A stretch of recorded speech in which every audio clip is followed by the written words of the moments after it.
so it would. Aye, it would look good. It's that bit up there, isn't it? You just need to flick that wee bit, aye.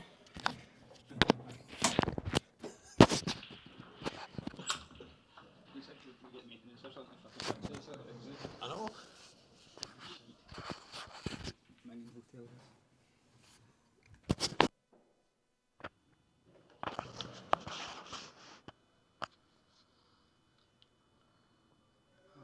I'll just put it on camera because I'm going for breakfast. It didn't give me any time to actually do stuff myself. That's what I'm saying to him. It's like, yeah, you'd actually give me some time to actually find time to check out hotels and... I know, you've... They should have. Is that right one?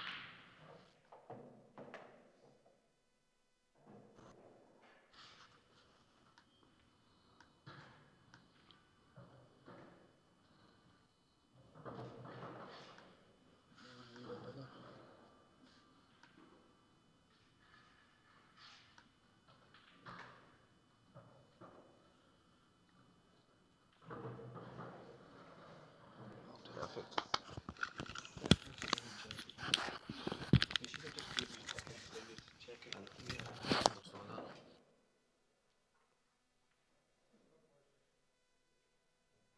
You should have just said to Ross, you need to speak to him and give me a... even fucking 3 o'clock or something, do you know? You need a break in the morning to get your breakfast and get stuff done. I've got one person with tablets on. Because my tablets. Yeah, that's it. He's now got his daily Duncan here. Well, right, mate, enjoy your breakfast. Oh, you know what it's like. It's not the greatest. Good morning, guys. For anyone that's on, Stevie Walker back by popular demand, and the early start should be an early-ish finish. They're hoping to get the finals on by about 5:30, 6 o'clock, so should be a good day of pool. Scott Pope and Sean Wishart. Sean had the marathon match with Lee Killen late last night. Probably deserved it in the end. I suppose you would argue every time somebody wins a match, it's a guy that deserves it, unless some crazy guy gets a fluke. Sean dug in, played really well.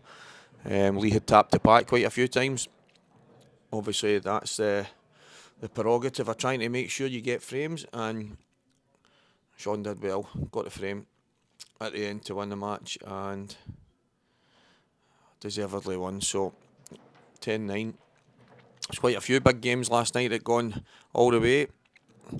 Morning, Scott Johnson. Do I sound hungover, mate? It was actually some wild partying in this hotel last night, but that's to be expected. You are in Blackpool.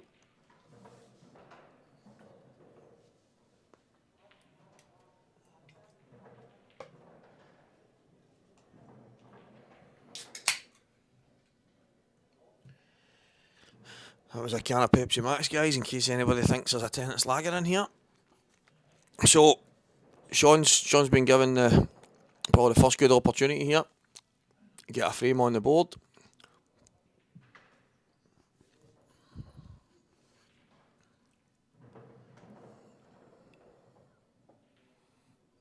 I fancy him to take the reds out and get that black away. Scott Pope's been in fantastic form this full weekend.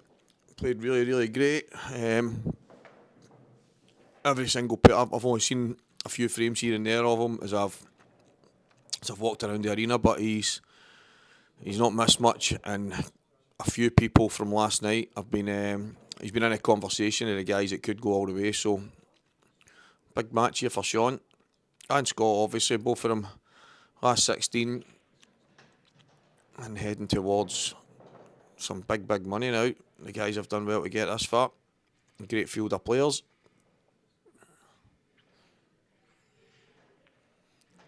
Sean takes the first frame. It'll be very unlikely that we see people coming out the traps absolutely flying at 10 o'clock in the morning. It sometimes makes for a good spectacle, so Let's see how this goes. And as you know, guys, it's live on Scottish Q Sports streaming. Craig's been up from the crack of dawn, getting all this organised with the tablets, getting all the tables set, making sure everyone's allocated where they should be, getting all the streams set up and getting everything all battery charged and ready to go. Fibretec Communications 67k amateur challenge, Blackball Tables, promoted by UK World Pool. And remember, guys, Blackball Tables, everything you need pool wise, blackball.com, where it's pool, snooker, American pool, it's all on there. You see all the sponsors, guys, on the boards behind the table as well. So big thanks to everybody that supported the event and everybody that's supporting me. Hey. Caitlin, no, Declan, I don't know what the script was and how I think they just did a random for the stream table, so it so happened that this is the match on the main table.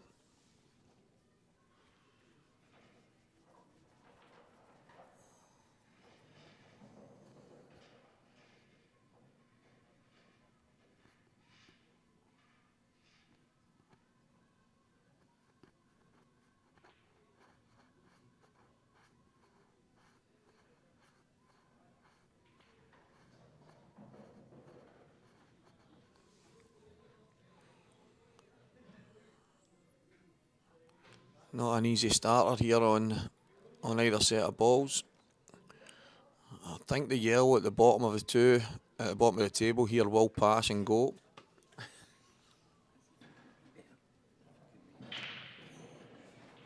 Is that the microphone Ross they were looking for it there? Sitting right there. As if I never left. Just had a visit there from Mr. McInnes. Keldy's been playing really well, Brian, and there's obviously quite a few of the guys that's in this last 16 that have been absolutely flying. There's been other guys that have managed to dig in and scrape, fight and claw and get the wins. But I think races to 10, almost all the way through out within the one loss side where it was races to 7. Whoever comes through this field with these kind of races and wins it is going to be a deserving winner.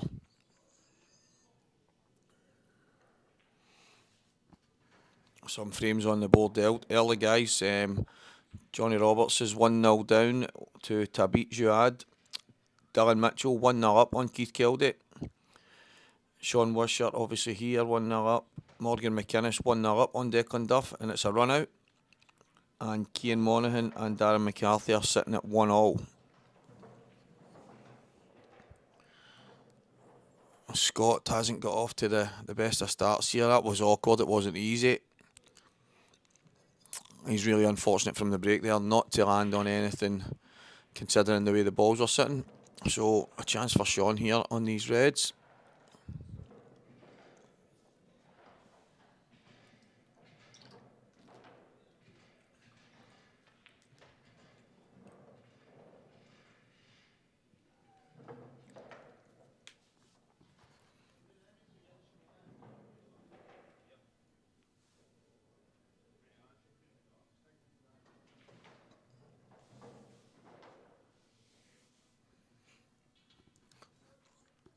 I'm looking at the red next to the yellow. I don't think it passes into the middle. Looks as if it'll go on the top and either of the bottom bags, so it shouldn't be a major problem to navigate.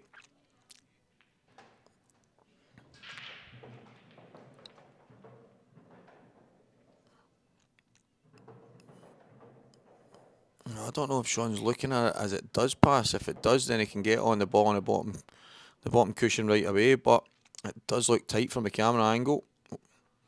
We'll definitely get a better idea when he gets down to play it.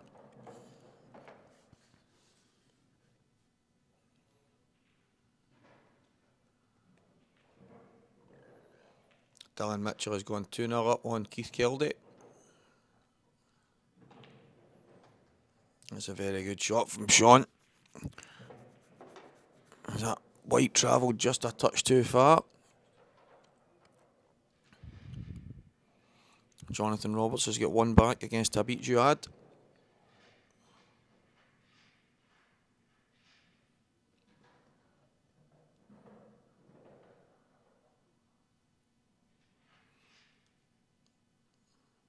Could play for the ball on the bottom cushion right now, and it looks as if he's going to do that. The white needs to slow. Tables are obviously all brushed, ironed. They're playing absolutely pristine, and that shot at the beginning of the day is always going to be really, really zippy. So he's unfortunate there. He's actually played it quite well. It's just the tables are so quick.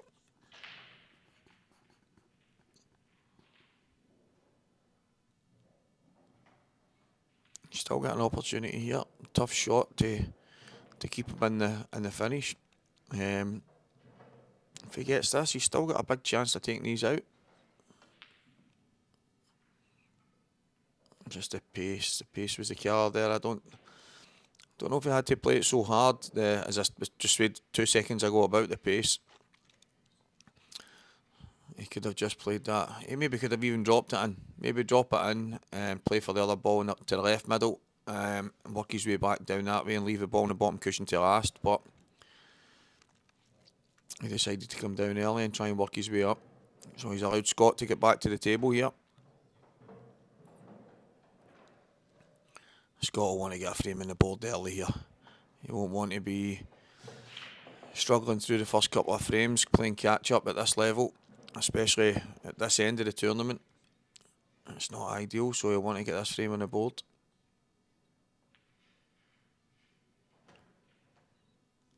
And it's looking more likely that he will. Probably wanted a slightly better angle. I just want to come straight back towards the reds on the right side and give himself a...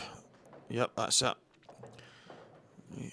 Just run through for the red on the yellow on the top cushion, which obviously flies by the black, and I think Scott will take these out.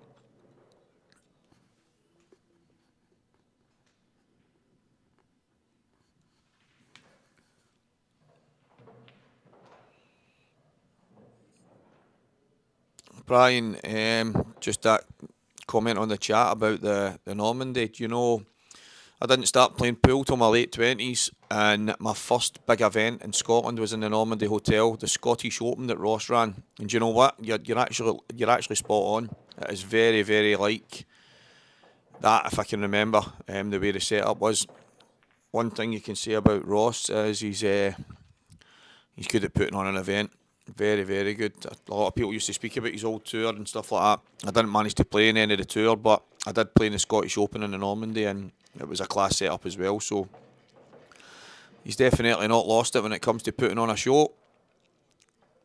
The tables have been absolutely first class, guys. They're in both 2 different rooms. There's 6 tables, 8 tables is it in the back room, and 16 I think it is in this room.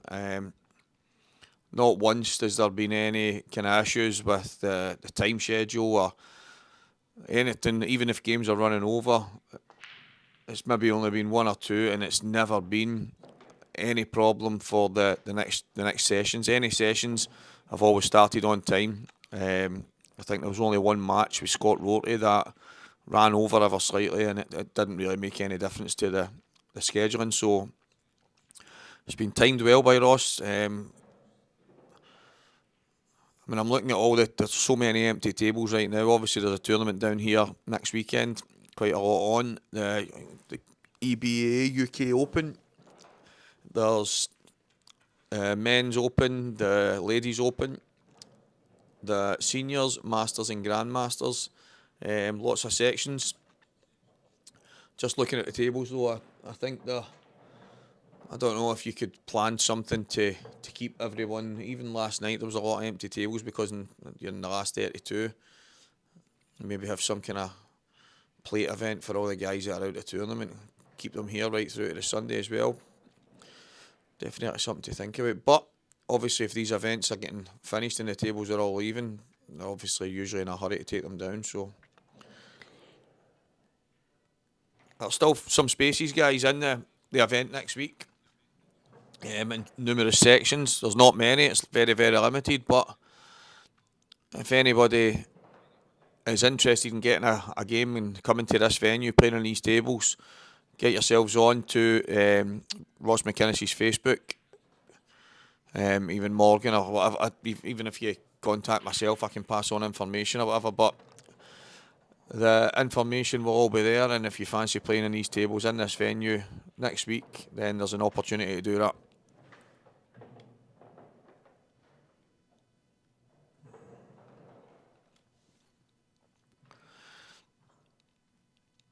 A good positional shot needed here from Sean. He should be able to screw across, giving him the angle to just drop the yellow in and land on the red. He just doesn't want to be the wrong side here, so I think he can just jab towards the two yellows and give himself just the right angle. He's not did that, he's more dragged it in than anything, so it looks as if he's going to have to screw into them here.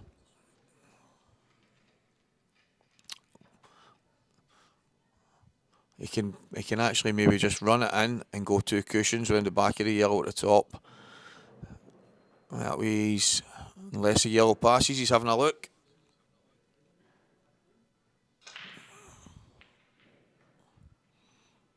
Can he drop it in for the yellow across the table, or is he running round two? He's dropping it in. Sean.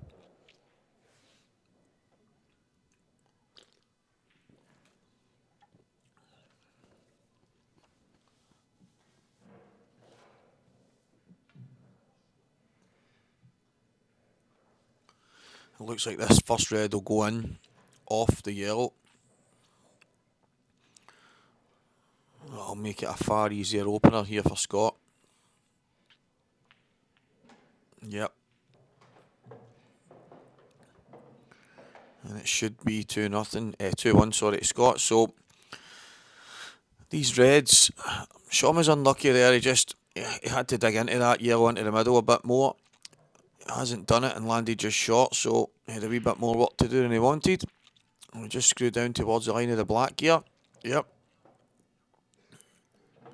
Again, a wee bit too far. The tables are absolutely lightning, but a wee nudge here and he's going to be guaranteed at least on the bottom ball anyway. And again, that's the reaction of the cloth. It zips away. As soon as you make contact, the white is off. Some shots that people think are stunning, maybe slightly to the left or right, and next thing the white's coming back 6 inches. It's because I think a lot of people have been playing on the Strachan 861 cloth for so long now, regardless of how good or bad people think it is. It definitely has caught a few people out this weekend, but it's been phenomenal. Tables have played great.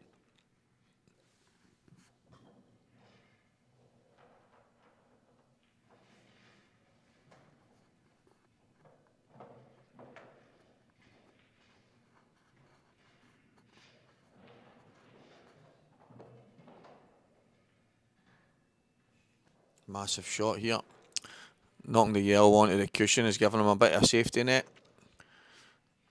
And look at this.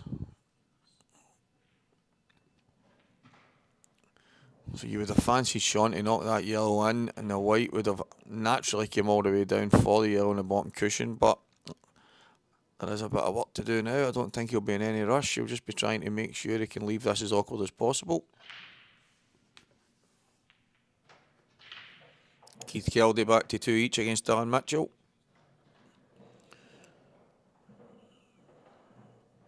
Morgan 2-1 up on Declan Duff. Ronan Fay 1 up on Barry Lynn.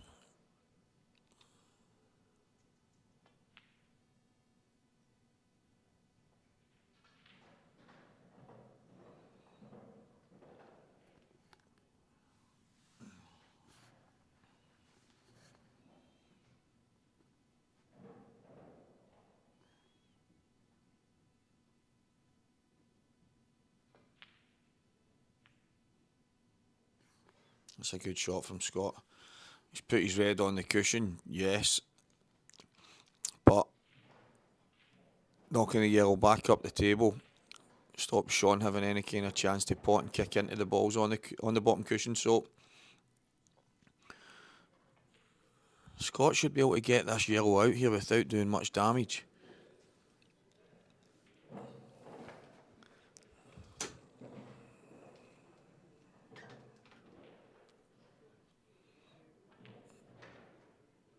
I'm wondering if he can slide off it, take the white round the angles and up to the top of the table. He won't want to keep the white in there because he could end up really tightly snookered, but in fact that's a good shot. That's it, that's a good shot. I know it's not exactly perfect. Scott will just I think he'll just put him in this kind of pocket, but has he left him a pot? I think he's left him a pot.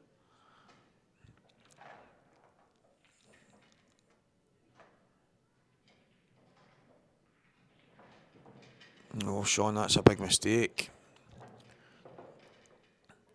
He had to leave the white welded in the bottom cushion to play that shot there. At first I thought he was okay. Obviously the view on the screen with the way the cloth matches the cushion, it looked as if he was closer to the cushion than, well, for me anyway, but he's left Scott a chance here, and he's got this red. It's not an easy red, but he's got this red with a chance to win this frame. And he's got the red, a thin snick on the black, but I don't foresee any problems here. On the stream is Scott Pope and Sean Wishart.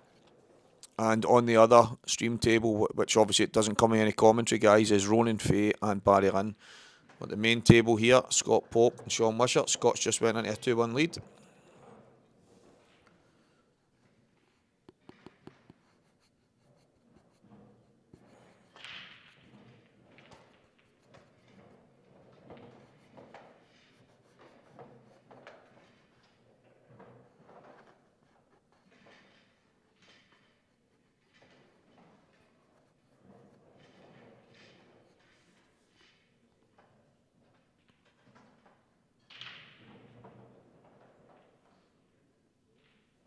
Games are coming in thick and fast, a lot of tight matches. I think that's the way it's going to be. Last night, for anyone that was watching, there was a lot of matches that went 5 each, 6 each, 7 each, and a couple towards the end that were 9 each. Both players on the hill, battling really hard to try and get over the line, and I can see quite a few matches that obviously some games you'll get the odd person kicking away. But with the run of the balls, you're never ever out of sight. That's the thing at this level. So far the guys have been absolutely phenomenal all weekend, and I don't foresee that changing, especially over the day. But today, at some point later this evening, we'll have our runner. Dylan Mitchell 3-2 up on Keith Keldy, guys. Jonathan Roberts 2-1 up on Tabit Jouad. Connor Davison is 1 up on Davy Markey. As you know, Scott Pope here 2-1 on Sean Wishart. Ronan Fay 2-0 against Barry Lynn. Morgan McInnes 2-1 up on Declan Duff. Aaron Watts 1 each with Ross Smith. And Cian Monaghan 2-1 up on Darren McCarthy. Those are the results right now as the matches are being played.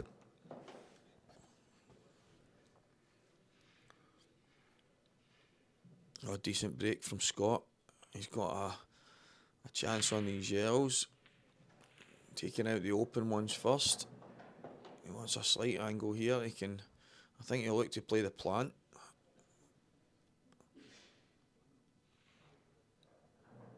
I don't know if his angle is good enough to stun in between the yellows, or if he has to just kind of drop through. But either way, I think he's in quite a good position here to get these yellows. And he could just stun into the gap, so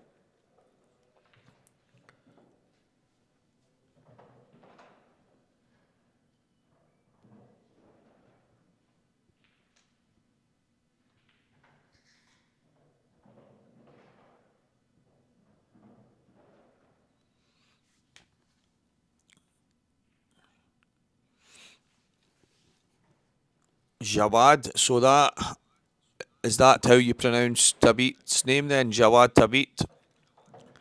Some of us have been saying Jouad and Jua. We've been getting it kind of wrong, do you know what I mean? So if it's Jawad, thanks for that, mate.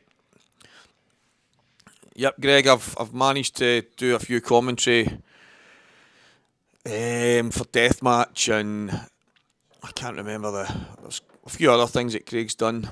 I've done some commentary, so first time I've ever been called a duck. Thanks, mate. Thanks for that. Jawad, Jawad Tabit, and it's 2-2 with Jawad against Jonathan Roberts right now. He's just got that frame back. It's a good shot from Scott. So guys, you'll see quite a lot of. We've spoke about the bags being really, really tight over the course of the weekend. They have been getting tighter.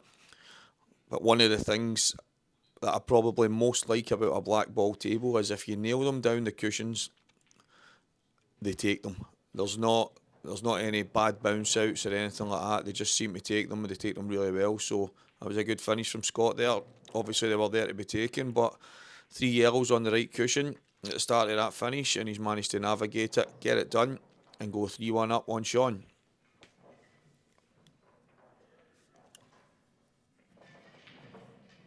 On the other stream, Daniel, I've just seen that there is Ronan Fay and Barry Lynn.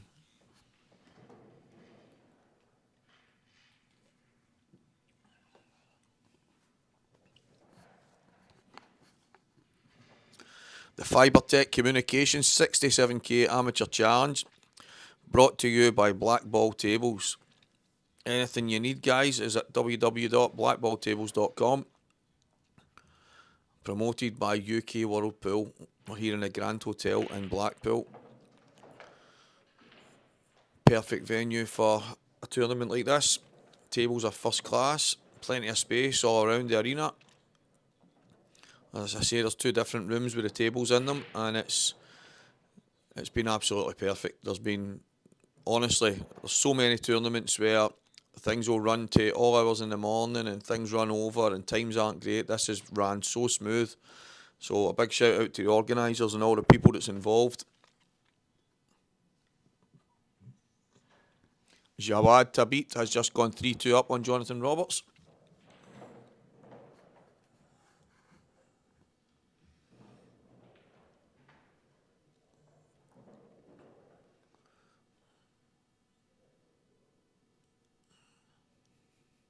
Scott's at the table here and looking to get the plant. Try and get the yellow out the way. Well, that's it. He didn't actually have to. It was a better angle than it looked, so he only had to drop it in. Keep the space for the black. There's a wee bit of traffic here, so there's some work to do. It's not as straightforward as a lot of finishes you'll see, but the way Scott's been playing this full weekend, it would be no surprise to me if he takes these out.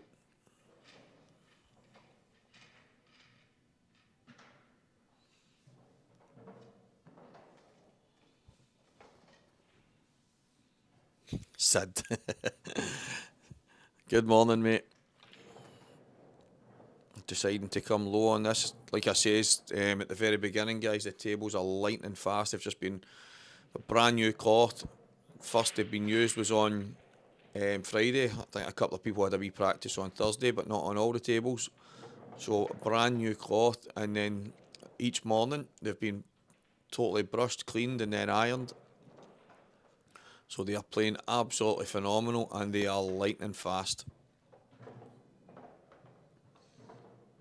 Fortunately for Scott there, he was on the red next to the yellow, next to the black and yellow in the middle pocket, so all of a sudden this finish has become a bit more open. And it looks as if the red that he's closest to in the middle of the table will pass into the left middle. I'd be surprised if he doesn't take that first. It's just the one next to the yellow, closest to the middle bag, that I think he'll have to just play last, which shouldn't be a big problem.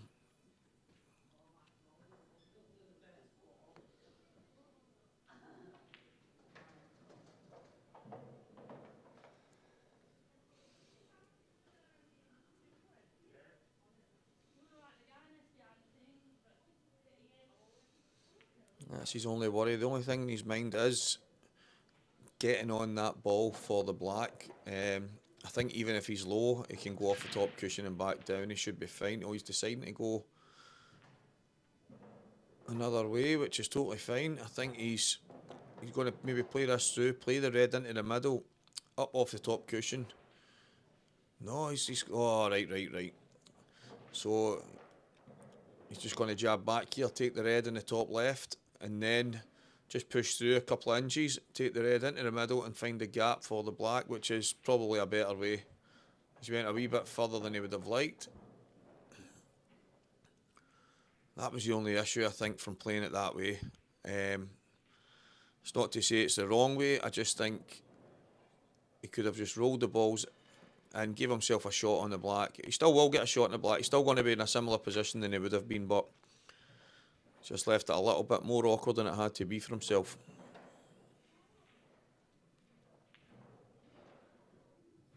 Needs a big bounce. He's okay, he can just take this ball on the top. Doesn't have to hit this hard, just has to drop it in.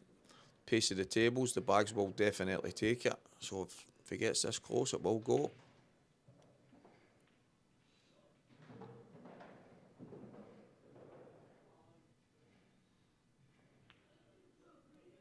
He's missed it. He's missed it by a long way.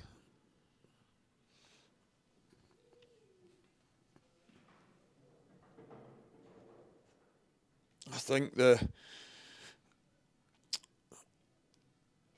he wasn't 100% sure on the mapping out of the 4-ball finish there, and it wasn't easy because of the last red to get on the black.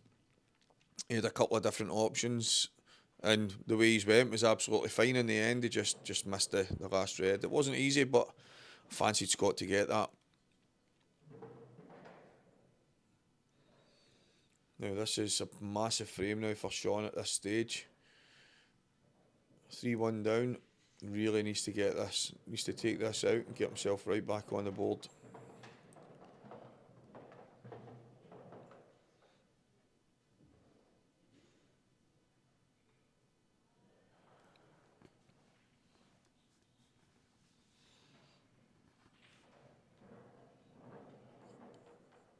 Back 4-6 inches here and they'll be absolutely perfect.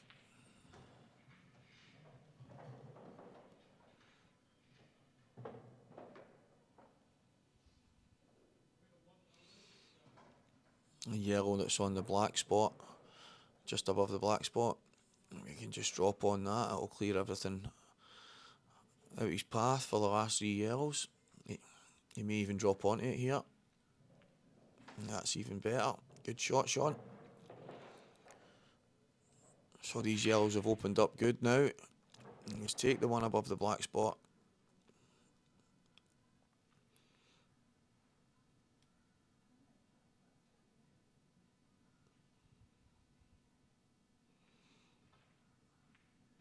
I think no matter where he lands here, he'll be absolutely fine on every single ball. So he just has to drop these in. He can come back for the ball in the middle. He can stop the white and drop the ball in the bottom left and leave the one in the middle to last. He's got plenty of options here. He can screw across and take the yellow in the same bag. Oh, that's a shot I think I would have been playing. Keep it nice and simple. I'll take the yellow in the bottom left, yellow in the middle right, yep, the middle left, sorry, and the black to the middle right. So Scott will be kicking himself here. He's had a chance. It weren't easy, but he's managed to get himself onto his last red.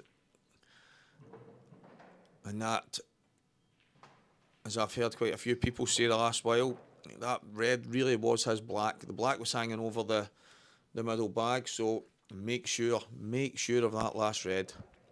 Leave no doubts. Get the red away and get the frame on the board. But from 4-1 possibilities, it's now 3-2 Scott Pope against Sean Wishart.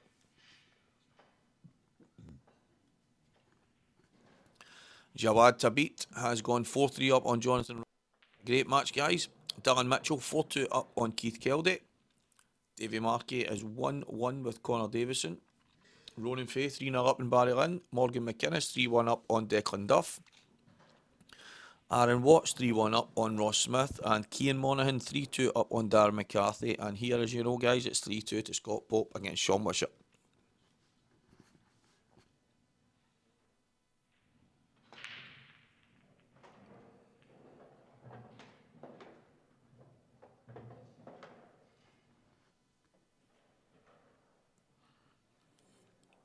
A big smash from Scott, but we've ended up with a cluster close to the right hand cushion.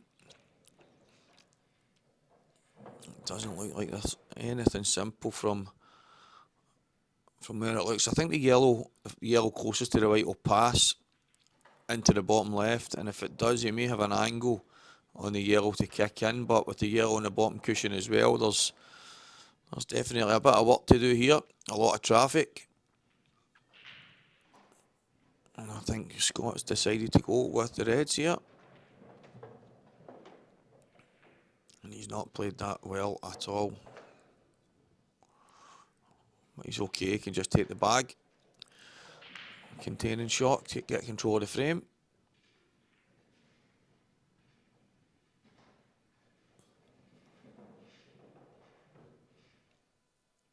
So a bit of a tactical battle we've got here now, guys.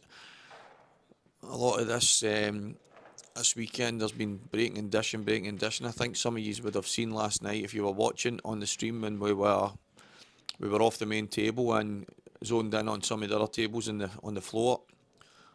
There was quite a few people getting close.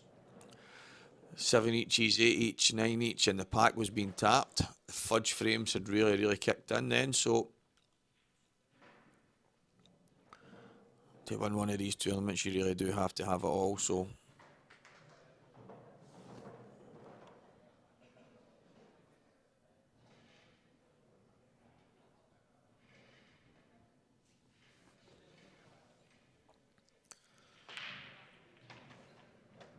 Jawad Tabit, as is some information on the chat, is a world champion from back in 2014-15, where he won with his team against England.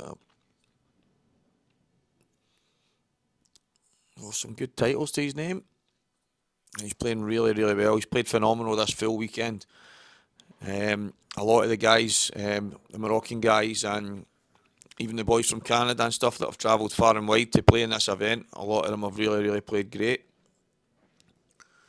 So credit to themselves for travelling some crazy distances to support these kind of events, and good luck to them for everything that they do in the future, and especially today. Jawad is playing really well. Jonathan Roberts is in a tough match.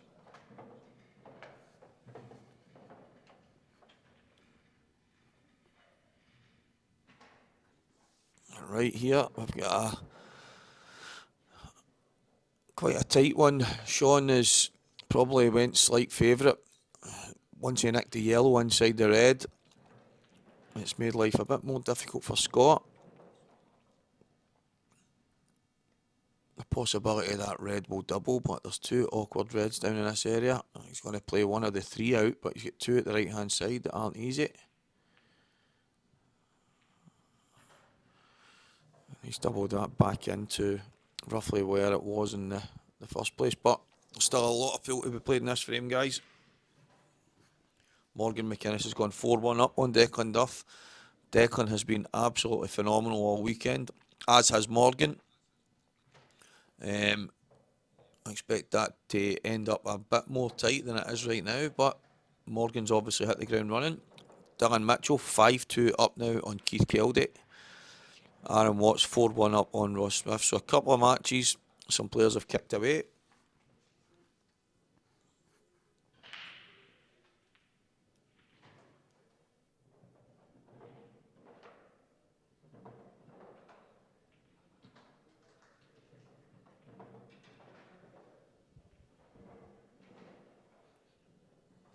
Sean in no rush here to go crazy. He's got control of the frame.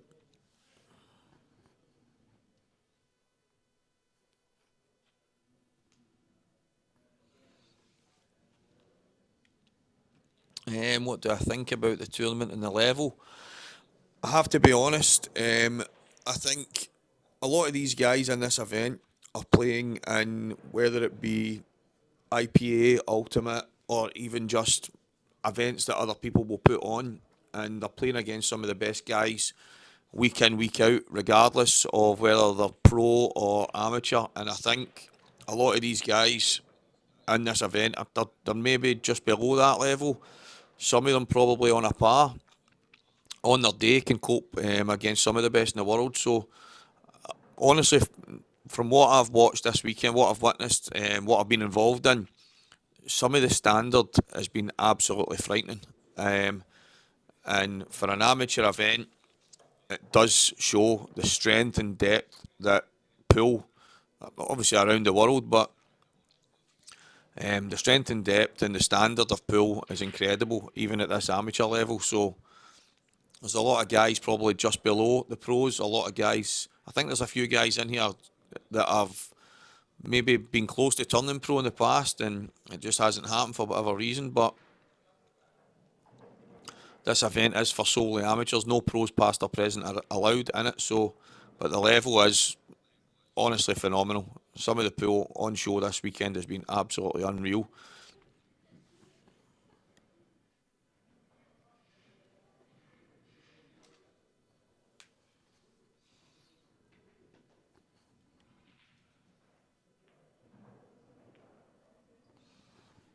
That's not a bad shot from Sean. No, Paul, I think you're absolutely spot on. The tournament has been absolutely, it's been run so smoothly, and it's at times very unheard of to see a tournament run on time. All matches start on time. Normally there might be some matches running behind, and before you know it, the times are changing. I haven't seen any times this weekend change, out with the odd match that's maybe went 1 or 2 frames over. When you've got 20 plus tables and players all constantly on when they're supposed to be on, it's been so well run and so well organised.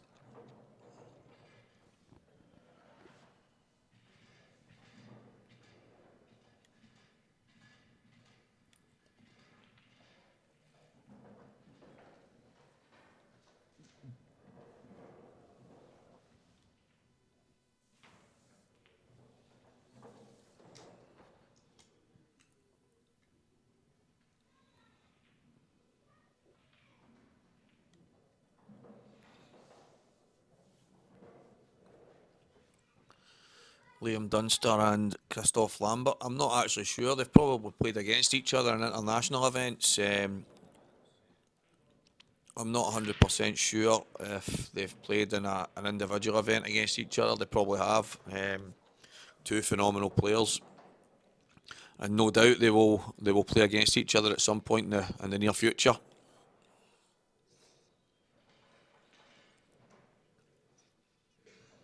Sean dropping that yellow one to the bottom. He was only trying to get it closer to the pocket. It's giving him a bit of a problem, and Scott's played a great shot there.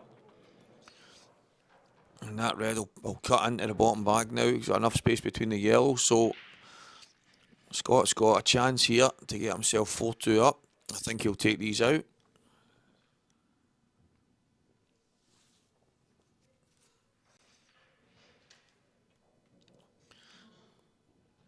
I'll tell you the prizes and the payout, guys, for anybody that wants to know.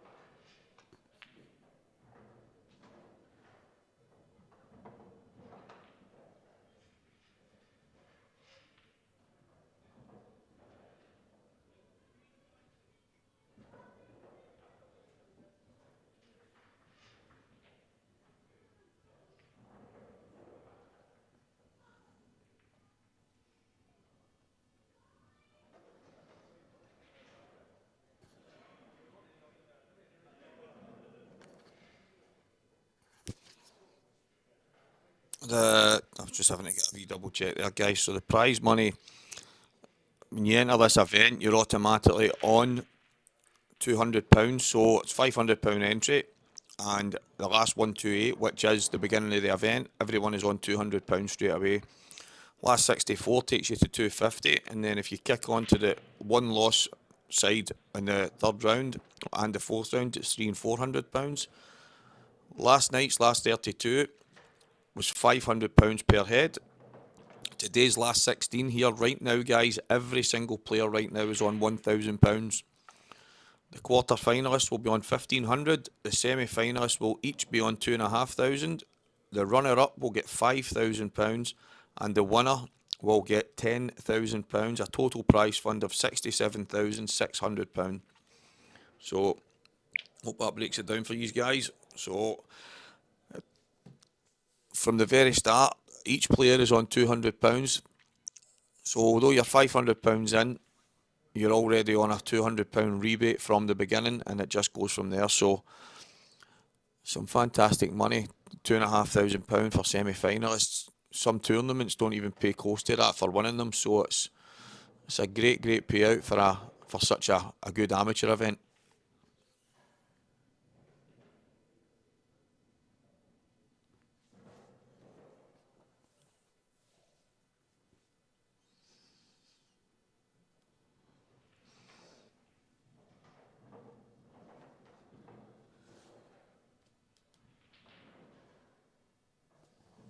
Paul Hainsworth, that's appreciated. Thank you very much, mate.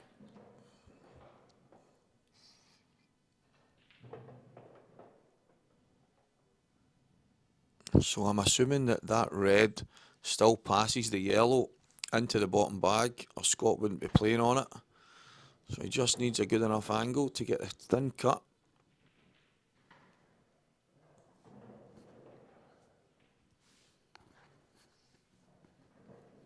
He'll have no worries here avoiding the two yellows. He'll just be straight back out if he plays this right. He should guarantee himself a shot in the black regardless.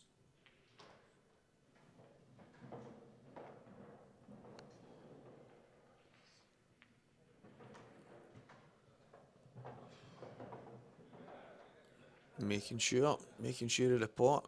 That's the way to do it.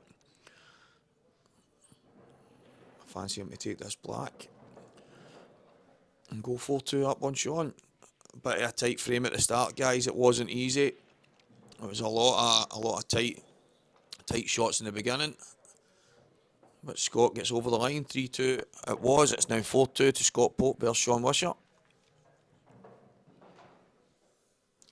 Some of the scores, guys. Jawad Tabit is now 5-3 up on Jonathan Roberts. Dylan Mitchell kicking on 6-2 up against Keith Keldy. He's really on the march. Davy Markey 2, Connor Davison 2. Scott Pope is obviously 4-2 up here on Sean Wishart. Ronan Fay 3-1 up on Barry Lynn. Morgan McInnes 4, Declan Duff 2. Aaron Watts 5, Ross Smith 1. So Aaron is kicking off into a good lead in that match. And Cian Monaghan 3, Darren McCarthy 3.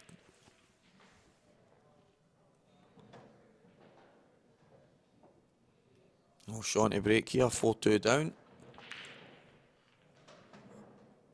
And that is the 2 frames in a row. All the balls have came to the right hand side.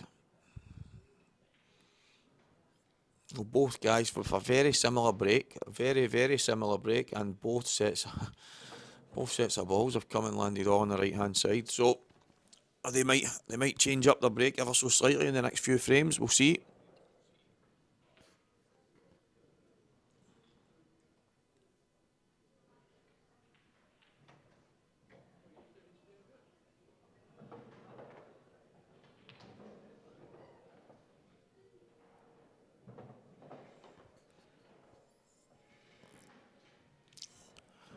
Looks as if he's slightly straight, but he may be able to manipulate an angle just enough to get in and open up the reds, and the red out the way for the yellow, kick the yellow out, and he should, if he's a wee bit of luck, be on one of the balls into the middle bag. He may just hang this.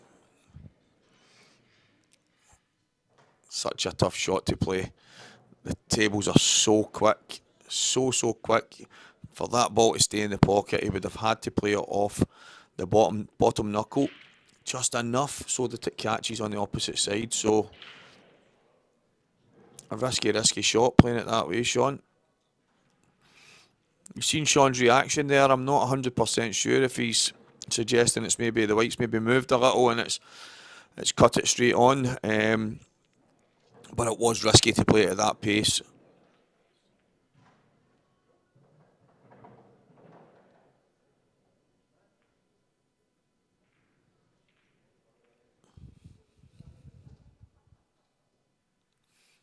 Scott back at the table.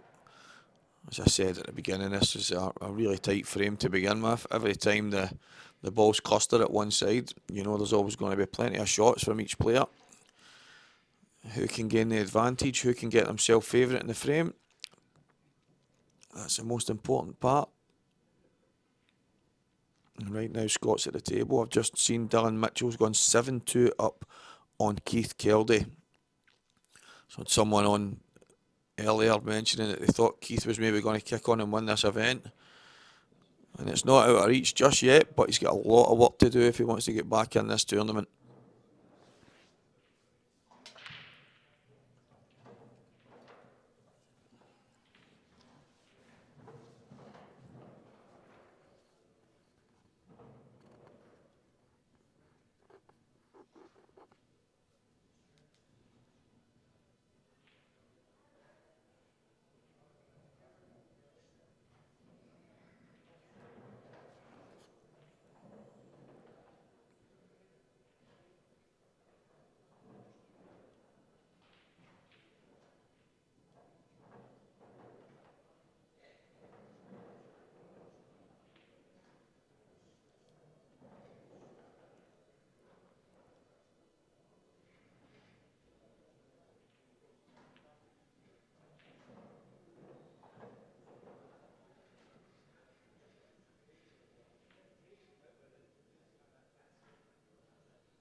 I think there might still be betting guys on these matches at Elite Bet.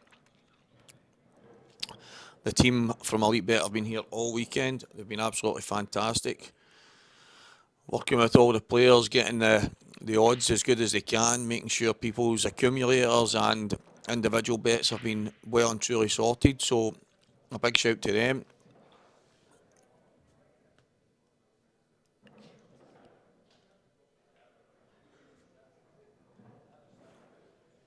Just looking at a post Ross has put on Facebook, thanking the likes of Renzi, John Reid, Donna Evans, tournament directors Avon and Elaine Ewan, obviously Craig the streamer, and then Michaela, who is the CEO and the main person with Morgan and Blackball Tables. They two obviously behind this event and the hard work that they put in. So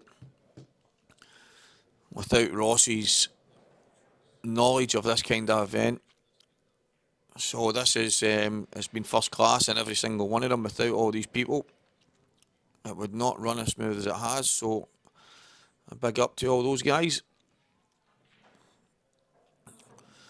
Scottish Q Sports live streaming, best in the business. Craig, I think you'll all agree, has got some fantastic equipment. Watching on HD,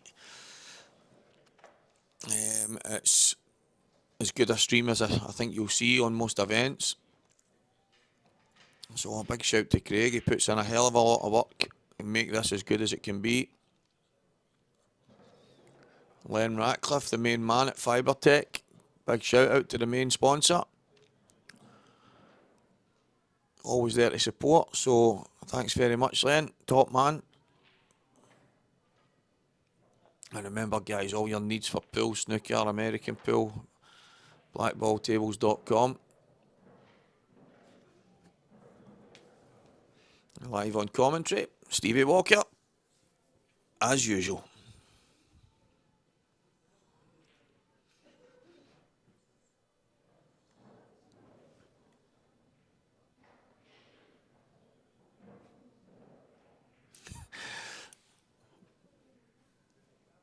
Paul, it's no I won't call it an insult. Do you know, as a non-supporter of Rangers, Alan McCoy, he's not a bad guy. He's good for a laugh and stuff like that. So I'll take it. Young Kutch, how are you, son? Good morning. Or is it afternoon yet? No, still morning. Good morning, guys. For anybody that's just tuning in, good morning. Scott Pope 4, Sean Wishart 2. Last 16 of the Fibretec Communications 67k Amateur Challenge. It's been a phenomenal standard of pool this full weekend. So I hope everybody that's tuned in has enjoyed it. I only got started on comms last night once I was out the tournament myself. And I don't even know if anybody up until then had been on to try and keep you engaged in the event. For me, nothing worse than sitting watching quiet pool, so I'm glad I could help.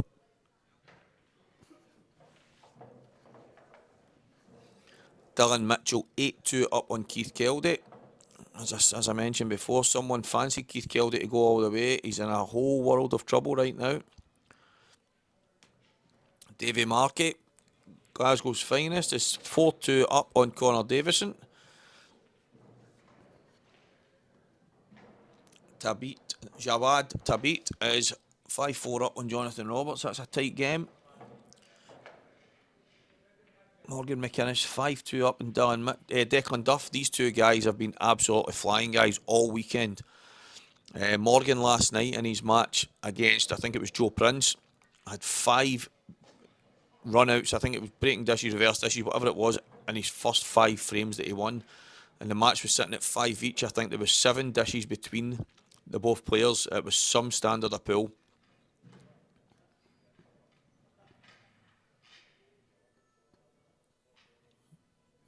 Jamie boy, yep. Shout out to Stacey, who's sitting rough. Obviously had a wild night on the tiles. Hope you feel better. Get a vitamin C into you. And later on a big doner kebab and you'll be okay. Morning, Paul Ramsey. So this is the second quite tight frame in a row, guys. Both of the boys, Scott Pope broke in the last frame. All the balls kind of came to the right hand side.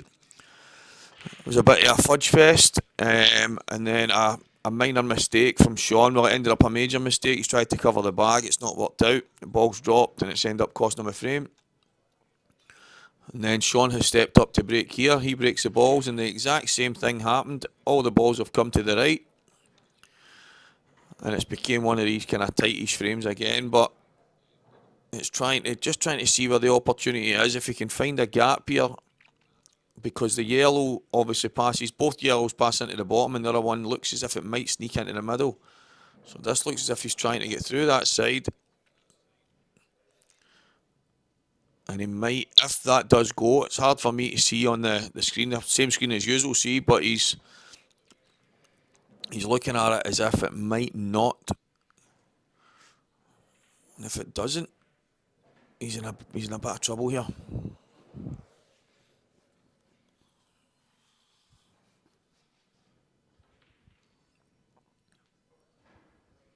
(9-2) Dylan Mitchell against Keith Keldy. So Keith is in a whole lot of trouble in that match.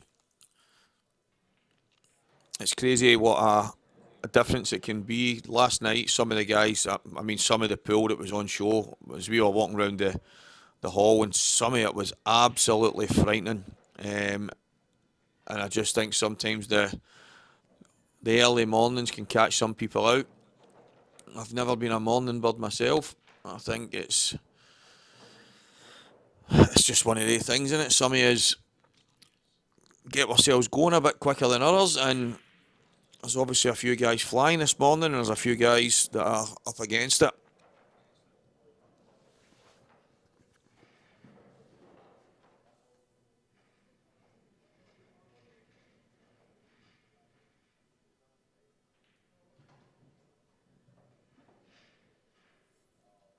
This looks really, really tight. He would have played it well before now if it just flew in, so...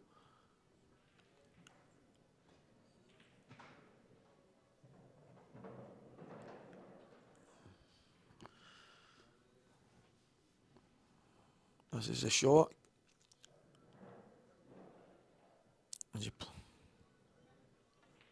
I was wondering if he was playing a double there. So Scott's back at the table, and again with a chance. If he knocks this plant in, he should shift the 2 yellows and guarantee himself on the reds in the middle of the table. And exactly as I thought, they've come out absolutely perfect. And Scott again will probably wipe these up.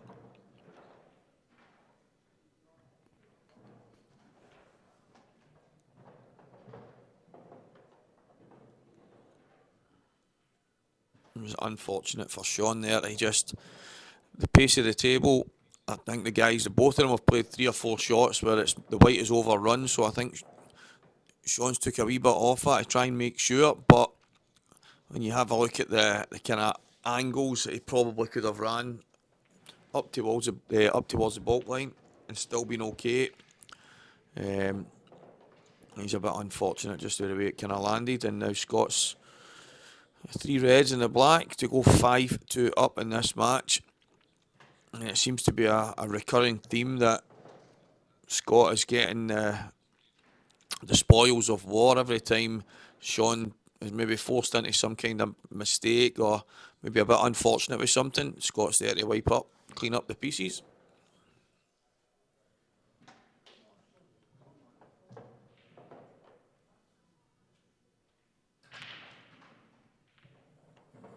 I'm just going to just jab back for this.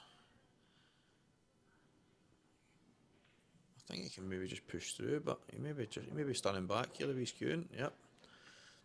He just stuns back for the black. This will go 5-2 up.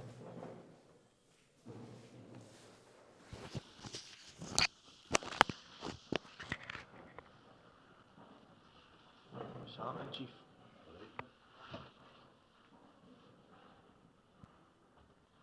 Nearly every frame's gone the same in that match. Sean having a go at something really tough. No getting them. Scott went up. Some of them he doesn't even need to. That's a good place. When he gets him, he's good. Aye.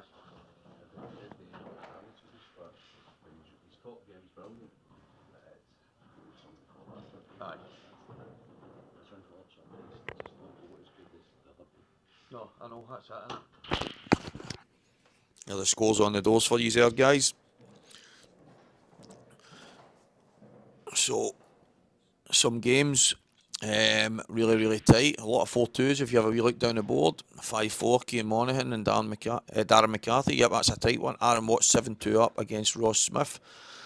And the big one, obviously, Dylan Mitchell 9-3 up and Keith Keldy. Keith has got a mountain to climb. And would need Dylan to really collapse and not take any chances when he gets them. Jonathan Roberts has got back to 5 each with Jawad to beat. Davy Markey 4-2 up on Connor Davison. Scott Pope here 5-2 up Sean Wishart. Ronan Fay 4-2 up in Barry Lind. Morgan McInnes 5, Declan Duff 3. That is, for me, that was probably the tie of the round, just from what I had seen over the weekend. So it'll be a shame to see a loser in that match.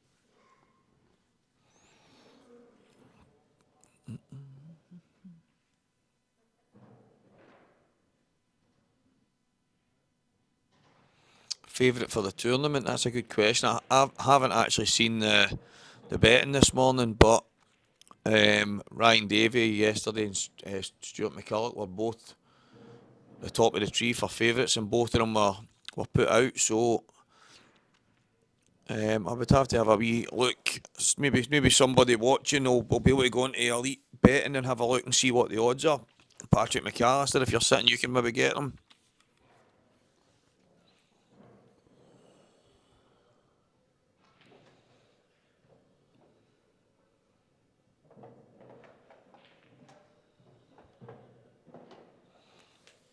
Ross Smith has got one back there, so from 7-2 it's now 7-3 against Aaron Watts.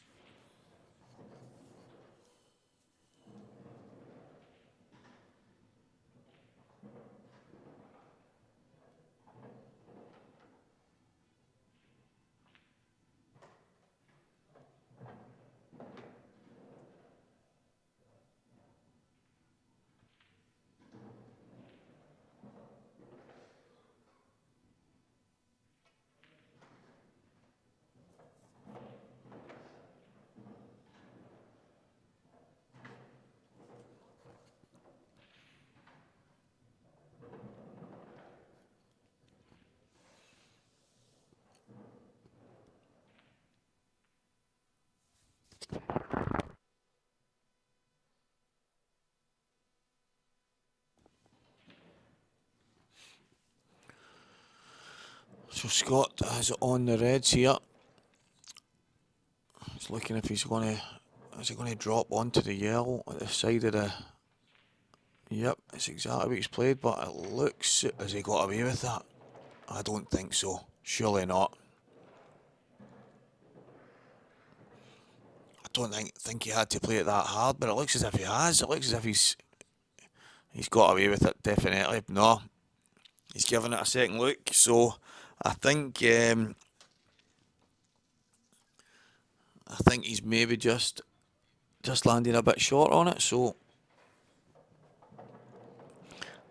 he's played it a bit pacey. I think he only all he had to do was just drop onto the yellow and he'd have been on that red, but I think he's tried to get the yellow out of the way rather than take the risk of just dropping on it and landing snookered, but it looks as if he's not landed perfect. Billy Ashton totally agree. Scott's been phenomenal all weekend.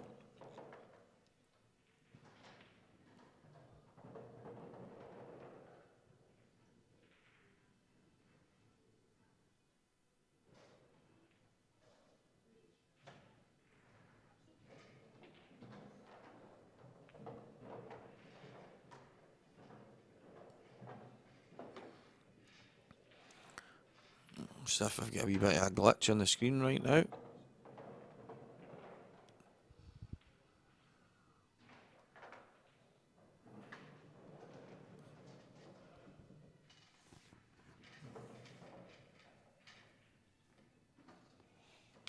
So Scott's put himself in a bit of trouble here. As I said, the shot to play the red into the bottom right bag, he could have just dropped on the yellow.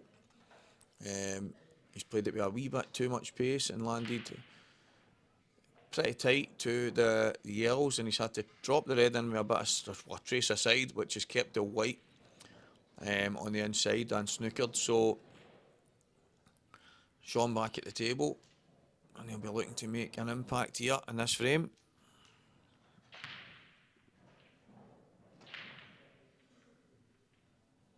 Scott won a Bapto singles title without dropping a frame. That's got to be, if you can go through a tournament without dropping a frame, that's got to be up there with a 9-darter or a hole-in-one. Surely it's got to be up there with that kind of thing. The amount of guys in the game that can break and dish, that's some going for Scott to do that.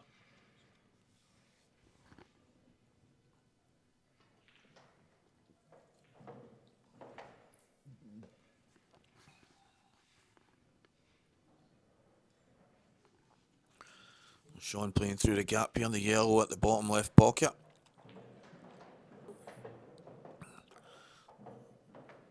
I think he was wanting to come up a wee bit higher there and possibly play a snooker, playing the bottom yellow, running in behind the one just above it, but I'm not sure if he can still play that shot. We'll find out. And he could, yep, so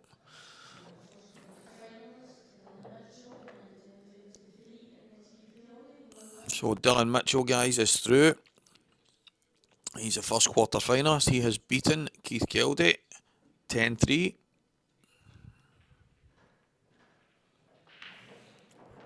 It's a good shot from Scott there.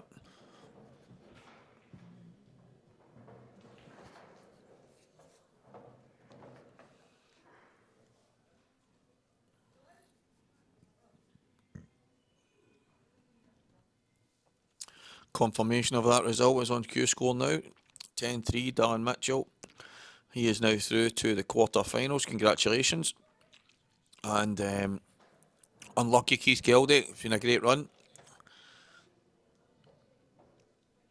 Jawad Tabit is 6-5 up on Jonathan Roberts. Davy Markey 5-2 up on Connor Davison. Scott Pope 5-2 up here on Sean Wishart. Ronan Fay 4-3 up on Barry Lynn. Morgan McInnes 6, Declan Duff 3. Aaron Watts 7, Ross Smith 3. Cian Monaghan 6, Darren McCarthy 5. Really, really tight game there.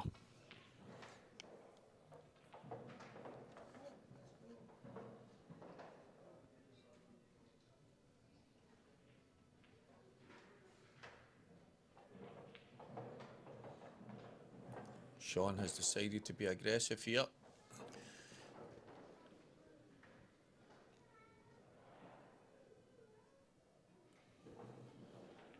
It's hard to tell from the angle. It looks like if he was to drop on the two balls in the middle, he could play a kind of soft drop plant. It's just a case of making sure he leaves another yellow to drop on if he decides to play that shot. I think that's exactly what he's going to do just now. If he plays this in the right way, he should be on either of the other two yellows. It's in the open.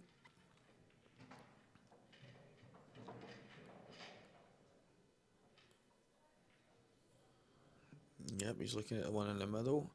I think either way, he'll have an opportunity if he plays this right. Just all about pace.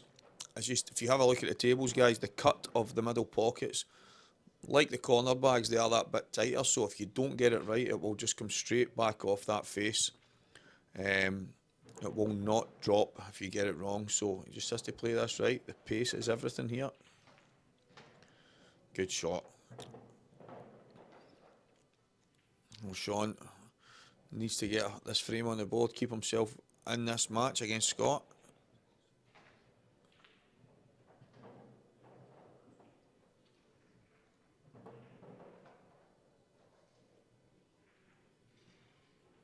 Just push through past the yellow, yep.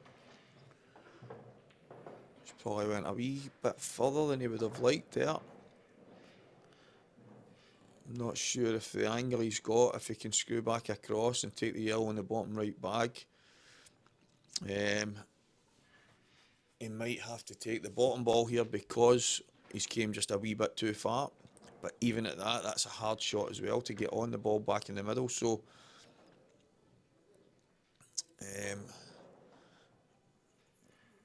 it's really, really tough to tell the angle that he's got, but he may have to screw off a side cushion and try and come round the back of the yellow here because he's gone just a touch too far. He's going to take the bottom one. He's going to dig into this off a side cushion. Big, big shot. And that's a phenomenal piece of cueing, Sean. Brilliant shot.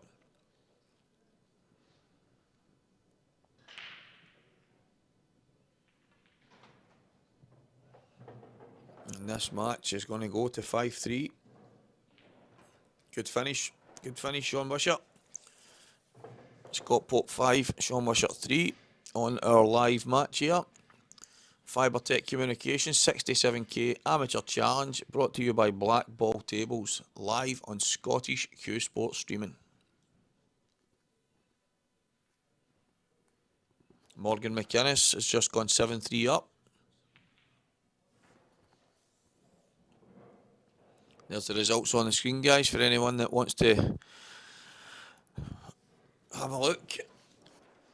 Some tight games, 6 each, 4 each, 6-5. So there's some tight ones there, and there's a few matches where the players have kicked on a wee bit. So lots and lots of pool still to be played in a lot of these matches.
We're back at it, guys. Sean Wishart to break.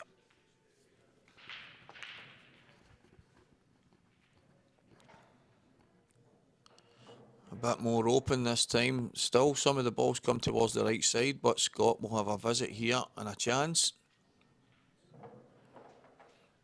Probably the preference would be the yellows here, unfortunately. There's one awkward yellow in the middle of the table. Well, I'm saying the middle of the table. Up in the middle next to the two reds and the black.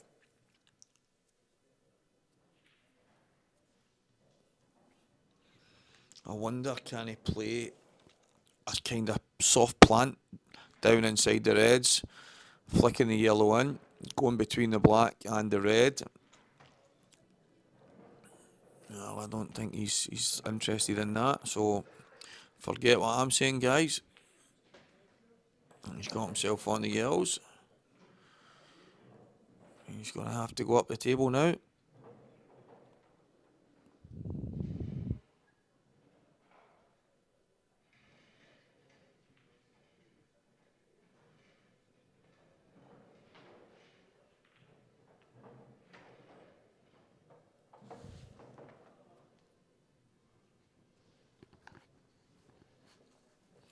So Sean on reds here. As you can see, the bottom right of the table is covered by yellows. You have red right in the centre of the bottom. Doesn't look like it goes anywhere. If Sean can try and get his balls into some kind of position as early as possible with the yellow up at the other side of the table, up in the right hand side next to the black. If he can get his balls into some kind of position as early as possible, he may still have a chance of getting himself into this frame.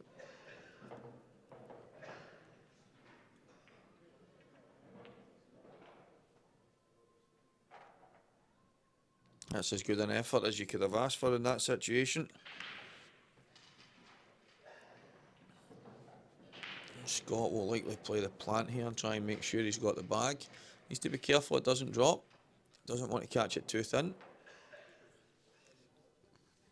I think if he just catches it half ball here, he should take control of the pocket. He's played it that way, but that red will still go.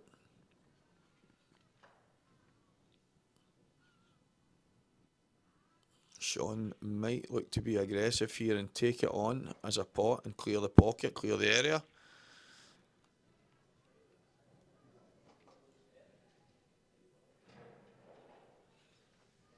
Aaron Watts is on the hill, 9-4 up in Ross Smith. Morgan McInnes 8-3 now against Declan Duff. So some matches starting to get close to their conclusion. Other matches still very, very tight. Davy Markey 6-2 up now on Connor Davison.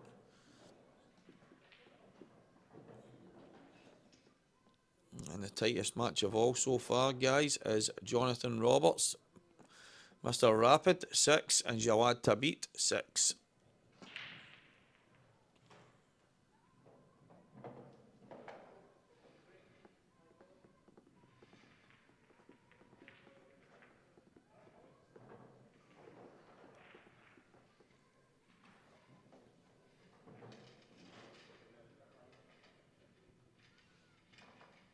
Sean has got a big decision to make here.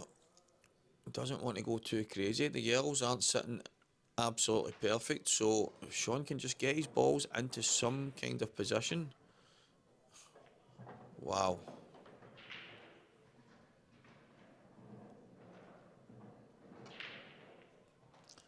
He went for the TV shot, guys, and that was some effort, to be fair.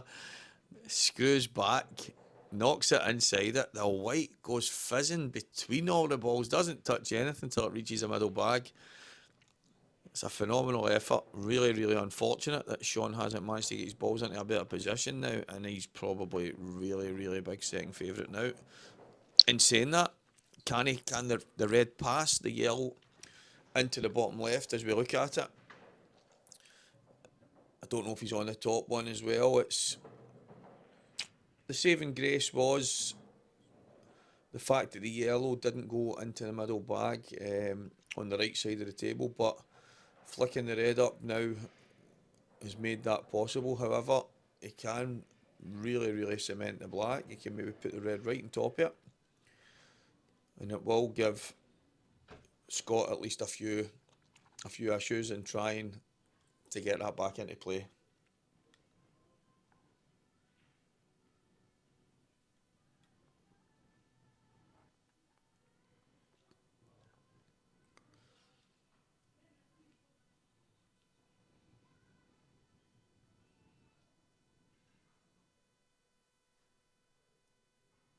Just needs to hang in there in this frame, Sean. The yellow balls are definitely favourite. The worst that you can do now is just go crazy, so I think it's in his best interest to just tighten this up.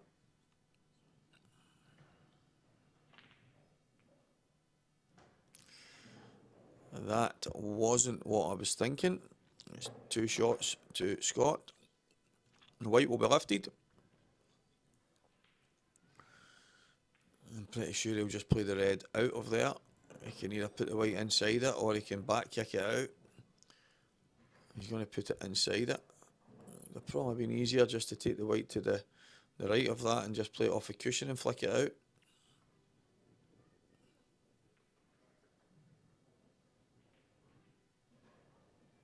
He's deciding to play it this way.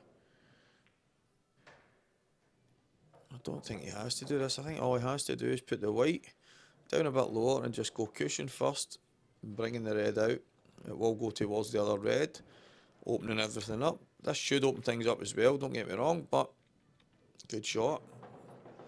It's a very good shot actually. He's had a bigger look at the black there more than anything. I don't think the black was a problem. I think it would have always went in that top bag quite easily, but he's decided to get it into the middle of the table, which is a good shout.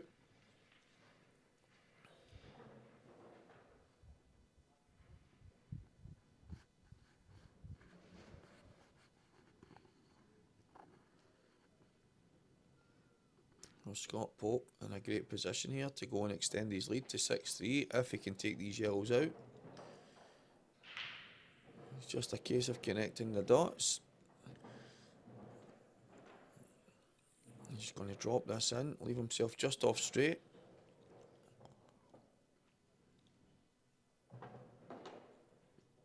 I think he'll push through here for the plant down the cushions. If he gets through enough, he could. That's that. He's giving himself a choice there. If it came a wee bit further, he could have took the ball in the middle out of the way. Great shot. He just needs to get himself out. As long as he doesn't go too far here. If he's just on the inside of it, or straight, he's absolutely perfect. Goes too far, he's running towards the reds. Should be fine no matter what, but that's the only place that I would have said makes it a tiny bit awkward. He's going to have to come inside the reds now. Just needs to make sure he gets the right bounce. Nice, needs a wee bit of left hand side on this to avoid the bottom red. Is he going to screw around the back of it? No, straight into it. Good shot, Scott. Giving himself a shot. Sometimes it's the best you can do. He wasn't doing anything fancy. Wasn't trying to be too cute. It's pure and simple. Give himself a shot. And that's how it goes. 6-3, Scott Pope. Well done.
chance here to try and get back in this. I think the Reds look, I mean, both sets of balls look really good. The red will fly into the bottom right. It will go into the middle or at the top right bag as well. So there's definitely options to go on that. I think the Reds are the balls here. Just has to get himself on the two Reds that are in the centre of the table and get himself pushed through for the red in the bottom right. And I think the rest will take care of itself. Jonathan Roberts 7-6 up now on Jawad to beat. Jawad has had a phenomenal event, as well as some of his comrades from Morocco. They've all played great. Great ambassadors for the game. They've been absolutely first class all weekend, and Jawad is still in there fighting, 7-6 down against Jonathan Roberts of Wales.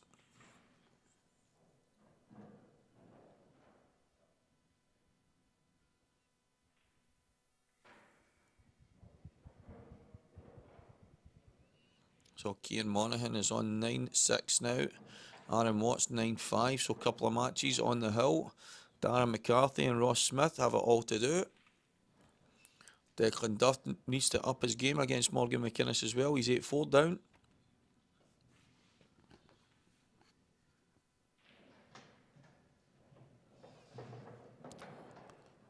I think he would have wanted to be off the cushion, even if he comes off the cushion a couple of inches there. I think he might have caught himself just behind the edge of the knuckle. He's not played that well at all.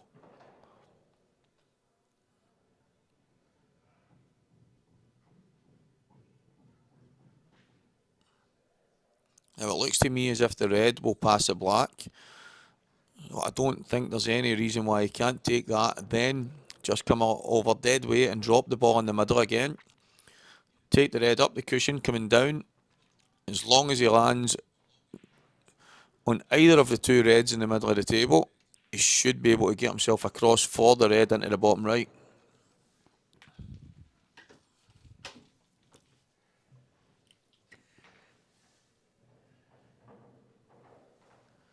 That's the way Sean's going now. He's going to have to take this red in this left middle. Just drop it in, dead weight. Oh, he's played it a bit. He's played it towards the black, and that's made things awkward. And all of a sudden, Scott's back at the table, and that's the last thing that Sean needed in this moment.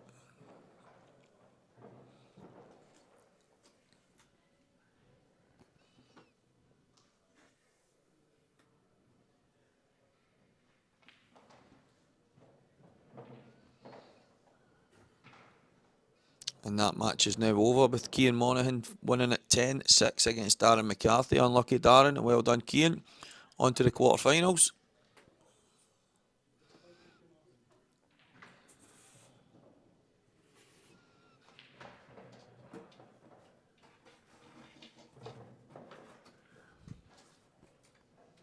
Davy Markey has now gone 7-2 up as well.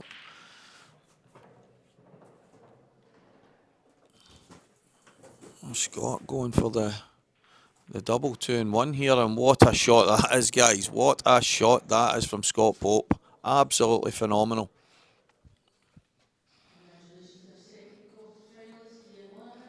All of a sudden, Scott is big favourite in this frame now.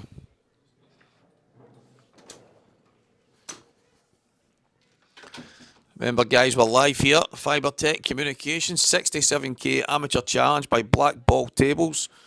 Absolutely phenomenal from these guys have done. The effort that they've put in, the time, the organisation to make sure this event is run so smoothly. Big shout out to Keelan Mack, Ross McInnes, all the team at the top table, all the referees, every single one of them have been absolutely first class. Blackballtables.com is your go-to place for anything pool, snooker and American pool related, guys. We're live on Scottish Q Sports streaming, brought to you by the best in the business, Craig Anderson. Phenomenal. Guy deserves a lot of credit for the levels that he's got to in the streaming game.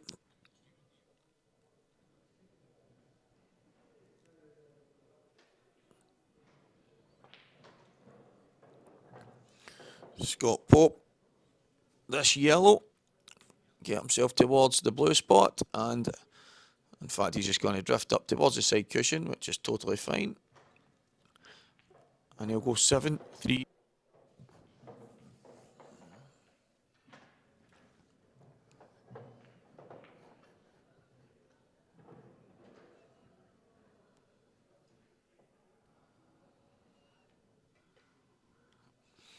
Just looking at the chat there, it looks as if I'm having a conversation with myself. Someone has lost the plot. That double 2-in-1, guys, was absolute top draw. Absolute phenomenal and deserving of winning that frame. Scott is now 7-3 up on Sean in the last 16, race to 10. 2 matches, as you know, are already done. Dylan Mitchell 10, Keith Keldy 3. Cian Monaghan 10, Darren McCarthy 6. So those 2 have came to an end. Sean needs something big here. Needs to get himself back in this match.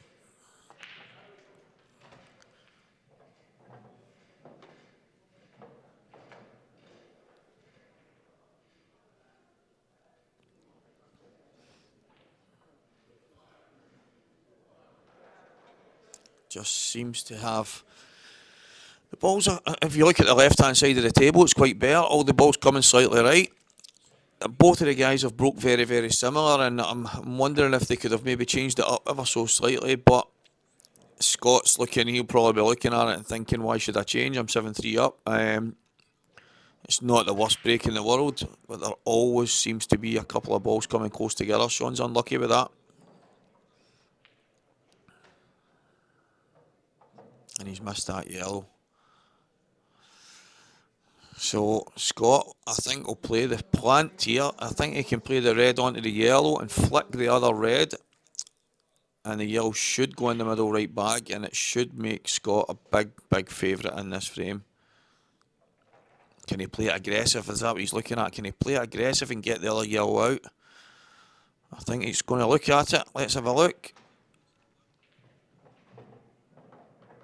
Oh, that's not going to plan, and Sean will be... He'll be happy at that all of a sudden.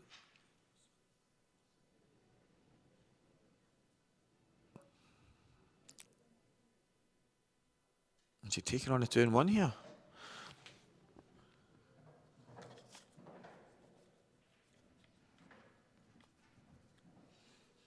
Aaron Watts' match has now come to a conclusion. He's won 10-5 against Ross Smith.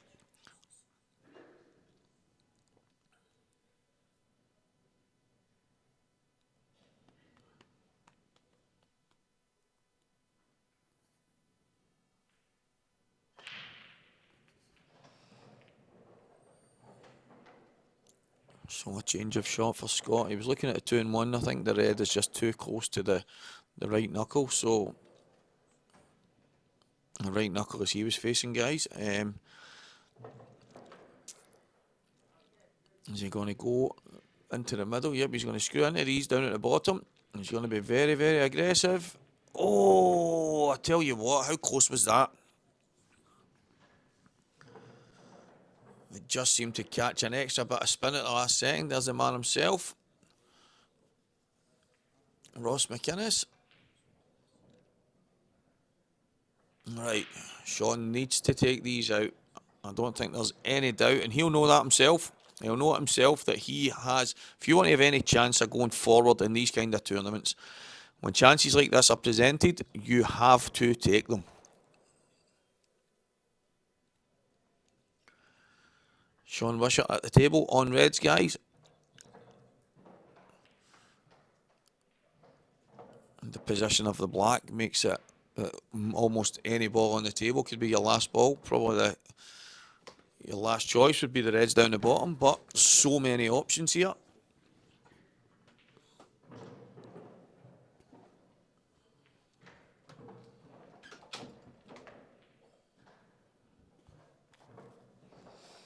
I think I'd be playing the plant in first. Take the 2 balls away down the bottom. I wouldn't even be worrying about them. Just drop them in. Take them away. Work my way up the table. Even if he takes these 2 away first. Sean's having a bit of a He needs to just give himself a shake, just settle down. He's just overthinking it now. I think if he just played that plant and then took the hanger, got himself up to the top end of the table, he'd have a choice to run the rest of them in. But he just needs to relax. Just needs to relax a little. Right, Sean, let's go play the double. Play the double plant across the cushion to the black pocket. If you get it, you take the finish away. If you don't, no harm done.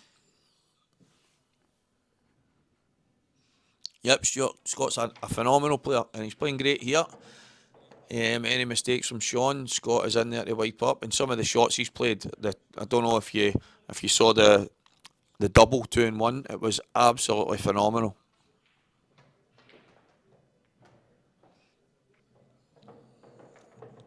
Or why don't you just play the screw back, kick the yellow out and land absolutely plumb. So here we go. Sean has managed to manipulate a chance here. He just has to work it out, settle down and take them away.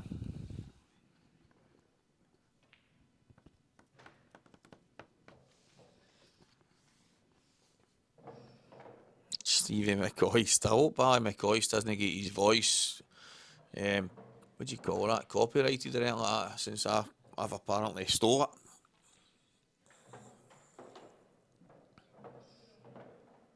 Sean just needs to keep it nice and simple now.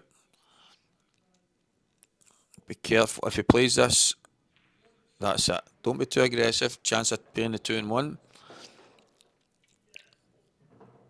This for me is a key shot. If obviously the red going in the top left or even the right middle, I don't think it passes the black, so he won't want to go too far. I think just screwing up, he's going to go cushion, maybe try and get on the middle ball, just to watch he doesn't go too close to the left middle. Do you know what, that's okay. I don't think he's played that, but at this stage he'll take that. He needs to get this frame, he needs to clear his head. He's played so well all weekend, just needs to shake off the last couple of shots that he's played before this finish. It's the same for every single one of us at times. We don't play the shot right, we don't concentrate right, we let things get to us, but just cue this in. Brilliant shot, cued it really, really well, confidently. Drop the red in, drop the black in, and Sean has managed to get a frame back on the board, 7-4, and still in there fighting.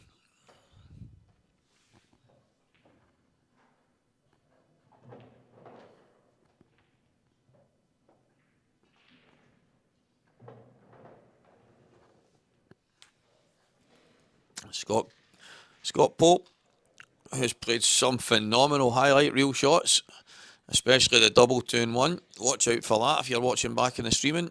It was absolute world class, and he's managed to keep himself in front here, but Sean has got one back, so it is now 7-4. Jonathan Roberts has managed to kick on. Jawad Tabit has always been in there fighting all the way through this event, and even today it was nip and tuck, but Jonathan has managed to kick on to a 9-6 lead. Davy Markey 8, Connor Davison 2, Scott Bope 7, Sean Wishart 3, Ronan Fay 6, Barry Lynn 5, Morgan McInnes 8, Declan Duff 5. Morgan again with 4 runouts. He's been dishing for fun this weekend. Absolute phenomenal. Yep, that's very true. The UK is a hotbed of cue sports, and the quality that runs through the full all the nations is unbelievable. But I think it's something that's travelled the world now these days. I mean, you see you guys, all the guys from Morocco over here, every single one of them have mixed it. They've all been in there fighting. There's Jawad Tabit, managed to get another frame on the board. It's now 9-7, so he's still in there fighting. The guys from Canada had never played this game before. Last Monday, they got to Glasgow and they had some frames. They had no idea of how the game was played. They just knew that it was played on a smaller table, and they couldn't believe how small the pockets were. Obviously, in American pool, it's really, really big bags, but the way they play the game, the kind of positional sense in American pool makes it just as difficult a game as any cue sport. But they guys really, really struggled with the size of the pockets, but they had a lot of fun. Now I think they may be looking at possibilities of maybe taking some of the small ball tables over to Canada. Who knows what that might bring, whether it kicks off or not. But these guys came here and they had a blast, so I don't think you can ask any more. George, is that true? Because I don't, obviously if it was an accident, fair enough. I just don't think there was enough space for him to nick the ball inside it. But if it was a fluke, it looked a phenomenal shot. But fair play if Scott put his hand up. He's obviously not went for it.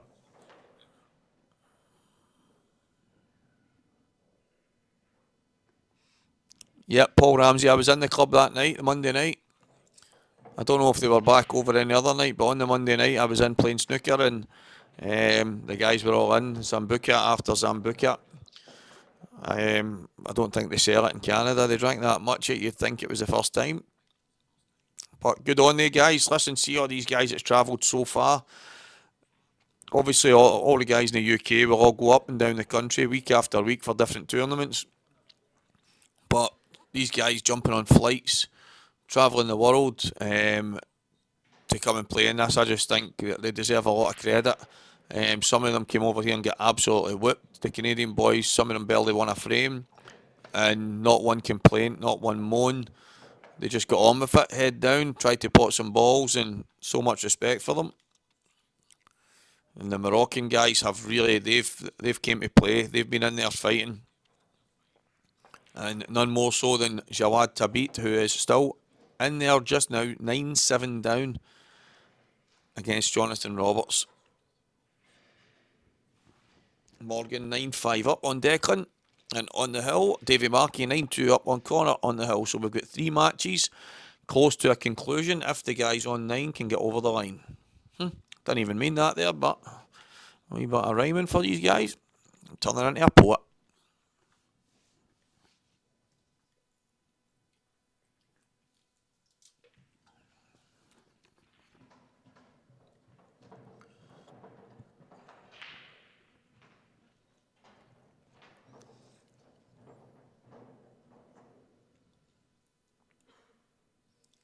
So Sean on reds here is definitely second favourite in this frame.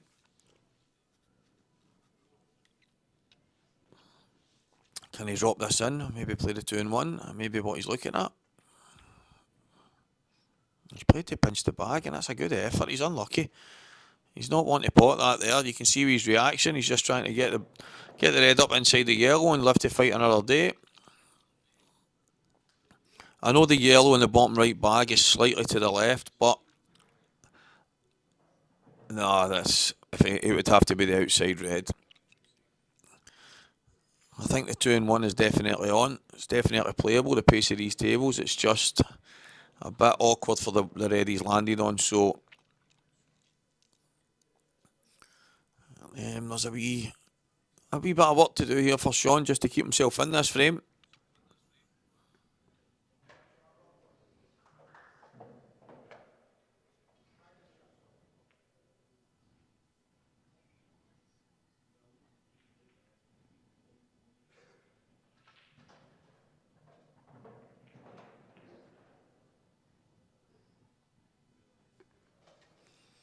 Is he looking at a kind of aggressive plan? Is he going to take the 2?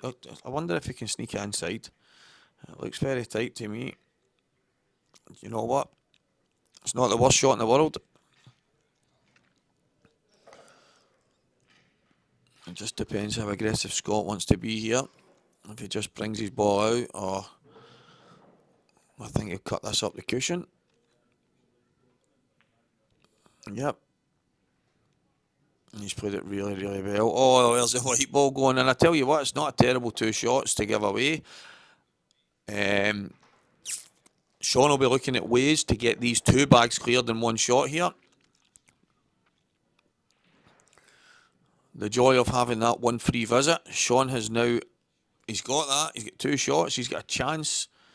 It's not the best. It's not the easiest. But if he can play some kind of shot to get these both bags cleared at the one time, he'll have a big chance of getting this frame nicked.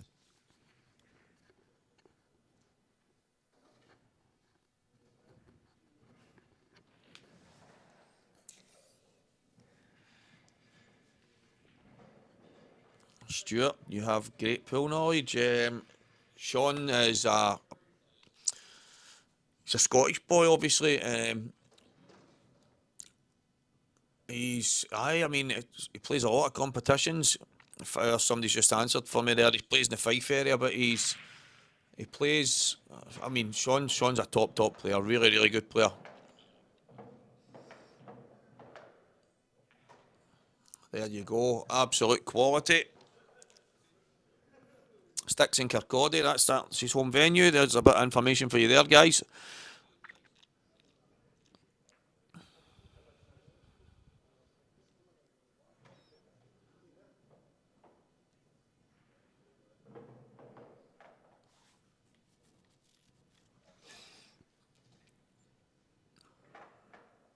Should be okay here. Just one cushioning out up towards the kind of blue spot area.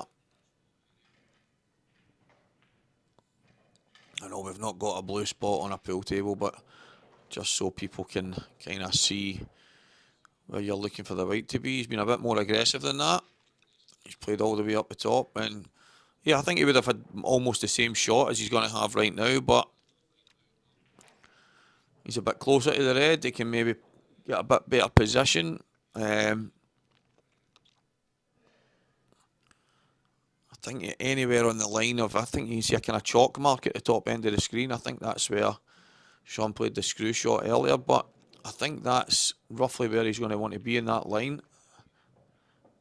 And he's came a bit lower, so I think he's all right. He can just run off the side cushioning out. Just needs to leave it the right angle to drop past the yellow towards the black, and he won't have any problems. I think he would have preferred to be the other side of this, just so he was pushing down towards the red, but he's still totally fine off the side cushioning out. Just needs a slight angle, and he's got it.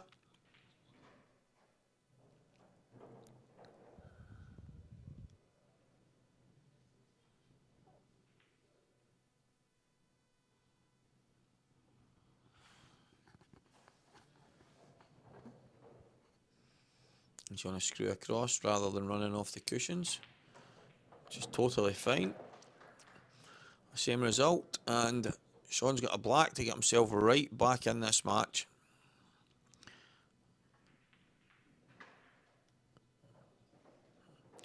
And Jawad Tabit has got himself back to 9-8. I've just noticed that on the scorecard. Oh, good black, Sean. So this match is still really tightly contested. Morgan McInnes 9-6 up against Declan.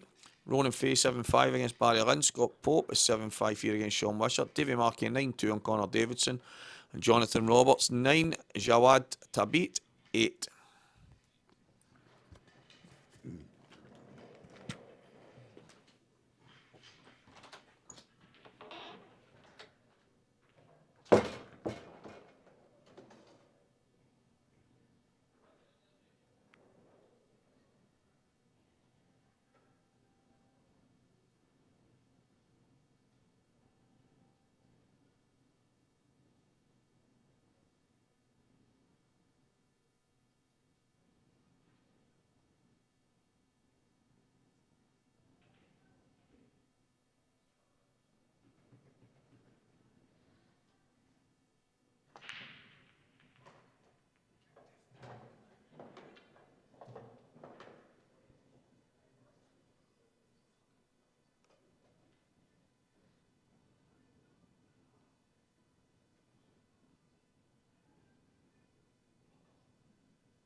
Sorry guys, had a wee 2-minute break there.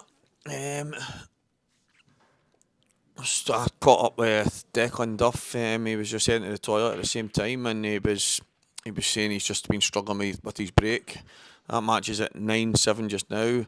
Morgan's had 5 run-outs, I think, in the match, so in fine form. But still quite close. Still quite a close match. A lot of pool to be played. Morgan obviously needs to steal one more frame to get over the line. And Johnny Roberts has managed to get himself through with a 10-8 win against Jawad Tabit. Unlucky Jawad. Absolute phenomenal effort. Should be proud of your efforts.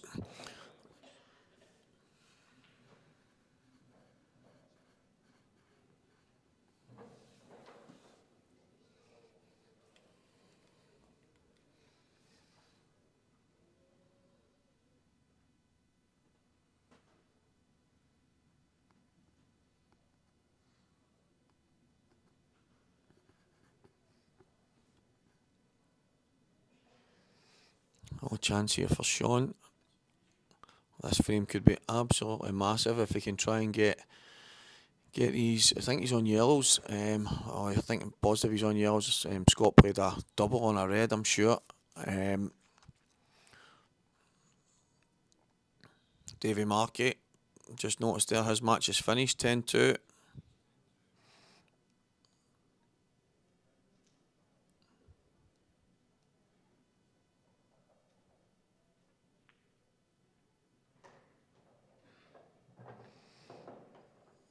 It's tough to tell how tight over the middle bag that yellow is at the left-hand side.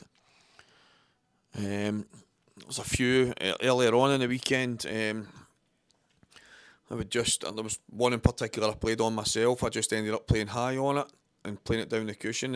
As I said earlier on in the commentary today, if you play it right, the corner pockets take them very, very well. And looking at this, it looks like Sean's going to play up for the top ball and then come across and play that in the bottom for the black last. I think I would be doing the same. I did the same Friday night, exact same thing, just played on it. And as long as you cue it properly, give it a chance, the pockets will take them. But, as I said a few times yesterday, guys, if you miss, you miss.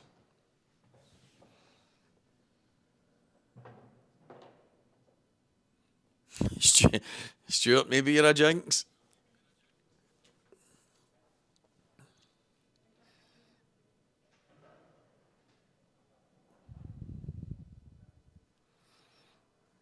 A lot of money at stake here, guys, as well. I mean, the thing is, every single player right now in this last 16 is on £1,000. So that's not a bad weekend's work. I know that the entry fee is 500, but technically you're already on 200 to begin with. So as the money creeps up, it gets obviously a lot heavier as we go through the rounds, especially at this stage. He's played that great. Like I said, guys, if you cue it properly down the cushions, don't force it. The cloth is really quick, the tables are really, really true, so the only way you're missing these shots is by smashing it, hitting it too hard, overcooking it, and there's really no point in playing it that way. He's just cued it in lovely. And we've got a match in our hands here, guys. Scott Pope is now 7-6 up on Sean Wishart, who's having a fight back of his life.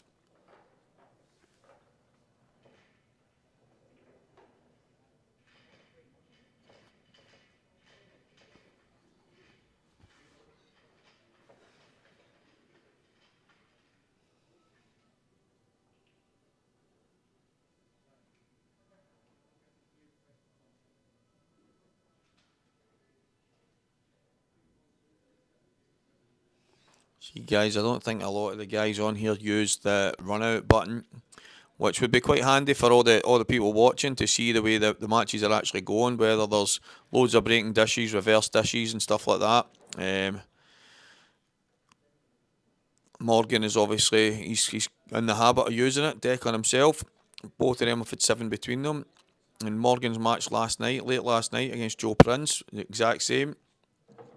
Morgan had 5 or 6 in that match as well, so he's been finishing well. Barry Lynn is at the table, you can just see him. It doesn't look like he's got the reward that he was looking for there, we can't see it, but Barry is on the other stream table. 7-5 down to Ronan Fate.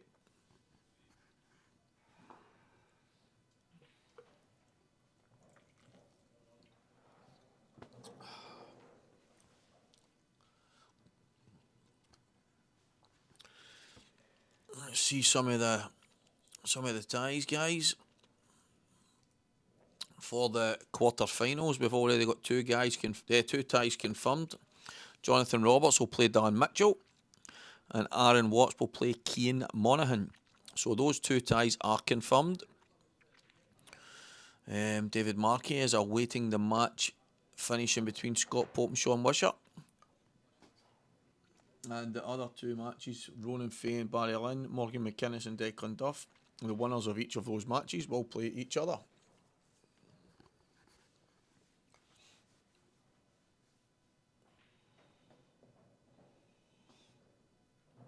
Well, a bit of a view, guys, of the table to the right hand side just now as the guys on the main table are taking a toilet break.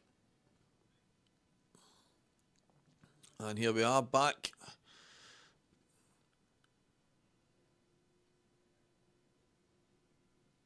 Scott Pope to break.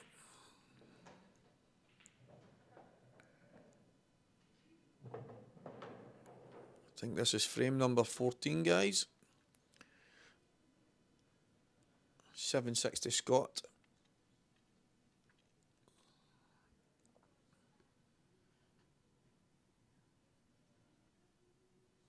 Scott needs 3 frames, Sean needs 4. Who will get them? The last 16. The Blackball Tables, 67k challenge. Fibretec Communications. Thanks to Len Ratcliffe for supporting the event. All the other sponsors. UK World Pool promoting the event as well. And Blackball Tables obviously is your one-stop shop for all your pool needs, snooker needs, American pool. It's got it all.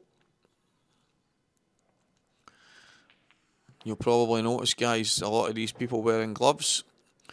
I think Blackball Tables and Morgan McInnes in particular is guilty of selling almost everyone in Scotland a glove.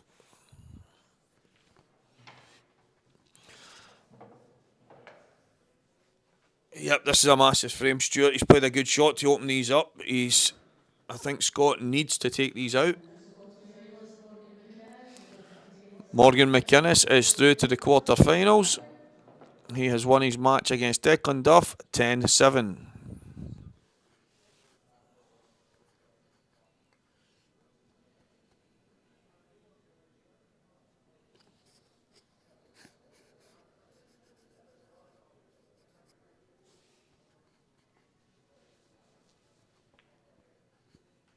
He's missed it. You won't get them. But you will not get them in these bags now. They're just too tight. Like I said in the last frame, and Sean played the yellow down the cushion, if you play it right and it's in that certain area, the bags will take them. If you're slightly out in any way, shape or form, it will not drop.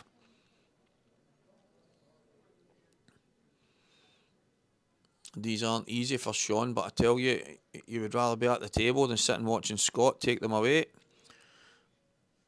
I mean, it depends on how everyone plays the game. You can drop on the yellow that's up next to the right hand side and play it in the top left. I think it might go in the left middle as well. The opportunity to play a combination, or he can try and swing into it right now. Don't know if he's got the angle. He actually has. He's unlucky there not to come out much better. He's played that really, really well. It did not look from the camera angle that he had that angle. He's played it really, really well. Could have came out much, much better. But he's at the table, as I said. He's at the table, and that's the only thing at times that you can ask. And then it's what you do with that table time that matters.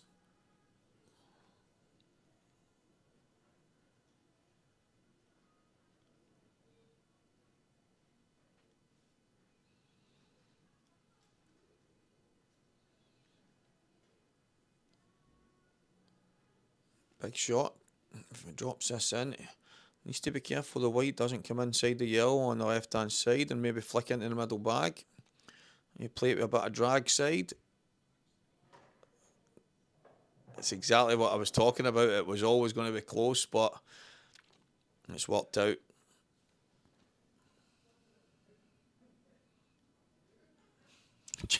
Jelly Belly Telfer, thanks very much.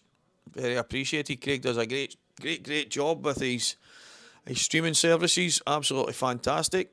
Scottish Q Sports live streaming. That's where we are. Stevie Walker live on commentary. Hope everyone's enjoying it.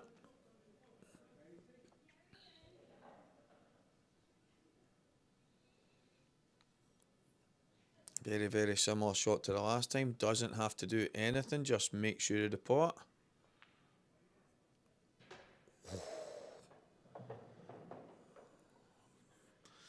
Risk reward strategy there. Going so close to the middle bag. Maybe felt there was nothing else he could do, but I think he's given himself a slight angle.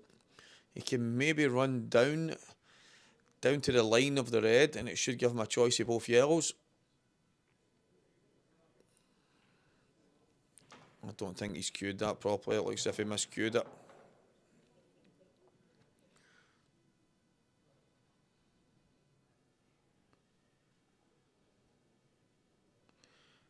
Needs to play a very good shot here. He's going to be going towards the red. Doesn't want to come behind the red. He's going to have to play this very, very carefully and hope to kiss the red full. Can he play a double on the yellow past the black into the bottom right bag?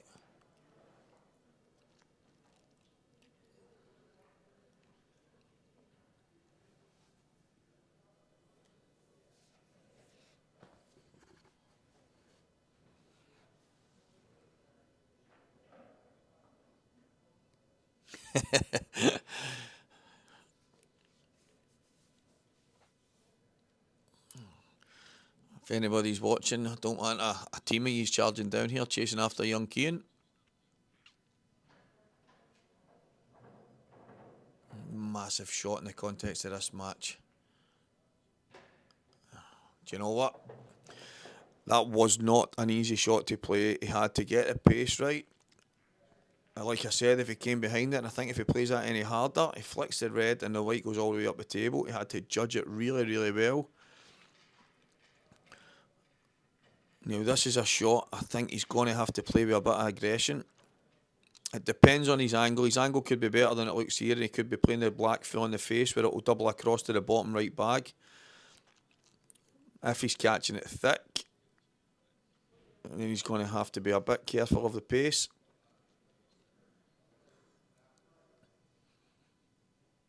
He's going to have to be really, really aggressive.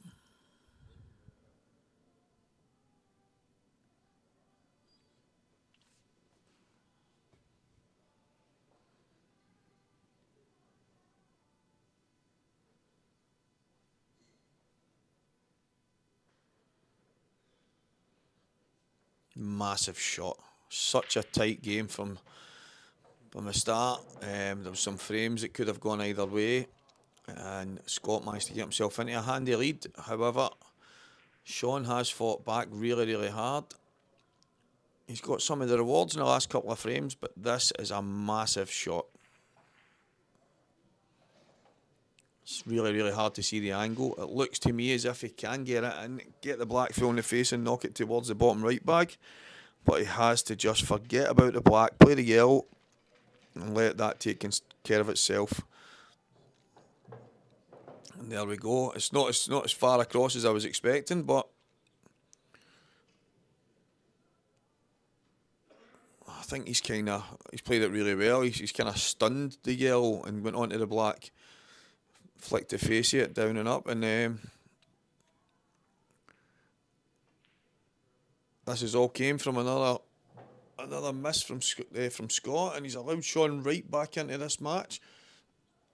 Well, now it's 7-all. Ronan Fay is 8-5 up on Barry Lynn. All to play for, guys, in these last two ties, and fortunately for everyone watching on the stream, these two matches are live.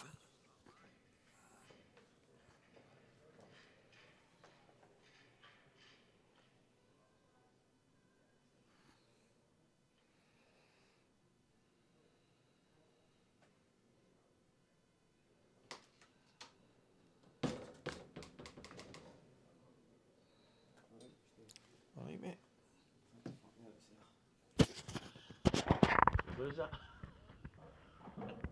You're off. Oh, right. You look tender, man. Terrible, man. Go to drive up this road. Terrible, isn't it? Mate, I've done that so many times and I can't think anything worse. He's got to do it now, man. I know. I mean, Do it. see you after that. So guys, back on. The wee visit there for Keith Robertson. He's a wee bit tender for last night. And he's got the long drive up the road now. So, good luck with that, mate. Hope you feel better. And we're back here live, guys. 7-0. What a match. Sometimes you'll watch these matches on stream. You'll have a dish fest. It'll be a one breaking run out, breaking dish, reverse dish, 8-ball finishes, 2-in-1s, the craziest finishes that you'll imagine. And other times, the guys just have to scrap. They will scratch and claw their way to a victory. This is one of the games where there's been some great shots, some great pool. There's been some scrappy stuff. There's been a couple of misses, but both of these guys are still in there fighting. We're at 7-0. And everything still to play for. Fibretec Communications 67k Amateur Challenge brought to you by Blackball Tables. Scottish Q Sports live streaming. Promoted by UK World Pool.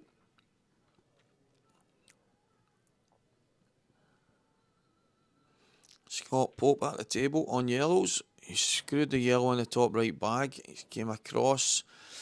Bit fortunate not to get off or even land on the knuckle for the. Well, he's going to, I think he maybe is on the inside of the knuckle. She's going to play the yellow into the middle right bag. Back up for the yellow at the top. Doesn't want to land straight. He's perfect.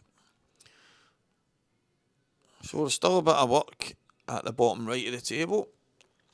If he can get onto that red that he's pointing at right now, then most of that work will be gone. It'll be avoided. They'll have a much simpler route to take the finish out.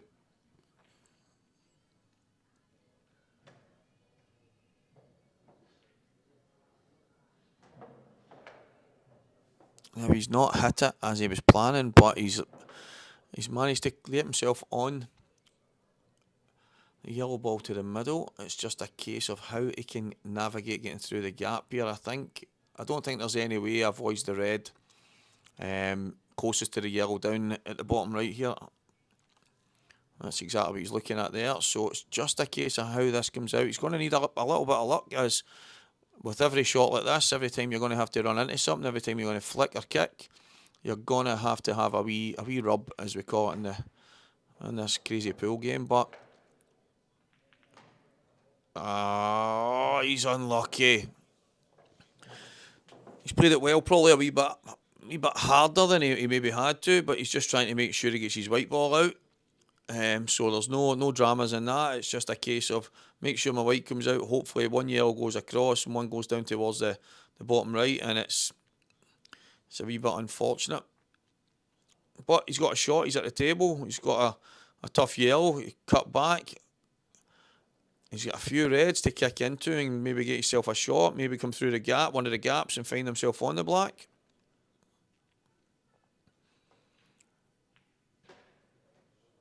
And he's done that.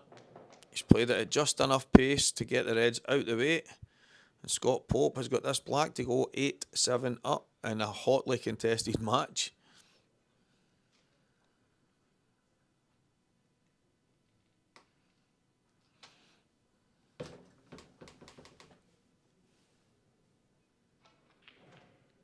And he takes it. Great finish there. So Scott Pope goes 8-7 up. Sean has fought back. I think he was 7-3, 7-4 down, so he's still in there fighting.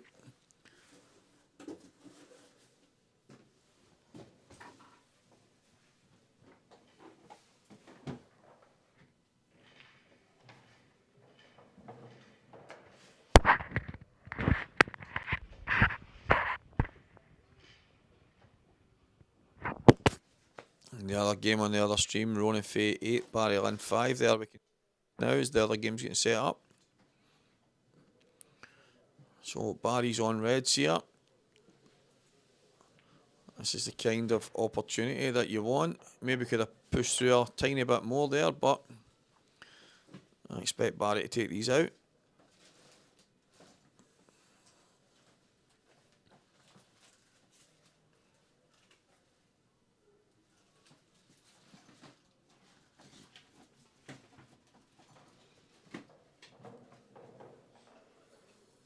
Looks as if it's Barry will get them taken out. So we're back here on the main table. Scott Pope and Sean Wishart.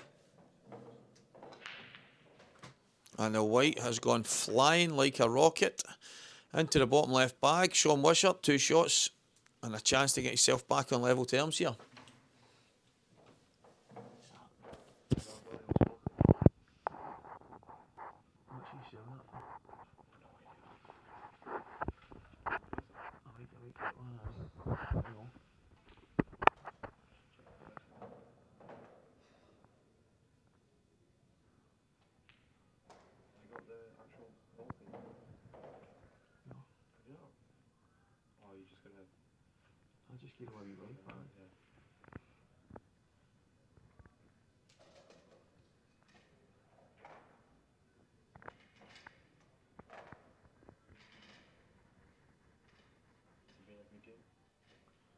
Really scrappy, but both of them have played well. It's just been the odd wee miss here and there, and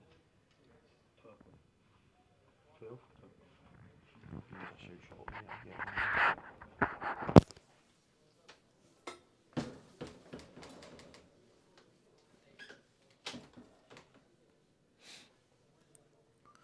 The curse has been broken.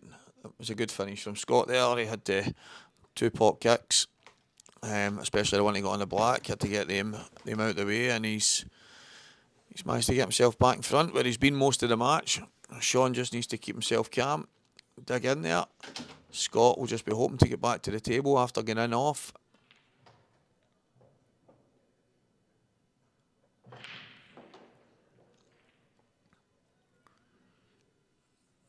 Okay,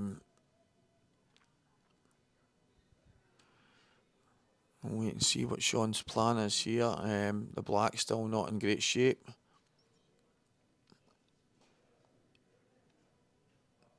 A couple of balls in and around the area can be used to flick the black out. If he decided to do it from the red, you could do it here, playing the plant. Flick the black out, should be on the red into the middle. Worst case scenario.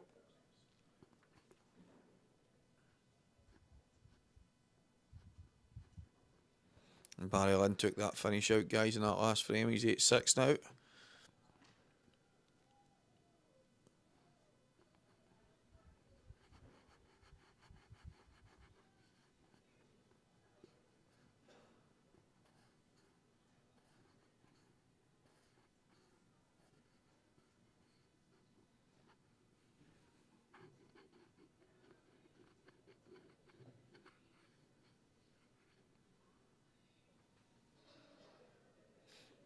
I think that's the shot Sean's going to play here. I'm going to take the plant on, go into the black.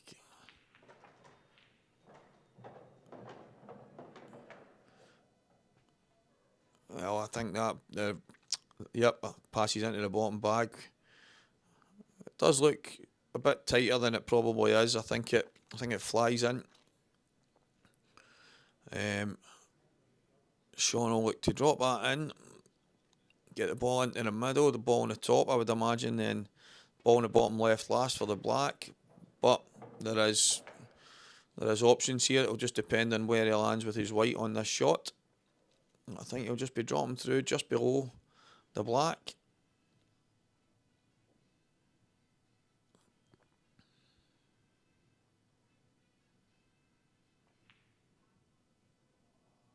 He's tried to miss the balls in the middle of the table completely. There was a big enough gap there, definitely. I think he's just worried that if he flicks it, he doesn't get the pot, but he's ended up missing it by a long way because of that.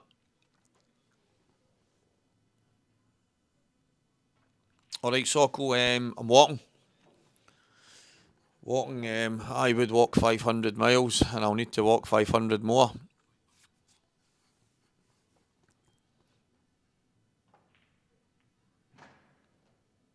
if you're not doing anything, Socko, if you fancy driving down and getting me, I'll be glad to see you when you get here.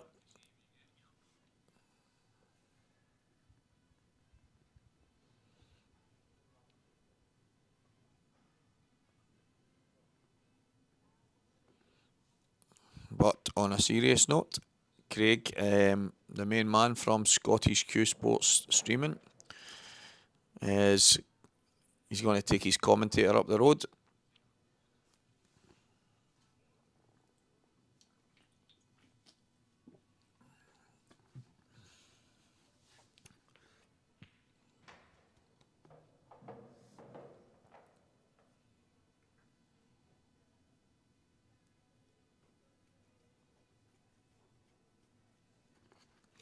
So Scott getting the white clean there from referee Alan Reynolds, aka Renzi.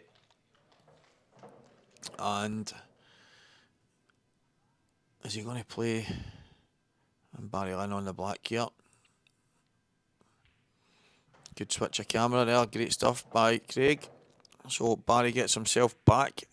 8-7 now. These two matches are so close to call.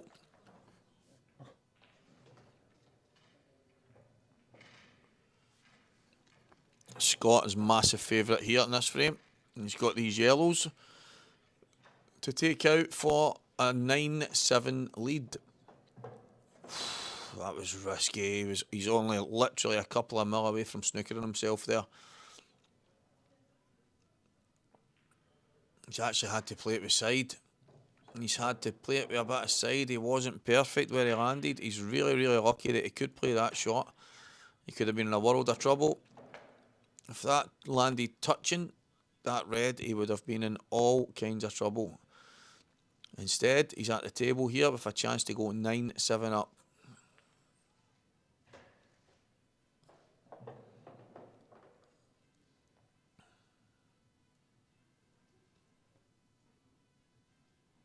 Does he drop this in and play the yellow on the top?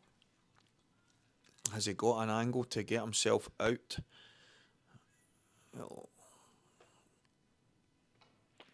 It looks as if he's looking at the yellow passing into the middle. Yep, it looks as if it does. He's a touch straight, but it looks as if he can create an angle by playing it in off the knuckle. Or is he going to screw out? It looks as if he's going to screw through the gap. Yep.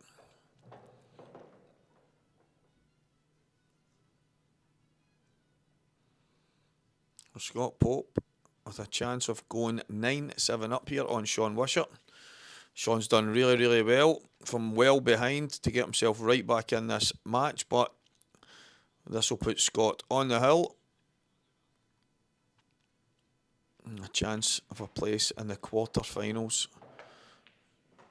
of the Blackball Tables 67k Amateur Challenge. Fibretec Communications and brought to you guys, promoted by UK World Pool, live on Scottish Q Sports Streaming. We're in the Grand Hotel in Blackpool.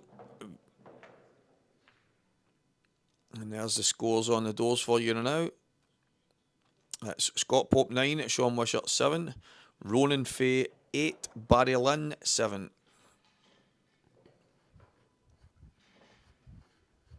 Quarter-final draw so far. Jonathan Roberts versus Dylan Mitchell. Davy Markey awaits the winner of this match here on the main table. Scott Pope and Sean. And Ronan Fay and Barry Lynn will join Morgan McInnes. Whoever wins that one will join Morgan. And Aaron Watts is going to play Cian Monaghan.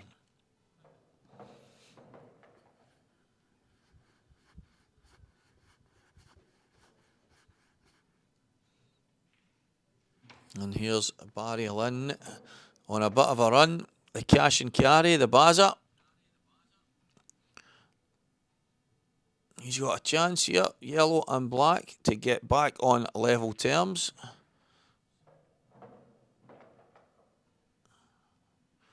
He's got a new haircut and a new buzz about him, Barry. And he's back to 8 each, I think.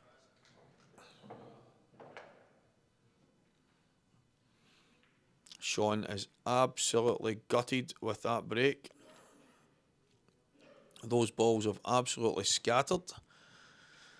As you can see, a cluster of yellows in the top left bag, but the ball's open great. He's just not made one. He's not got a ball, and all of a sudden Scott's at the table with an opportunity to maybe go and steal this match. Not steal it, he's been in control for most of it, but in this frame, steal this frame from the break and win the match.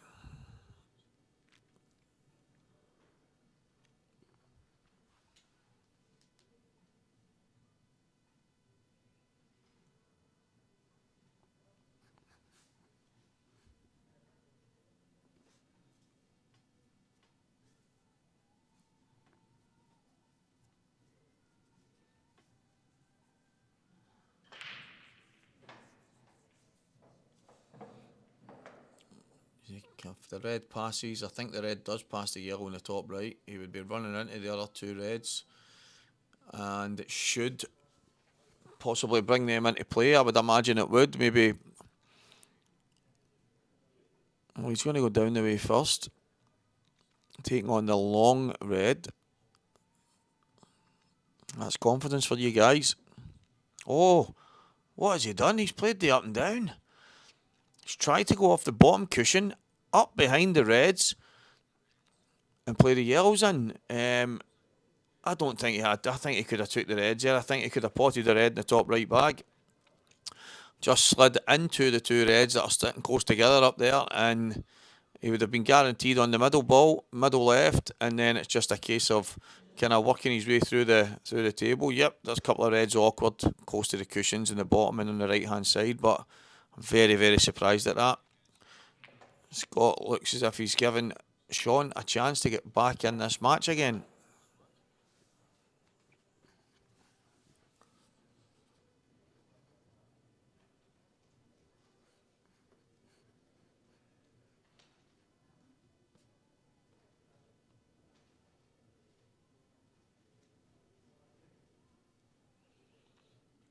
So Sean with a massive, massive chance here. Get himself right back in the match. He'll be sitting 9-7 down. Scott is still firm favourite. Needs one frame. But Sean can get himself one frame closer by taking these out.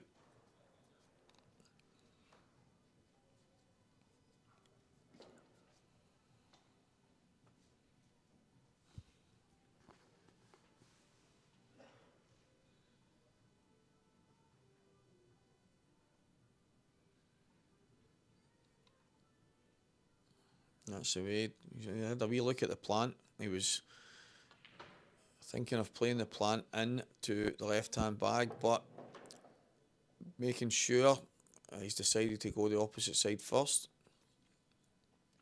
Don't think the plant would have been a bad shot. It's just a case of maybe the second yellow landing on the left-hand cushion, and just to keep the balls in play. He's probably played the right shot. Just needs to come around the back of this. Nice and easy. Doesn't want to end up behind those reds. And that's exactly the way to play that shot. You can now stun through the gap between the two reds in the middle of the table. I don't think he'll want to come all the way down for the bottom ball just now. I think he's better coming down for the one in the middle. Just stun through the gap, drop it in, then play the ball in the bottom bag after that. We all see it different. We'll find out here the way Sean plays this shot. He's okay. It ran just a touch further than he would have probably wanted. He can maybe play the ball on the bottom now and come back up, but I think he'll take the ball in the middle. He'll just have the right amount of angle to drop off the bottom cushion back up for the black. He's actually had loads and loads and loads of angle there. It looked a lot less on the TV screen. And Sean Wishart with a chance to get right back within one frame. Scott Pope only needing one frame.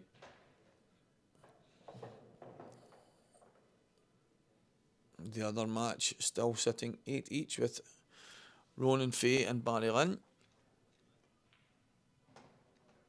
Well done, Sean Wisher. Sponsored by Fibretec Installations, guys. Promoted by UK World Pool. We're here at the Blackball Tables 67k Amateur Challenge, live on Scottish Q Sports Streaming. Commentary box, Stevie Walker, joined by himself.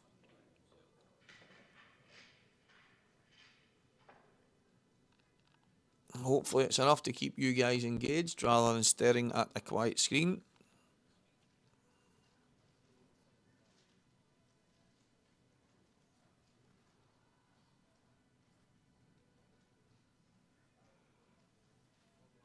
And no messing about. Scott, balls are set up, ready to smash.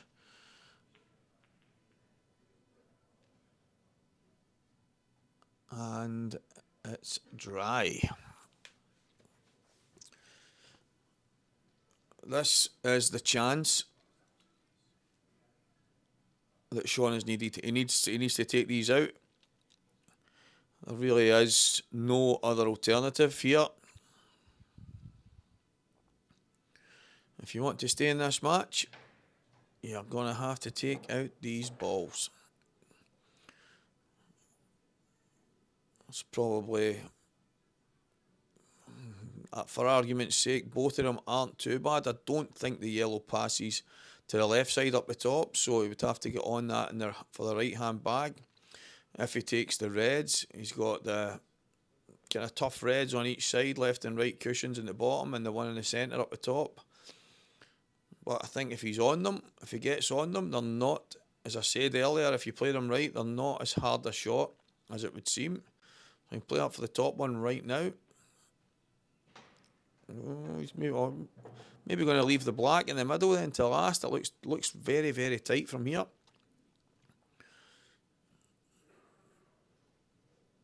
And do you know what? I would be tempted to just put this red down in this corner pocket and take the bag. 9-8 down. I would be tempted to just take the pocket and hopefully stay in the fight.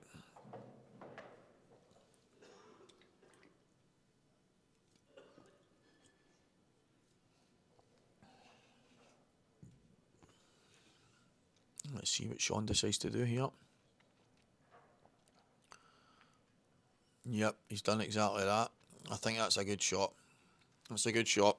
It's a clever shot. Obviously, Scott's got opportunities to take even the bottom left bag, the top left bag. Sorry. He's got opportunities to get himself into the position himself, but Sean has just made sure that he's still in this frame.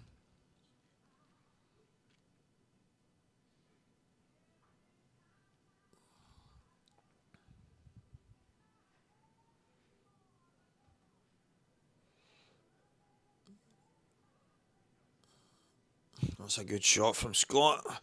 He's just left Sean on the only ball.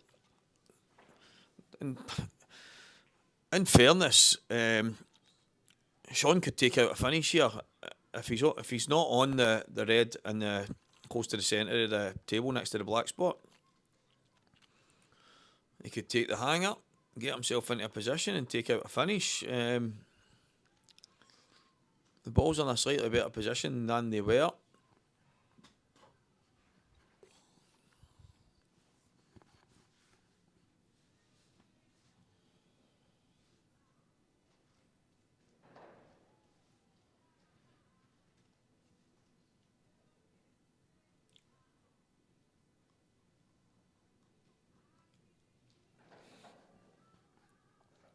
Tough decision here for Sean. Does he try and go off a cushion and play into a red and hopefully hit a cushion? It looks as if he's on this. No, he's going to go off behind the yellow and kiss the red in the bottom left. That's okay. I think he might end up tight behind. It looks as if there's a bit of a gap right enough, so I don't know if he can get him tight behind the yellow.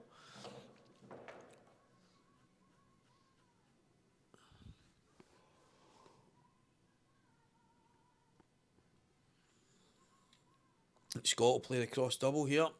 Get one of his balls. He might even be able to get two of his balls out at the same time if he plays it properly. And while he's got control of the bottom left bag.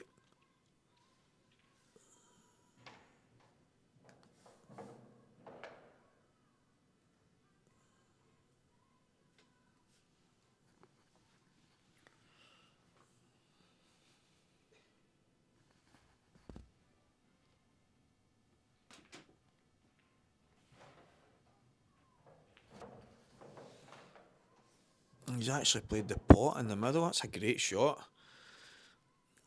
He's given himself an opportunity here. It's just a choice of shot now. He can take the other one in the middle. He's obviously bridging over the pocket and the red. And then you've got the yellow dead centre at the bottom. That's the one he's looking at right now. So he's decided to go up for the bad yellow right away. So he's fancying this, Scott. He's fancying it.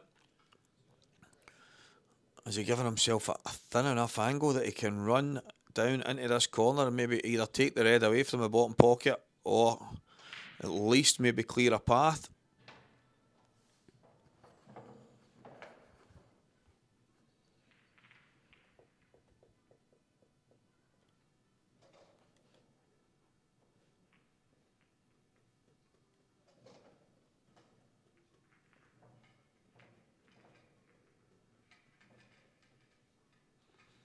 Big shot in the context of this game. Barry Lynn is 9-8 down as well, guys. So the two Scottish boys are down in their ties, and this is where I thought it was going, and it's going to be 2 shots to Sean Wishart. Is it an easy 2 shots? Definitely not. However, it's 2 shots that he didn't have a minute ago. The alternative was arguably Scott taking out a finish. So you get to the table and you do your damnedest to get that, get the ball out, get yourself into a position and hopefully take a chance. Scott will be ruining that. He had an opportunity to hopefully clear the bag at the bottom right. He's not managed to do that, so in missing, he's gave away 2 shots. It's all to play for here. What will Sean do?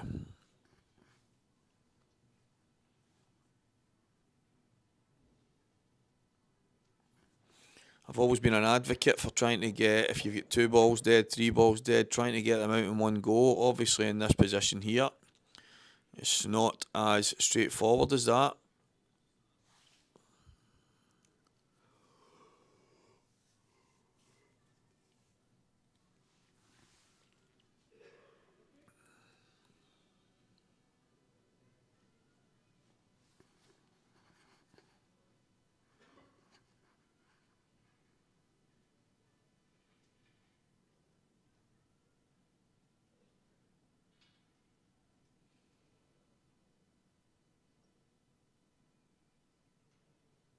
And Sean having a wee look to see the angle of the black, see how easy it is into the middle. Deciding whether or not he's going to clear the bottom bag or move that yellow at the top right, which if the black goes comfortable enough, then he won't have to touch that up there.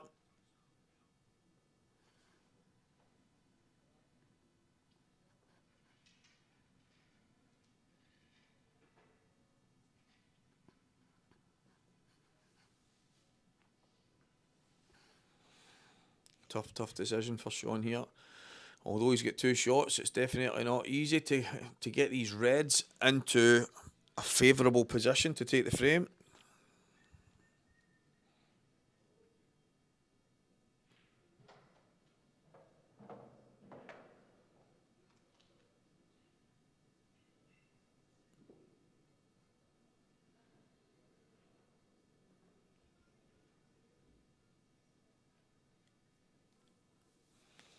What are you going to do, Sean? What are you going to do?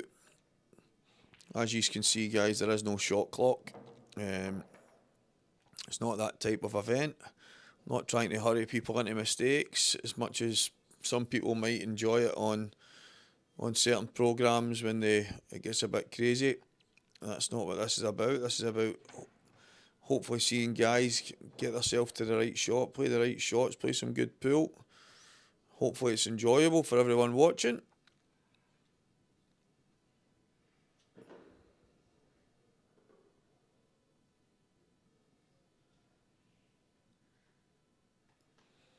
You're going to double this and try and go up through the gap. Just a wee flick up, that's fine. It's not exactly where he was hoping it was going to be, but he was wanting to go half ball, come through the inside of the two of them, knocking the red up over the middle bag, but he's at the table, 9-8 down. He needs to take these, so he would rather be at the table than sitting watching Scott.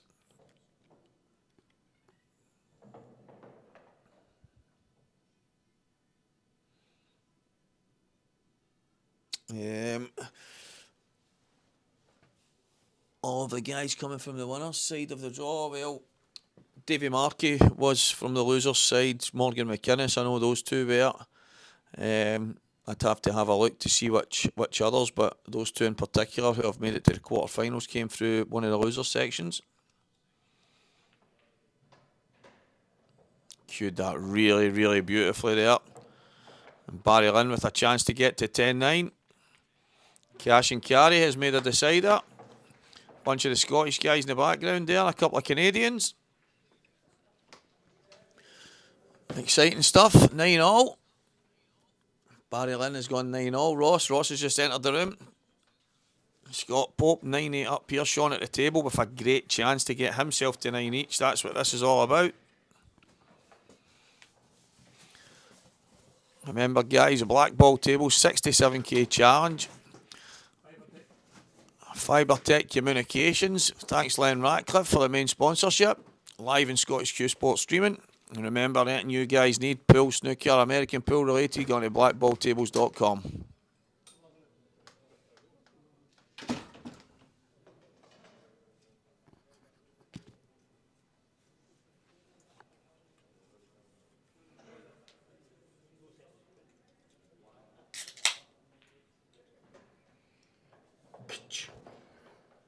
We can have Pepsi Max, maximum cola flavour, maximum cola taste, or whatever it is they say. I don't know how true that is, but it's alright. Apparently it's got no sugar in it. If that was true, I wouldn't be doing star jumps right now. Which obviously I'm not.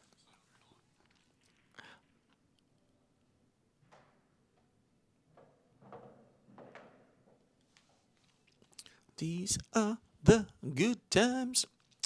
This is what it's all about, guys. I mean, there's a lot of money at stake, as everybody can see. £67,000. The Fibretec Communications 67k challenge brought to us by Blackball Tables, and a £10,000 first prize, £5,000 to the runner-up. What a runner-up prize that is for an amateur pool event.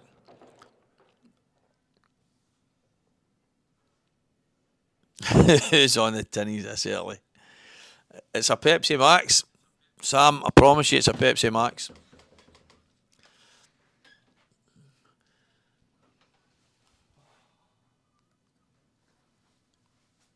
You reckon Sean will double the 8 ball? Oh, listen, it's... Well, he's actually... I've just had a wee peek there. He's not landed great. He obviously needed a bit more of an angle on the... From his last shot, he's came well short, so... I think you might have been right. He might have been playing up for the top red and then to play drop the red in the middle and then play the double, but he's going to have to manipulate something here because he's in a bit of trouble.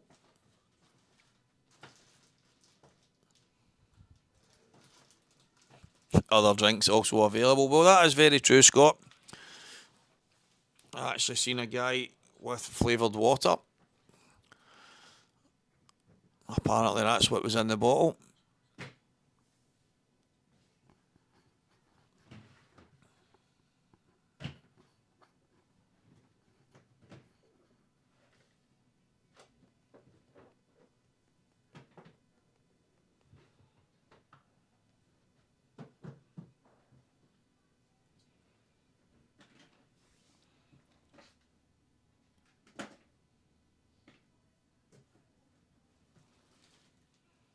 Really, really tough to call this. As you can see, guys, Barry Lynn at the table and his decider. Sean Wishart here under a lot of pressure. Red in the top cushion, it was always going to be a problem.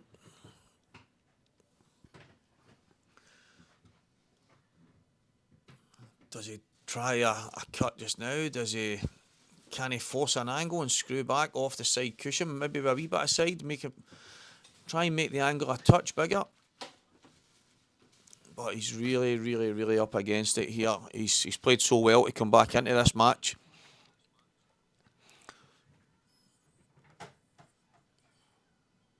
He looks like he's going to go for the cut. 100% on the pot here, Sean.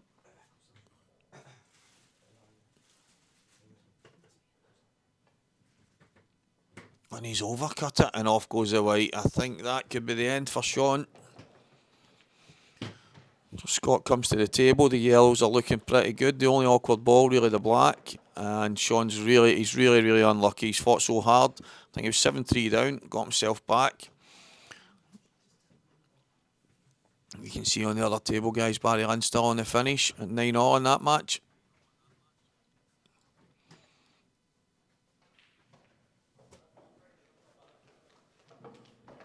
So Scott Pope has these yellows to make it into the quarterfinals. Fibretec Communications, 67k, brought to you by Blackball Tables.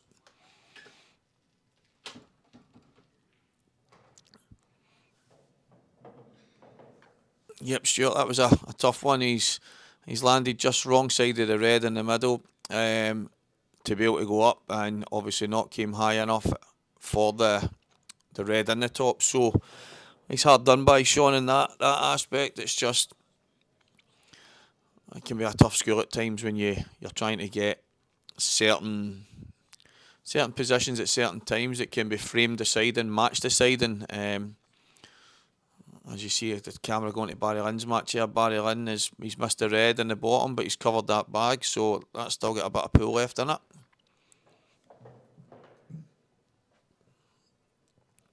And Scott Pope here, 3 yellows in the black. I don't think he'll be worried too much about taking these out, but you never know. Pressure is a wonderful and crazy thing, especially in Cue sports.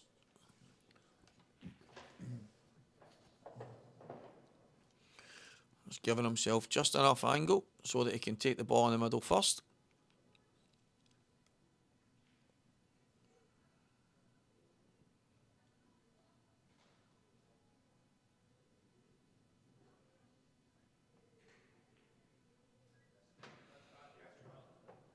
And I think that'll be that. Scott Pope. He's got this black ball to send Sean Wishart home. It's been a great weekend for Sean. Good display from both guys there.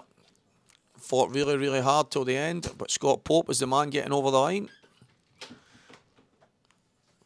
Such a hotly contested match. When you look at the scores, guys, 10-8, 10-3, 10-2, and then that one finishing 10-8, and we're still waiting on the winner of the deciding frame between Ronan Fay and Barry Lynn, but some quality ties, guys. And looking at it so far, if you can see, obviously it's redrawn. I think that's maybe where the mistake is coming from. Someone thinking maybe that all the guys at the home side are through the winner's side. It was a redraw for the last 32. So, but it's looking like that is 7 out of 8 on the left-hand side of the draw have won.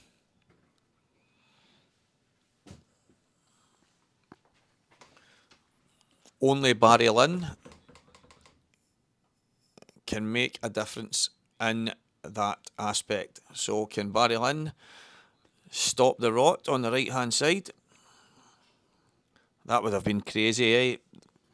A bet on every person on the left-hand side of the draw. That would have been unreal.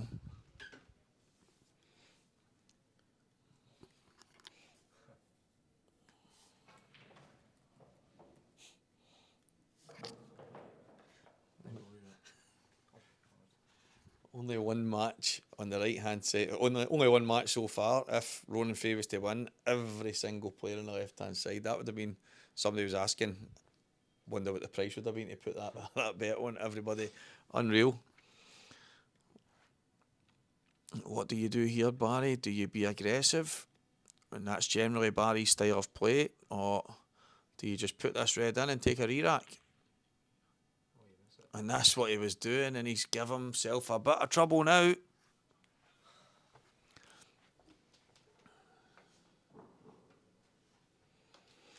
Thanks very much, Stuart. Appreciated. The next match on stream is going to be in the quarterfinals, Jonathan Roberts and Dylan Mitchell. So for anyone that's going to be tuning in, that'll be the next match on the main table. And on the other table will be Aaron Watts and Cian Monaghan.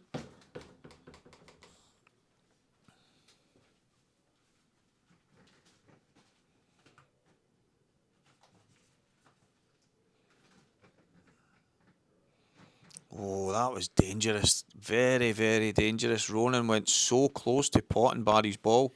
He slid off the yellow at the top, and the white came over and almost put Barry's red in. That would have been a big, big error, but that's a good shot from Barry.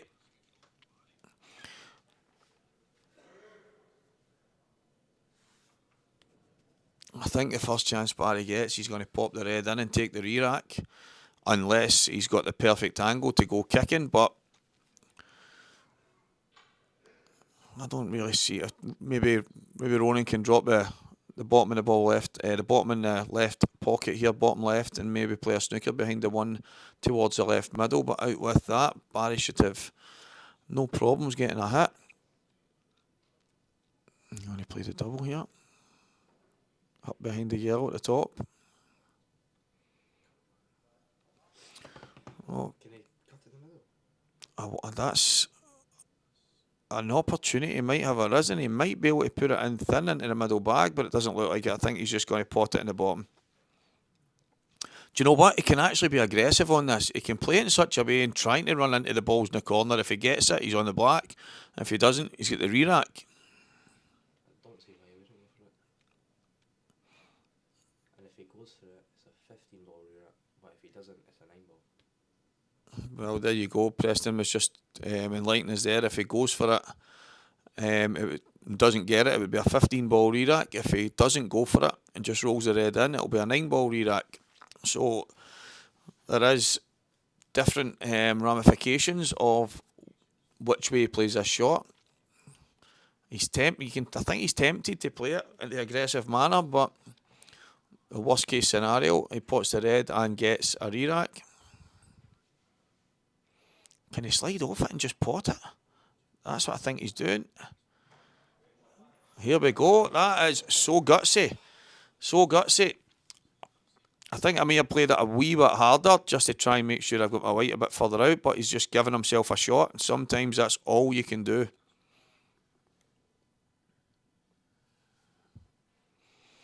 Here we go.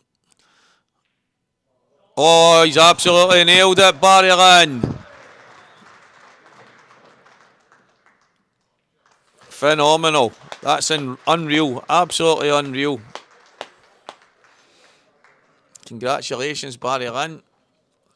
Always behind in that match, always fighting and digging, and he's managed to pull off a world-class finish. Absolute world-class.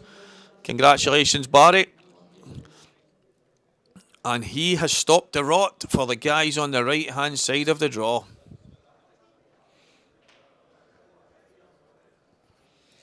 Cash and carry the bazaar.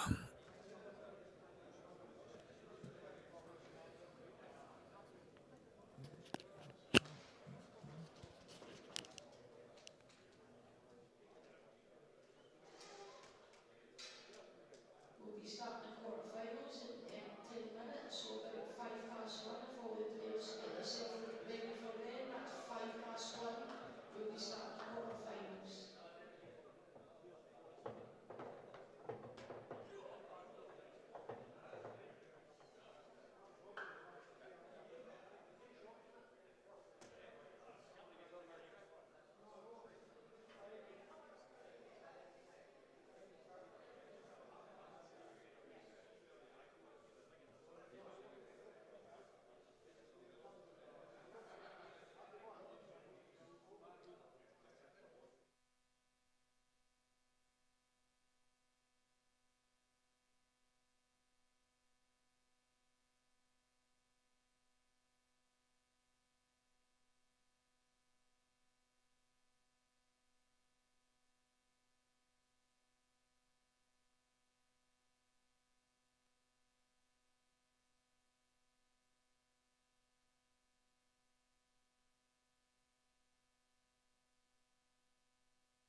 luck to you eight gentlemen, and you can start your quarterfinals.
Here we go then, guys.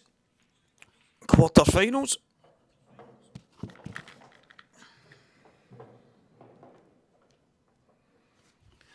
Jonathan Roberts, Dylan Mitchell,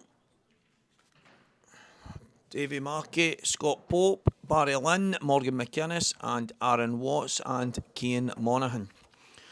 Good luck to all. Hope they all play well. Put on a show for everyone.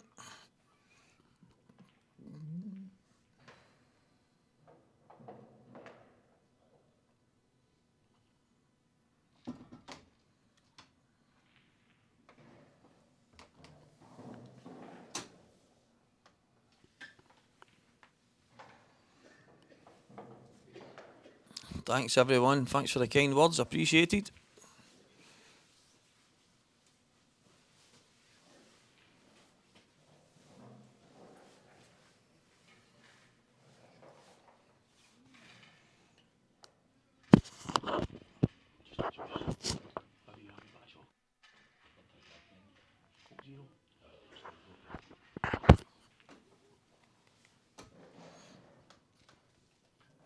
It's not the worst shot in the world.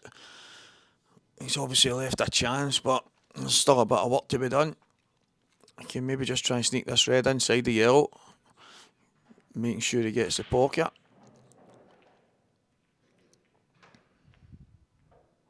He's done exactly that. There's still some pool in this frame yet.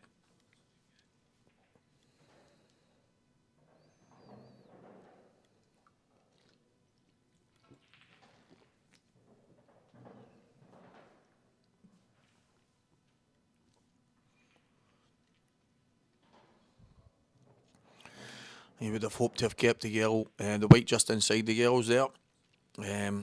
Maybe forcing Dylan to play the red hanging over the pocket, but Dylan won't be in any rush here.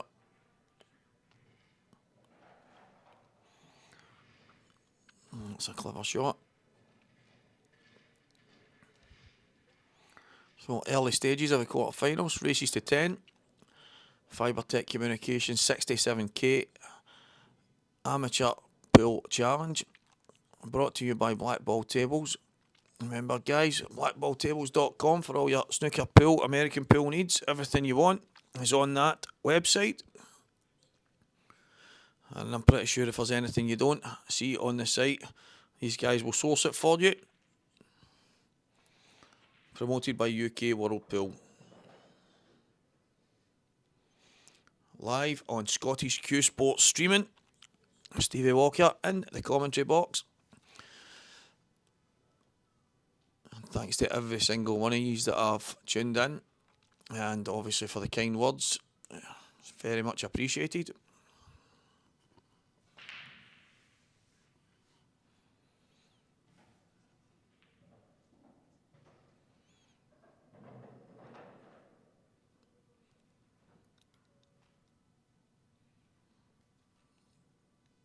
Is Dylan looking to take the outside red away from there? Yep.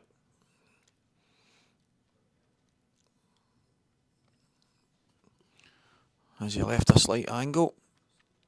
If Jonathan can play the yellow at the top in here, he may be insistent on having a go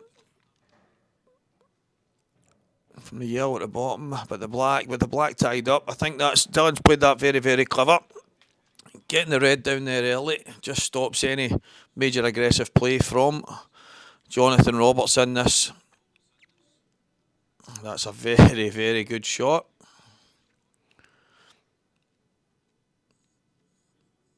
I don't think Dylan will play this too hard, just a nice wee touch.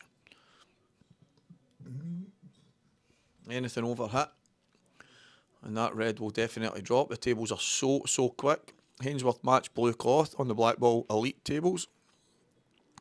Tables have been absolutely fantastic all weekend. That's testament to the people looking after them. Brushing, cleaning, ironing. Making sure they're all level and looked after. Oh, that's unfortunate. Played that shot. I wasn't expecting him to play that shot there. I was thinking he would maybe just run over and touch the red, keep himself in control, but obviously felt he couldn't keep control of it, so he's just had a go. The red on the side cushion here was always going to be a problem. And now he's got issues at the bottom right hand side of the table. So Jonathan Roberts has just became favourite from one really good shot. Just shows how much these games can change. In the space of one shot, all of a sudden you go from massive second favourite to a huge favourite.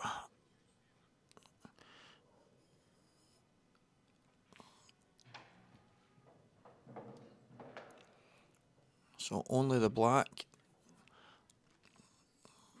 I think if he can, in an ideal world, yep, he gets the ball in the top right, top left, and then down for the ball in the bottom, and come high on the ball into the right middle, and then drop down for the black into the left. Or he can play the yellow in the middle of the table onto the red and clear the bag. We'll see what choices Jonathan makes here.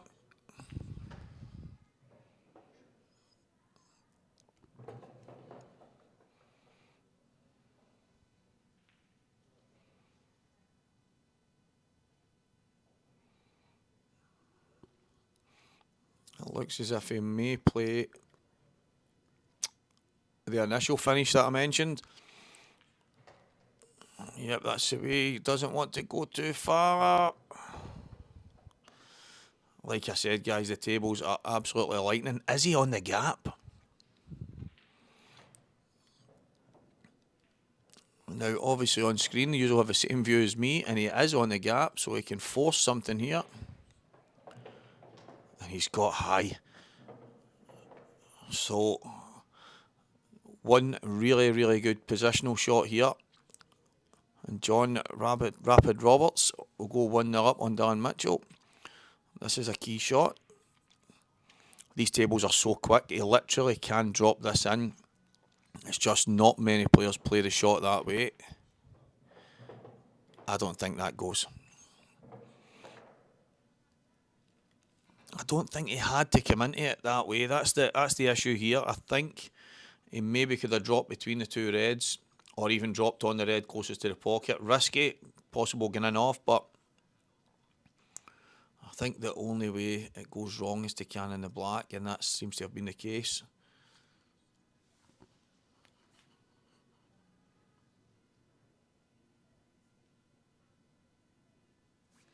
Very, very true, Stuart. The tournament is left full of winners.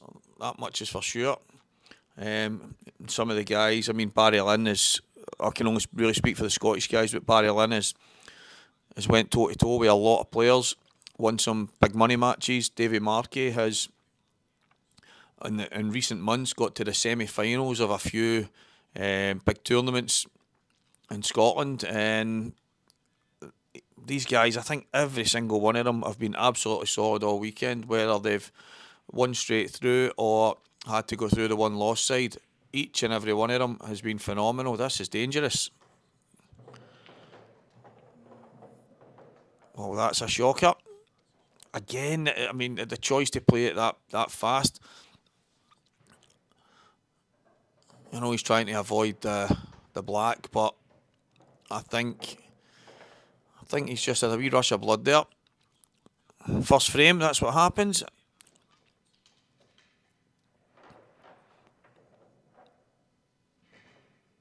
A wee look out into the floor. You see Barry Lynn and Morgan McInnes, Davy Markey and Scott Pope.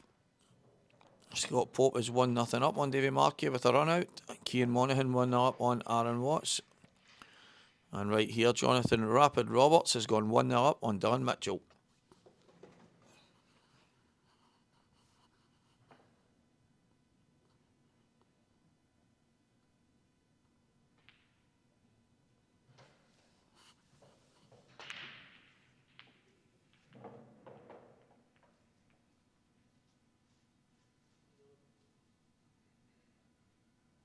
A dry break. Well, these yellows actually look quite good. The black isn't in the greatest of positions. The yellows up the top aren't. I don't know if the one at the top will play a plant onto the left one, but it looks to me like both of these balls have got a bit of work in them. So looks as if Dylan's going to eye up the reds here.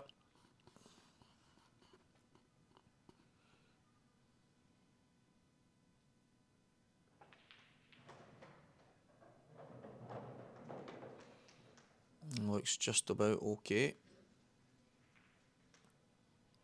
I wonder if he's got an angle that he can maybe get in to the red and black right now. And that's what he's tried.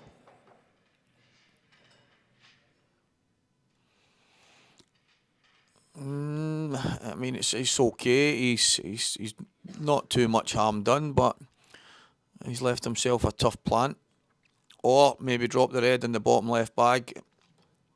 He's knocked the reds at the top into a plant, so if he manages to get something here and stay at the table, he should still have a chance.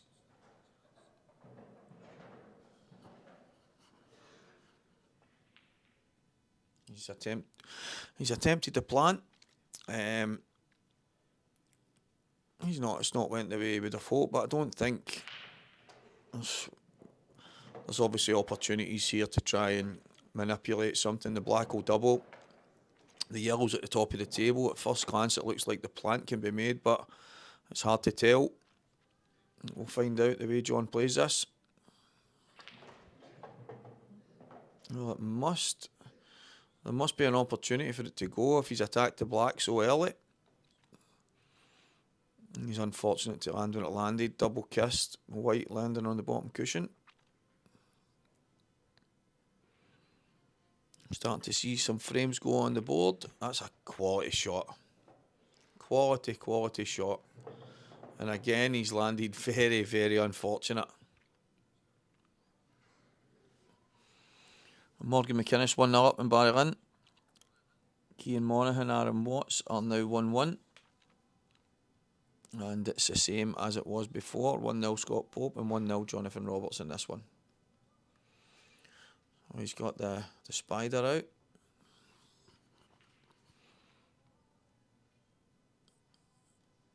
It's a very, very difficult shot.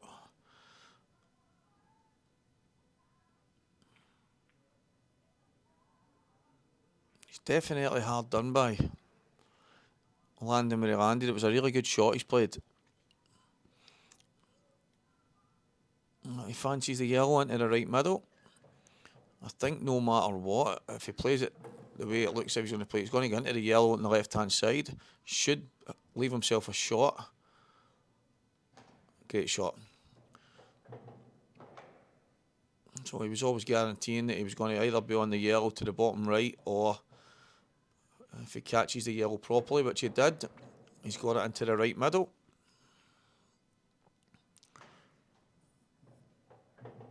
And that's fine. I just want to screw back. I think he's got just enough angle to get himself back properly for a ball in the same bag, yep.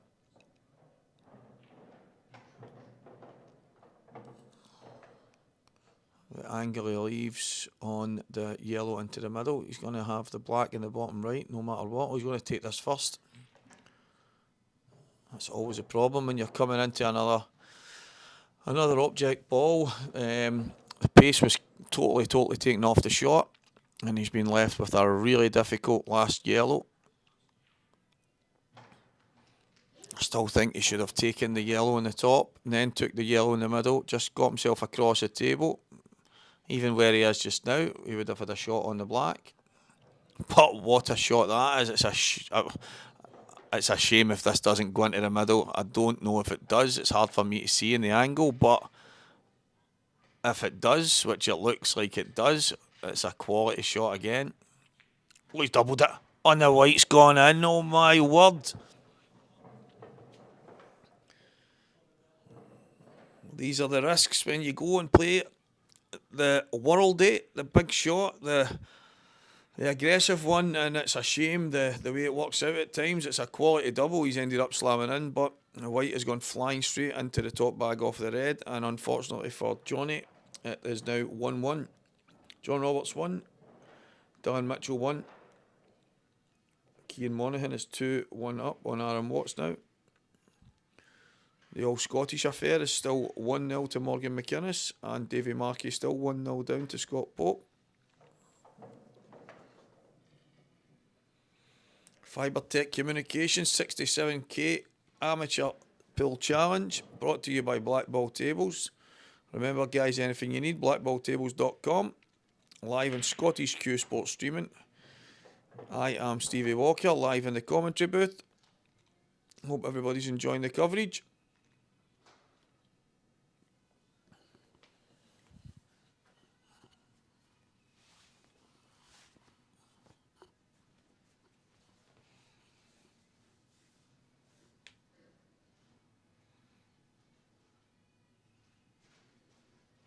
So very good break here. Looking like yellow balls from the start. Could take the yellow into the top left and nudge the reds, landing on that yellow on the top cushion. He's played through the gap. That's a very good shot. Don't know how straight he's landed here. He should be able to get himself down, at least for the one into the right middle.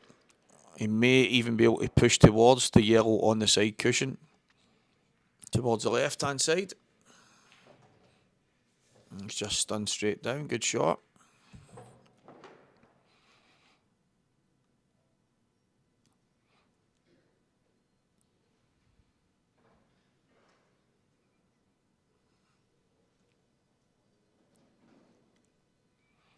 So he's given himself a chance here.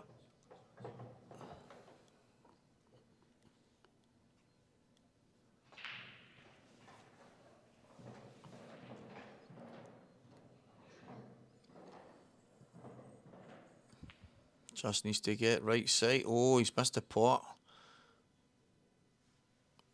He would have been taking that in the top left, and then the ball closest to the right hand pocket would have been put away. Arguably the yellow in the centre of the table into the middle, and the black, but he's just taking his eye. Maybe just the way he was bridging over the red has made it a bit awkward, but he'll be unhappy that he's missed that.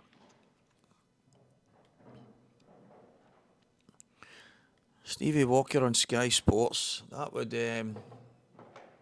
be incredible. I'm surprised, to be honest, that they haven't approached me. I heard the Sky Sports phone lines were down right enough, so that might be something to do with it.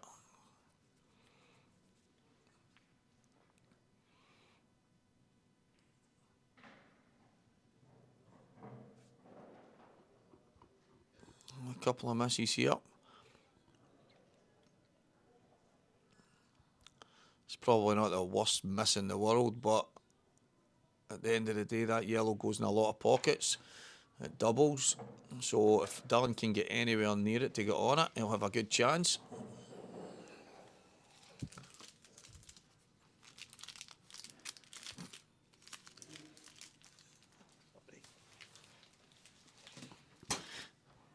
Mr. Reynolds, Alan Reynolds, just dropped me in a wee juice and a bit of chocolate there. Absolutely phenomenal. That's my breakfast, lunch and dinner. Grab a Snickers, get some nuts. And back to the pool here. Dylan is... I wonder if he's just going to play and get on the double. As I say, the yellow goes in a number of pockets if you can drop on it, but I think there's a lot more work to do than just simply dropping on that yellow at the left hand side. So he may... He's played up the inside of it right now. He's unlucky. He may fancy the call. He's going to have to play the combination, I think, here. It's definitely on. These tables are really good for them if you absolutely nail it. However, he's got a positional shot to play at the same time here. It can sometimes make these shots a bit more difficult. It's just inside the left knuckle. If it was a bit tighter, guys, it would be almost impossible to play as the yellow would be coming away. I think it's just slightly outside the knuckle on the left-hand side, which should make this possible if he gets it properly. As you can see there. So just be following the same route in. Can he cross double? Is he looking at a cross double? Was he trying a 2-cushion double into the middle bag? Well, he's tried it.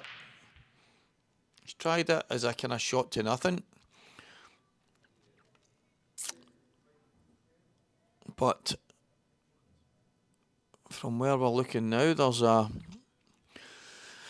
chance for Jonathan Roberts to get himself in control of this frame.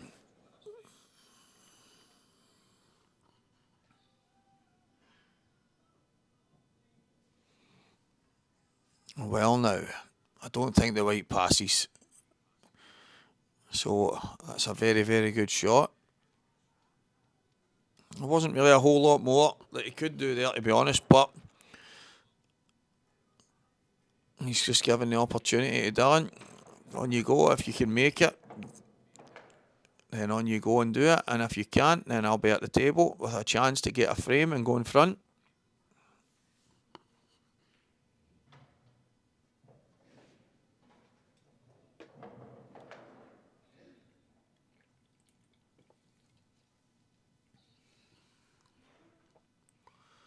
If he catches us full in the face, he could gun off. He's caught it. Slight kind of double kiss straight away. It's followed through off the knuckle and out. He's got a shot. If he drops this in, he'll be absolutely perfect in the black. Tough shot to play. Tables are nice and quick. There won't be any issues with it reaching, with a drop in dead weight. It's just, yep, playing off the cushion from that kind of distance was never ever going to be easy.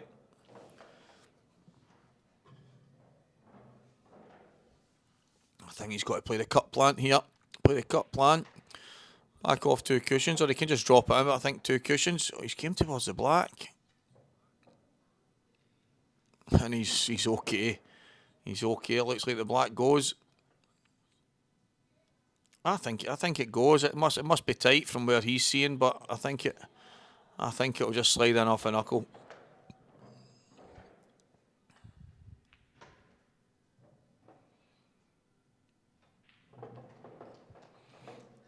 Would have probably preferred a better angle here, but I think he can stun across for the ball on the cushion.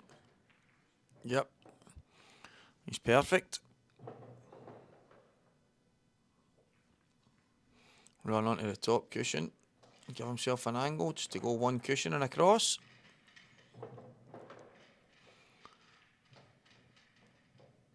Does it absolutely perfectly.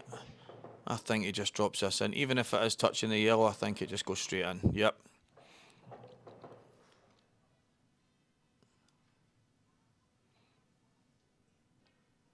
There's the scores on the doors for these guys. Barry Lynn 2-1 up on Morgan. Keane Monaghan 3-2 up on Aaron Watts. Davy Markey 2-1 down to Scott Pope. Both of them have had a breaking dish or a reverse dish in that match. And We're here with Jonathan Roberts, 2-1 up on Dylan Mitchell.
No chance here for Dylan.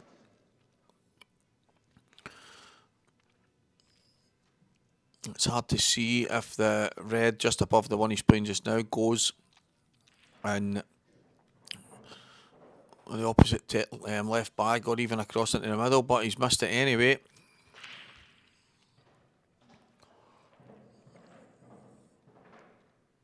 There's a lot of work to do here if you're going to take a finish out, but I think he may try and cut that up. He can play the yellow into the centre pocket and screw into. He can screw into the two balls down here and take the big bag, but I think if he just drops this up, he's tried to keep the white inside there, but it's not too bad. The problem now here is that red will pass into the left middle. That's what Dylan's just had a look at. So he'll play on that right now. Get that out of the way.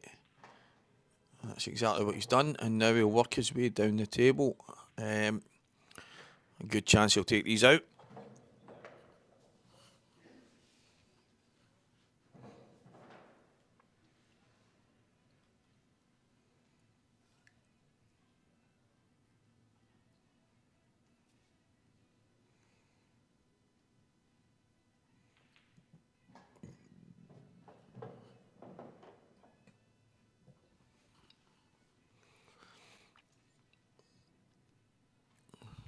Could leave himself a good angle here on the red into. He's decided to flick it. It's not a bad shot. It's actually worked out really, really good. He's now got more options.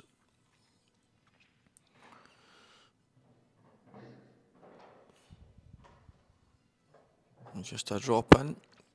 Come up the cushion a few inches. And he'll be looking to land as straight as he can here, maybe to push through. If he lands slightly short, he's okay. He can come up the left-hand side and play the black into the right middle. Is he looking at maybe taking the ball in the middle first here? I think he's okay to take the ball at the bottom, but he's going to drop this through and leave himself a better angle. That was really, really risky, but he's played it well. I don't think he was ever in danger, but if he catches it wrong and goes the wrong side of the black, even if he kicks it in the face, he wouldn't have been on it, but he's took it out well. And Dylan gets back to 2 each here if he rolls this black in, which he does. These matches are boiling along just nice, heating up really, really well. 2 each in the mainstream match. Davy Markey 1, Scott Pope 2 in that match. Barry Lynn 2, Morgan McInnes 1, and Aaron Watts 2, Cian Monaghan 3. So each match very, very tightly contested.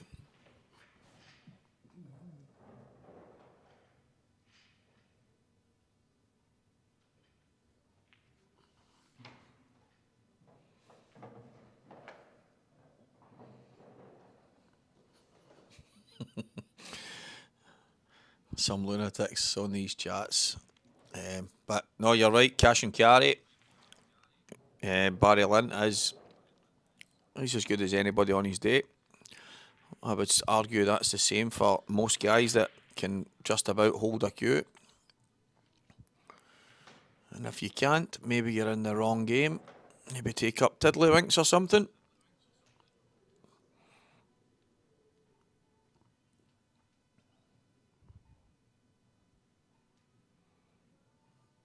It looks like a phenomenal break. Just a couple of awkward balls at the right hand side. He's having a wee look there. I think if he gets low enough on that yellow, he'll be able to drop onto the red on the right side and play the yellow into the opposite middle bag. That's what he's looking at. He's went a wee bit far. He should be okay. He can maybe go off the side cushion and take the red out the way. That'll open the yellow up.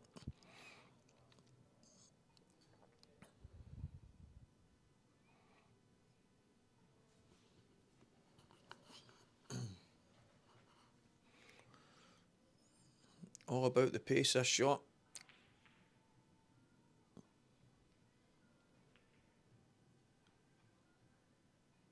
And he's attempted to play it really, really thin and go towards the red, which was probably perfect if he gets it. The shot I was talking about was a bit more digging into it, missing the red on the side cushioning, coming and flicking the red out the way, but let's be serious, if he gets that there, he would have been absolutely perfect. So it's not a bad shot if he gets it. Very, very brave shots from Jonathan Roberts here. He's nailed that double, giving himself a chance to go and finish this. I think the red bang on the centre up there will pass into both pockets. So if he drops up here, he should be at least on that. If not, the ball on the cushion at the top left first. Good shot there from Jonathan Roberts. He was always guaranteed to be on at least one of these two. He's probably on the one that he was preferring from the start.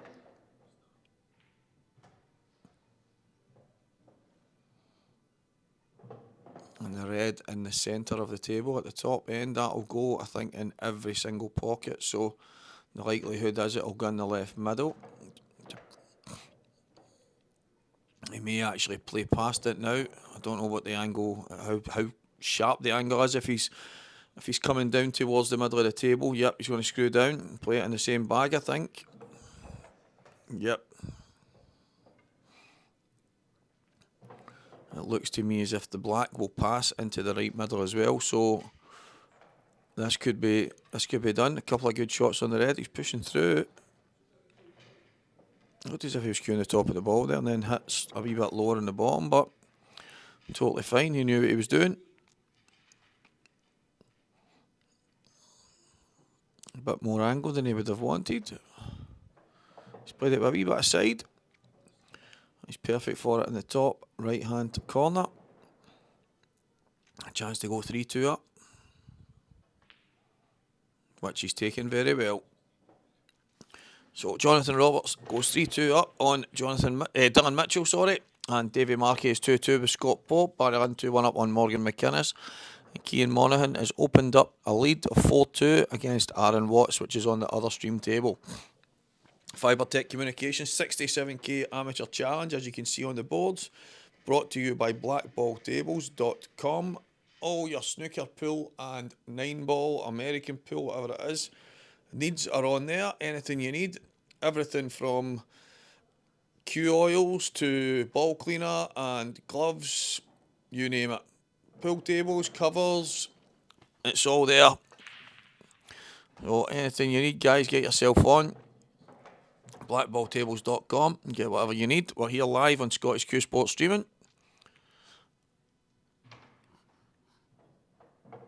Jonathan Roberts 3-2 up on Dylan Mitchell here on the main table.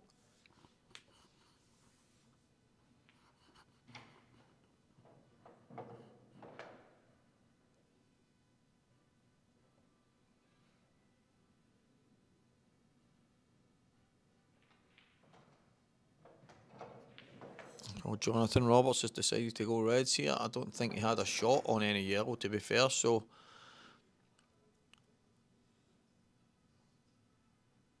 He's looking at the cannon right now from the red in the middle of the table.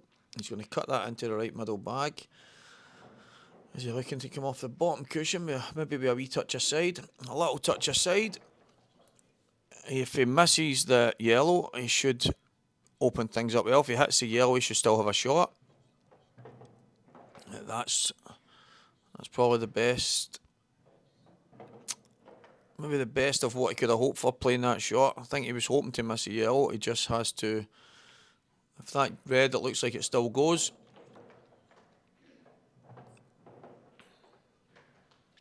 He's just came a bit further than he would have wanted. Or maybe just not far enough, but I think he's going to have to take. I think he's going to have to take that. He can maybe play the red in the bottom right back here and then play a shot sliding off his other red, playing the plant, but I think he's got to take the red in the top here. He's got to take it in the top.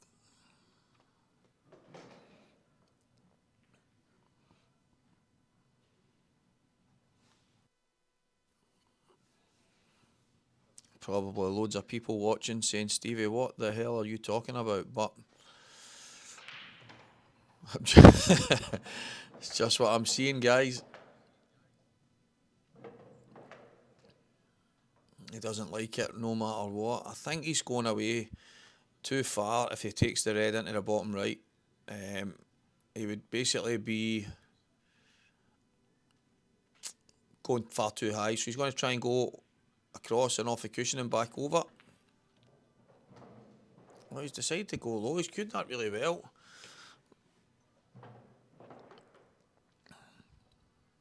He's going to have to screw off the bottom cushion here.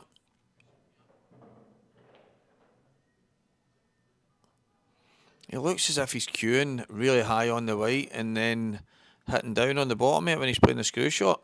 I've seen that a few people in the past that play that way.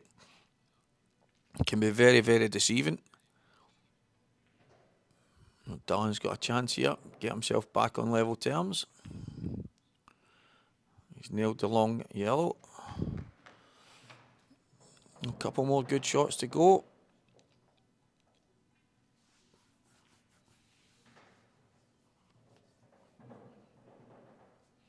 Cian Monaghan has gone 5-2 up in his match.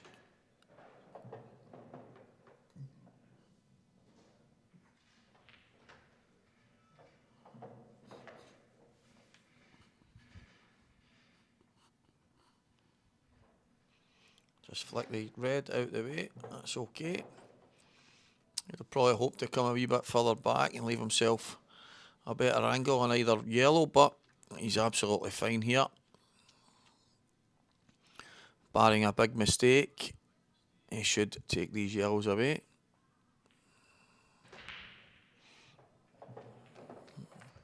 And again, not exactly ideal, but he's okay. Shouldn't have any problems.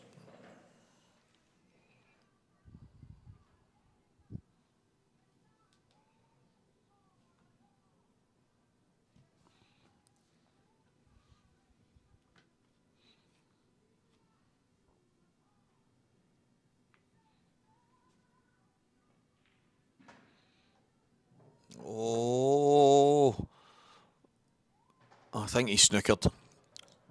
If he's on that, he's very, very lucky.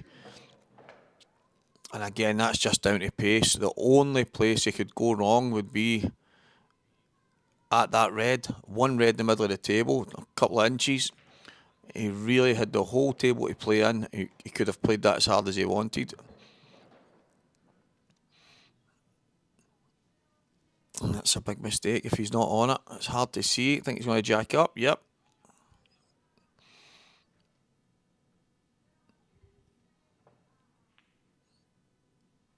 Unfortunately, he's not managed to get the pot. So a mistake from Dylan there. As I say, guys, when you've got one red in the centre of the table up there, the one thing you can't do is be too soft on the shot. Risking the chance if you go towards that you will not get a shot. If he plays that with a bit more pace, even if he hits the red, he's knocking it out the way and he's got a shot on the yellow. So the tables are pacey, of course they are, but The only way that shot could go wrong there was not to play it hard enough, and whoa. One of those, what's it you call that? Mad bash shots. Don't know what you guys call it down south, but that's like, I don't know, maybe he felt as if he had a sledgehammer in his hand there, trying to put a hole in the table. One good screw back and the black's away, and nobody will remember the fluke.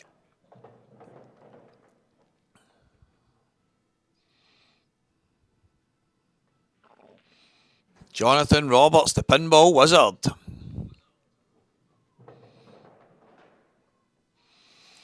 The thing is, guys, how often does that happen? So Dylan has gone and made a really, really big error. It doesn't come round far enough. Doesn't play it hard enough. And if he gets on the yellow, he's finished it.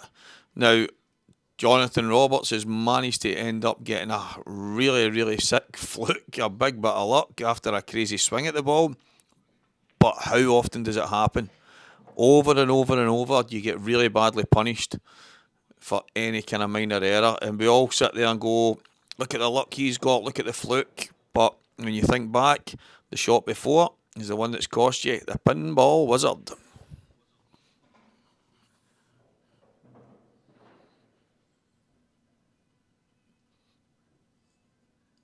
Barry Lynn here on a black, as you can see, guys. Great streaming service from Craig. I mean, this is just fantastic. The angles that he's getting is on all these matches. Absolute first class.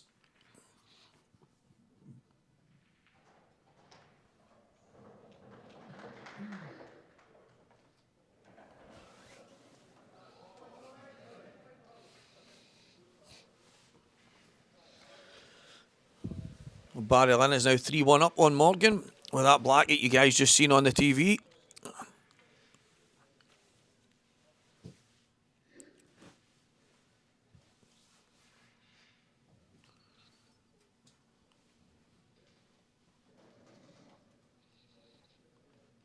And Vision's now on Davy Markey's table.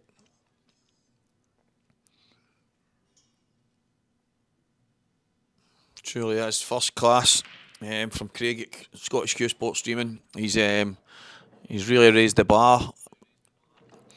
When he started doing it, it was just a case of getting the camera up and getting a good picture and things like that, and how far he's came in such a short period of time is absolutely incredible, and he takes his work very, very serious. So all the success in the world to you, Craig. It's absolutely first class, mate.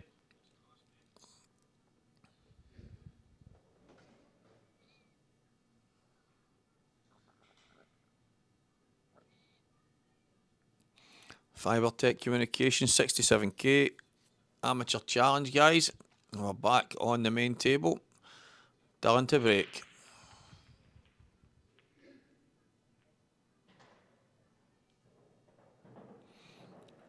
Aaron Watts has got one back. He's now 5-3 down to Cian Monaghan.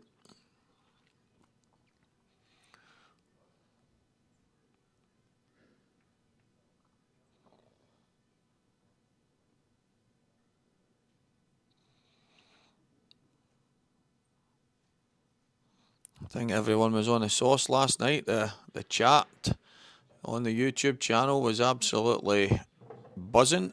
Loads and loads of people, something to say. Must have been on the dragon soups. Today it's Hangover Sunday. It's all quiet in the Western Front. In here in the venue, it's all to play for. All these guys hoping to take home the £10,000 prize. That's that poetry coming back out again, huh? I'm getting good at this.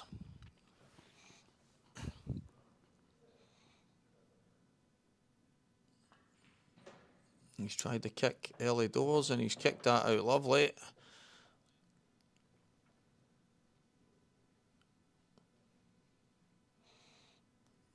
It looks like he's going to take the one into the left middle. I would maybe be tempted to take the ball on the top right myself, but if he gets this, he should be okay, and he is. A chance to go 5-2 up if he gets this right. The only problem he's got here is he's not got much of the cue ball, so he's going to have to drop this in dead weight, leave himself an angle. I don't know if he'll be able to run round. He was always, no matter what, he was always going to be left with a slight angle there because he was going too far towards the red if he pushed it too hard. But he's played it well. He's looking to screw through that gap. Like I said, I don't know if he can push off 2 cushions and through the gap, but this should work out if he gets it right. Very well done. That's probably the way to play that. He was looking at the angle running through between the 2 yellows, but I think if he was to play that, that's when things start to go wrong. If you can just get yourself into a space, give yourself a chance. Cued that like a dream. I played a shot like that on Friday night and missed it by miles, so well done.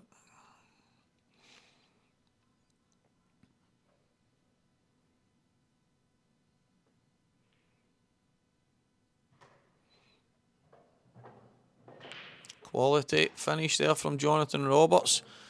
He flung his hand in the air to high five one of the ghosts that flew by the looks of it. He's 5-2 up, guys. 5-2 up. In a race to 10. Tightest match on the tables right now. Davy Markey and Scott Pope. I think that's quite a tactical frame. Barry Lynn is 4-1 up on Morgan McInnes. It doesn't look like things are going Morgan's way. The way he was reacting with his cue a second ago as he snookered himself on his last red. It looks like he's going to swerve. And he has swerved, but he's not managed to get the pot. So Barry is back at the table, 4-1 up.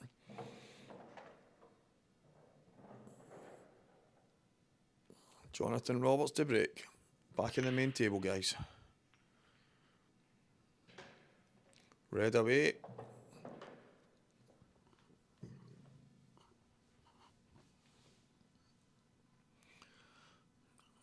Don't know if he's on the yellow in the bottom left here. It looks like he might be touching that yellow, but he's lining it up. I think he is. If he's on that, he's got a chance. Yep. He started to buzz, and I think looking at these yellows, I'd be surprised if he doesn't take these out. He's looking confident.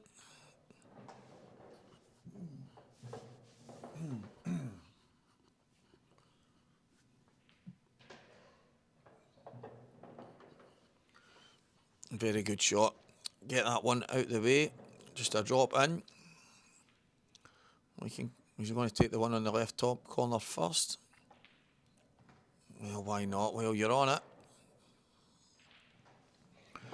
He just needs to run this in between the 2 yellows on the left-hand side. Absolutely perfect.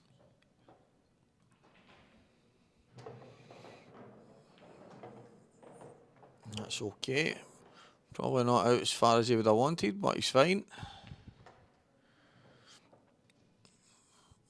And a record fast finish, 6-2 up. Well, things starting to heat up here, guys. Davy Markey goes 3-2 up. So the scores on the doors, guys. Jonathan Roberts is 6-2 up on Dylan Mitchell, sorry. David Markey 3-2 up on Scott Pope. Barry Lynn 4-1 up on Morgan McInnes. And Cian Monaghan is 5-3 up on Aaron Watts. Remember, guys, races to 10 all the way through to the final. As I've been handcuffed to a chair, I'll be here on commentary all the way through. Send your donations in the post.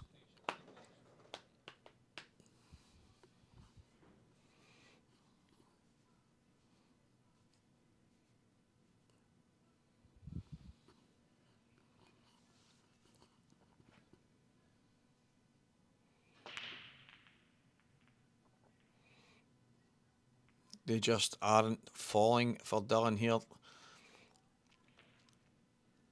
So he's 6-2 down. He's broken dry. I don't think it's... I can just drop this in. Yep. The ball in the right middle will definitely... He obviously would have preferred to have a better angle on this, but as long as he leaves himself on the gap to the one in the top left... I think the ball in the right middle, yes, is going to be the ball. It's going to be the ball to get his bad yellow out, and he'll only need to drop on it, but I think he'll want to do that as early as possible. You wouldn't want to leave that to last, especially with the black sitting. I would have been tempted to come back for it right there, but can he run straight through it? So this is a shot. This is the key shot in the frame. If this doesn't go right, I can't see him being on the top ball. So it's not went 100% to plan. He's going to have to run this in with a bit of top left-hand side. He's absolutely nailed it. The pinball wizard is flying. You'll probably watch this back and think, what's this wizard stuff? And I will show him his Exhibit A fluke. But he's absolutely buzzing. Going round the table, lightning fast. And he's taking everything out in his path. So Johnny Rapid Roberts, 7-2 up on Dylan Mitchell. So good on you, mate. Playing absolutely fantastic. Davy Markey 3-2 up Scott Pope. Barry Lynn 4-2 up Morgan. And Cian Monaghan 5-3 up on Aaron Watts.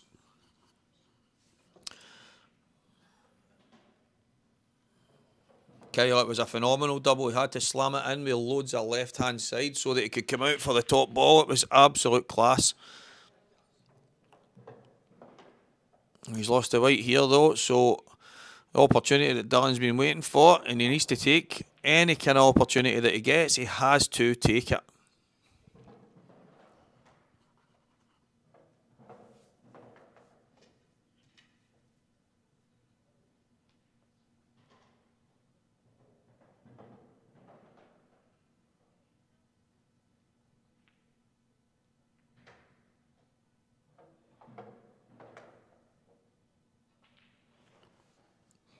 It's just a case of Dylan deciding what balls he wants, and I think that would be reds. I think he'll just kill this yellow.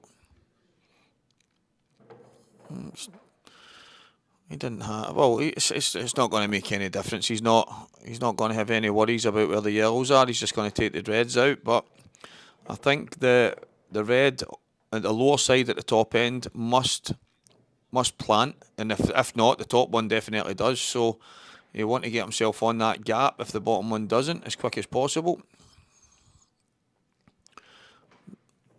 Very good shot. I think that ball in the middle will be his last ball.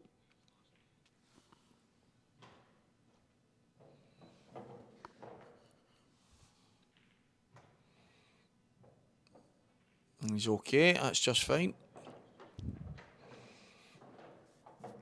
Let's come back towards the red, that's it. I think he forced that a wee bit more than it had to. He could have came straight out, I think, towards the baulk line, so he's going to change his route, which is totally fine.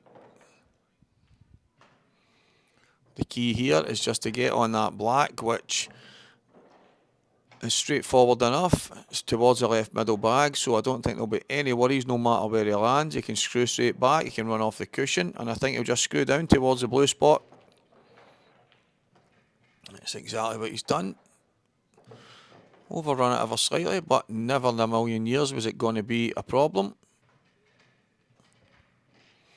Just composing himself and getting that frame on the board done. He's needed that. A few things haven't gone his way. Kevin Robertson, who's on the commentary today, it is Stevie Walker, mate.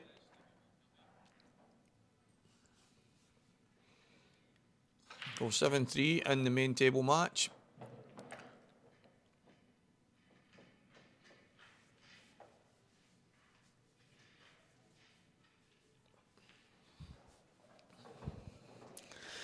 Ali McCoist from Wish at your beck and call, guys. As you can see there, Morgan at the table against Barry. I think he's on the reds. We're back here at the main table. And Dylan's got a ball this time. And this looks like a very good break. Can he see a red?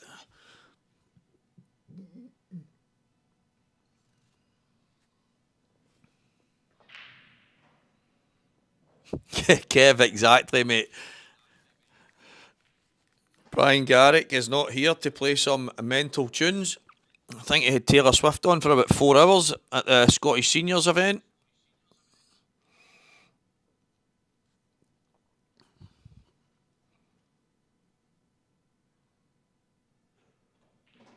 Dylan, it looks as if he was lining up the plant there, but I think if he takes it, right, he's going to go yellows, which is probably the right decision from where the balls are situated.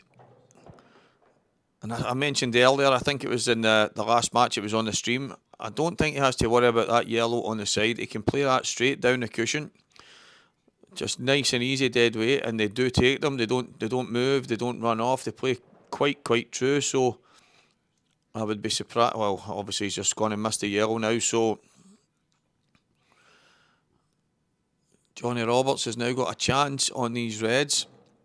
The worry was always the yellow on the left-hand side. As I say, if you drop on it, especially with a black in the middle of the table, he could have left it to last and just jabbed it down the cushion. He's tried to force his way into this match, and it's just, so far, it's not gone his way. Dylan's been up against it.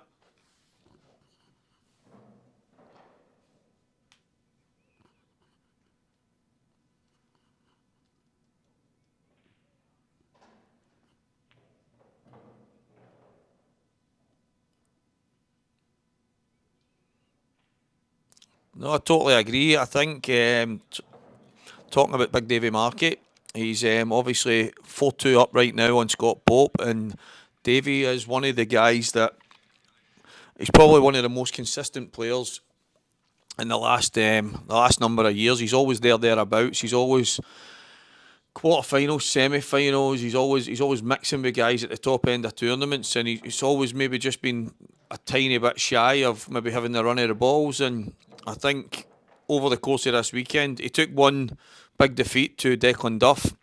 And that was just before he dropped into the losers qualification, of which he won and got himself back through. But if you look at how things kind of move themselves about, Declan beat Davy in that kind of section, but now you're looking at Declan's not in the tournament anymore and Davy's in the quarterfinals 4-2 up. So it's amazing how these events can go, and I think that's the beauty of such a big event like this being double elimination. For the kind of entry fee and the kind of prize money, it's definitely the way to go. Davy Markey, listen, he's in there fighting. He's 4-2 up, first to 10 in a quarterfinal. So again, he's getting to the latter stages of some big tournaments. Mr. Consistent, that's for sure.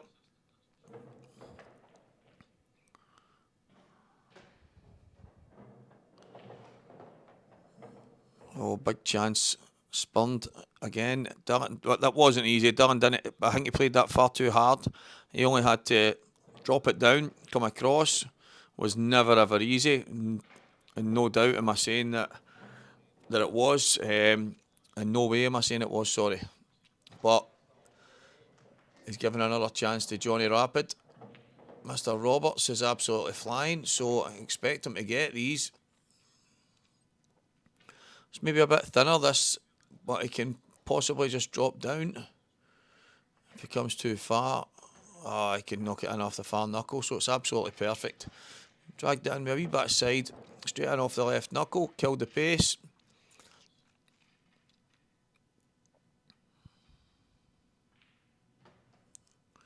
Cueing lovely.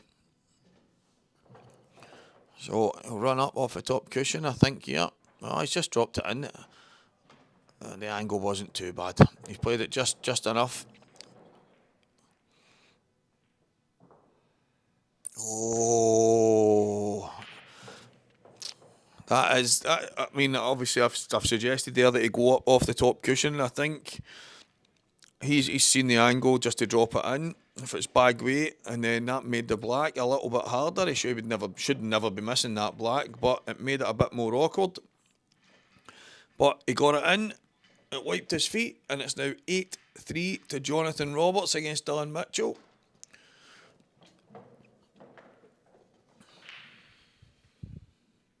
Davy Markey 5-2 up now in Scott Pope. Scott is just broken.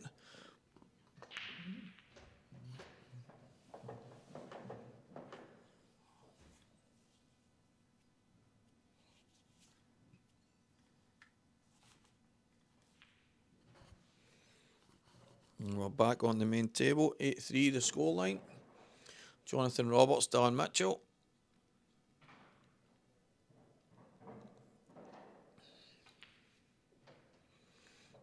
There's not much easy here. He's went to attack right away. He's got that little bit of luck there. Kept it right out of the middle bag.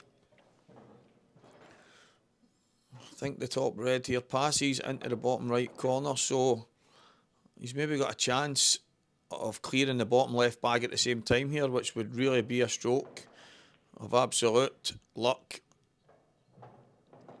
Well, I think it's a bit awkward. It's not easy playing that into the middle bag. I think he'll play it with a bit of pace, but maybe screw off the bottom cushion if he can. But he's bridging over the yellow, so it's going to be a bit awkward.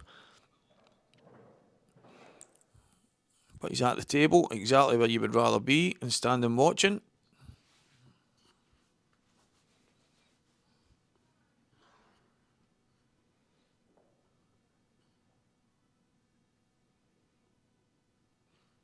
Big shot. He went for another double and he's nailed a few this afternoon.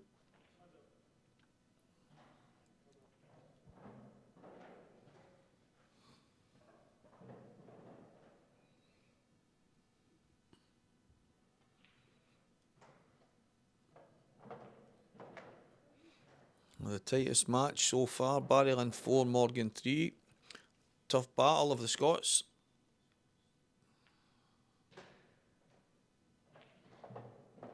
So you've got to feel that Dillon needs to take these out. The yellow in between the two reds obviously looks like it passes into the top right. I don't think it goes anywhere else. It may pass into the bottom left. I doubt it, but it looks like it might. There's a bit of work to be done. But he's at the table. I've said it so many times. If you're sitting in your chair, you can't affect it. At the very least, he's at the table and he's got a chance.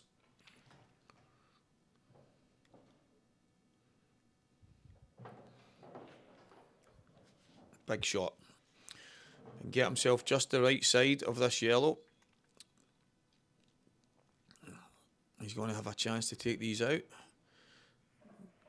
Doesn't want to be short on this, just wants to be slightly right hand side of the yellow.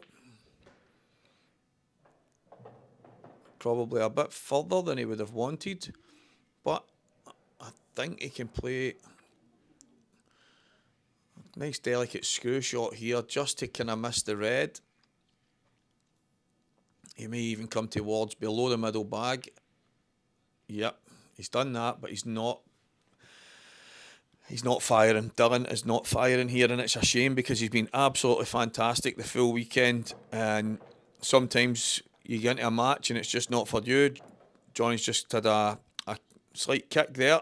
He can maybe get the white cleaned.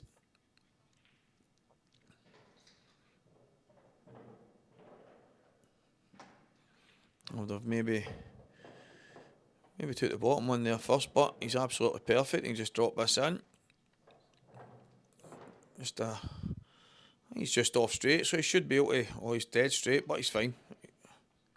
He can steal a wee bit of the bag, screw up the table. Well, he got into that a wee bit more, I think, than he. See, to be honest, guys, I think I would have been screwing up there. I think I would have been screwing up for it in the middle. Knowing that if I go too far, I've at the worst case scenario got it in the bottom, but he's got it anyway, in off the left knuckle, and it's 9-3, Jonathan Rapid Roberts. He's on fire here, guys. And 8-3 in the other match. Cian Monaghan has gone 8-3 up on Aaron Watts. So the guys playing, including Davy Markey, the Scotsman, 5-3 up, and the other two Scots, 4-3.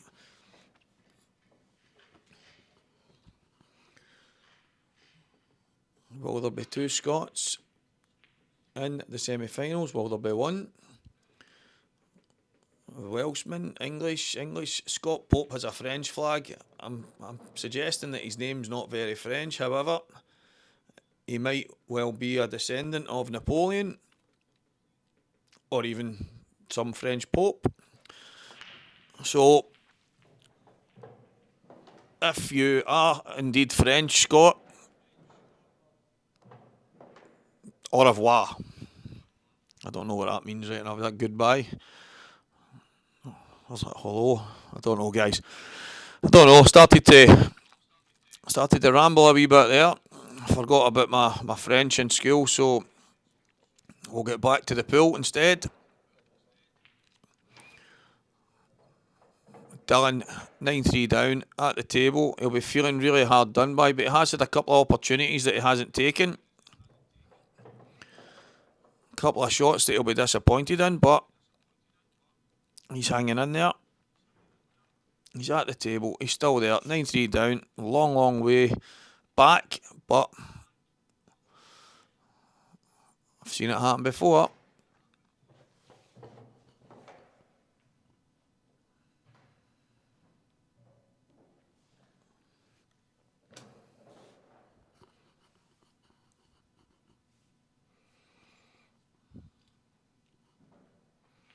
Barry Lynn has gone 5-3 up on Morgan. Just seen that on the scoreboard.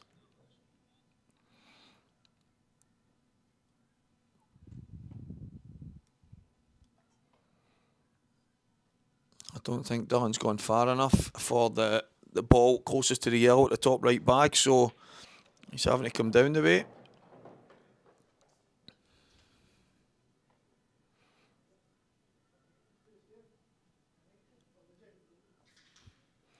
I think anywhere on the right hand side of the table, if he gets close enough to the cushion, he should be really, really good.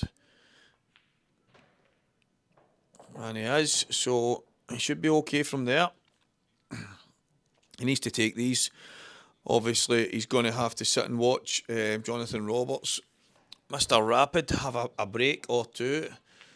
And at one of them, you've got to guess he's going to have a chance. However, all Dylan can do is continue to take his when he gets them.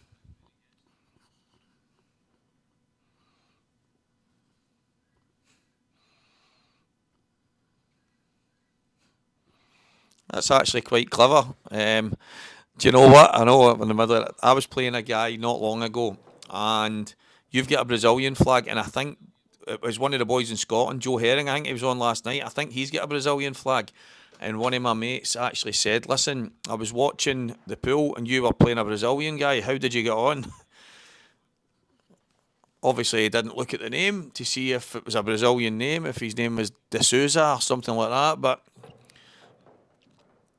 Stuart Barnes Souza, the Brazilian maestro. Dylan, great finish, son. Got yourself back another frame. Obviously, a long way away, but all he can do is take his chances when they come.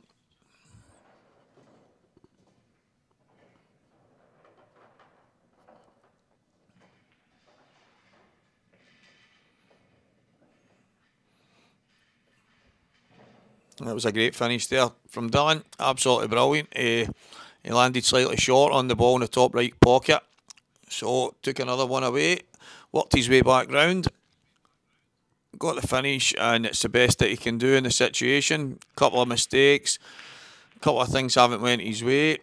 But all he can do from now on is take the chances when they come, if they come. And that's pool for you guys.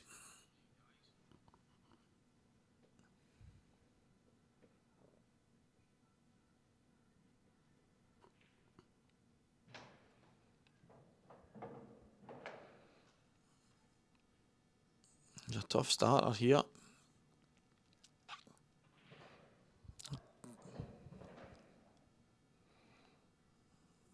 It looks as if the yellow next to the black goes. I don't think he's looked at that though. Maybe it doesn't.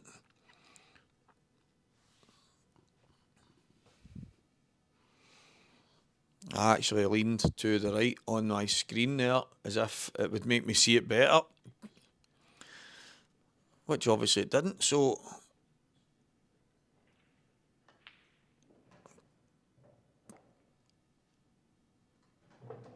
he's unlucky there. I think he's trying to sneak inside that, but this isn't an easy table for yellows from there. If anything, Dylan will be sitting right now with a bit of hope that he can get a shot. He's going to slide in behind the red here. I think he could have played that a bit softer, maybe slid off it and kept the white inside the red. It wouldn't have left many opportunities for Dylan to play out, but right now, he's gave Dylan a shot. It's not easy. It's the kind of things I think that he's going to have to take if he's going to get himself back in this match. So, let's see what he comes up with. Can he drop the ball in the middle and take it away from there? That's obviously the shot that I think he's lining up. It's not easy by any stretch.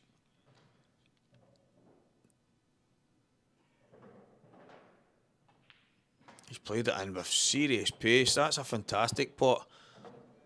9-4 down. I suppose at the end of the day, what he should do here is come out swinging. Drag himself off the canvas, because that's exactly where he is right now. But a fantastic pot. Serious pace. And he's got another chance here.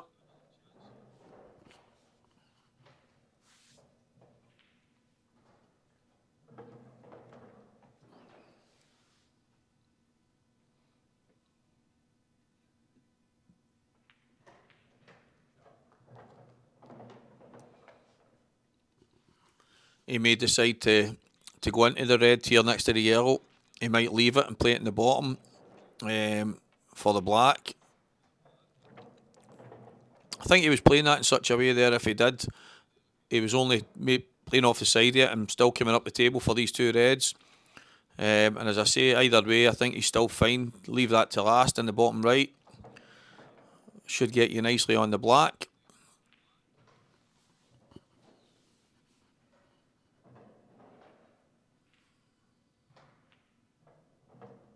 Oh, Dylan. Just one too many mistakes today, guys. And I think up until this match, he's been absolutely flawless. Just shows you, although every single player on the table right now is on a decent payout, winning the title against some real top amateurs for a mammoth prize, no matter who you are, that's definitely pressure.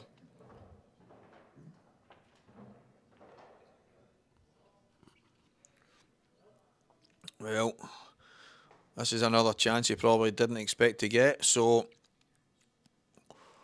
he really needs to take this. He needs to take this.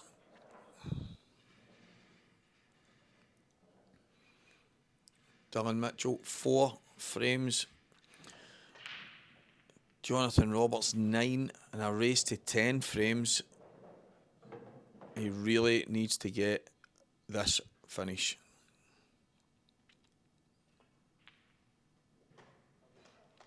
It's a gutsy pot. He obviously didn't have the right angle on the red into the top left, top right bag, so he decided to take the long red.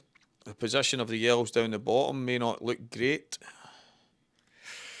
Oh, I've said it time and time again, guys. The bags are getting tighter and tighter and tighter. I mean, that looks like it's almost in the heart of the pocket. It's just if you miss, guys, you miss. It's definitely the way it should be.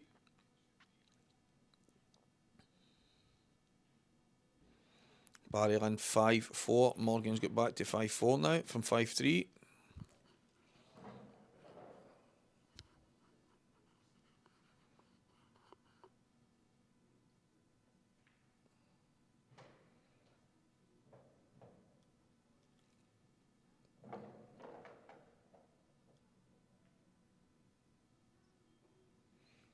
I think he's left the cut back plant. I mean, the white's obviously going to be flying. He could end up playing a 2-1 if he gets it right in the middle, but I'd like to think he'll get a shot in the black.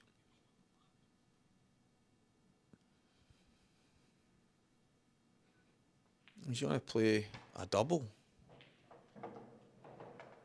Oh.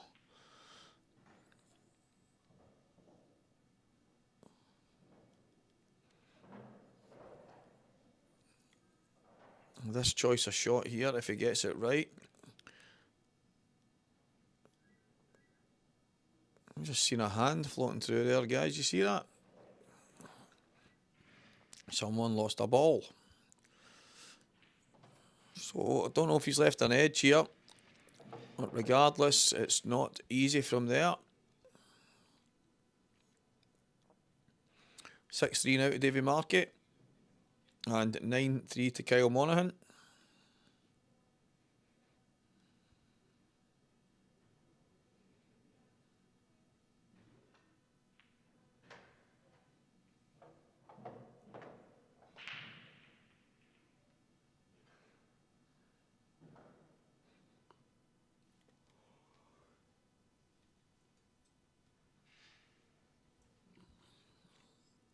He's going top cushion.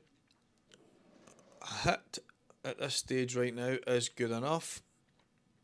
And now the black is in the middle of the table as well, so I'm assuming that yellow didn't go. And now that obviously he's on it now, I wonder if he can screw back, maybe not get the angle to get back past the yellow to play it into the top left, but he might be able to. No, it doesn't look like he's got any kind of angle. He's only going to come back a few inches. Yep. I think the ball on the top cushion is likely going to be the last.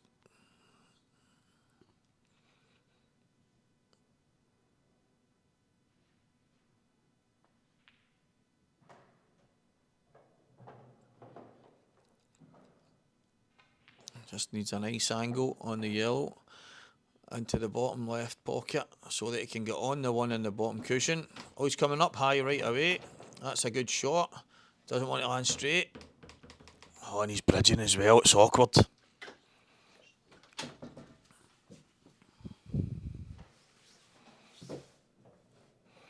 All he can do is try and stop the white dead.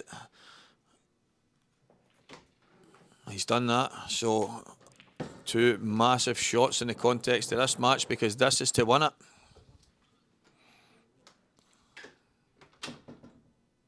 He slow rolled it and he's nailed it. He's got just the right angle, and Johnny Rapid Roberts is heading to the semi-finals, I think. Don't want to count any chickens, guys. Well, I haven't actually got any chickens, so I won't be counting them, but une, deux, trois, quatre, cinq, six, sept, huit, neuf, dix. Jonathan Rapid Roberts, 10. Dan Mitchell, 4. Unlucky Dylan. That's one too many errors. And there's another game over. Cian Monaghan has just got over the line as well.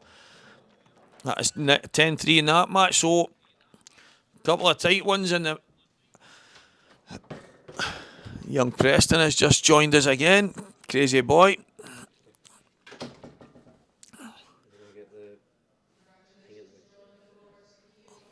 Come on. Come on. Preston has just come in and said that they're going to get the thing out of the way. The scoreboard that was on the screen. As you can see, guys, it's now gone and we can see both matches.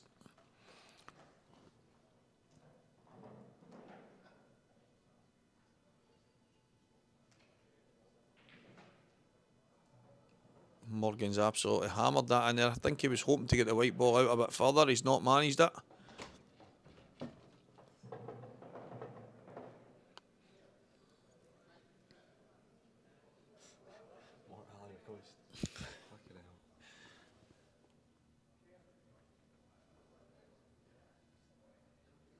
That's non-stop. Non-stop with the Alan McCoy stuff. Wonder if we got Alan McCoy in if they said, you sound like Stevie Walker. Was it 10-3 to Cian? 10-3 to Cian. He finished it quite a bit ago. I don't think he's marked it in the scoreboard yet. No doubt if he hasn't, Craig will see this and he'll do it.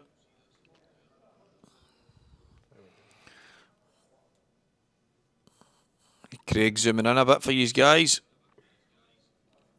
We'll get 2 matches, 3 Scottish guys and 1 Frenchman. I mean, the guy that uses the French flag so he can see his name better. That's what I heard him say. Is it? What, he just wants to stand out? I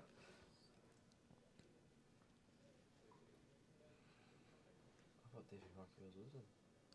Right, Davey's been in front from early on. You want a microphone, Preston?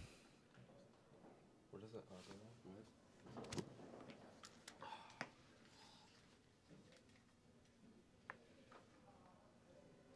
You just slide that in, mate. There we go. Preston McInnes has joined us here, guys. In case you hear a dodgy voice coming through, tell us who he sounds like. I sound like nobody. I sound like Preston McInnes. Sound a bit like Gerald Butler there. He's a good actor. I'll take that. Barry used the red well there. It's slightly awkward queuing, but I think it's easy enough. He's been playing well. Yep, he's not messing about, Barry.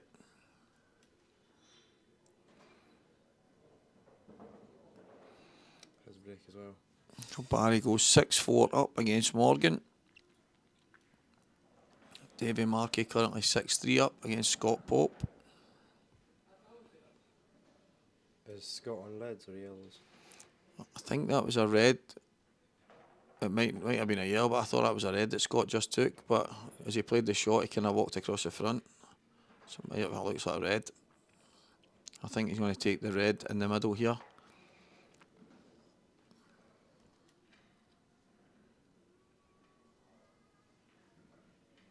Oh, he's missed it. He's given him it. So this is a big chance for Davy. Chance for Davy Markey to go 7-3 up. He's on the yellows. He's got the yellow in the top left bag, covering that bag, and he's got the yellows in a prime position, I think, at the rest of the table. So, would you be going game here, Preston? Oh, aye. Especially if you're of Davy's calibre. Yep, I think he's got to. Yeah. Cheers for that, Rammer. He's just missed a red. Barry Lynn looks as if he's in full flow. His hair. He's turned up with a new haircut. New haircut, new man. Can't remember the last time I had a haircut. You've got a lovely set of hair. But on occasion I do fix my eyebrows, so I don't know if that counts.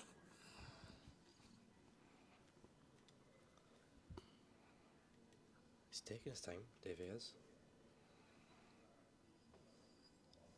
Well, this shows he's definitely going to go and take it. He just needs to screw through the gap here, Davy. Good shot. And he has done. It's just overrun slightly, but I think he's okay.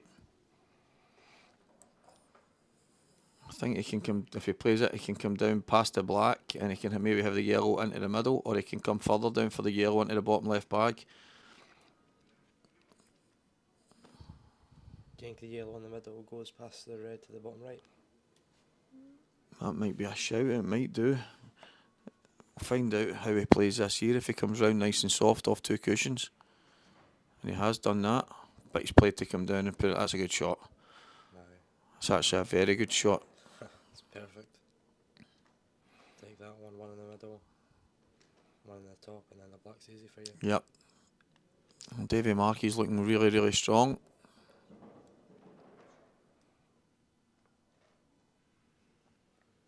Were you watching the Jonathan Roberts game? Yep, that was the one on the stream. What Did- a player he is. He's flying, isn't he? Aye. Absolutely flying. There was one of the frames, all the guys on the stream watching it, I was calling him the pinball wizard. They slammed the red, missed it by a mile, it flew all around the table, went up, flicked the black, went in, landed plumb on his last ball. But just before that, Dylan had missed a simple pot, which allowed him back in. And sometimes that's just what happens, isn't it?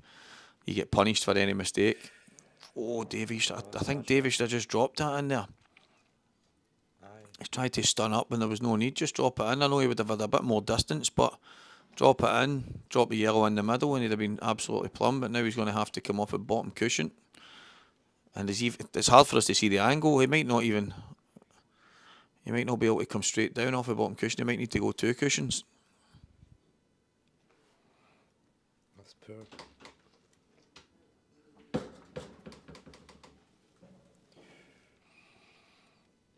Let's see what Davey's going to do. It looks as if he's going to play 2 cushions. Oh, he's played a double. He's absolutely nailed it, but he's snookered on his last ball.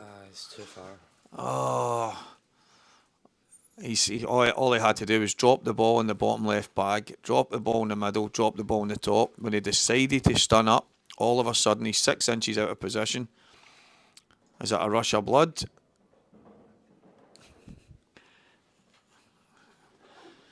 Sometimes it's just the pressure, guys. Or has he just simply lost the plot? So he's snookered here, Davey. Double in that pocket near the reds. That would actually be not a bad shot off the side cushion. Barry Lynn's just took an absolute monster against Morgan. I must admit, when I was watching some of the stuff in Davy's frame, I was not expecting Barry to take them out. He's took them out great. He's found a bit of form at the right time. What's Davy looking at? Top cushion, it looks like. Just smash it and hope. Where's the balls? Does he even hit it? Yep. It looks like Davy's gifted Scott a chance to get back within another frame. Scott Pope's a good player. He's Yep. flying this week.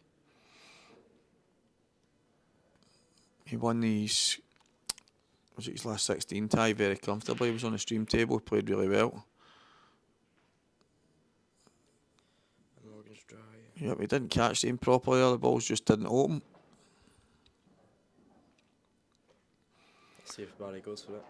It's probably not a bad thing, to be fair. If those opened and he didn't get a ball, Barry would probably take them away the way he's playing here. So it's probably Morgan's benefit when he's dry that he's not left much on.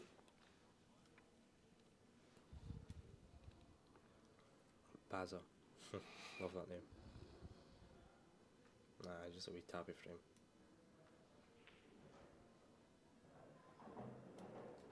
It's probably the kind of frame that if you win, it can propel you. If Morgan can steal it, he can fly back into the match. If Barry gets it, it might be that he kicks on and wins it. So we've got a tactical frame between the two boys.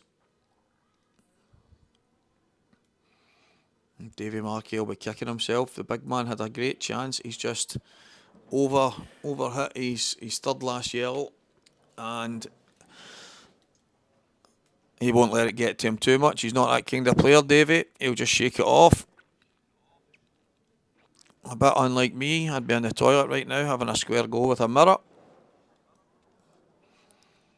I wouldn't be throwing any punches because technically they'd be thrown back, but sometimes it can be hard to take, and I think one of Davy's strongest attributes is the fact that he just shrugs it off and gets on with it. He's got a good mentality. Yep, absolute solid. He could prove us wrong one day and pick a pool table up and throw it across the room, but right now he's definitely good for, if he makes a mistake, he just shrugs it off. It looks like he could pick up a pool table. Couple of the Canadian guys just walked in. Kenny, what's he saying? Guess, if we guess your name, well, I think it's Kenny. There's another Canadian walked in. Hi, Tibber. Oh, he's just got shorter as he's came forward. Is it still open table or is it? No, Barry played a double. He almost went in off with the white. So He's red. Right. yep. He's going to go to pot kick here. Full aggression from Barry, and it's not worked out this time, but he's got away with it by the looks of it. He's got away with it. You can see with Morgan's face there. The alternative is that Barry pots that ball, kicks them out and lands absolutely plumb. It's not happened, so Morgan needs to use whatever chance he's got at the table to his advantage.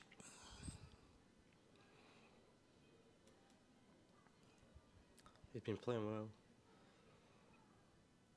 Hopefully he can continue that. Just pushing the red across. Didn't get it as tight to the cushion as he would have hoped, but doesn't look like he's left anything easy, so there's still a lot of pool left in this frame.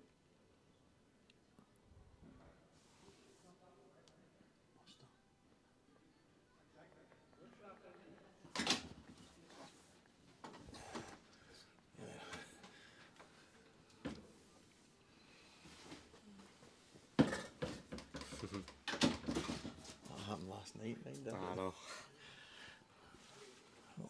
Almost lost a TV there.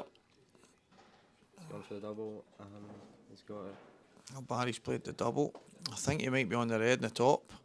If he is, he's got a chance again. Oh, what a break from Davy. The black's gone safe.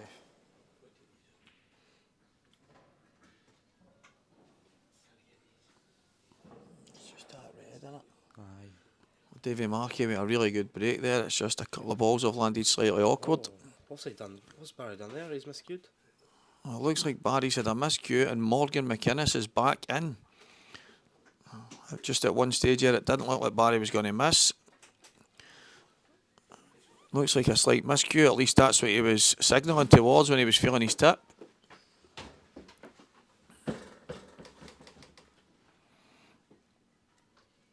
Morgan's back at the table, and he really needs to try and affect this game now. He needs to make this count. 7-4 down.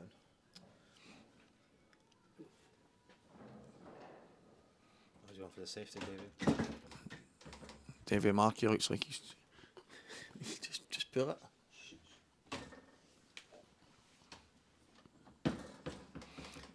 Well, Davy's played a safety there. He's got the snooker. Scott's just going to go up and down. Should be a simple enough hit. And it is. I think that was always going to be the case there, but for Davy it's another ball in the open. He's just going to have to navigate how he gets about the finish if and when he decides to go for it. Barry's tried to play down the inside of the yellow. And he's now got three reds, you could argue, dead as the black. It looks like the black is right above the red at the left-hand side. Yeah, so that's the black. Morgan's in real control of this frame. He just needs to play it right. Cover the bag. Or bought it. Spot on, Woody. Spot on.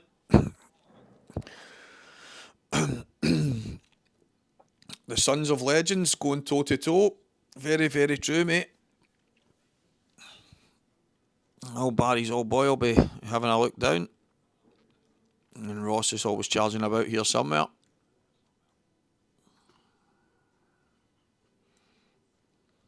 Yeah, safety.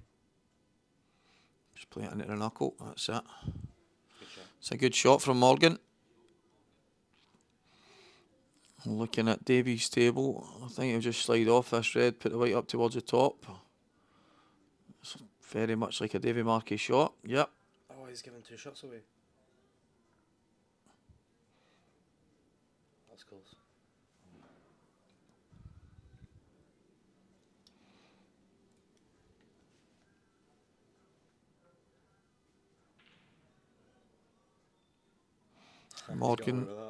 Morgan decided to just smash the red out of there, and it's went in a position on the table that you would have wanted to put it with your hand.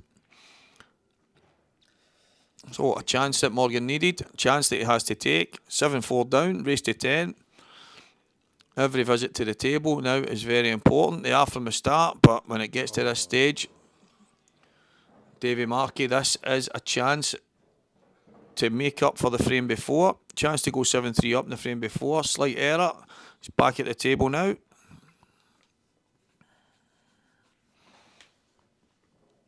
That's brutal. I bet they did, Woody. Probably before my time, mate, but I've heard loads and loads of stories. Some of the stuff that went on, some of the shenanigans, some of the money matches, and some of the carry on, and obviously 2 cracking guys. I didn't really know Barry's old boy that well, but Barry's a credit to him.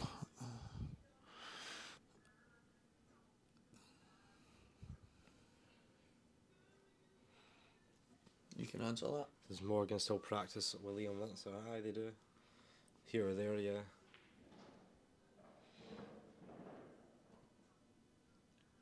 And there's your answer. They normally start off on the pool table, end up in the boxing ring. He plays on the ultimate pool circuit, and yet he's still got the 861 in his table. Well, Liam's still using 861 on his table, playing on the grey superfine.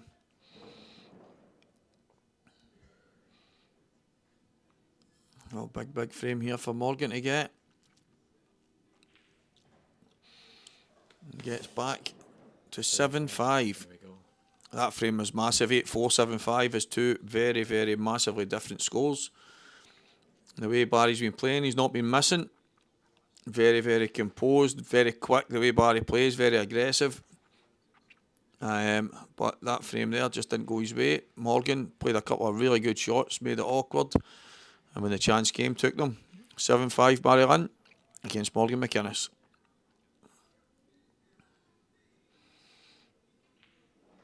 Davy Markey now with a great chance on the reds against Scott Pope with a chance to go 7-4. This is a big frame. 7-4 or 6-5. Well, Davy will be doing everything in his power not to make the mistake that he made in the previous frame. And as I said, knowing Davy, that won't even be in his mind right now. The only thing in his mind will be making sure that he gets this right. And that's just about perfect. He should be able to just screw across. For the two reds in the same pocket. It's Black in the middle. it's hard to tell if the black goes in the middle, but I think it does because Davy doesn't seem to have had any intent in even flicking it or moving it in any way. He's just playing this nice and simple. Yep. Oh, he's now going to have to take it in the top. I think he's going to have to take this at distance now. Yep. I think he's going to have to go one cushioning across the table, and he's going to have a lot tougher black. It's just a slight overhit. One of the things he did in the previous frame as well. Well, I'm saying overhit, maybe he's underhit that because maybe he's not got into it and it's ended up dragging rather than coming off the side cushion.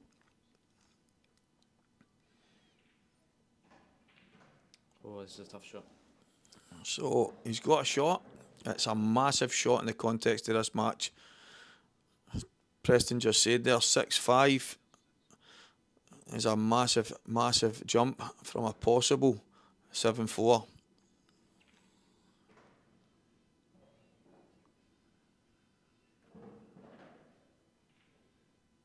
And he's rolled it in. Great finish, Davey. That wasn't easy. Ran out of position a couple of times, but gets there in the end. Did he get to the semi-finals of the Scottish? Semi-finals of the Scottish and semi-final of the Saltire the week before. Did he? Yep, both of them in a week. Who beat him in the Saltire? I think it was the one, I could be wrong, but I think it was the one Robert Stephen won, and it might have been Robert that beat him on the way. I could be wrong. I might actually be wrong because I think Robert beat Clint and Mark on the way, but I think it was the one Robert won. So it could have been one or the other in the semi-finals, but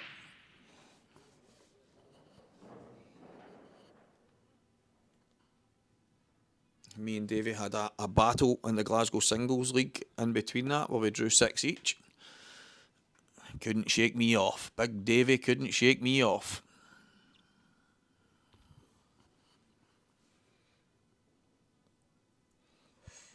So Barry and Morgan's match. Morgan has a chance here on reds. It looks like he can just drop through the gap. He's played it bag weight. Is it going to reach? Oh, that was a... I don't think he meant for it to be as slow as that, but he's absolutely nailed it. And I think he's got just enough angle to come out past the yellow, or is he having to run through it?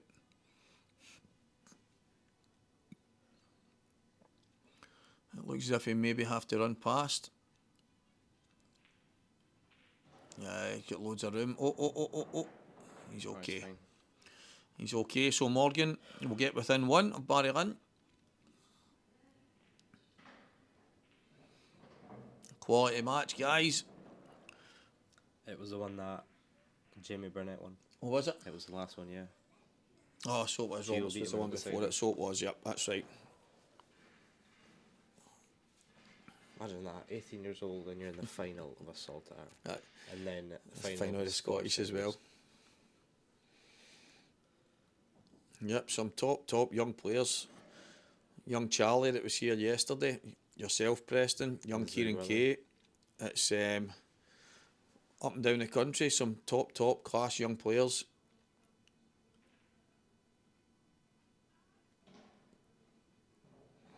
It's going to be an exciting time in the future watching all these guys competing. Hopefully some of us are still in there trying. Have you seen the video of Charlie's wee brother? No, somebody mentioned on the live chat last night that Charlie's younger brother, 7 years old or something, Aye. absolutely flying on the table. Obviously a very talented pair of brothers. Aye. Great wee player. Both of them.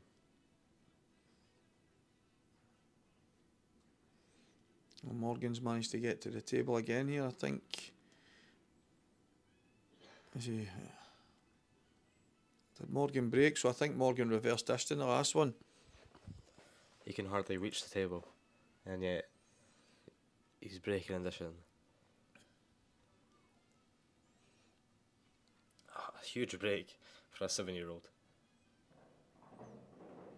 So we've got on Preston's phone in front of us a video of young Charlie's wee brother. What's his name?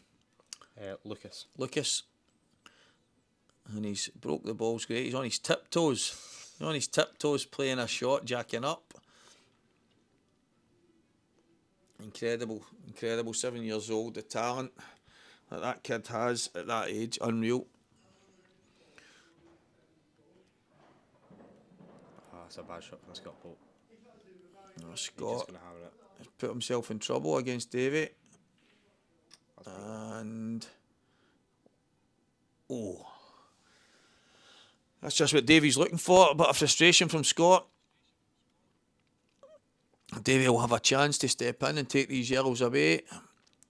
Get himself one step closer to the semi-finals.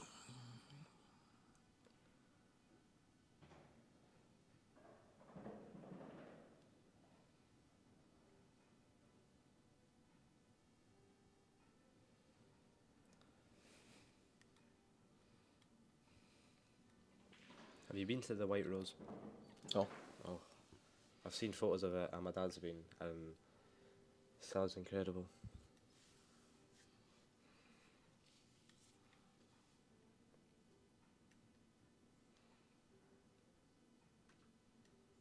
Unbelievable. Watching that video there, young Lucas, 7 years old, breaking and dishing. Definitely look out for him in the future. Davy Markey right now in the present. Yellow balls, chance to go 8-4 up.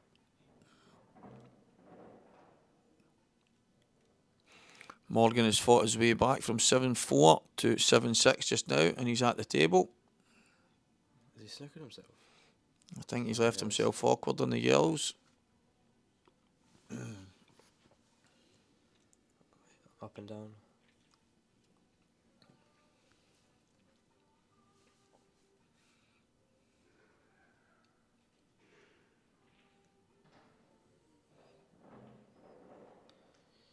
He's hit it and he's covered the bag. He's played a very, very good shot. In the circumstances there, he was in trouble. He's managed to come up and down the table, flick the yellow towards the bottom right bag. Just enough that Barry doesn't really have any kind of shot.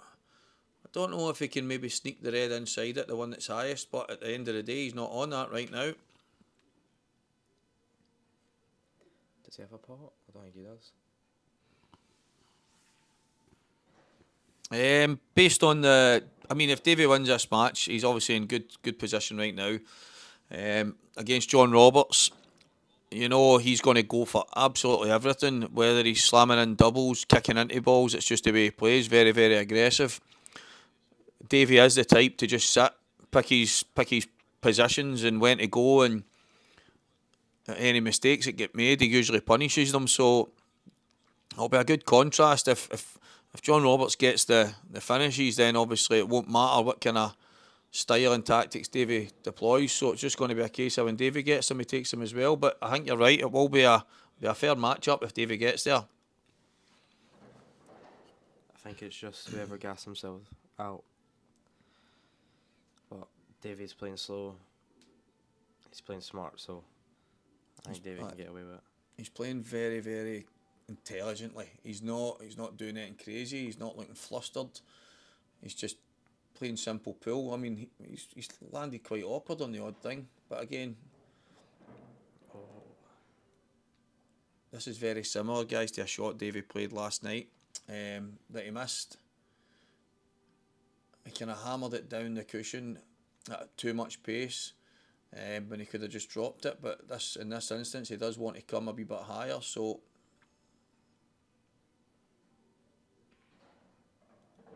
just needs to cue it, and he has. He's cued it lovely. Good shot.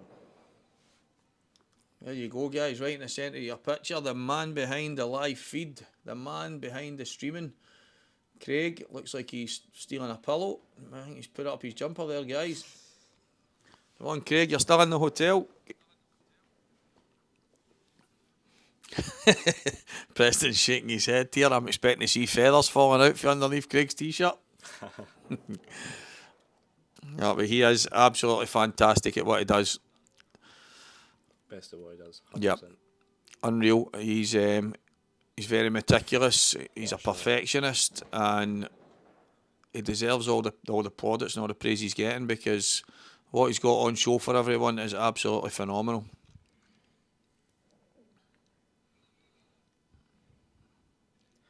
How long is the IPA? When does it start? What one? World Championships next week. Is it 5 days, isn't it? Is it? 5 days. I think so, yep. I think the IP is it Tuesday to the Saturday, something like that. I think somebody watching might be able to correct us. I would have to look, but I think the World Championships for the IPA runs over 5 days. I think it's because there's so many sections, Preston. You've got the doubles, you've got seniors, you've got the men's, ladies, all these the mixed doubles, and so there's so many different events all in the one. So it runs over quite a few days. Morgan managed to get back on level terms. Cash and Carry is away to the toilet for a wee 5-minute recess. Give himself a shake.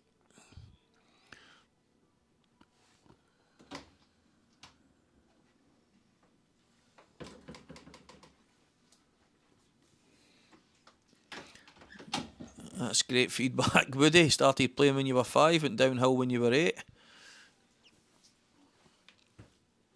Paul McIntyre, depends on what game you want to know about, but Davy Markey is 8-4 up on Scott Pope, and Barry Lynn and Morgan are 7-all right now, mate.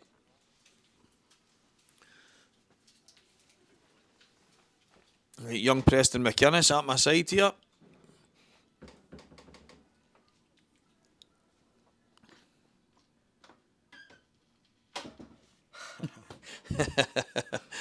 Alan McCoy's is commentating at 2 places at once. He's that good at what he does.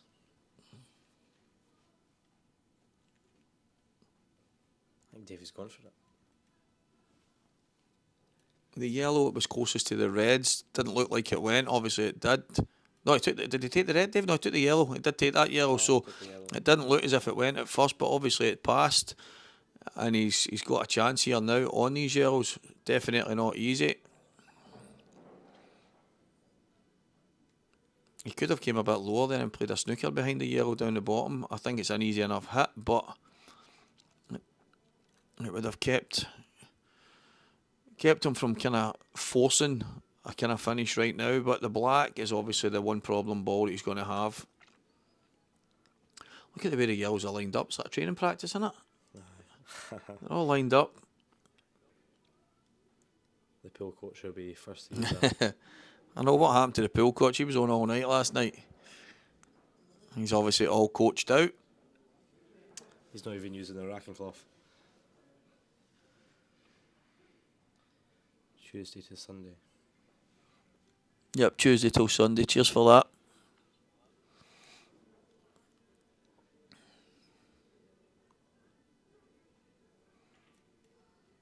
Black's is tough as well for Mark or Davey. Yep, I think it looks to me as if he's going to play in such a way where he maybe take his white over to the right hand cushion and just take the black down. I mean, I think that's probably all he can do out with trying to smash into it, which I don't think Davey will ever do. So it looks to me as if he's going to try and kind of play on it. He's landed a bit awkward there, but He's went too far up.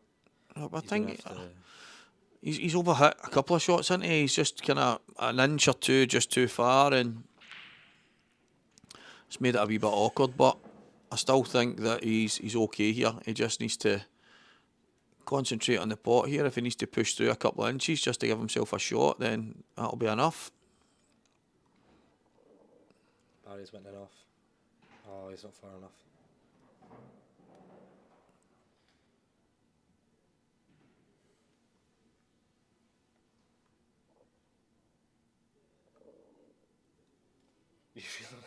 You feeling alright? Well, I wasn't on Friday. So Barry went in off. Morgan's got a chance here. Still pretty awkward, but he's at the table, and that's about all I can ask. I think Davey's worried about going towards the middle bag here, so both of these frames are on a knife edge right now. I think he's going to take the ball at the top first.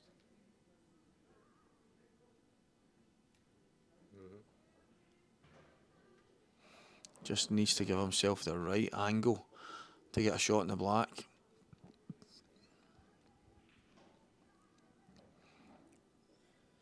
He can do something with that. Just screw off the top cushion. Yep, and screw up to the top cushion and over. He should get himself a shot, but this is all down to pace.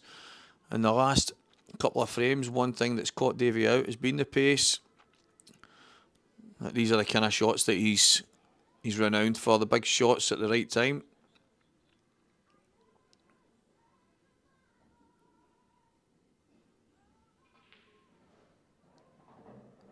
Oh, that's beautiful. That is Davey Markey at his finest, guys. A wee touch of splash on that white there just to swing it across.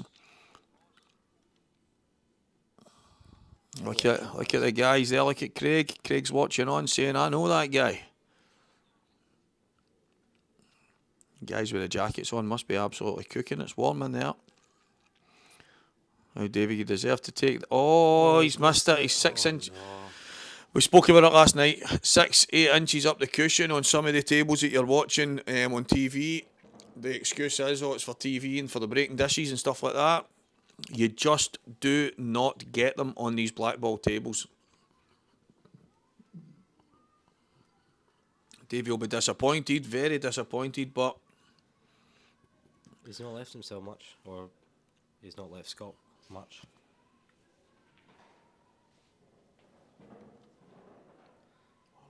I'm alright. Why have you got an orange in your pocket?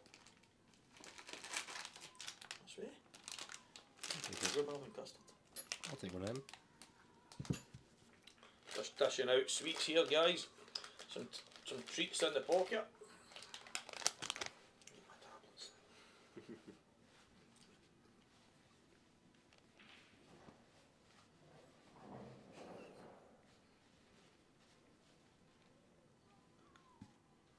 Alright.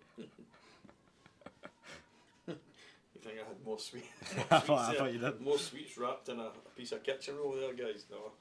Pulled an orange out of one of my pockets. Can't even remember putting it in there, to be honest. Just leaned down and found an orange. If someone gave me that, thanks very much. If it was mine to start with, then thank you, Stephen. Barry's on a finish here. So Scott looks as if he's going to steal another frame off of Davey. As I say, guys, a lot of us, and this goes for me, I can get a wee bit disappointed in myself, maybe beat myself up if I don't take a chance that I maybe should. If I gift a frame to someone, I can think about it a bit longer than I should, and it's one thing that Davey doesn't do. If Davy's not given Scott a couple of the gifts that he's maybe gave him up to now, this match is obviously already done. Davy will not miss a beat. He'll just continue it the way he has done from the start to finish. I think it's a great testimony to his temperament and how he plays the game. Preston is an eating machine. I literally pulled an orange out my pocket. He refused it, so he obviously doesn't like his fruit and veg. Pulled out a packet of rhubarb and custard sweets, guys. He emptied the whole lot into his mouth in one go. A kilo. A full, a full kilo. No, he's at a good age, Metabolism's absolutely flying. Loving his food, loving his pool, loving supporting his brother. Never seen someone buzz so much as last night when his brother won that match. 10-9. 9 each and a great finish Morgan took to win it. So he's a good lad, and he's in here in the commentary box. Doesn't say much right enough unless he's in your ear. Have you seen the Calcutta groups? Group 25. Cian Monaghan and Barry Lynn. Oh, that's a good group. He's just telling us there about the Calcutta guys. I don't know how many of you betted on it or bought any of the groups, sorry.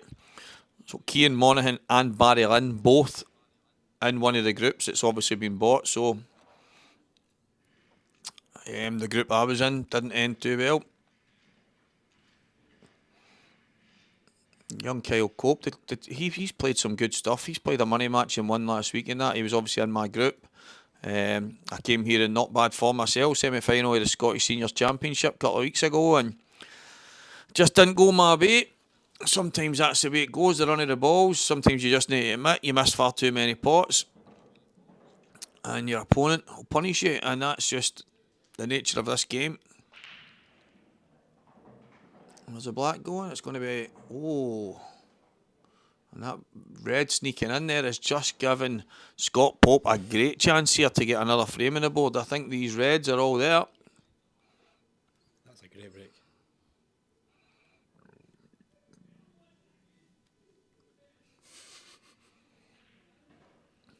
Morgan's on the finish as well. He's not happy with that. Is Morgan on yellows here? Yes, he is. I think he's looking at the gap past the black. I think he'll want to nestle on that red, but he doesn't want to flick the black in any way. If he does, he will be wrong side and make it a bit more awkward. Oh, he's come all the way up. I'm surprised at him playing it like that. He's obviously decided to leave the yellow down the bottom to last, and it's caught him out. Or maybe it's just came off the cushion wrong. Maybe he was playing it in such a way to just play into the red hard, but he's just not got it right. But he's gave Barry a chance here, and Barry's he's not missing, guys. The yellow staying in the pocket could be a saving grace. It could make the black a bit more difficult. Obviously, he can play in behind it. Do you play the 2 and 1? Yep. I was saying last night, the pace of the tables, guys, the cloth and the way the table runs are so true. I played 2 and 1s, both 2 and 1s in the one match in the same finish, and there's not a whole lot of work to do if you play them right. But watching guys like Mark Boyle and Robert Stephen over the last while come from a snooker background, obviously both of them, and they don't bother about them. They just play in behind, play on the ball, get themselves perfect on it. That goes in a lot of different bags. Oh, be see how Barry sees this one. Scott took yellows. Means the black must go. I agree with you, Paul Mack. I did miss 2 pots this weekend, right enough. Or was it 3? Could have been 4. But as you say, the luck that they were all getting every time I missed was really, really terrible. That's just one of the weekends, Paul. I actually felt quite good. Felt as if I was queuing well, but just certain things. That must be a big bag, Preston. If he's played that, so it's obviously he's got a chance. There's no way in the world Barry's playing that to that side if it's not on. So we'll get an idea here. He slammed it in. He's got it, and he's absolutely perfect. Doesn't have to worry about his white. It's going to go towards the yellow on the side cushion. Morgan will be kicking himself. It's a good finish. Yep. Barry's not missing. He's been playing great.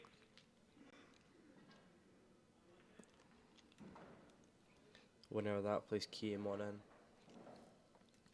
So Cian Monaghan absolutely flying through, and he is 10-3 up. Well, 10-3 up. He won 10-3, sorry, against Aaron Watts. That was on the other stream table. So we're starting to get closer here. Barry Lynn 9-7 up, and Morgan McInnes. Davy Markey 8-5 up, and Scott Pope.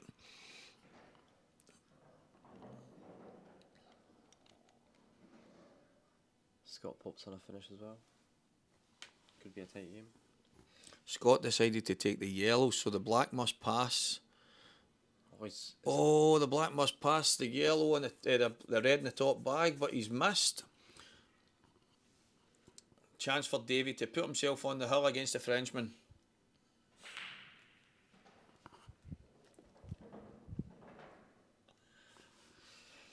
You guys couldn't see me there, but I was pumping my my fists in the air there. If you look at the, we scroll up, guys, you see all the flags. There's some guys from some faraway nations. Big up today, guys, that travelled so far to play in this. Jawad Tabit, I think he made it to, was it the last 16? Oh, a wee peek right now. last 16, yeah. Yep, last 16, all the way from Morocco. Well, big shout out to him. I know a couple of his comrades were on watching earlier. Oh, well done going that far, and unlucky losing 10-8 in the last 16. That's a good result against Jonathan. He was in front, Preston. He was in front for a lot of the match, and then Jonathan Roberts just kicked on, and that was it from there. But for most of the match, up until maybe 6-7, he was in front. I think he was actually maybe 7-5 in front. I would need to look back, but I know Jawad Tabit was in front. Obviously, on the screen, as you see, one of his friends was on the chat and spelt the name for me because I was constantly trying to pronounce it. And he spelt it for me as Jawad, Jawad, which is obviously different to how it's spelt, but he was helping me pronounce it. And it is obviously said as Jawad Tabit. I know everybody's listening going, what is he on about? But I've just went off in one there, guys. Some Canadians as well. Yep, the Canadians, as you can see. I don't know if anybody noticed there that Martin Nealon right in the middle, his head was down below the board, and next thing he popped up like a meerkat there.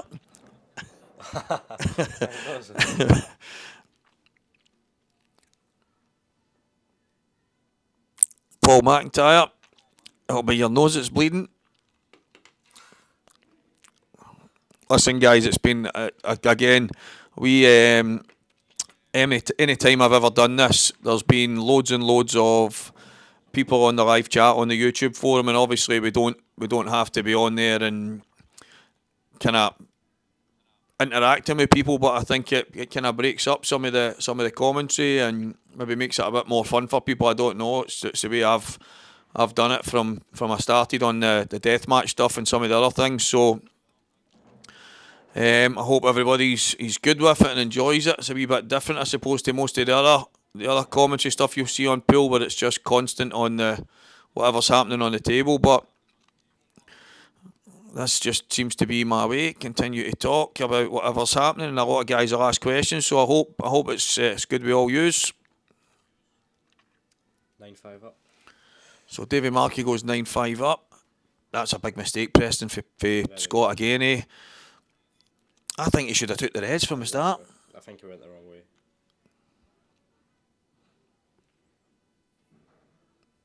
Is it going to reach? I don't think it is. Oh, Morgan is at the table. He's really, really under it here, but he's at the table. He's going to have a chance to at least try and affect this frame, and he's going to have to do it.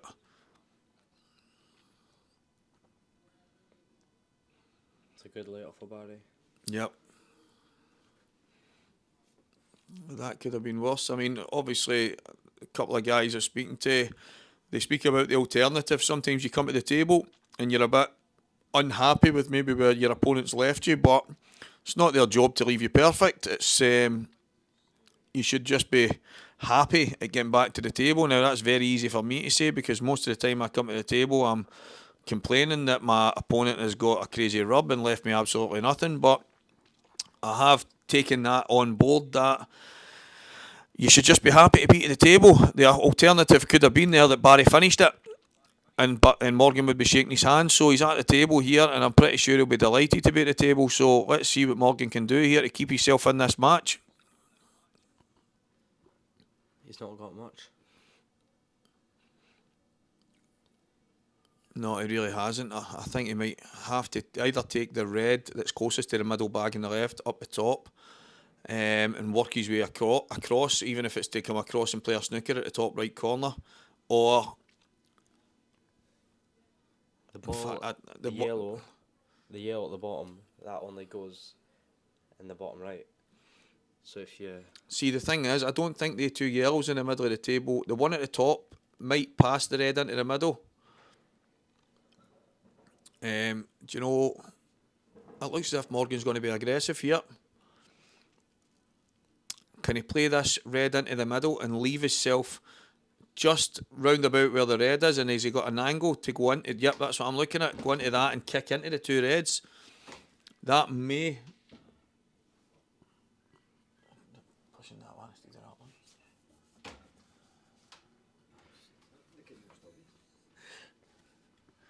That may be the option that he's looking at if he gets it right.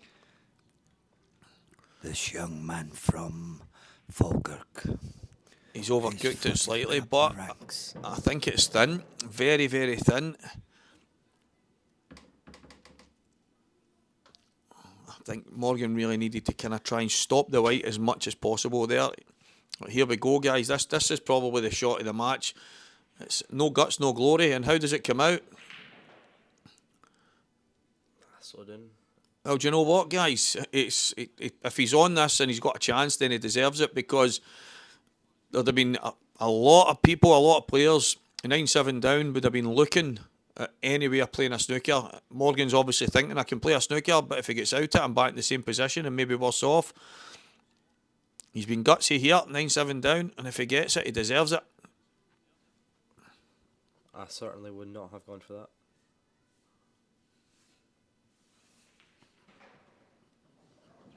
This would be a good finish. Barry's tapping the floor with his cue, and deservedly so. Up till now, 3 reds to go. But until this position, Morgan's played this great. What colour? Oh, it must be reds. Scott Pope. Looks like Scott Pope's going to kick in. Oh no, he's dropped behind it. But the red obviously goes in the bottom left, so he didn't have to kick them or nudge them. Morgan's went a touch further than he would have wanted to, so slightly awkward cueing, but I think he's okay. I think he can just run off the side cushion. He'll probably want a similar angle, just to come back across for the black in the right middle pocket. He might have to kick the black on the way back. I think this is the thing. He's going close to it if he runs it in, close to the red, so he's going to have to maybe stun back slightly. He's played it too heavy. He's played that in at quite a pace there, guys. I think Preston, you're absolutely spot on. He's tried to play onto the black, and in playing onto the black, it would have killed the white, and he's just got it wrong. It's came off the cushion at a slight different angle to what Morgan was hoping for, and he's now in a world of trouble, and I think he's unlucky there. If he runs it in, I think at the angle he was coming out pretty square, so he obviously didn't like that, so he wanted to come down towards the black, and he's just not managed to cannon the black as thick as he would have liked. That's not what he wanted And to it's do. 2 shots. Don't give away 2 shots.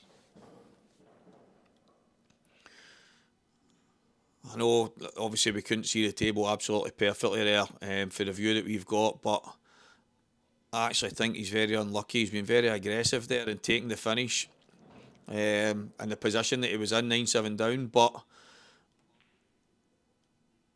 he obviously couldn't drop the red in the way I was thinking. So he's played to get on the black, and the cushions, the cloth, it's very, very skiddy. I know he's been on it all weekend, same as most other players, but sometimes that judgment just, I think he's unlucky there. Very aggressive and very unlucky. Barry Lynn deserved winner. Unlucky Morgan, what a fantastic result. A great run in the tournament all the way to the quarterfinals, and some of the matches that Morgan's played, guys, I don't know if you were watching on the Q score and stuff like that. Probably more notably the 10-9 game last night when he's 9-all in a battle. I think he was behind for quite a lot at Preston Money, and I didn't see his finish. Obviously, it wasn't on the TV screen. You could see from a distance at the corner, but Preston came in, and when he was telling us, apparently it was an absolute worldie. So Morgan's got nothing to be ashamed of. He's played absolutely fantastic, gracious in defeat. Barry's played well. Yep, and Barry's found a bit of form this weekend that he's probably not had in a while. I think he'll be the first to tell you that it makes a difference when he's sober. And I'm not saying he's a mad drinker, but Barry can get carried away, and before you know it, the pool comes second. And see, when Barry puts pool first, he's absolute top drawer.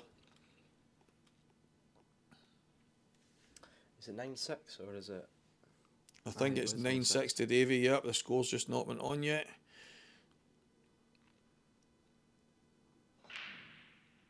No doubting we'll have the pleasure of Morgan coming into the box at some point.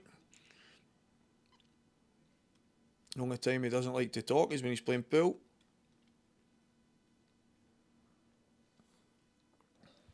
That's brutal for Scott. So Scott is hanging on with a thread against Davy Markey, and he's went in off on the break. So Davy has now got a chance, 9-6 up with 2 shots to try and get over the line. Would you take reds or yellows? Well, an orange.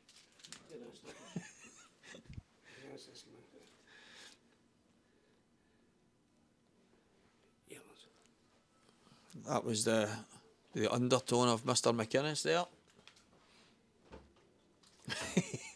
Can never seem to open the doors. So Davy's got a choice here. I think he could go for the crazy smash. I can't see the angle of some of the balls in there. Davy's not usually the type, but he's going to have to open these somehow. Like I say, guys, he's not the type to go smashing balls 100 mile an hour. But I think if he can pot that yellow in the middle, he should be okay, because the yellow at the bottom, where the red and yellow is, should be easy enough to take the red out the way and give him a chance to take these yellows out. So it all depends on how he can get on the yellow into the right middle right now.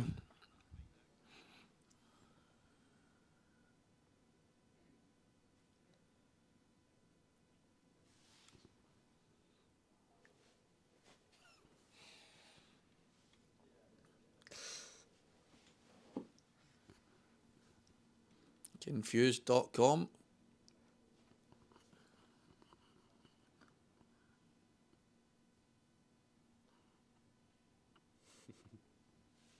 Is that our brother? He's been third best all season. Woody, you know probably better than me. Every time I see Barry, I always have a great laugh with him, and we get on like an absolute house on fire. But as you know, when he's having a few pints, he seems to care less about the pool. But when Barry's taking pool serious, he's keeping the drink to a minimum and the carry on to a minimum. He's an absolute danger to anybody. I'm quite lucky. I played him a couple of times last year and he was on the pints, so I was successful, mate. So he was the second best in their matches. So what you're saying, mate, is he's the third best player out of his gang. Well, he's in the semi-final of the 67k Fibretec Communications Amateur Challenge, brought to you by Blackball Tables. Remember, guys, literally everything you can think of, Q Sport related is on the website, and anything that you can't see, anything you can think of, these guys will source it for you. You can quote me for a discount, doesn't mean you'll get it, but you can try your best. When you say the commentator told you, remember Preston was in here as well, so don't just blame me. What's the... You've got a rest. It's like a... Yep, so a telescopic rest. Telescopic rest. Might be buying a few of them. So Preston was just talking about it's a wee tool that I got for play pool in the pub where I play. We've got a table in the lounge that only we really use, the team that I play for and myself when I'm practicing and stuff. But I've got a box that I keep my stuff in, and don't usually keep any kind of cues or stuff like that lying about. So I had a wee look, scoured the interweb to find if it existed, and found a telescopic rest spider. It's got all the different fitments for it, and Blackball Tables. We'll likely be stocking them pretty soon, so they'll be handy for everyone to get their hands on. Really, really good. These things will fit in your pocket, no joke. So keep your eyes peeled for some of that.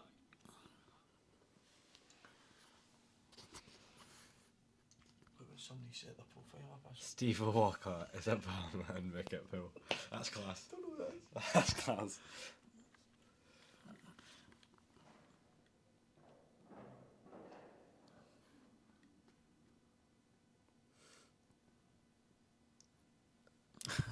Well, I think the most important part of the game, Steve O'Walk is a bam and mook at pool. Whoever that profile is, I've no idea who they're trying to mock. But yeah, Barry's break's been great this weekend as well. So you're right, the break's so important these days, so important, and for some reason, every time when I think I'm starting to get quite handy at it, I go through a period of dry breaks. So Barry's break has been great, but he's also got to take it to finishes, and Morgan's sitting right next to me. Preston. Some of the finishes that he's took this weekend have been unreal. That last finisher in the cider, that was unbelievable. Yep, that's as we said there. The finish, some of the stuff he's took has been absolutely frightening. Oh, Scott! Oh, can he get this black? I think. I don't know if he can get this black. It looks ultra thin. Davy's got up and out the road for him.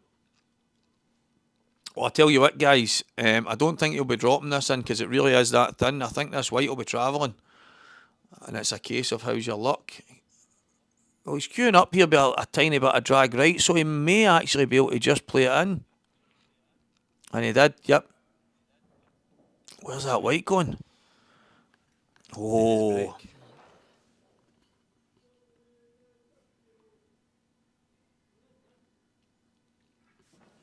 I totally agree, guys. When it comes to Barry right now, he's playing outstanding pool. He's composed on the finish. He looks very, very confident. He's going round the table nice and quick. He's not overthinking anything. And not to say taking your time is a bad thing. A lot of us will do it. But Barry just looks in the zone right now. Breaking well, finishing well. So he'll take some beating, guys. That's for sure.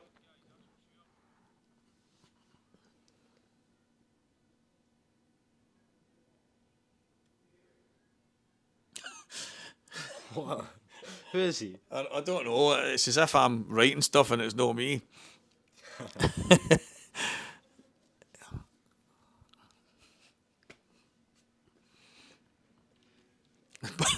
He isn't that good. Definitely the best part of some of this for me is the interaction with the exciting people on the live chat. It's good to have you guys involved. Keeps us going, keeps us with content to talk about. As much as the pool and the shots, and will he play a double or will he slide off at his side, will he go in behind it, is all great. And I think to keep the interaction and keep people involved, this is my way. So glad that you are all keeping me tuned in, guys. He's dry. What is it they say, Preston? The toughest frame to win is the one to win the match. So Davies had a couple of bites at the cherry, nothing solid as of yet, but Scott's hanging in there with a thread. It was 9-5 down, it's now 9-7. David Gordon, I have no clue. I get the impression it's supposed to be me, but we have an imposter in our midst. Absolutely slaughtering Barry. Guy's in the semi-final of a massive tournament. He's not that good. A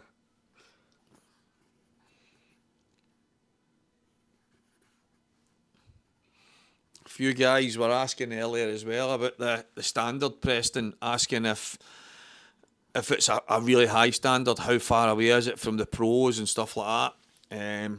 What's your take on it? I think some of these guys here would go toe-to-toe with most pros, let alone the odd one. What do you think?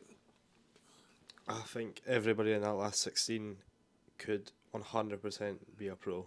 Yep, totally agree. I think the level's been unreal. There's not really been many surprises. To be honest, I looked through the field and maybe there was a handful of guys that were big underdogs and weren't expected to go crazy far, but there was also a lot of guys that I felt were maybe not given a chance that could possibly do some damage. But when you look through the, as you say, the last 32, the last 16, down to where we are just now, every single player probably isn't a surprise. So it kind of shows the standard of these guys straight away.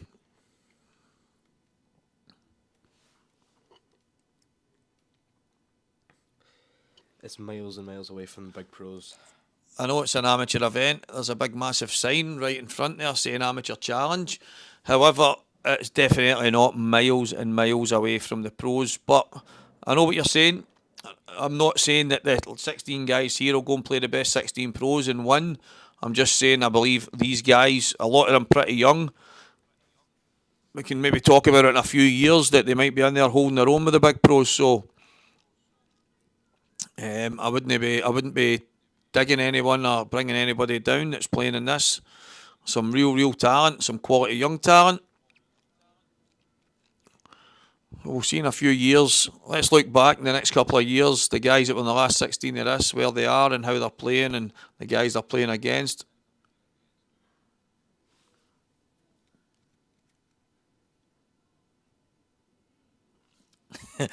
Paul Mack, he's I think it's my biggest fan.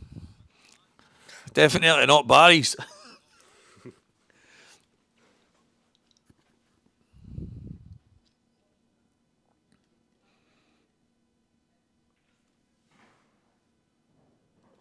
think he's ran short. I'm actually wondering what Davy's plan was here. I was looking and thinking that maybe he could have pushed through for the red that I think he's maybe going to play to kick, but I think he should have been a bit further through. And he could have went bottom cushion, a wee bit aside and maybe kicked into the red, but the angle might be better than it looks for us, Preston. He might be able to just pot the ball in the middle and cut it down the cushion.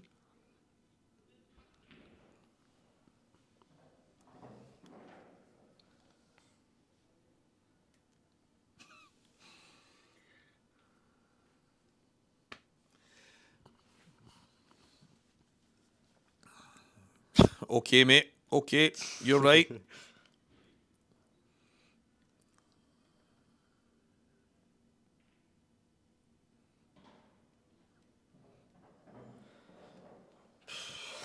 What a statement. What a statement. The best bit about these live chats, guys, is it's freedom of speech, and we allow any escaped maniac to say whatever they want.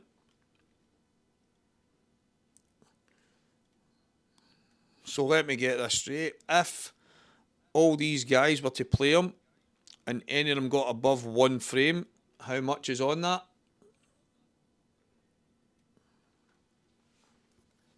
Davies missed that red there. He absolutely landed perfect as well. I thought he was absolutely spot on. The red did not fall. As I've said, these bags are getting a bit tighter. And there's a question for you as well, Chief. the man with all the answers. None of the top pros play on these tables, on these type of bag. I'm not saying that they would go missing left, right and centre, but some of the shots that drop on some of these live TV events would never in a million years fall on these Blackball Elite tables or any kind of table with this size of pocket. So take that as you will. I'm not saying that it's going to make any of the players better or worse, but they wouldn't get away with some of the stuff they get away with on those tables. Slide off this up top cushion, play a snooker here.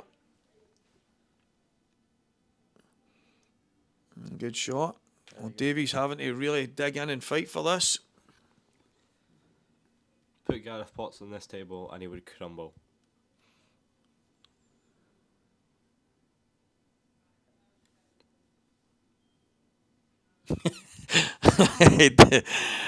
If John Joe's watching, John Joe, he's absolutely spot on.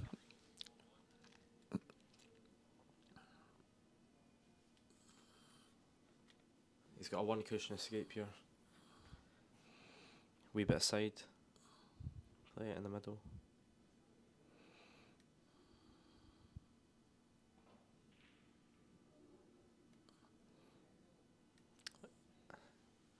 You know, I think it does pass. That would have been probably the second prize that he would have been hoping for there, that he maybe knock a yellow safe, but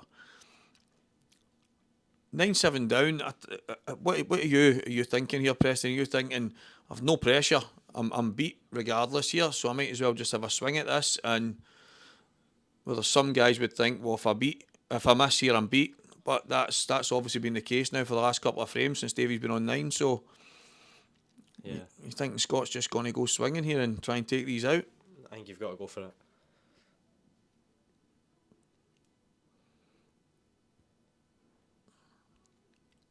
He could play a snooker and the two yellows at the top, just touching one of the yellows, or he could take the bag here and play a snooker, but if it goes, you take your chance. Yep. If it doesn't, you take the bag and you play a snooker. I think he's just going to play the snooker. No, he wasn't comfortable with it.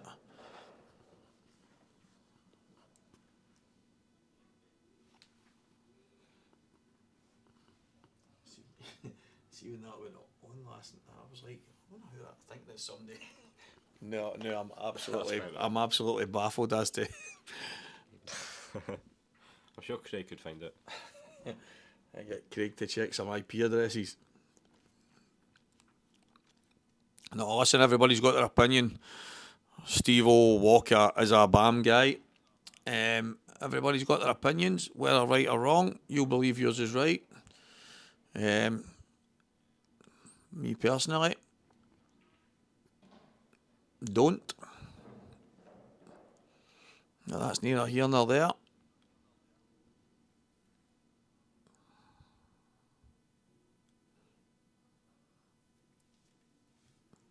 I can assure you, a lot of the top guys wouldn't find it as easy on these tables, and no doubt they would still break and dish for fun. No doubts in my mind they would, but there would be the odd shot here and there that they are used to getting away with that they will not get away with on these kinds of tables. Exactly.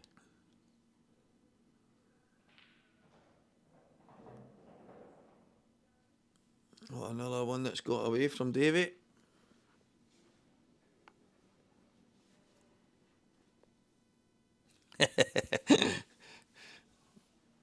It's not usually that big a post.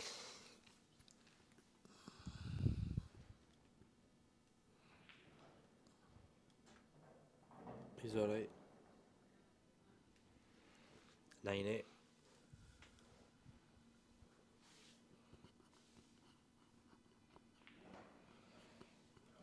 Another one that's got away. Again, as I said, Davey will be disappointed.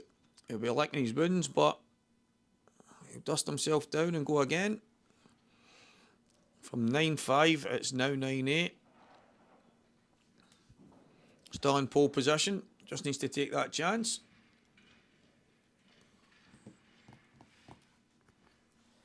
good enough.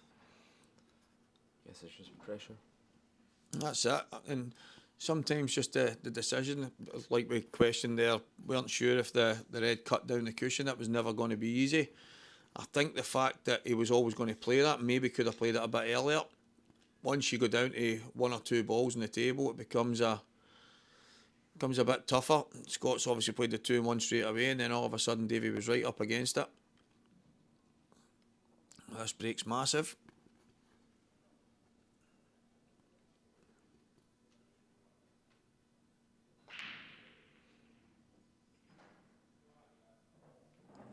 What a hit that is. This is a very nice break. His confidence will be high right now. He's played quite well in the last few frames. He's pinching on Davy's mistakes. Any mistake, he's pounced, stole the frames.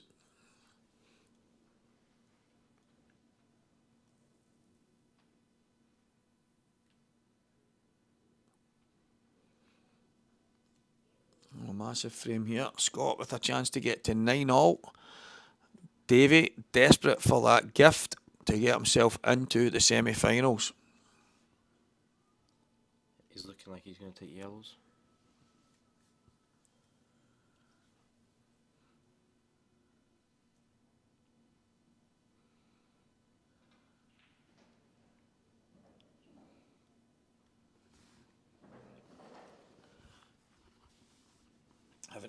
Having to guess who certain people. Well, anyway, everybody tuning in. Hope you're all enjoying the coverage. Obviously, once this match is over, matches will go onto the 2 main streaming tables. We get a much better view. Yep, we'll get a good bird's eye view of everything that's going on. Oh, like I said, guys, it's not dropping on these tables. Sounds like something you'd say. I'm starting to think that is me. I don't know if my brain is actually putting messages onto the live chat, but either that or there is a bot with my thought process. They've actually made an account of it. That's dedication. Oh, he's don't know why he's done that. Just tried to flick that out. I don't think he had to, but he's still in a. How did I get on? Not very well. Lost my first match, went into the loser's side, won my second match, and then lost. Scott Higgins took a couple of absolute head wreckers against me, but I missed 2 reds to get on 2 blacks, which would have had me maybe 4-1 up, and missed day 2, and just one of those games. Scott played really, really well, took some phenomenal finishes. I actually queued quite well myself. It was just a case of 2 bad misses, cost me 2 major frames at that point, and that was the difference. It's a big miss. It's a big chance for Scott.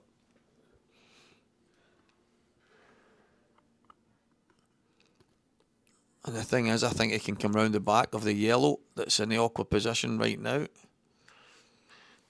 Well, it's starting to look like some nerves is creeping into Davy's game at the tail end. He's not been as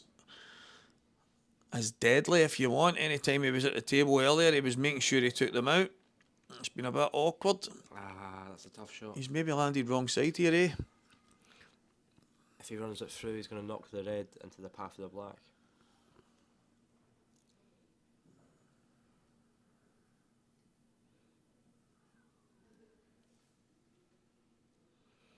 Jammiest, flukiest pool player ever. That's usually anybody I play. So here we go. He's played that in quite delicately, knowing that he's going to be on the hang-up.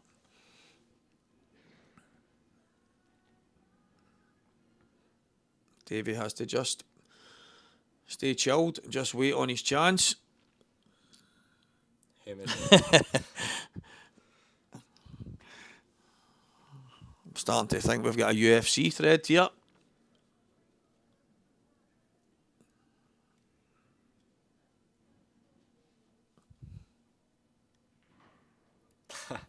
Oh, he's gone way too far. That's mental. Look where he's put the white.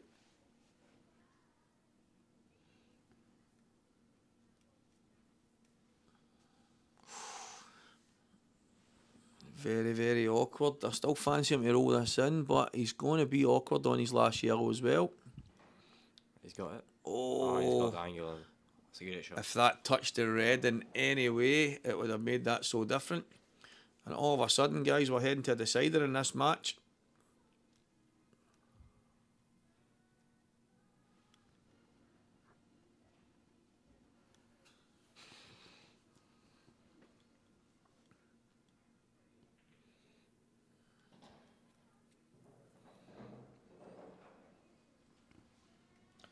Oh, this has been some match. From 9-5 up, guys, it's now 9-all after this black. Oh, he's missed it. Oh, he's missed it. This is incredible. And he almost went in off. No. I think if he potted that there, he would have went in off. He missed it on that side of the knuckle. That was absolutely crazy. You run Easterhouse? I don't believe you could even run a bath in Easterhouse.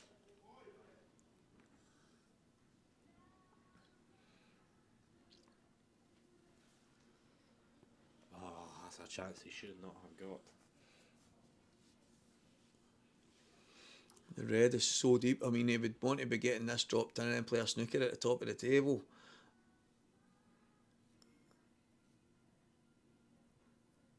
Cushion first? Yeah. Yep, this is the shot. I mean, in an ideal world, the white wouldn't have been on the cushion there and he could have got closer. This is a tough shot. Just needs to touch it and no more. He's played that great.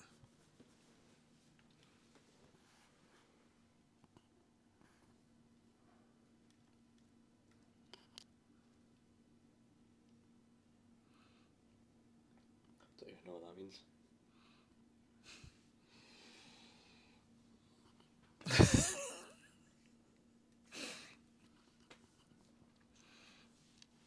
Come on then, Scott. What have you got in the tank here, son?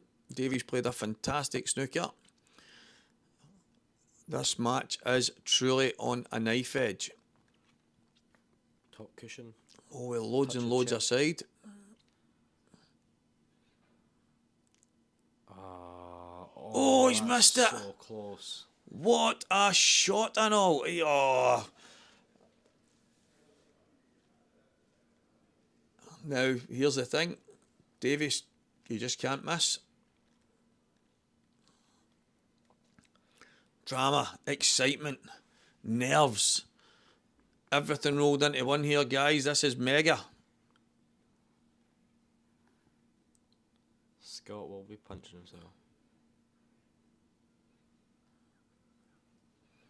I mean, there was no reason for him to be afraid of an in off because he could have just rolled the black in. But I honestly think if he potted the black, he would have been really, really close to the bottom left bag with the white.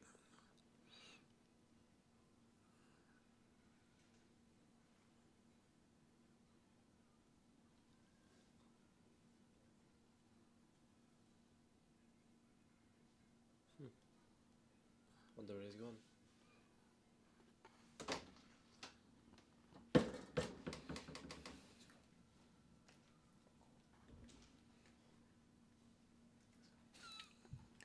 Yeah,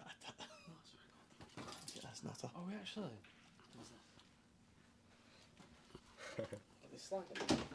Look at the name.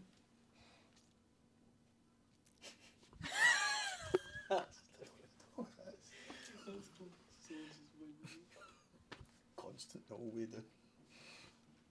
Did you see what he missed? Yeah. Can they hear you? Yep, you can just about hear. So David, 2 shots here. He's played that quite well. He's got a hard red. He's missed a few in the last wee while. He's going to have to be confident here. If he gets this, I fancy him to take them out.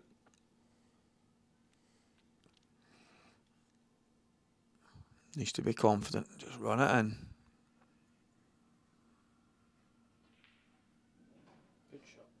After that game, we're back to stuff. You back to stuff. We've got Morgan in the room now, guys. I was expecting him to come in here and get on comms, but apparently he's on the road home.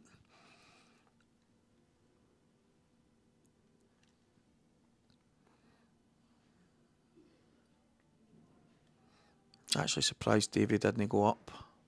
Didn't go up the table for the ball at the top first. Probably had too much angle.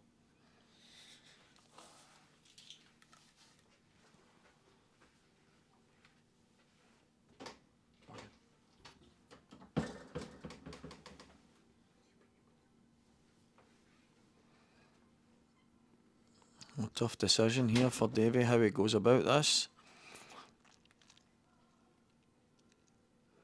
I think he's happy with it. I think the ball he played in the top, I would have definitely been rolling through for the other ball in the top, but this is a massive, massive shot. I don't see him missing this, it's just how he lands, how he comes out. Played it with a check, is he? Oh.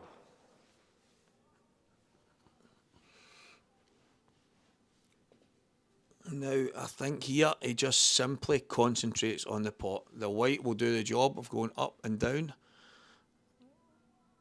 I don't think he can fail to get on it down the bottom of the table. Just concentrate on the pot here. Davey Markey. He has missed it, that's terrible. Oh, Davey. So surprised. I think he just had to roll that in. I don't think he had to screw around with side, and he's played it so wrong. All he had to do there was just run the ball in. But listen, Davey will tell you himself, he's just tried to be perfect on his last red. That's what pressure does. And this guy is usually like stone. And again, please believe me, guys, he will not go into this last frame, ruin that. He'll get into it hoping to break these balls and get it done.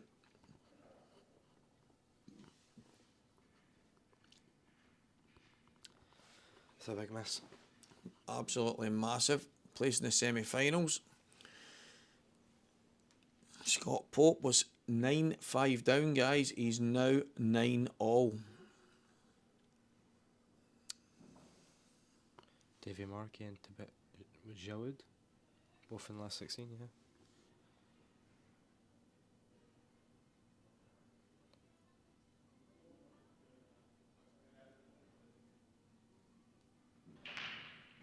And he's gone and off. Oh, that's... He's gone and off, and what a break that is. That could be it.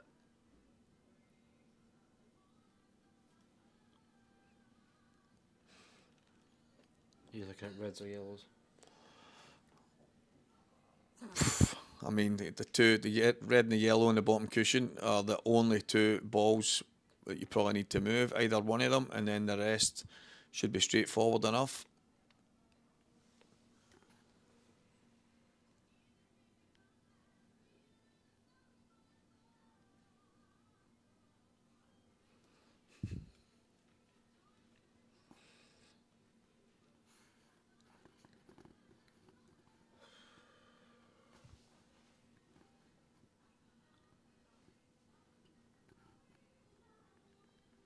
Just take your time. You should finish these. Absolutely incredible. The drama that's went down in this match, the chances that have been missed, and most of the time it boils down to pressure. Sometimes the shot just doesn't go your way, and I think Davies just tried to be absolutely perfect on the last ball for the black, and it's led to him missing that red. I think I would have been playing ball and just coming down, even if I came top cushion, bottom cushion, to get on the last one with the black hanging. But every single one of us will see it different. Everybody will have a look and have a different view. Davies obviously closer to the table than we are, so he obviously felt that was the right shot, and it probably was, but he's just not executed it, and unfortunately he's found himself 9 each. That went enough and gave Scott Pope a good chance. Scott would have been sitting in his chair and praying, and off, and off, and off, and Davies smashed the balls open and got a great break. Unfortunately for him, the white has gone in off. Unfortunately for Scott, he's at the table for a chance to win this match. 10-9 from 9-5 down. And in the last few frames, guys, there has been a few chances getting tossed back and forth.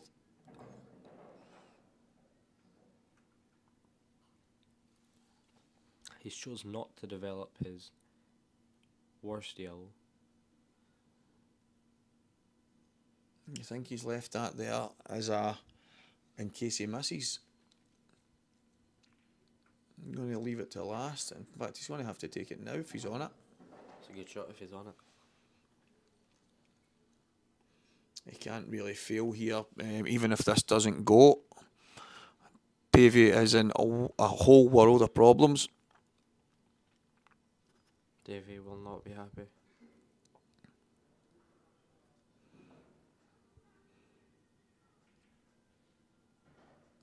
He'll be quite upset, Davey, at how it's panned out in this match. But I think over the course of the weekend, once the dust settles, if Scott takes this out, I think he'll be quite chuffed that he's went as far as he has, and in the knowledge of knowing that he was only fine margins away from being in a semi-final of a 128-man tournament with a great field. So it's not the worst weekend. There's a lot of us that would like to be in his position right now, but when you're in Davy's shoes right now, you're thinking of the things that might have been. He's choosing to take the yellow into the bottom left last and kick into the red.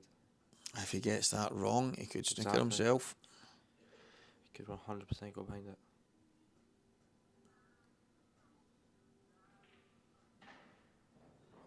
Doesn't want to be straight.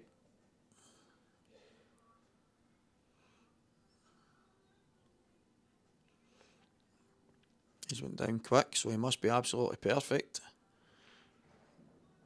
And he is. Played that well.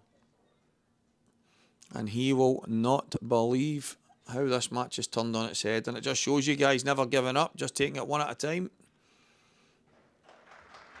What a comeback. Quarterfinals. 9-5 down. Unlucky Davy. That is the joys of match play pool. So Big Brother is coming in to summon young Preston and drag him home. I want to go fucking home. I get this off. I'll get Put it. it down. I'll get it. Stevie can have 2 mics, he's that good.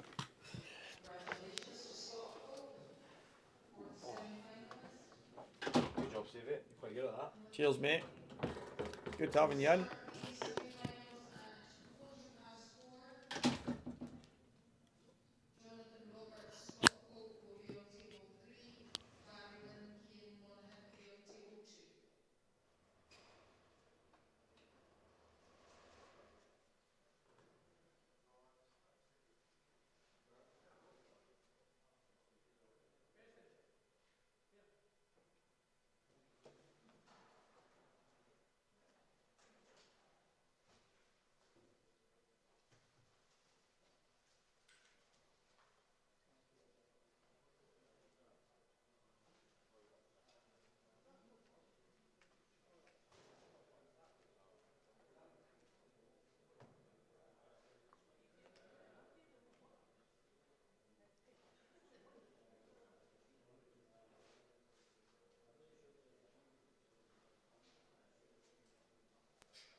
Here we go, guys.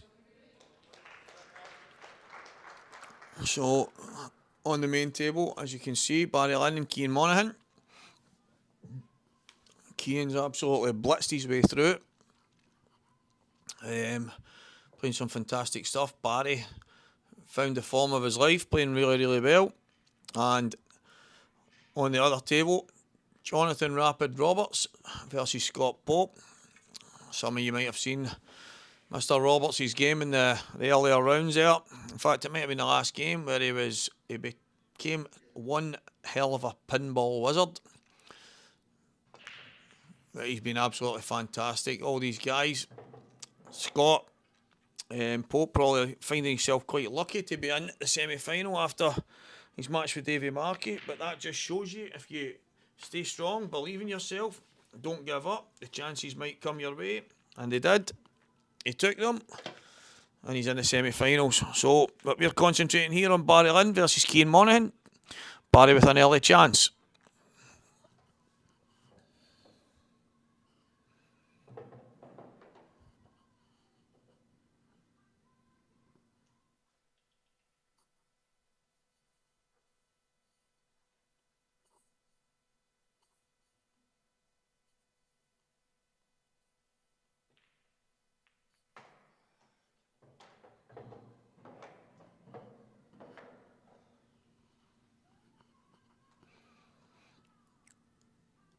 Flick the black ever so slightly there, but the balls all still go. Everything's still good.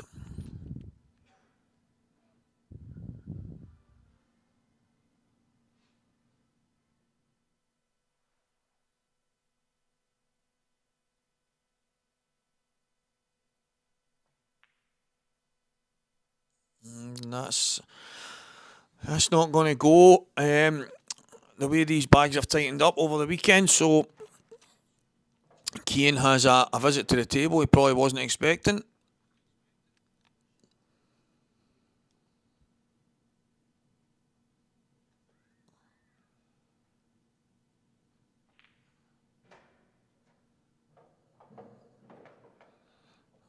A little bit of grooming on the table there from Cian, making sure it's all nice and tidy.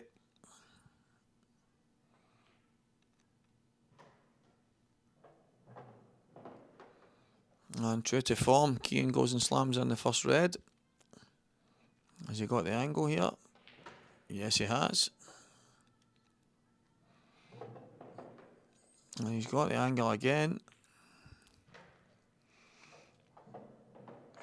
I think if he gets this right, he can use the ball on the top left-hand side to come down for the red into the middle past the black.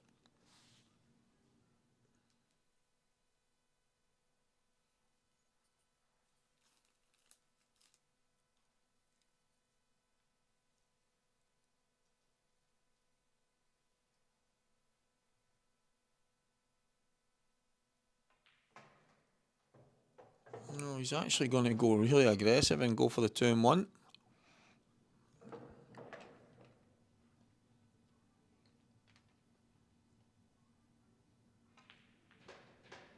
He's played the 2-1 pop kick.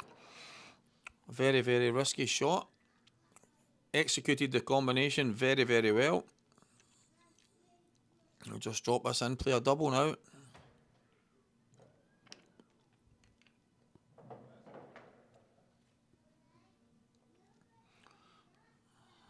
And that wasn't easy, so Cian has allowed Barry back to the table. And Barry will want to take these yellows out this time. He won't want to make any mistakes. Again, guys, thanks everybody for tuning in. The interaction with everyone in the live chat has been absolutely brilliant. Hope up to now you have enjoyed it. A young Preston in for a while there. Morgan has now taken him home.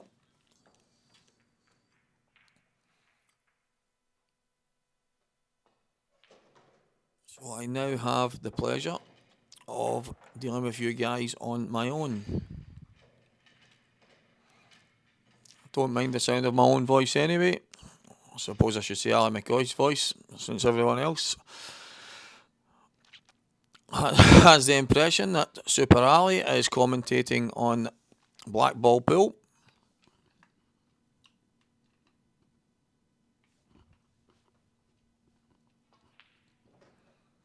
Really surprised that Barry didn't take the yellow while he was on it there. He's obviously deciding to take the black in the bottom bag. If he leaves himself just enough angle, he can just go off a side cushion and nudge the red out the way and leave himself on the black down the cush. That's what he's done.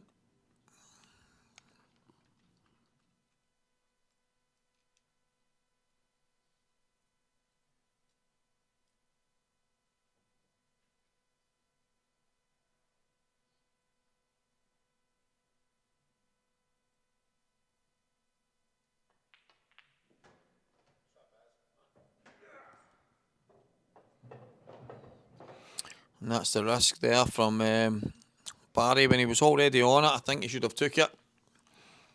I know it was a thinner cut, but he had 2 yellows down the bottom end of the table that he would have been able to come back and play on.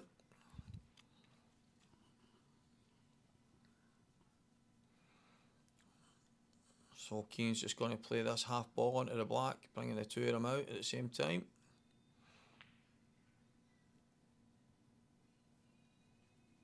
And that's just about perfect.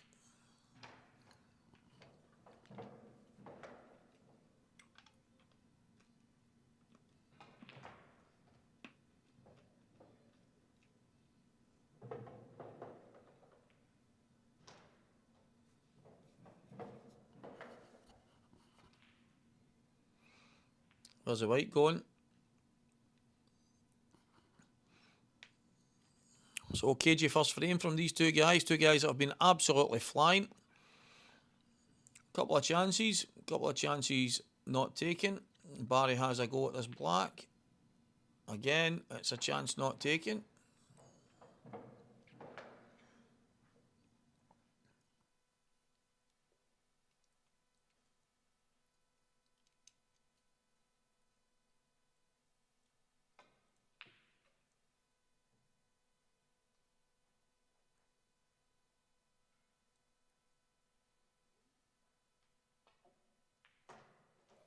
So Barry Lynn takes the first frames here. The first frame, should I say. Sorry about that extra S tossed on there. Yep, Leslie, I think you're right here. Semi-final. Although these guys are on really good money now, I think it's $2.5 grand. Every last one of these 4 guys is on right now. The 2 winners can go through and are guaranteed a minimum of 5,000 and 10,000 to the winner. So for me, obviously each and every one of them are all on a large sum of money now. I think just the prestige of winning this title is enough to bring anyone the nerves for this kind of match. So good luck to the guys. They've all played great so far. And definitely the nerves are kicking in, but what a break that is.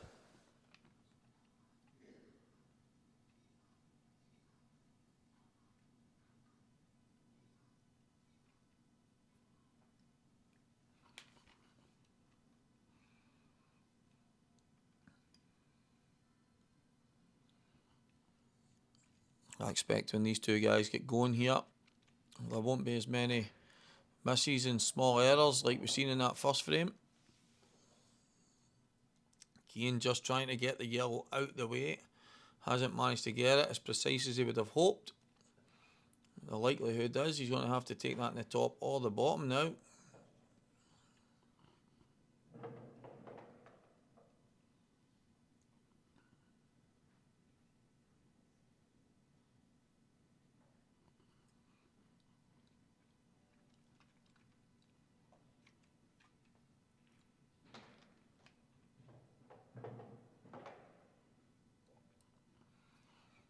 Well, that's not ideal. I think he's okay if he comes out from just below the knuckle. He should cannon the yellow in the centre of the table. And he did. And he's unlucky. He's landed snookered. Barry Lynn will be licking his lips. If he gets back to the table here, he'll have a chance to go 2-0 up.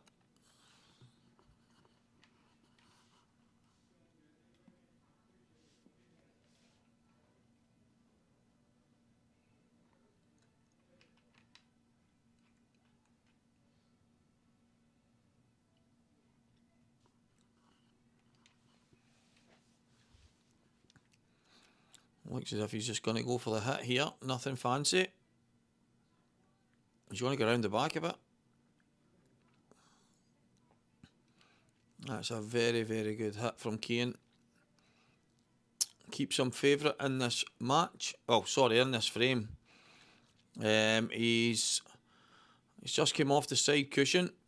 A little flick on the red, and he's managed to snooker Barry back. So he made a big mistake in the shot previous to it, but he's really, really made up for it with that one.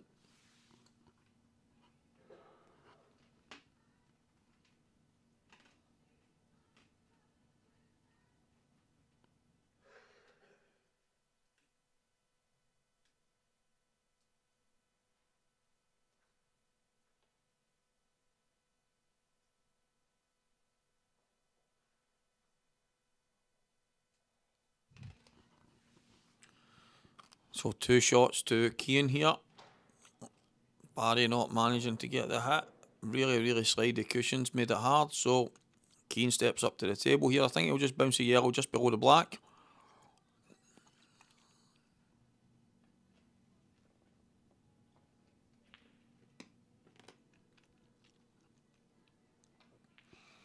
Well, guys, this is just pressure. Some of these loose shots is just a little element of nerves.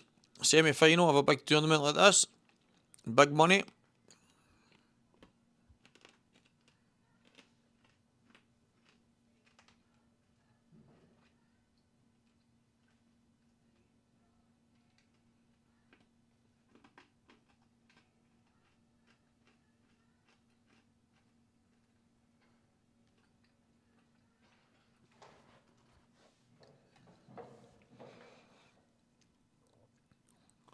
Trying to kiss the yellow just above. He's missed that one.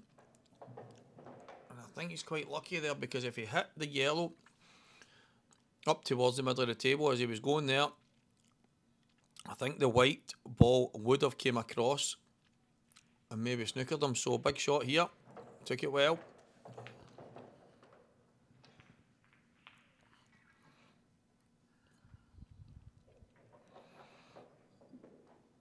Absolutely spot on, Cole. I think there's a couple of shots we've seen at the beginning of this match.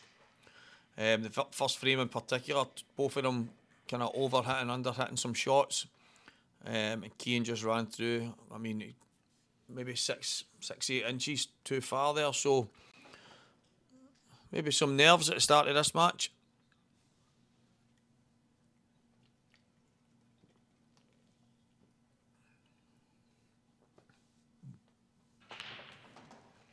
Wow, what a break.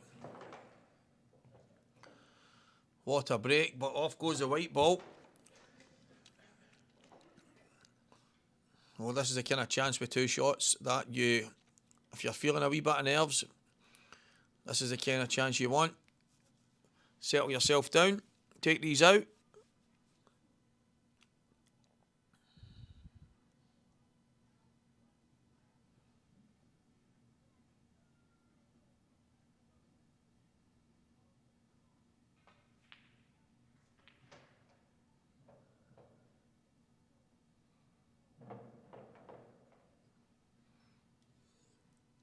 Oh, that's landed probably a wee bit better than he was expecting there. He's overhit that.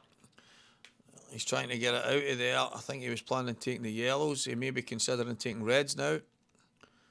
I think the yellow possibly still passes through the gap into the left middle. If it does, he may still take the yellows. But I think the way the reds have ended up, the reds don't look too bad either. Well, that yellow obviously does pass, as he's not changed his mind in any way. He's going to take these yellows. Take the 2 of them in this left middle. Right middle, bottom right. And the black will go to the left bottom pocket. I don't fancy Keane to make any mistakes here.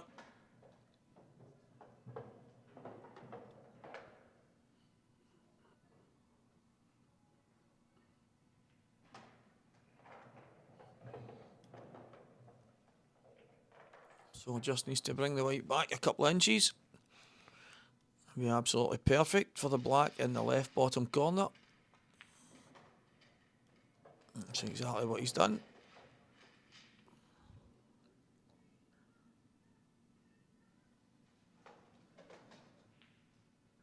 And Cian Monaghan will take a 2-1 lead against Barry Lynn.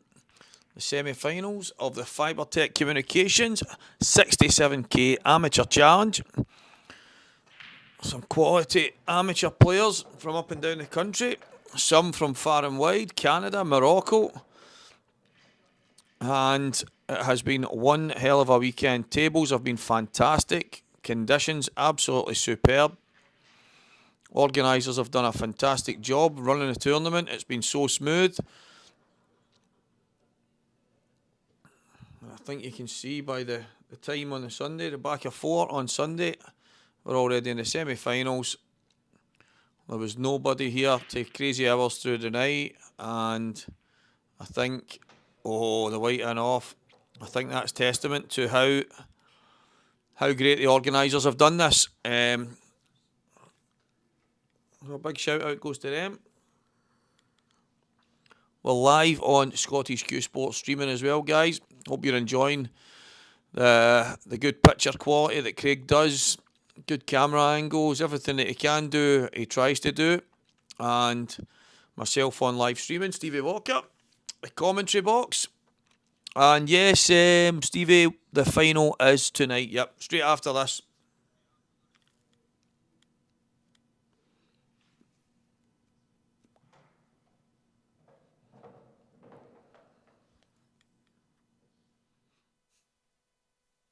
So Cian doing what Barry did in the last frame, just going in off.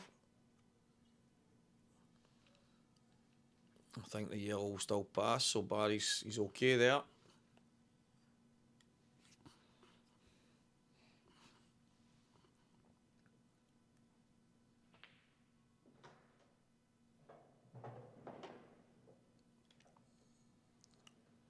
Wouldn't have wanted to be over towards the cushion as far as that, but he's okay. Again, he's just overhit it ever so slightly. I just wanted to drop the plant in there so he was on the same ball in the middle, but he can in the red here and he should be okay. Yep.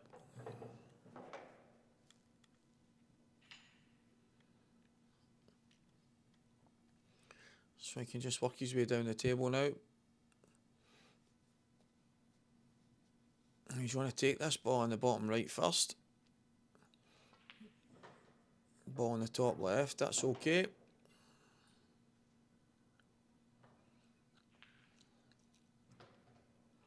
Maybe wanted to come back another inch or two for that shot, but should be fine.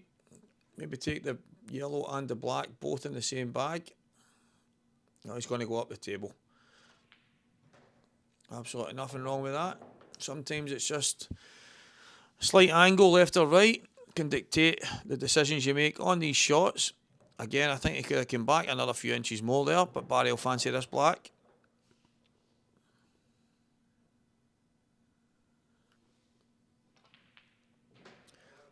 And the last two frames, Barry broke, went in, off. Cian took out the finish. And then Cian broke in, off. And Barry took out the finish. So, both guys look as if they're starting to get into a rhythm. If they can keep the white on the table, this could be a bit of a match. And the other tie guys, Jonathan Roberts 1, Scott Pope 1.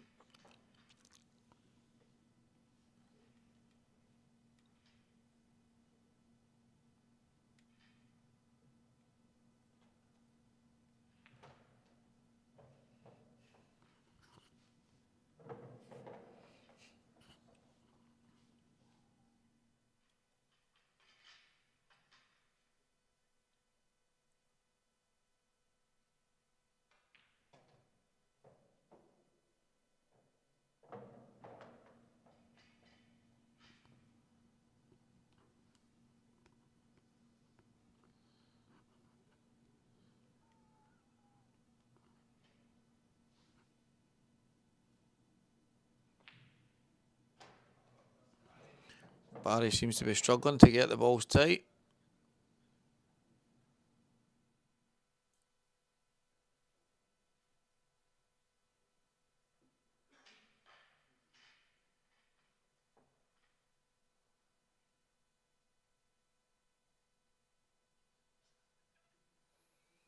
Well, that seemed nice and easy.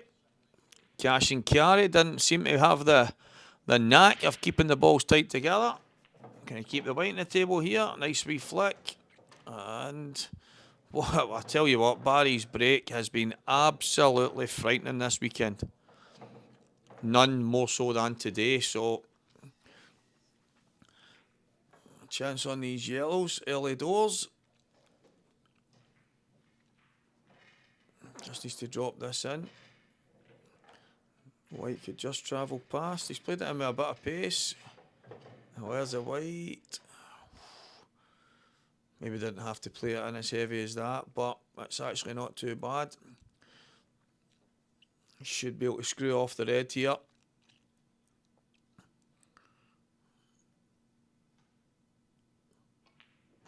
He's played it very, very well.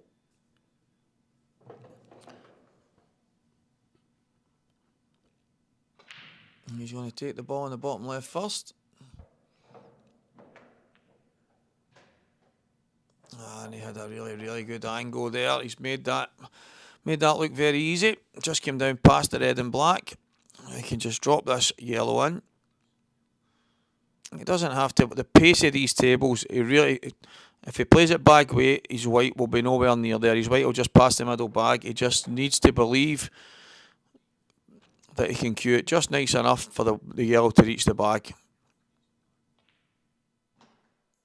Yeah, well, that's a confident way of playing it. Between the red and the middle pocket, there wasn't much space. You can see it there from the angle he was playing it at. Oh, good finish, Barry Lynn. Well done.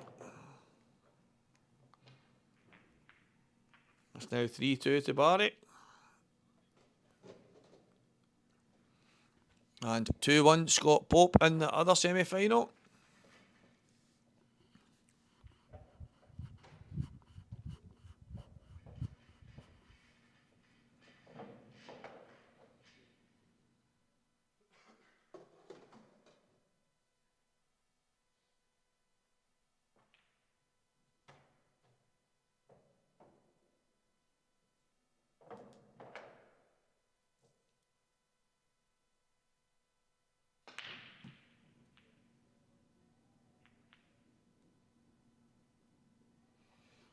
And not the best of breaks.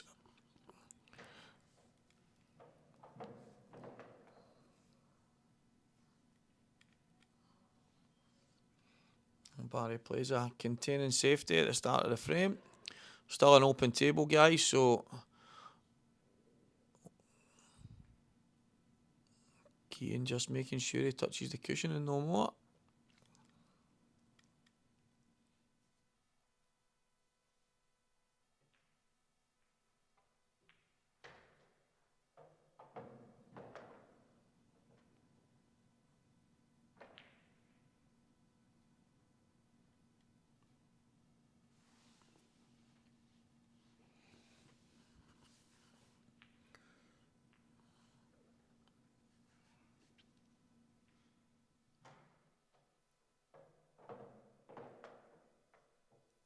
Keane eyeing up a 3-ball plant here on the yellows. It could open the game right up.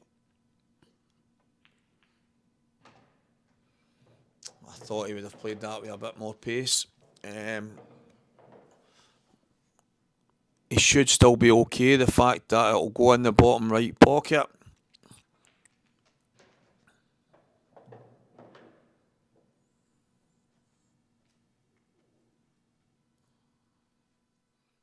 Slightly less of an angle than he would have hoped here. He can maybe screw past the balls in the middle, just below the middle, right middle pocket. Yep, that's exactly what he's aimed for. And if he's not on the ball on the top, he is. He's coming down and playing it really quick, so very attacking pull by these both two very aggressive young players. Well, they're not kids anymore, but still young men.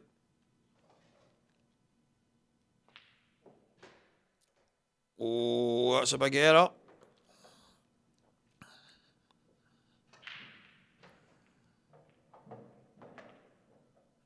Oh. I often wonder with these shots. It's like a, what do you call it? A legalised push. And you get that, but you're cueing through the ball.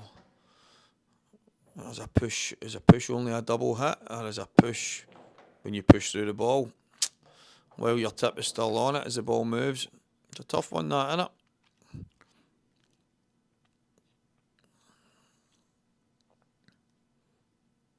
Played a lot of them myself, so I'm not actually saying as if it was a foul there. I'm just kind of insinuating that it really is like a legalised push shot. Barry struggling to keep control of the white here, get any kind of position.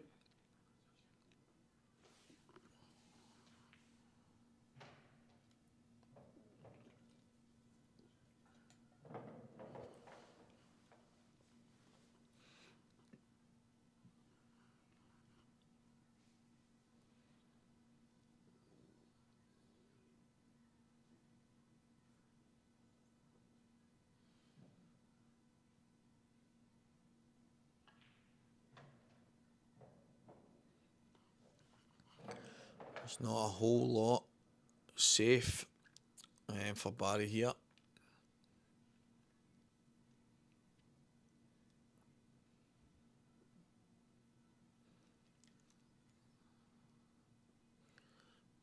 Let's see what he's got in mind. Looks like a double. And he's managed to shave it through the gap.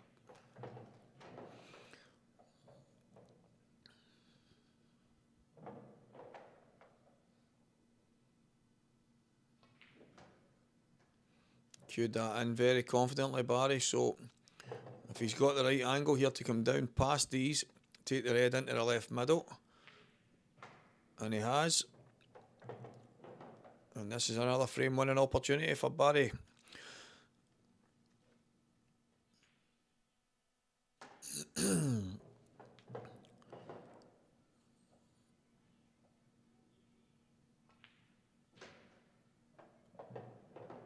The white barely stopped moving. Barry's down and he goes 4-2 up. Go on, Barry Lynn. Well done. So Keane has played phenomenal all day. Finds himself 4-2 down here. And that's the thing, guys. It's just minor errors. Minor errors costing each other certain frames, certain times. Scott Pope 3-1 up on Jonathan Roberts.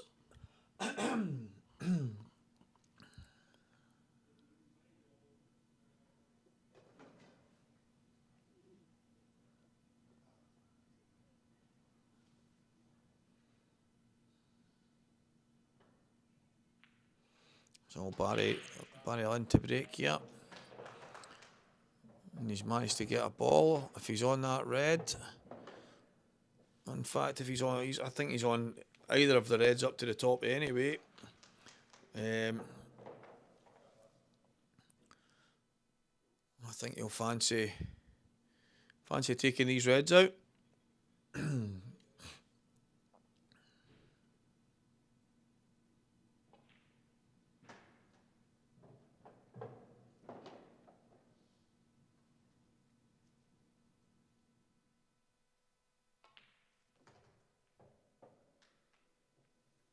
That just makes life a little bit easier. He just needs to drop this ball in the top left corner.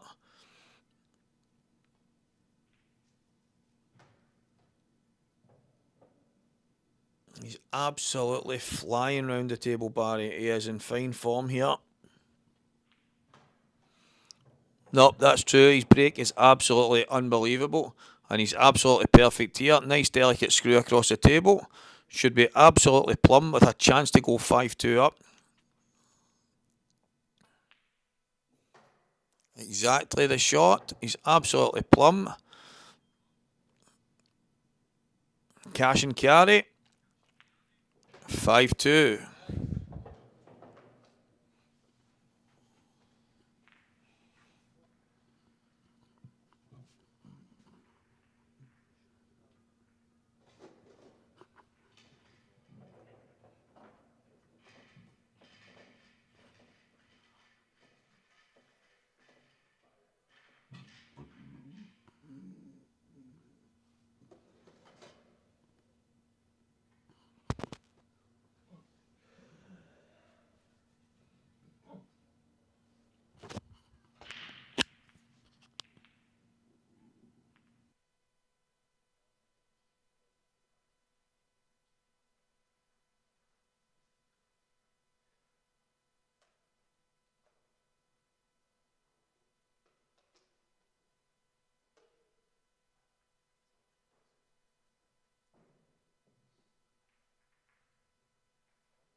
Yep, that's right, 5k.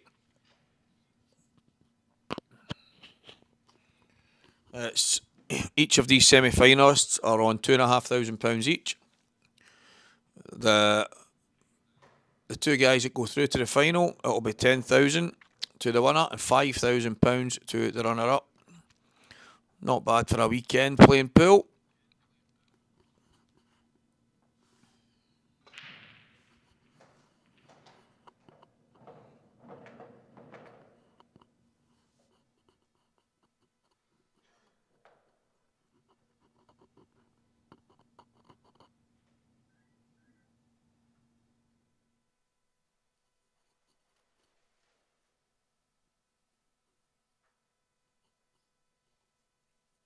So Barry with another half chance here. Yellow down next to the black isn't. It's not in a prime position. He's obviously looking to see if there's any way he can develop it. I think he's got a slight angle here that he could probably run towards it. Probably not with the pace he would need to get it out. So he's looking to go upstairs just now.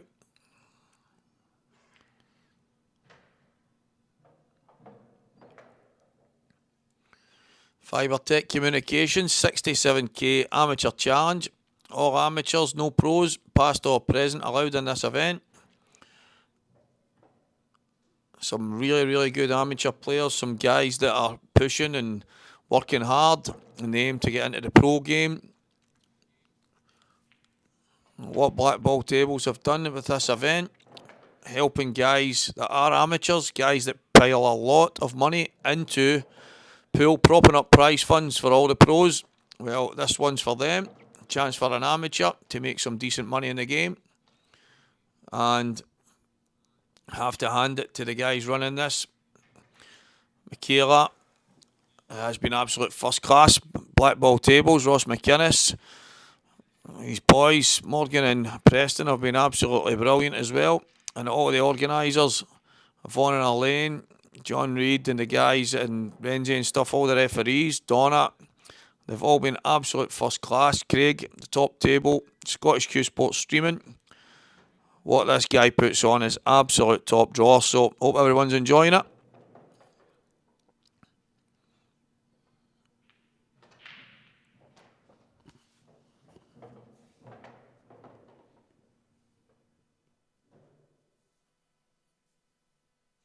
Well, Keith, obviously funny you did say that yesterday, and he beat obviously Ryan Davey as well last night.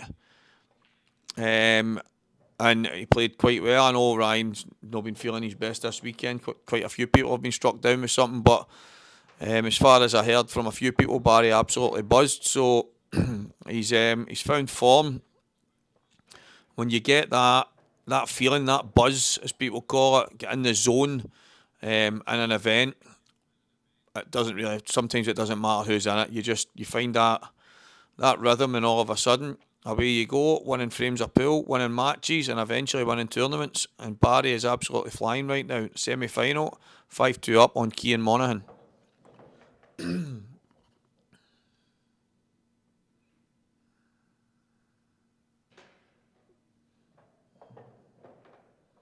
more to the point, Keith, where are you right now, son? I've been left in this booth all alone, whilst you're luxuriating in your jacuzzi somewhere. Good shot, Cian.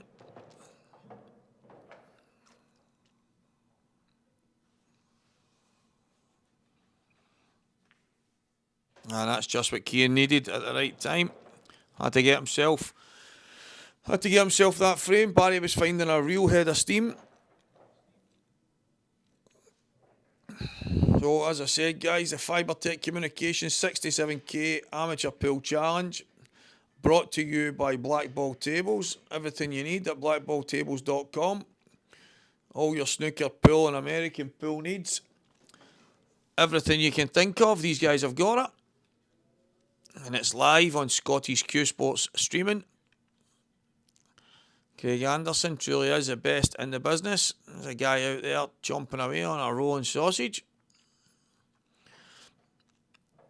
So back to the action here. Stevie Walker in the commentary box. Barry on to break. Frame number 9. Barry's break is absolutely unbelievable here.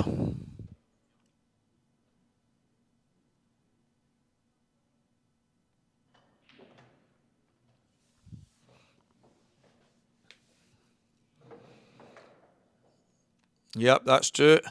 No pay-per-view here, guys. The thing that we were hoping is to, as Craig always does, to offer a quality stream that everyone can enjoy. And if I'm available and I'm at the same event, I've always tried to offer my services on commentary. And the hope that I don't do a bad job, so I hope everybody's enjoyed it. And as I say, that's what Craig does. It's what he does. The best in the business, offering quality HD streaming for absolutely free. I mean, how much more can you ask? Have a wee look. Thomas Lockray on the screen there. Fibretec Installations is at the bottom. The Fibretec Communications 67k Amateur Challenge, if you have a wee look at the banner, son.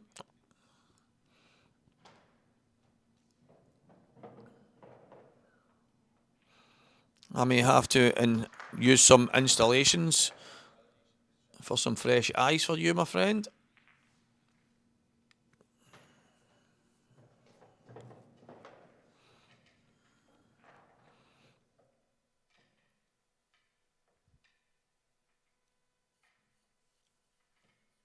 And big thanks to every single person that's tuned in and interacted on the live chat. It does make my life a wee bit easier. I can sit and talk about pool every shot and get it right, get it wrong, guess whatever the guys are going to do over and over. But without the interaction on the live chat, it can, in my opinion, become a wee bit boring. So thanks very much to every single one of yous. Nice one, Thomas.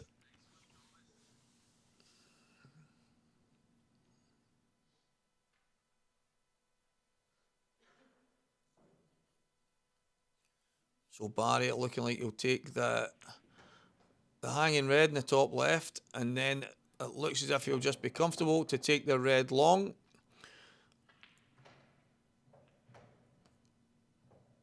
He's got another 6 inches that he can go there. He's not actually got anything to worry about at all.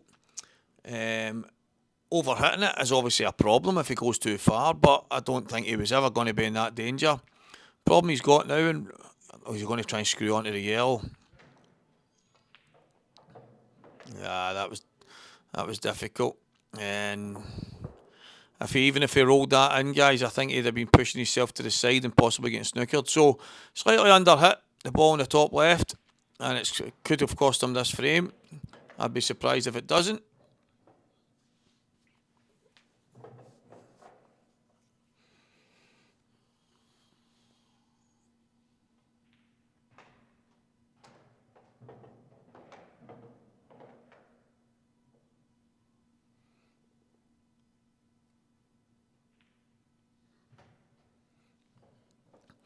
Yeah, Peter, I was here on the Friday, and I kind of assumed that there was maybe people on comms, maybe Ross and the guys had somebody lined up, something along those lines. But when I walked past, and it was the first time I seen the room open, and saw that there was nobody in here, so I offered my services, and I'm glad that everyone's enjoying it.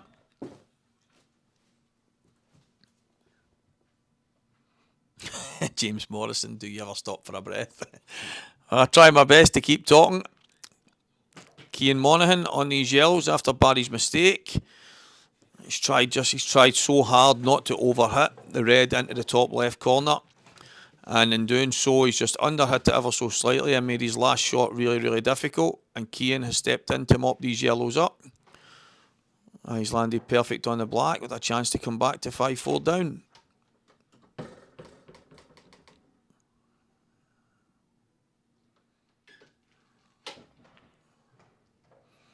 Good finish, Cian. See, the thing is, James, and I think I mentioned it yesterday when I was at school. This is God's honest truth, absolutely true to everybody listening. One of my teachers nicknamed me Walker the Talker, and well, he knew something obviously that I didn't, because obviously at the time I must have spoke a lot, I must have done a fair bit of talking, maybe didn't realise how much.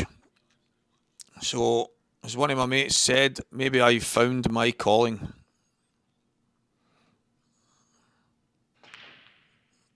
Maybe get to commentate in the Highland Games one day. Off goes the black, so Keane will get another bite at the cherry here.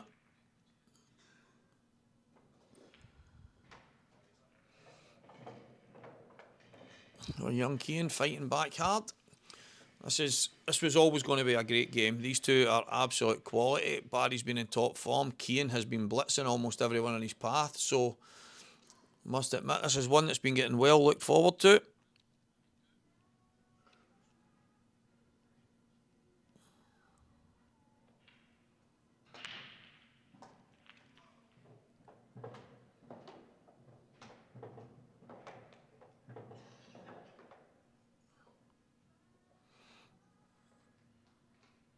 Cheers, Socko.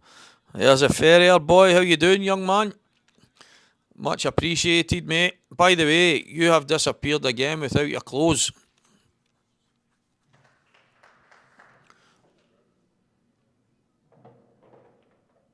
Thanks, Gareth. Honestly, guys, it's really appreciated. Just trying to put a voice on the pool. I know what it's like myself.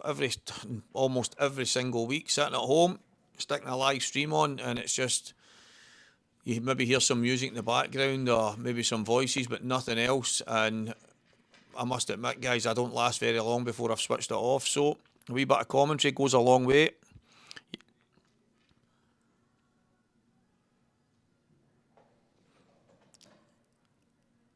LC, no, it doesn't.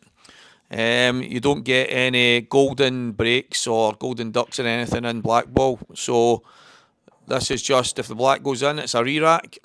So Keane just simply set the balls back up again, mate, and gets the break. There's the main man. There's my man from Qatar, Davy Rooney, former European champ. Scottish pool legend in his young age. Hope you're keeping well, young man. Hope the eyes are good.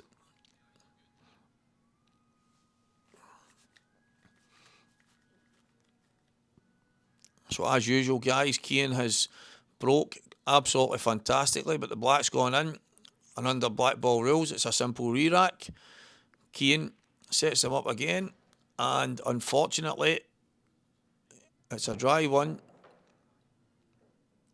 Or did he go on off? I may have missed it because there's not as many yellows on the table. Or did he miss a pot maybe? So Barry, what a chance here on these reds. Anyway to take this frame.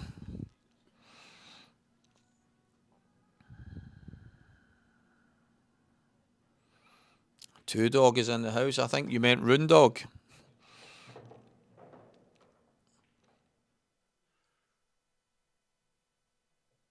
Never stop fighting, young Rooney. Never stop fighting.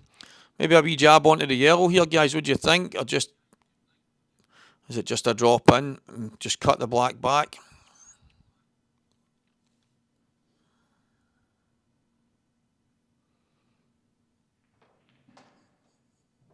Well, he's actually had more action on that than he probably expected. I think he was playing to just cannon the yellow. That's probably worked out a touch better than he was expecting. And Barry will go 6-4 ahead.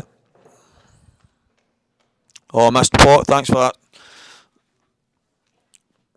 I was reading through some of the comments, and when I looked round, Barry was back at the table, so Keane will be kicking himself there then because the balls look pretty good.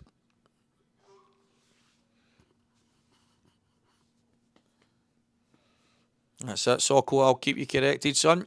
Here we are, guys. Remember, Fibretec Communications, 67k Amateur Challenge. Brought to you Fibretec Installations Limited, as Big Thomas wanted me to get out there. Blackball Tables, blackball.com. Blackballtables.com, should I say. Anything you want, pool, snooker, American pool wise, it's on there. live in Scottish Q Sports streaming. Craig truly is the best in the business right now. And on commentary, he's always got me to help him out. Stevie Walker. Hope everybody's having a blast. Semi-finals. Remember, guys, all these guys are all on a minimum of £2,500 each right now. And the guys that go through will be playing it out for £10,000 first prize. And the £5,000 runner-up spot is not exactly a kick in the teeth. So I think the prestige of winning this event will be just as good as absolutely anything, as obviously everybody right now is on a decent wee payout for the weekend.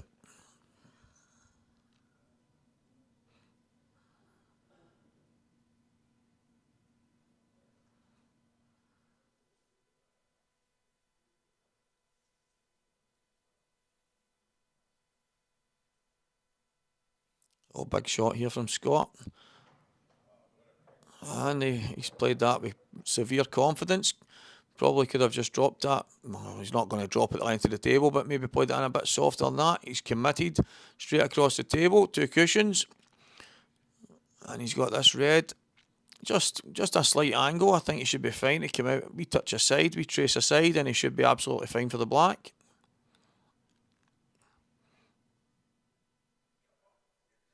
And he's not been committed to that.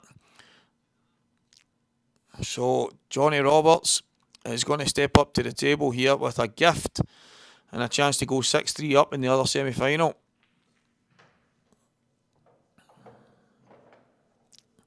Kevin, thanks very much, mate. Appreciated.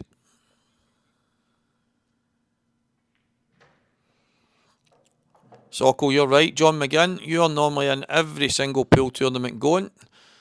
Cannot believe you and Scott Johnson aren't in this. That's the 2 names I see in almost every single tournament. It's been such a well-run event. As I say, guys, last night there was one game that kind of went on a wee bit late. And when I say late, it wasn't even midnight. It was like the back of 11, whatever it was. And there was... every other game was done. Everybody was obviously away and maybe away to bed and stuff like that. Whereas I've been to numerous tournaments similar to these, and at 3 and 4 in the morning there's still people playing, and next thing you know they're up and on at 9 AM. So it's been absolutely first class. Well, a big shout out to the organisers and the tournament directors and the people behind the scenes that are making this go as smooth as it is.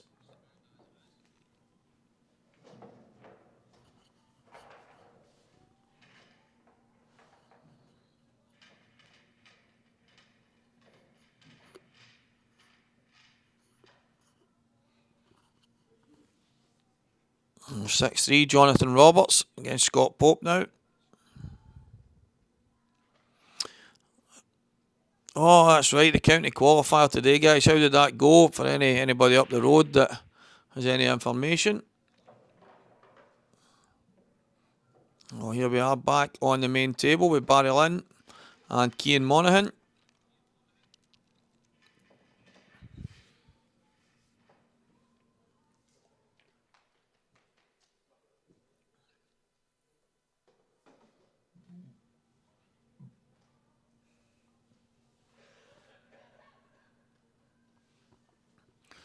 John is in London. I wonder what tournament's down there. That guy goes everywhere for pool. Not a bad footballer as well.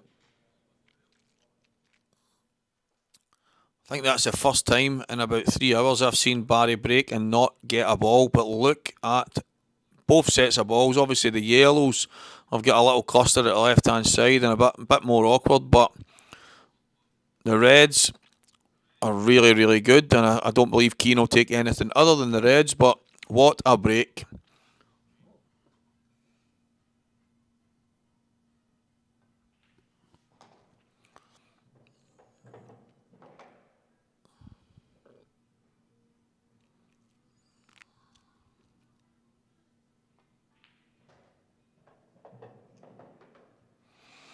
He's not mad.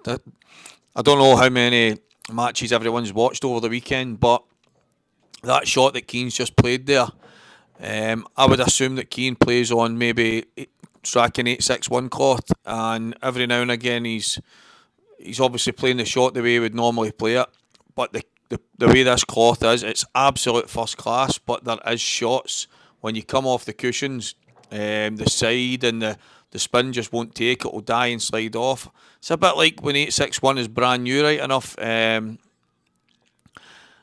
but it has caught a lot of people out. Keane's lucky enough there that he's managed to slide that cut in nice and thin, kick into that red and land on it, but it could have been a lot worse.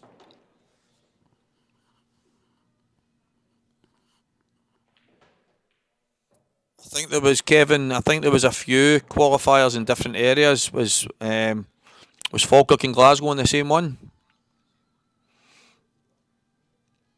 So Keane has this red. Come down past the blue spot angle, touch aside. Well, he's not. It's a good way to play it. He's very confident in the way he's cueing, so he'll just screw into these yellows here. Has he got the right angle? That's what he's looking at, I think. He's got plenty of space. There's no margin for error. He can't go in off the the right hand knuckle as you see it from there, but he's ran into the black. That was risky. He's got it.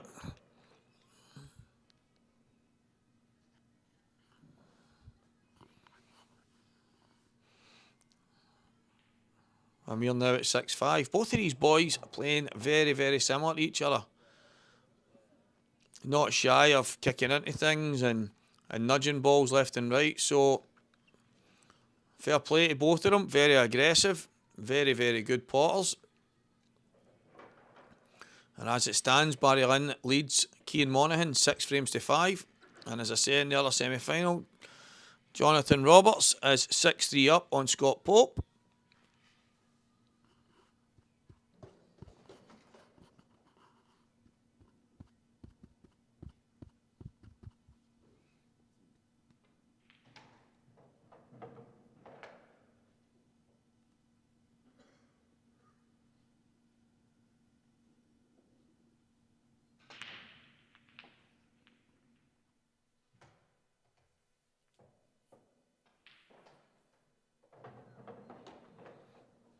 Yep, no, definitely. He was quite aggressive on that shot there. He didn't. I don't believe he's meant to go the way he went, but that's just the way these two seem to be playing.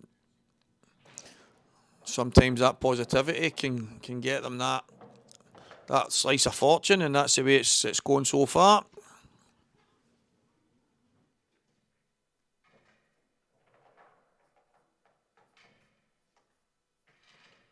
No, very true, Keith. I know he's definitely not played it enough for yellow. I think he's concentrated so much in running into the black that he's forgot the pot and got very, very lucky. But I think he's one of these players, from what I've watched over the weekend. I've only seen him in sporadic kind of moments, but very, very aggressive. Goes for shots that at times maybe there's something else on, and he's very, very positive in how he plays it. But there, I think everybody's spot on in what they've just seen. He's never in a million years. I mean, it didn't even look as if it could go in off the yellow. It looks as if he hits the yellow, he won't pot. So he's hit it exactly spot on, and the only point where it'll go in off the yellow. And in doing that, Cian has managed to land absolutely plumb on the black as well. So very, very fortunate there. Every now and again, you maybe get that little slice of fortune that you need. Barry's took his eye off the pot there. Played the kick very, very well. The one key thing is you can't forget the pot.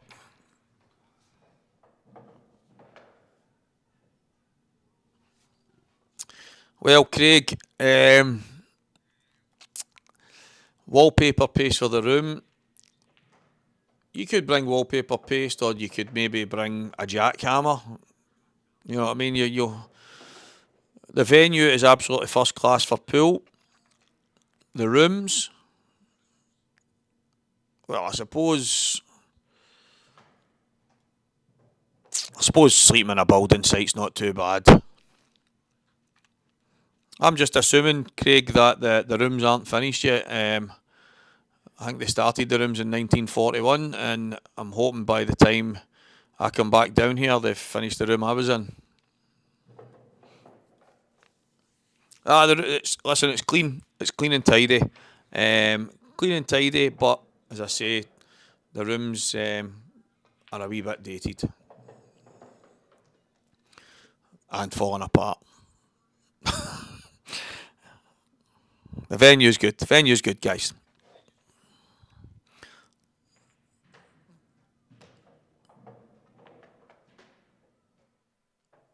So it's going to be 6-5 here, and boils down to Barry taking his eye off the shot there.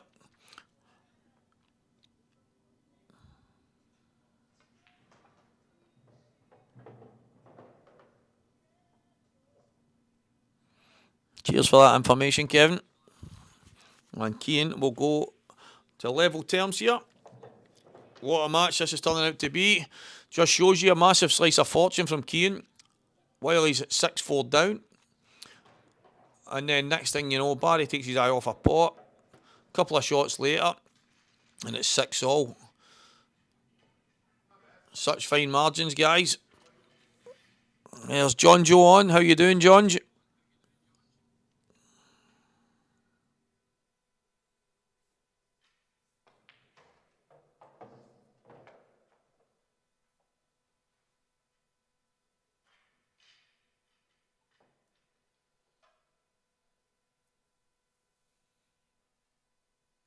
So Barry to break. He's going to need one of his big breaks here. One of the Baza jackhammers. Or maybe ask him to leave the jackhammer here for you, Craig.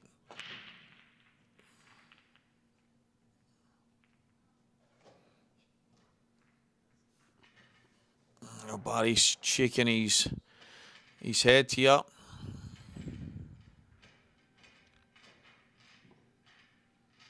No, Stephen, he definitely plays towards the black, but he didn't play the yellow. He wasn't playing in off the yellow. He was playing to pot the red clean. So he definitely got that slice of luck because I think he's missed the pot.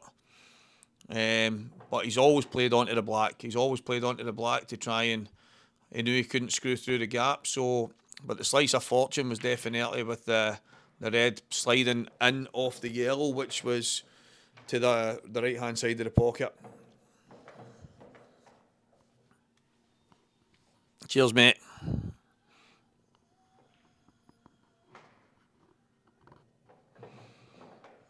So big chance for Keane again here. He's really starting to cue. He's been cueing great all weekend, but the start of this match, as everybody's seen watching it, it was a wee bit sporadic, and he started to find his feet.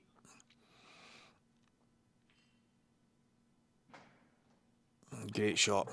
Exactly where he pointed to. So barring a big mistake from Keane, I believe he'll go 7-6 up here.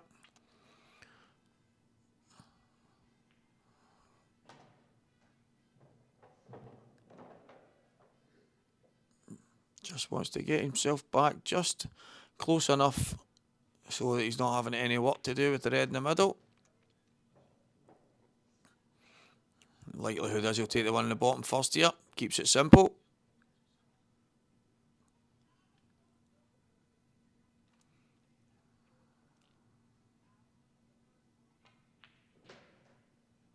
Absolutely perfect. So this red in the middle and the black in the bottom right for Keane to go 7-6 up. I think this is Keane going ahead for the first time in the match. He maybe went in front in the very beginning, but if he didn't, I think this is the first time in a while at least. Well, good finish. It was there for him, and he made no mistake. And Scott Pope fighting back hard against Jonathan Roberts as well. 6-5 in that match, guys.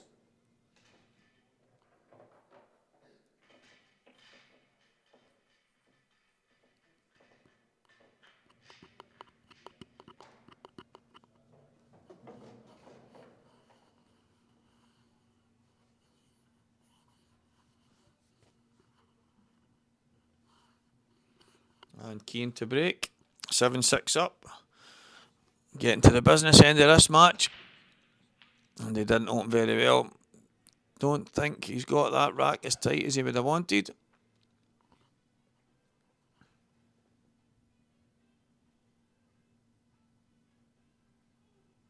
The other semi-final is Jonathan Roberts and Scott Pope.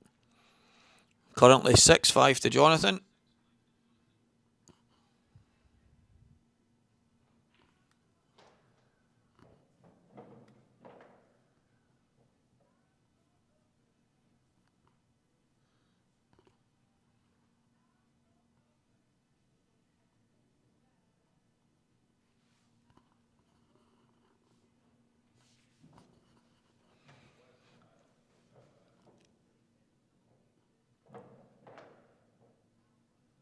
So dry break from Keane. Barry stepping in. Awkward queuing past the red here.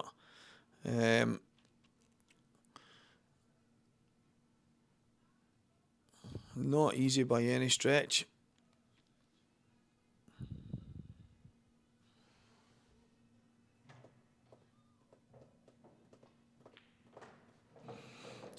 Pool coach, good to see you back on. You were on last night and you did mention Scott last night. So you have had Scott from the beginning and he's still in there fighting.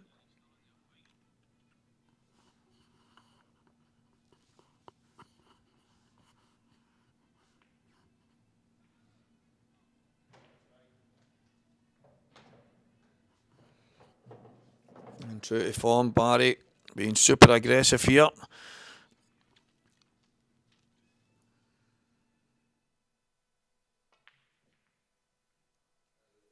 That's the last 2 attempts Barry's made at a pot kick, and both times he's missed the pot, taking his eye off it, I think.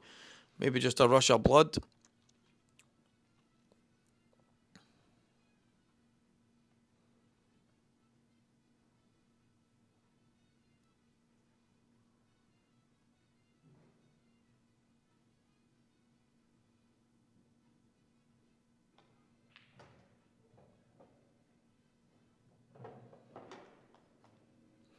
So a big chance for Keane again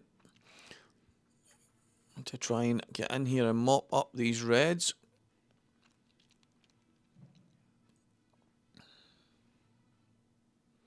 I'm going to play to drop on the one in the middle right now. Oh, he's missed that with an absolute mile. Now does the yellow pass into the corner? If it does, at least Barry will have one to get him started. It looks really, really tight. I'm assuming from the way he's lining up that it does go.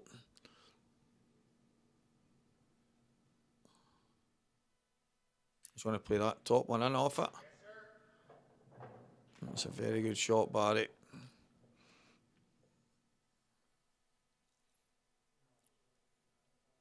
He's got one yellow at the bottom left-hand corner. That's really, really tough. Jordan Keane has been absolutely phenomenal this entire weekend. Honestly, absolutely phenomenal. So I think Barry's going to have to be pretty brave here and just cue the 2-1 in nice and easy. Yep, pace of the table takes care of itself.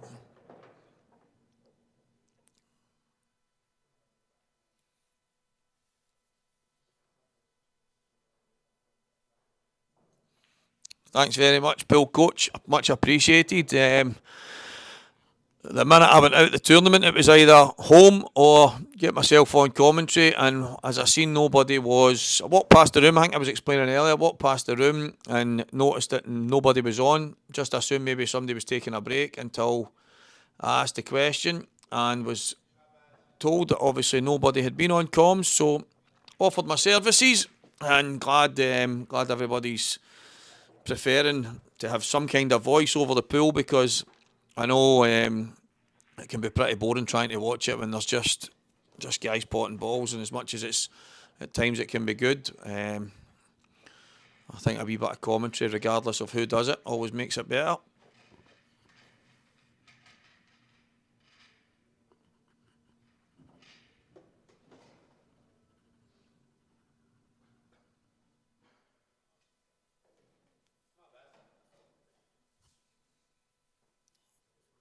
what a game we've got in our hands. Well, 2 semi-finals. Have a look at the scores, guys. 7-all and 6-all. Well, 4 guys against each other. None of them want to give an inch. Barry Lynn 7, Cian Monaghan 7, Jonathan Roberts 6, Scott Pope 6. Now does the red pass the yellow? It looks tight, looks very, very tight, so can be no mistakes here from Barry. Needs to concentrate wholly on this pot, nothing else. Fantastic shot, absolute fantastic.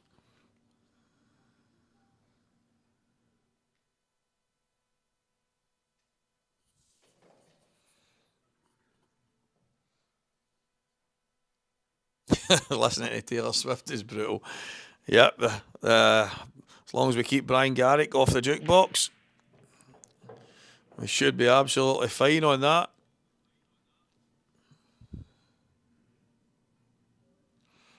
Thanks very much, mate. Honestly, really appreciated, guys.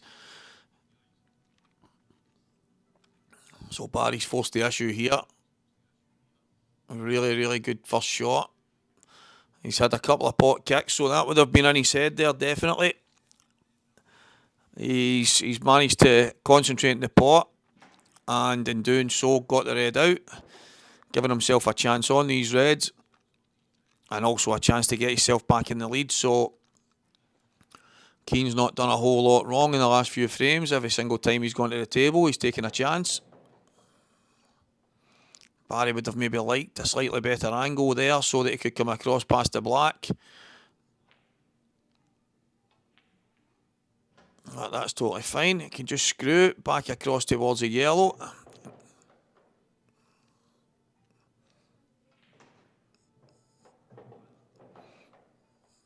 Very good.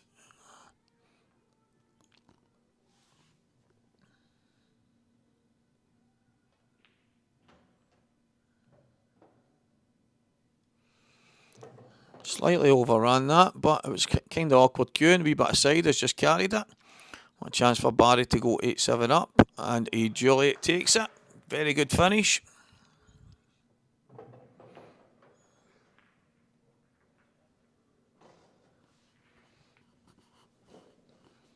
What a match this is, guys. Absolutely phenomenal. Two of these guys just totally aggressive in how they're playing the game. I can't actually remember anyone playing a snooker. There was one frame where both of them played a couple of kind of containing safeties at the back end of the table, waiting on the first chance they could just to smash the balls open and have a go. And to be fair, both of them have been absolutely brilliant. So 8-7 Barry, none of them look like missing any time they get to the table. So great viewing for us. Great for me on comms, and the other match, as you can see as well, Jonathan Roberts 6, Scott Pope 6. What a match that is as well.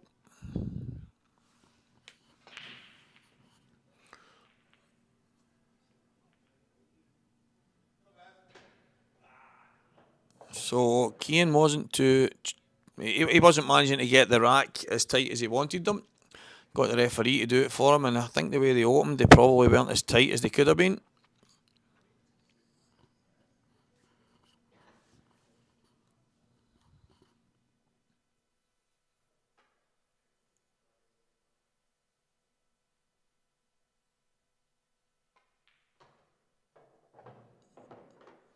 Nonetheless, Cian has a chance here on the reds. As much as the balls didn't open great, there is reds in the open and a chance for him to take a finish here, which would get him back to 8-all. This frame is massive, as someone pointed out.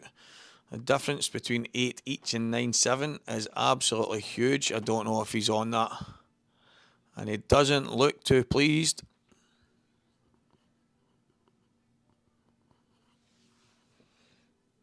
There's another Ali McCoist. Yep, Ali McCoist from Wish, working on the Blackball Tables tournament. And he's missed it. Keane will be disappointed himself there. All he had to do was kind of drop in, trying to play the gap, but Barry's had a little shake of the head there. I don't think getting back to the table when Keane was on a finish is such a bad thing, so Just have to thank your lucky stars that you're at the table and a chance to affect the frame. That's all you can do.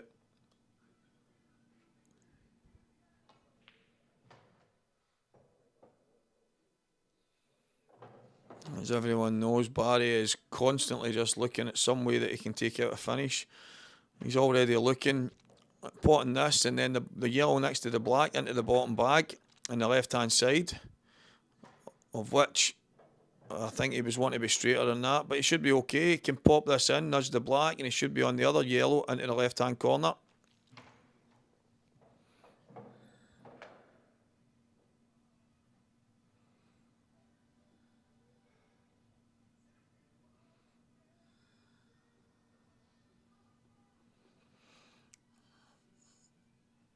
Oh, this is a big shot. He's tried. Well, it's not the worst second prize in the world. And he's, to be fair to Barry, if that drops in there, he's absolutely perfect to pot the yellow and kiss the other red out the way and probably take out the finish.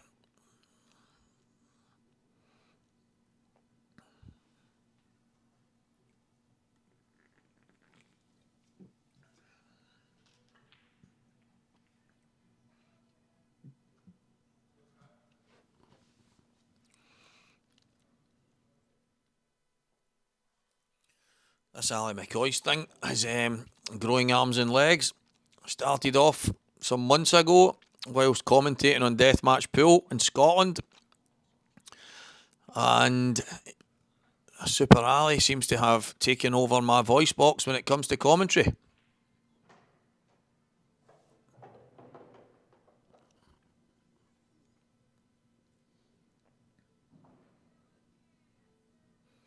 No messing about from Barry here. That's unfortunate. The angle did look a little bit tighter than what he did do. It's just a voice Glasgow people do when they have to talk proper. John Joe, you might be right.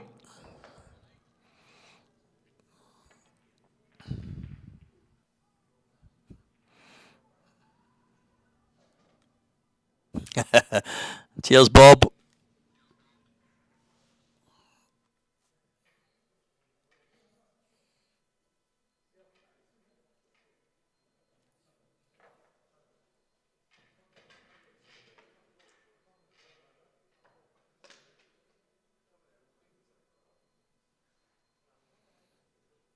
So Keane, definitely second favourite in this frame now. I tell you what, that was a risky shot to play, and a chance of a slight roll off, crossing over the nap, the length of the table, some chalk marks, some finger marks. Very, very risky shot. This is just Barry Lynn at his finest. Absolute aggression in his pool right now. The confidence is absolutely flowing. So this is thin, but I think if he comes over towards the red, second red up, I mean, that'll do it. Obviously couldn't avoid the red on the left on the cushion there, so he's got a second prize. The red over the bag was always going to cushion the blow if he went that way, and he's nailed that black. Superb, Barry Lynn. That frame is absolutely massive and pivotal. Keane now has a mountain to climb. 9-7 down. Both guys are going to go for a bathroom break, I think. A couple of bathroom buddies. Scott Pope has nicked into the lead against Jonathan Roberts. He was in front in the early couple of frames, and then I think Johnny Roberts had kicked onto a 6-3, 6-4 lead maybe. So 7-6 now, Scott Pope.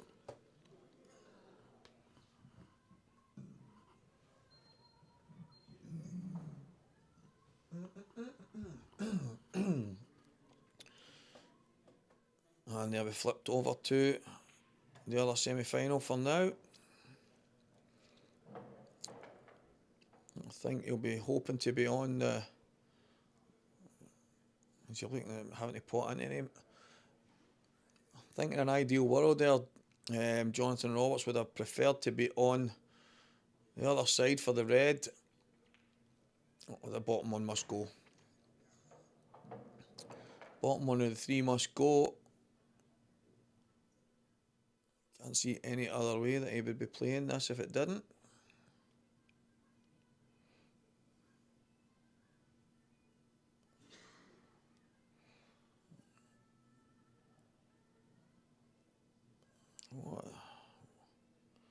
What is he doing? Oh, that's a great shot. What a shot. Knew the top one went, just wasn't sure if he was on it, but what a shot that is.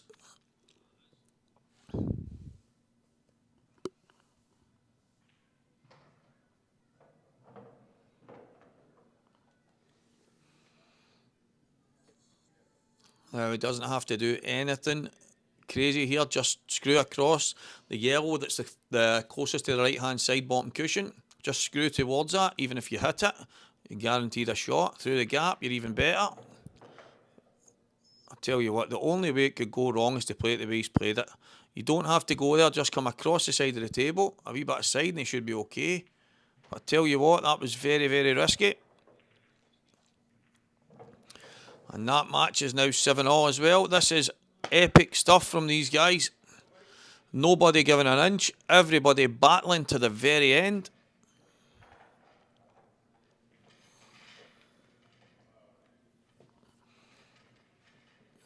Oh, Jonathan Roberts gets back in level terms. 7-all against Scott Pope. Barry Lynn is on 9 versus Keane Monaghan 7. Well, remember guys, race to 10 all the way through. I tell you what, that's some break and it looks as if it's dry.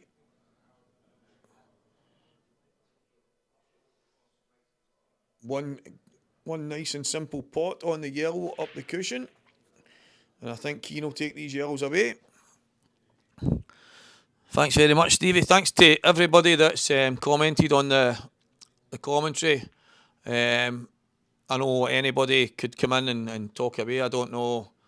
I watch a lot of the pool and I watch a lot of the guys that commentate, and it's mostly really about what's happening on the table, full stop. But I quite like the live chat format that Craig puts on in his streams.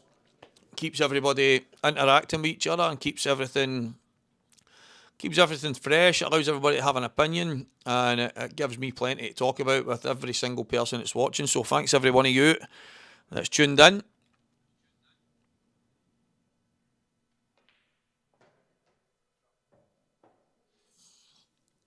So he's played that nice and simple for the long pot in the bottom bag. Tables are running very, very true, so I have no problem running this through. He's missed it. He's missed it with a mile. You knew straight away. The bags are tightening up so much, and you just, no chance of you getting away with these kind of shots now. So I did not expect Keane to miss that there because he's played so well, but the bags are tight. I mean, they've only been played in over a weekend, and it kind of shows you the way the Blackball tables will go. The Blackball Elite table is really, really unforgiving. If you miss, you miss, and I've said about 1,000,000 times over the weekend, it's exactly how it should be. If you're playing pool on any table and you miss so far up a cushion or catching the jaws of a pocket, then I'm sorry, you should not get the pot. So it's definitely, it's made for a better spectacle for me, because the guys that are missing these shots, deservedly so, are getting punished at times. And as just somebody there, Jordan just said there, on a Supreme every day of the week, that's fallen in. I mean, there's a few times I've watched some of the live pool lately, and some of the shots that are getting played are 6 and 7 and 8 inches up the cushion, hitting the outside of the knuckle and somehow managing to drop. And that excuse, so they need to be big for TV. Is, listen, these are top pros that are on these TV tournaments, so I don't think the bags need to be as big as they are. These Blackball Elite tables are exactly the way they should be for any major tournament.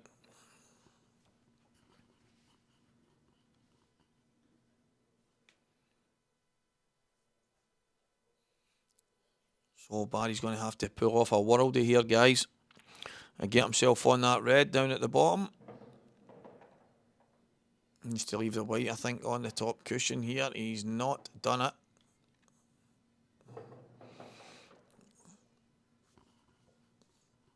The only place he really couldn't be is where he's landed. If he comes a bit lower, he's at least got a shot.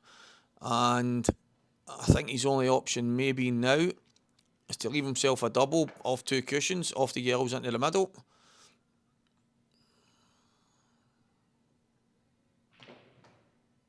Oh my word, oh. Look at this, guys.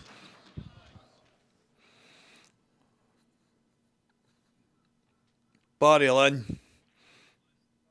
Take a bow, son. Take a bow, son. Well, you're in the final, Barry. That is absolutely phenomenal.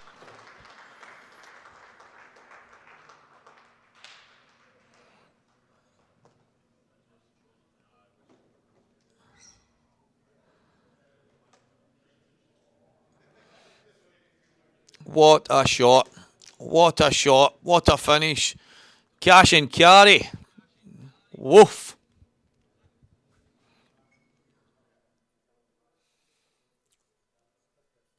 Absolutely unbelievable. Listen, Barry's a shot maker.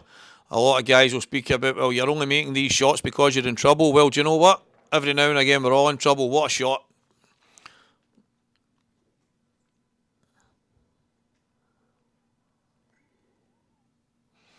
Well, Barry Lynn is the first of our finalists. Cian Monaghan, very unlucky, son. Absolute first class all weekend.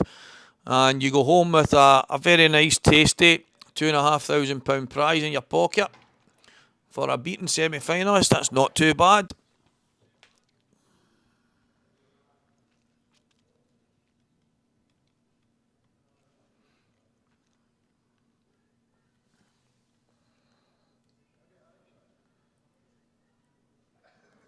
And as much as that was a phenomenal finish from Barry there, absolutely different class. We're going to cross over now to this table, where the other semi-final is in full swing.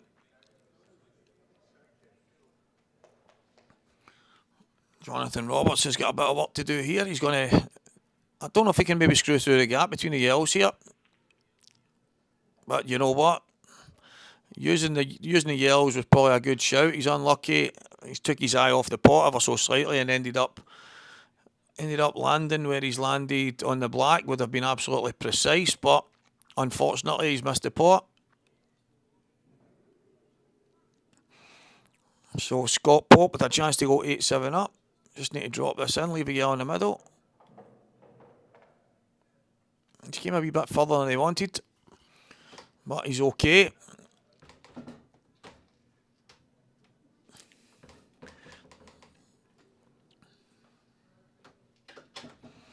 I think he's going to take the plant early here. No, he could get through to that. So that's absolutely perfect. And I think Scott will make no mistake in taking these yellows now. He's going to be in with a real good chance here of going 8-7 up.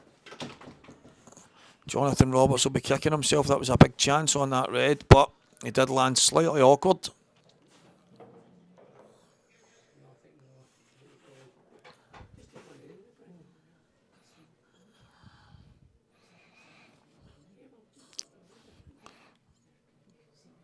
So it doesn't look like the yellow at the bottom of these two passes, and I think Scott is not really, he's not looking to go up and back down, but I think he might have to.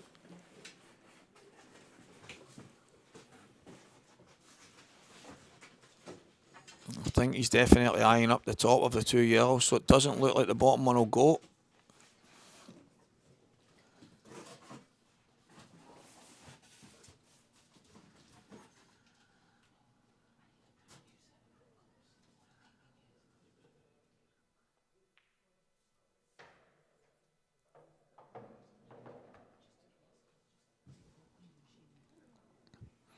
Has anybody else got problems with their screen? From what I can see here, guys, you should have the other semi-final on your screen right now.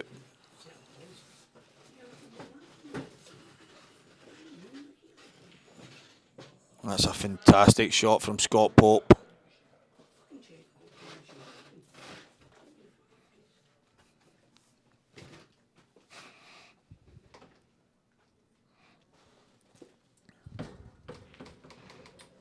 And he's going to go 8-7 up here.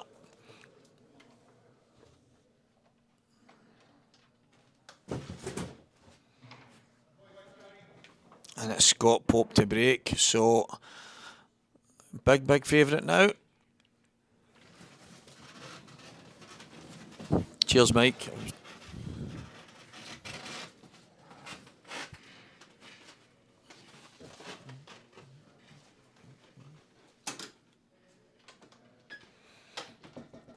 So Scott Pope goes 8-7 up on Jonathan Roberts in the other semi-final. Barry Lynn, for everyone that was watching there, pulled off an absolute world-class shot to get on his last ball. And by the way, guys, that last red wasn't easy either.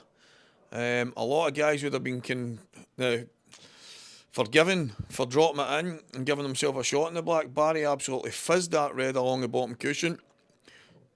Landed absolutely plumb on the black. So, congratulations, Barry, into the final, and very well deserved.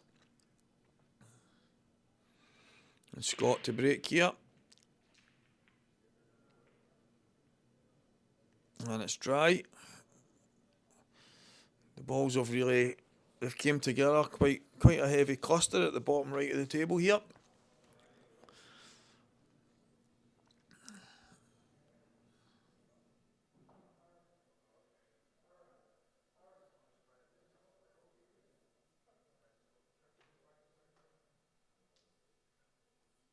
So the pot kick, early doors. And how does it come out? It's not bad. The way the balls were situated there to come into them and hope to come out absolutely perfect was always going to be tough. So I think the yellow definitely goes into the right hand middle bag, which you'll play on right now. There's definitely a chance here.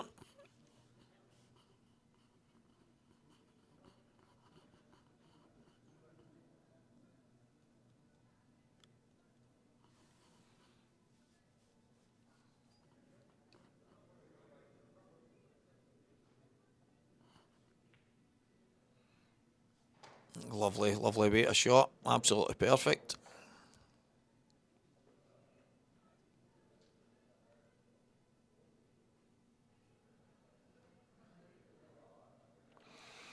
So big shot here, wants to get a good angle. And has he made it across far enough? I don't think so. And I tell you what, guys, getting back down the table for that is going to be near on impossible. But then again, if you were watching the last frame with Barry Lynn, you'll know that anything is possible if you play it right. Can he just touch this and leave the white on the cushion? And do you know what? He's played that quite well. Can he get himself a shot and get back out for the black? I mean, there's a lot of questions needing answered here, but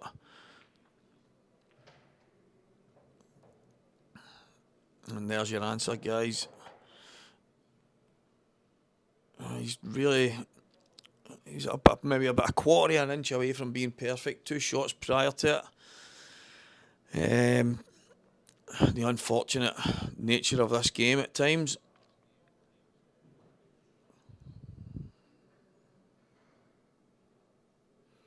Play this with a bit of pace, I would imagine. He's absolutely missed it. So Scott with 2 shots. He'll fancy his chances at taking these away.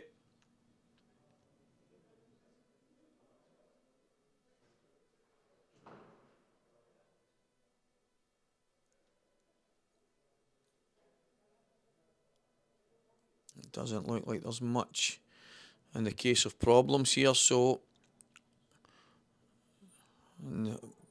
shows you Scott just bringing the black into a bit more of a better position. Tells you how he sees these. So these reds for Scott to get on the hill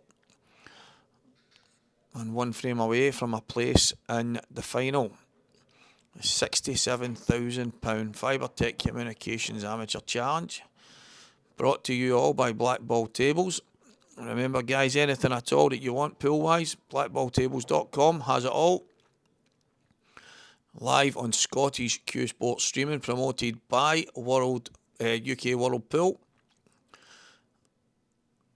Great to have everybody tuning in for the day and last night when I've been on commentary. So cheers.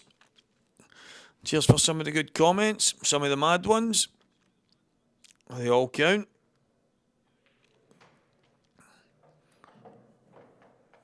So always leaving a plant can be awkward at any time in a finish, but I think this must be absolute dead straight or he would, yeah, he'd no worries about it at all. So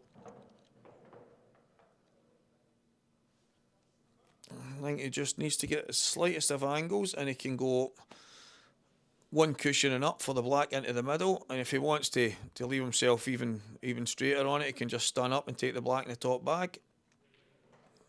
And I think that's what he's going to do.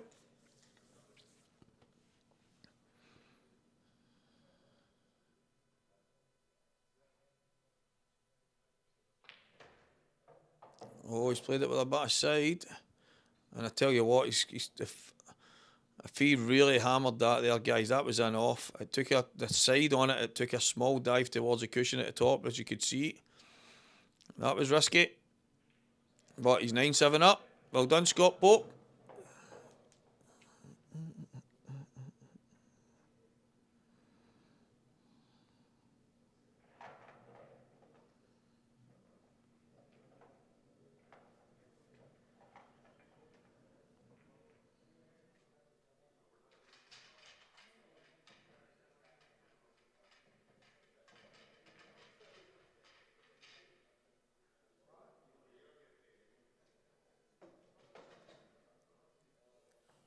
So Jonathan Roberts to break here, and what is a very important frame.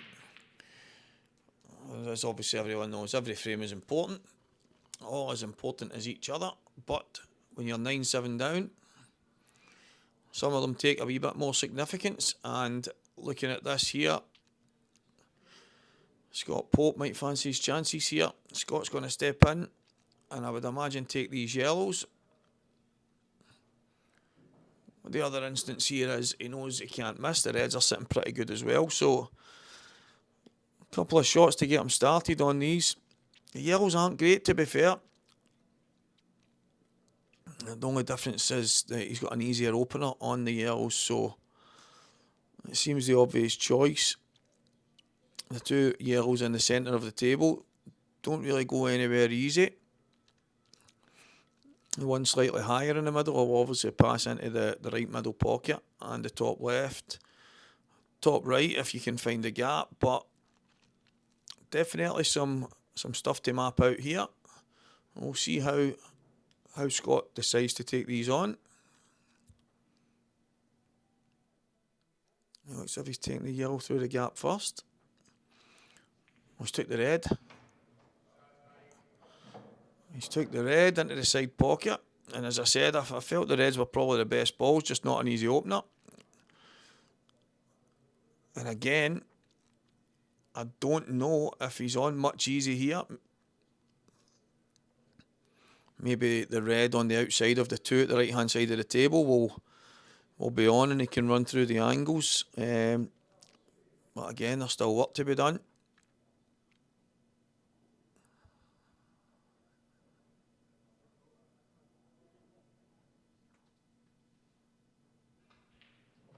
Oh, the outside red went.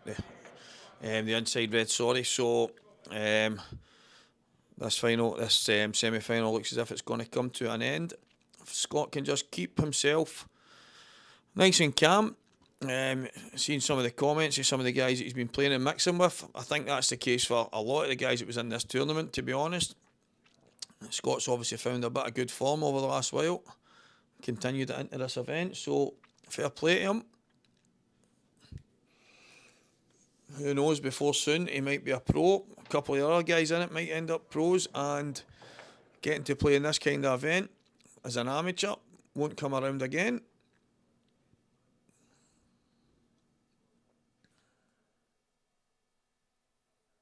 So Scott Pope, guys, on these reds, a chance to get into the final. 9-7 up from Jonathan Roberts, who's had a fantastic event as well.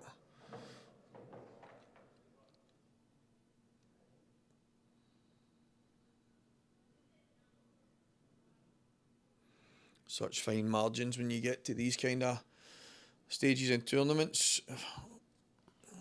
Sometimes form goes out the window. Sometimes the little bit of luck, the little rub, the bits of fortune that people desire, you don't get. Sometimes it goes the opposite way, but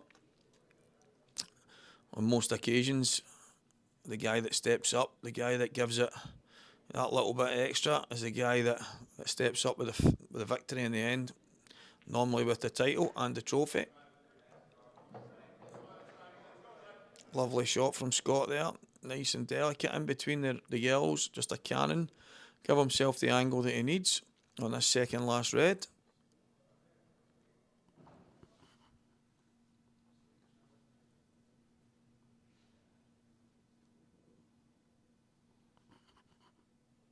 And here we go.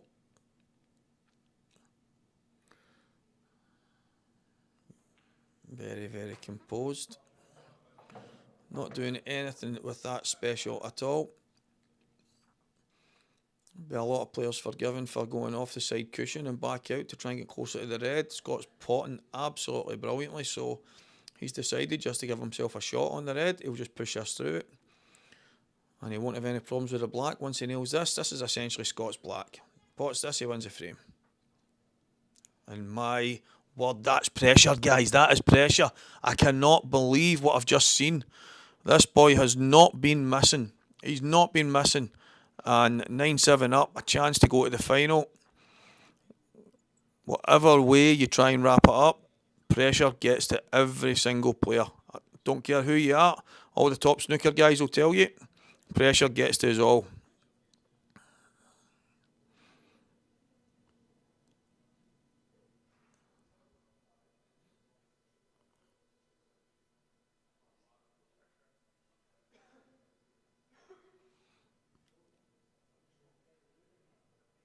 So, he's snookered here. He's got to go off the back cushion and kick this. This red could go anywhere. Oh, and that was close to getting in the middle bag. So close. But, yep, Leslie McGlone, that's absolutely spot on. A lot is when we play these shots and when we make these misses and pressure moments, we'll turn around and say, oh, I just played a bad shot, or I just got it wrong, or I think we always look for excuses and they're always easy to find. I think sometimes if we just be honest with ourselves, the pressure sometimes just gets the better of us. And in that situation there, I did not expect Scott to miss that. He's been playing that well that I just did not expect him to miss anything. So Jonathan's got the big bag here down the bottom. He really shouldn't miss this pot. The key is going to be, I think he's screwing towards the middle, so I don't think he can play the screw shot. I think he's going to have to drop this in. And he's chosen to go the one over the bag route. It's probably not a bad shout, actually, guys. And he's played it really, really well. So he'll just work his way back down the table now.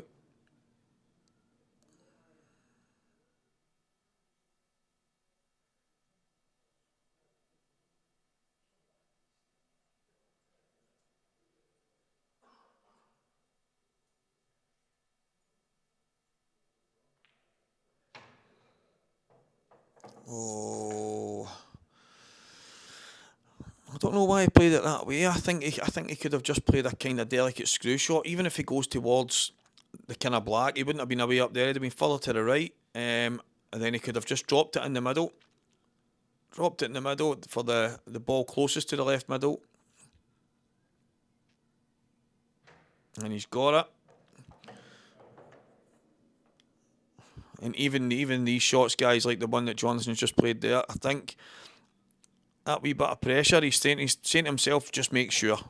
Just make sure. Go off the top cushion and back down, just make sure. Sometimes you don't cue it properly, but he's took the finish lovely. Good yellow to get himself back in, and it's 9-8.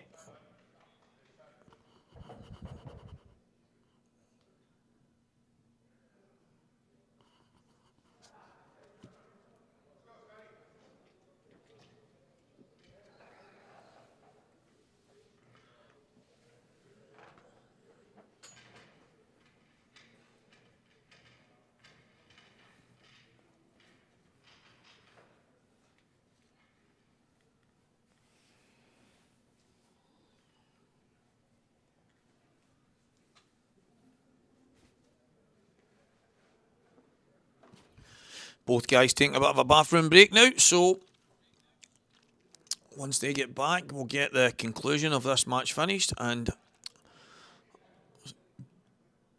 get a chance to see who joins Barry Lynn in the final of the Fibretec Communications 67k Amateur Challenge. This is brought to you guys by Blackball Tables. Blackballtables.com is the place to be for all your Cue sports needs. Get on there and give the mad commentator as a code, and hopefully you get some kind of discount. If you don't, well, there's not much I can do about it. Scottish Cue Sports live streaming is where you're watching this. I think you'll all agree, guys, that Craig does a fantastic job. The equipment that he's got in place, the way he goes about his business, and the fact that this is thrown out to you guys, and you get to watch some quality pool and listen to my crazy voice free of charge.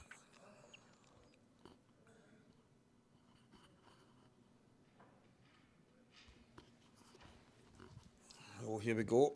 Scott sets up the balls, a chance to break and take it home.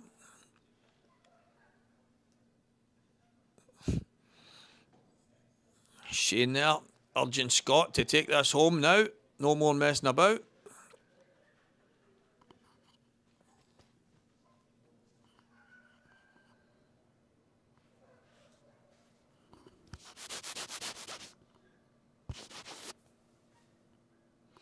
Here we go, guys.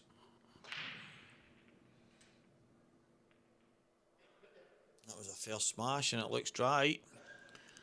Jonathan Roberts is out his seat quick. I don't see anything easy on. He's going to have to make a shot here. He's going to have to play a good one to get this one going.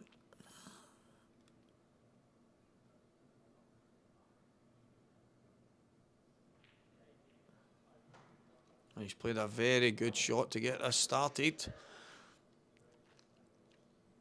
He can slide this yellow in. He should go off the top cushion between the yellow and red and get himself in amongst the yellows in the middle of the table. Well, I think that's where he was expecting to go. I think he's caught that a little bit thicker than he would have wanted. I don't think there's any doubt he's got that a lot thicker than he would have wanted. So if he can cut this thin into the middle back here, the white, it's going towards the reds. I think if he catches it a bit, maybe the angle's better than it first looks. I don't know, but he's going to take the red closest to the cushion. The yellow, sorry guys, and if he gets this, he should be in. And he's buzzing round the table. Absolutely buzzing round the table. Chance to go to 9-all. No wonder.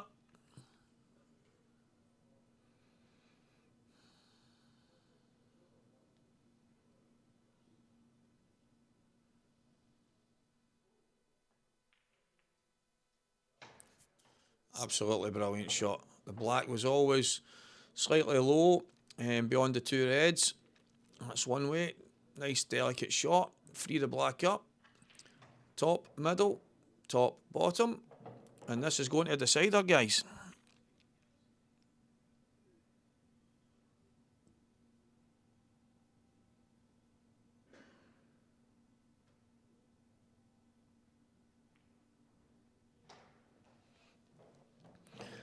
I don't know what that means. John and Gaz welcome any amateur to LL12 and a big money bag.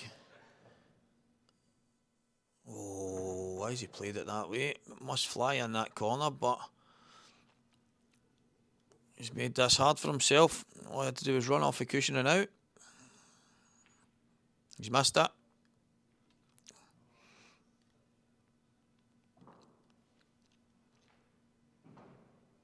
So here we go, guys. All he had to do there was drop, drop, drop. No, there wasn't really any work to do in the black. I know he's tried to come off his side cushion and out. Sometimes it's better just to give yourself that shot, just maybe a wee 2-inch screw back or run off the cushion, run off to it. But it is now Scott Pope's chance to put this match to bed.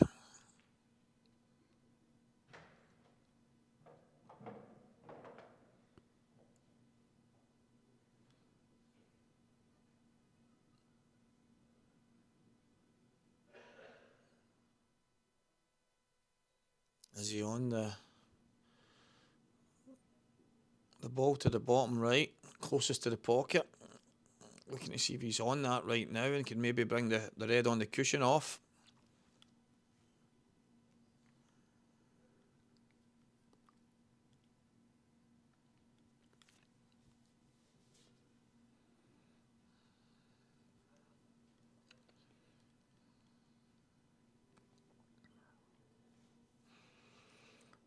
A lot of decisions to make here with the black hanging right over the corner pocket.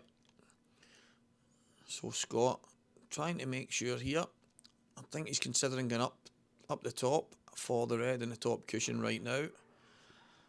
If he takes that away early, then I don't foresee any more problems. However, I think the longer he waits, the tougher that might become, unless he leaves it to last. Try and get up there and make sure there's no positional sense, so you're only having to drop it in, but still a lot of work to be done here.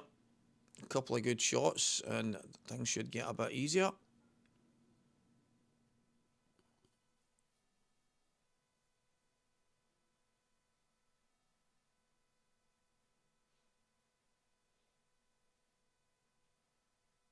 Well, here we go, he's made his mind up.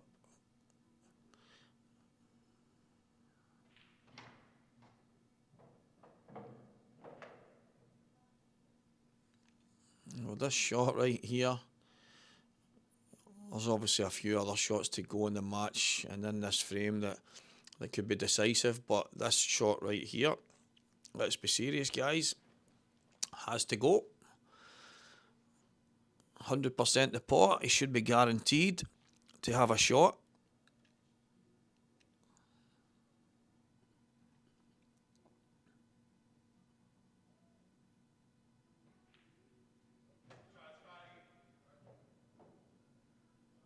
And he's knocked that onto a plant. So things have just got a tiny bit easier for Scott here. The toughest shot of all is going to be the red on the cushion, and I think he'll be able to get behind that quite easily. I don't foresee many problems now for Scott.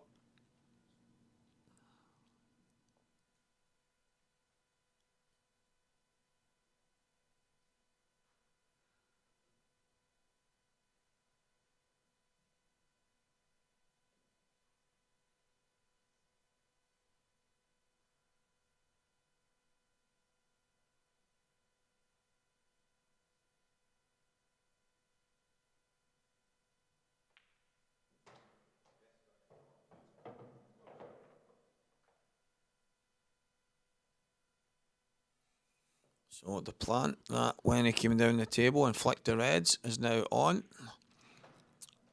He's now given himself the slightest of angles, enough just to get behind this red on the right hand bottom cushion.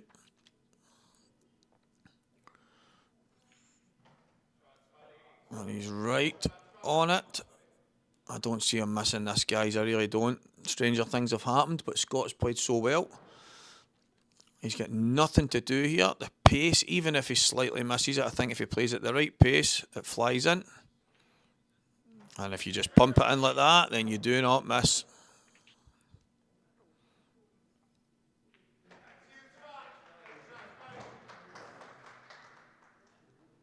Unlucky Jonathan Roberts. Great lad. Great player. Won an IPA amateur event, as guys will know. Only last year, and he's been in great form of late, all the way to the semi-finals here. Deservedly so. He'll take home £2,500.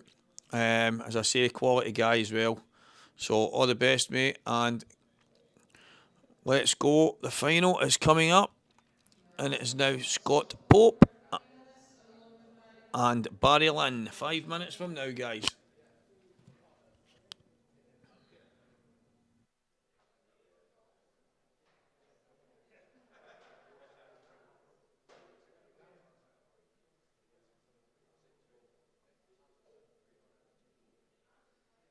We'll start the final at 6:30, lads, please. 6:30.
Okay, guys. Back we come. Ladies and gentlemen, this is the Fibretec Communications 67k Amateur Pool Challenge. We've got Scott Pope versus Barry Lynn. Brought to you by blackballtables.com. Remember, guys and girls, everything you want is available. Q Sports wise, it's all there for you. So, this is the final, guys, live on Scottish Q Sports streaming. Commentary by Stevie Walker. I'm in the box and ready to go. Let's do this.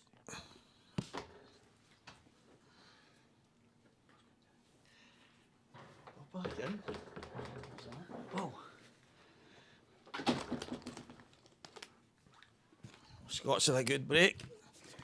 A bit of company again, guys, for the final. None more so than the Canadian man, Kenny Donald.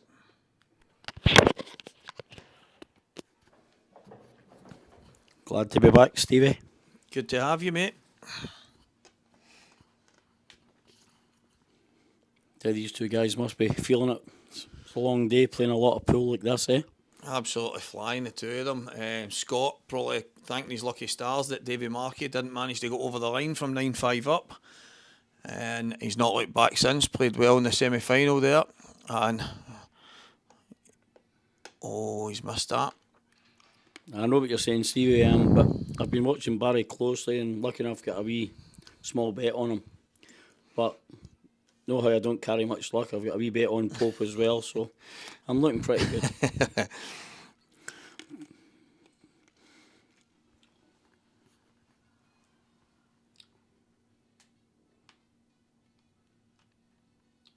So a few people on the chat talking about their bets and who they fancy.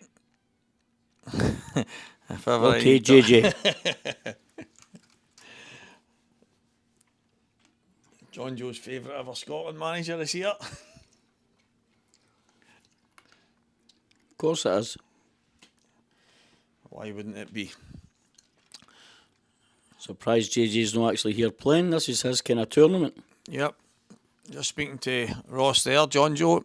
He's going to get you down early and get you home with him after next week's event. Maybe see if I can get down myself. I mean, the Canadian lads there, we were supposed to come, but as soon as Gavin's thing was cancelled, we've decided that, or they've decided they want to go visit some of Scotland instead. Right. That obviously opens up some spaces.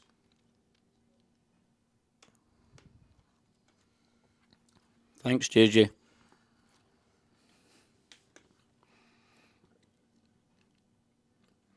Well, not an easy chance here for Barry. He's got a wee bit of work to do in these yellows, but the way he's been playing, you can always guess that Barry will try and find some way of being aggressive and trying to find a way to get this done. This is probably the most I've seen Barry play, and he's actually pretty entertaining watching him. He does a lot of huffing and puffing when he's got perfect position. Yeah. It's funny. But he's played some shots that are just crazy. I've seen that in semi-final, especially the shot he played to get on the red to win it. On occasion, we find ourselves, and we maybe play phenomenal shots, but it's normally to get ourselves out of trouble. It's always because obviously if you're in prime position over and over, you don't have to pull off these world-class shots, but as shot makers go, Barry's definitely up there. He's unlucky on that. He's just came a wee touch too far. Aye, definitely, Stevie. There's Goobsy happening, kiddie. No, Goobs. I think that'll be too soon for us. I think the guys that I've had over a wee bit shocked at the tightness of these tables, so it might take a bit getting used to. But I was just going to say there, Stevie, like you were saying about Barry, like he's played probably easily 5, 6, 7 shots a day that have been just world class. Aye, phenomenal, absolutely phenomenal, and he's deserved his place in this final. I think the aggression that he's played with the whole way through. It's not to say I'm surprised, because I know Barry's absolutely class, but over the last while, he would be the first to admit that he's probably not hit the heights that he would have liked to. But this weekend, he's been absolutely class, absolute class. And see what he's tried there, trying to double in off that in the top and knock the yellow on the inside of the red. Not many people would even consider that. John Joe, many tables you buying, Kenny? Oh, I don't know. I don't think I've got enough room at my house. I think he says 50 at the last check, John Joe. I'm going out to run his club for him. There's probably more chance I end up opening up a pool hall than buy tables. That would actually be a good one, mate. You get the tables over and call it the Blackball. Aye, there's been a lot of more people have been at me about opening up a club, because the one that we play at the now has got a chance that it's going to be no longer there because they're knocking down the building. Right. We just don't know when that is. But it's no easy to find the right spot in commercial estates through the roof price wise right now. So no, that's true. See what happens. Well, you know you can get a Tyler over anyway, mate. I'll be there. Aye, that's right. You and Paddy have been talking about coming for a visit, but you seem to skip Ottawa and go to Toronto. Next time, mate. Don't worry, that won't happen. Well, I'll hold you to that. 100%. 100%. Here's young Maxie. Yep. Well, the thing is, I'm going to go out here and say, so Kenny's actually played quite well, and to be honest, obviously it's like a duck to water if you want, but he's not even using his own old cue. But look back at some of your results, Kenny. I thought, did you not win a game 7-0 as well? 7-1, 7-0.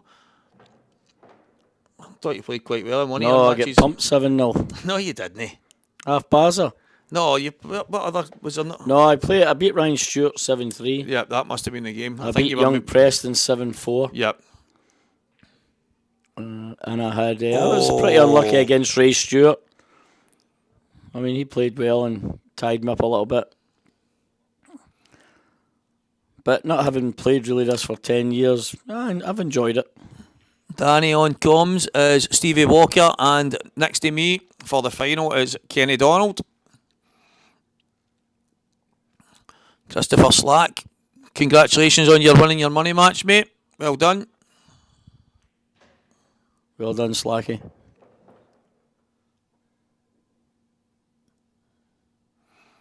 And there's Yvonne. Great organisation, Yvonne, as usual, did great. There's also, I see Junior Heed commentating there, or commenting. Maxie Junior, if anybody doesn't know who he does. How's it going, Danny? Hope you're well. Alright, Socko. Well, 1-0 Barry. Mistake from Scott there. As everybody, I've said this over and over since yesterday, the bag's really, really getting tighter. You don't get any margin for error. The slightest miss, and it's not falling. And Barry sweeped in there and took the frame, so 1-0 Barry. I'm not sure what Osbury, somebody asked me earlier what Osbury was before this. I'm not sure, but I got him at 14s this morning. No, that's still some good money in it. What a break this is. Barry has been breaking like an absolute demon all day, the full day. I don't know about yesterday. I didn't see a whole lot of Barry yesterday. I know he played Ryan Davey and won, I think it was 10-4, 10-5, something like that. But his break the day has been absolutely incredible.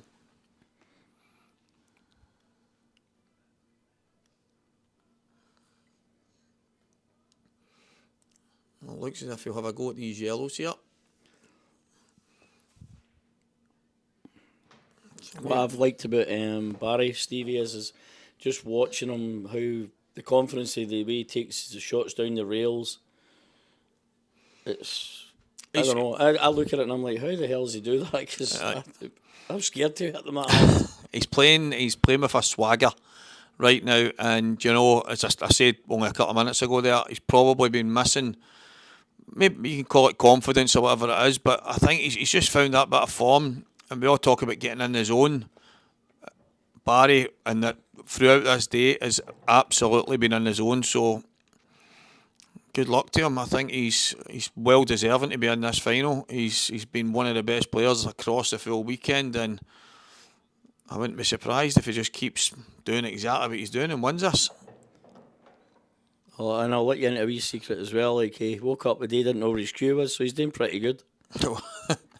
Lost his cue. Some man.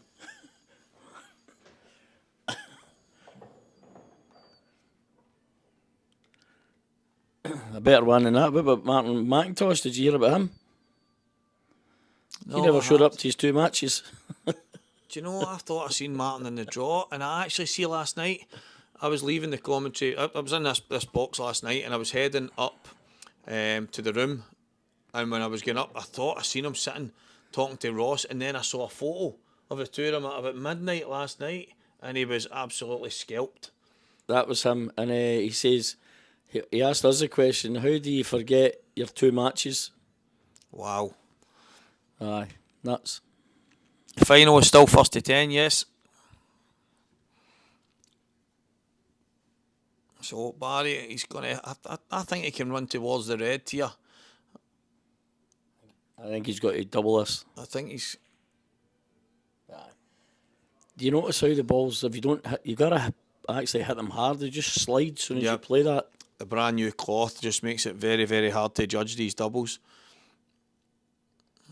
I still think he had the angle to run just high of the red, but he didn't want to. Maybe, well, looking at the angle there, maybe the red yellow didn't go. It showed you it didn't go, Stevie. No, it didn't go. Right, okay. Right, But so no, this has got to make me a good match. I've watched a lot of Scott there through the tournament, and these two guys are just playing really, really with high gear. Quite a lot of people, Kenny. Not as high a gear as Martin McIntosh, but there's high gear. Quite a lot of people have mentioned Scott and fancied Scott for the start. So I think he's had a couple of good runs lately in some other events, and he's obviously another good run here throughout the final of this.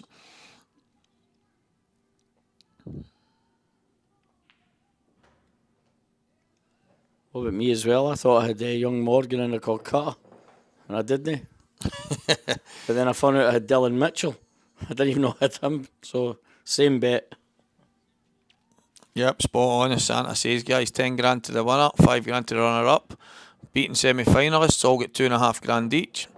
Quarter-finalists were 1,500. Last 16 were all on £1,000. Last 32 were all on 500. So, good money paid out, £67,000 in total, as you can all see. Fibretec Communications, 67k Amateur Challenge. Brought to you by Blackball Tables. I see as well, after the day Barry's going to Coventry, playing this week. In Yep, he's is it going. The Ultimate Pool, or is it the IPA? IPA World Championships. So All right. Barry will be heading straight there from here. I think a few other guys doing the same. I think they're getting a lift. Yorkie was saying they're getting a lift from Cian Monaghan, actually. Lovely shot there from Scott. So this is going to be good practice for them for that, I suppose. Yep. So this to make it 1-1 in the final of this phenomenal tournament. Good finish, Scott. 1-1, race to 10. Live on Scottish Q Sports live streaming. Here we go. I see there that Yvonne Ewens mentioned a young kid that played Charlie Earnshaw. I think, he was a delight to watch. I actually had a wee bet on him when I watched a couple of his matches, and he was unlucky. I think he just failed at the last 32. But this kid's got tons of potential. I actually seen a video of Preston McInnes showed me. It's of Charlie's younger brother, Lucas, 7 years old, in a tournament in a place, I think it's called the White Rose, breaking and dishing and taking a finish absolutely perfectly. So that is a talented set of brothers. Yep, I seen that one too, Stevie, and it was crazy. Another huge break there from Scott. Just a cluster. Every now and again there's a good break and a couple of balls just seem to come back together, making it slightly awkward. But these guys they're not seeing the problems, they're only seeing solutions. So I'd be surprised not to see Scott find a way to go into these, and he's going to do it early. Like I say, guys, always looking for solutions, never problems. probably the reason why these two are in the final right now.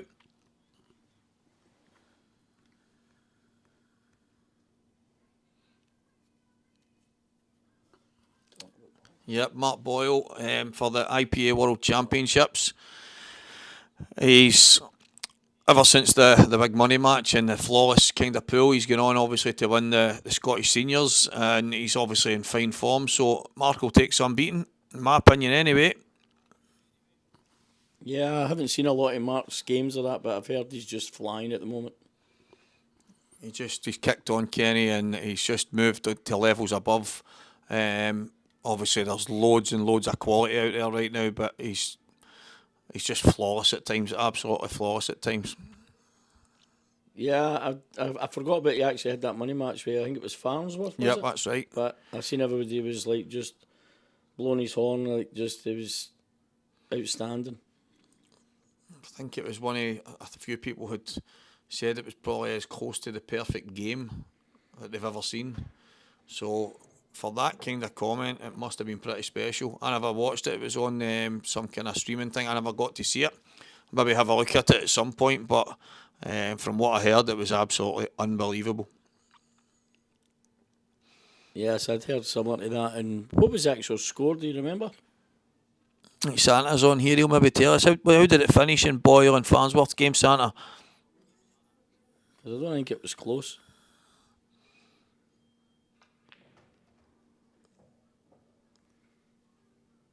He's came a bit further than he was hoping for there.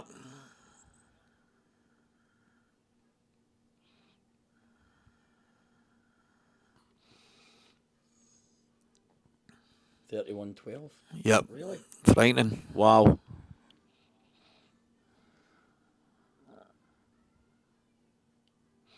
He was breaking like Big Bob something, Kenny. He's going to go up off the top cushion here and down and into these. He's had a go nice at it. shot. Wow. Scott Pope, phenomenal, son. Great. That deserved the Shot. round of applause you've got in the arena.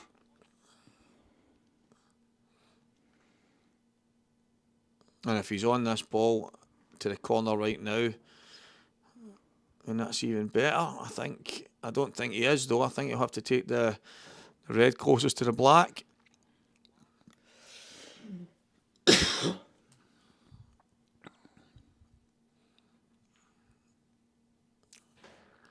Don't know if he was hoping to just flick the black there, but he's absolutely fine. He'll just come back across. Table's quick enough just to play it nice and easy. These two reds for the black and a chance to go 2-1 up on Barry Lynn.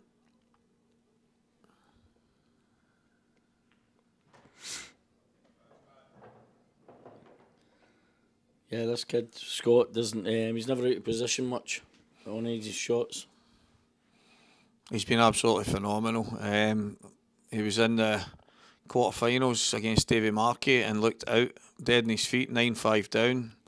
Big Davy, he'll probably be disappointed that he's not managed to get over the line in a couple of the chances that he had, but Scott never gave up hope.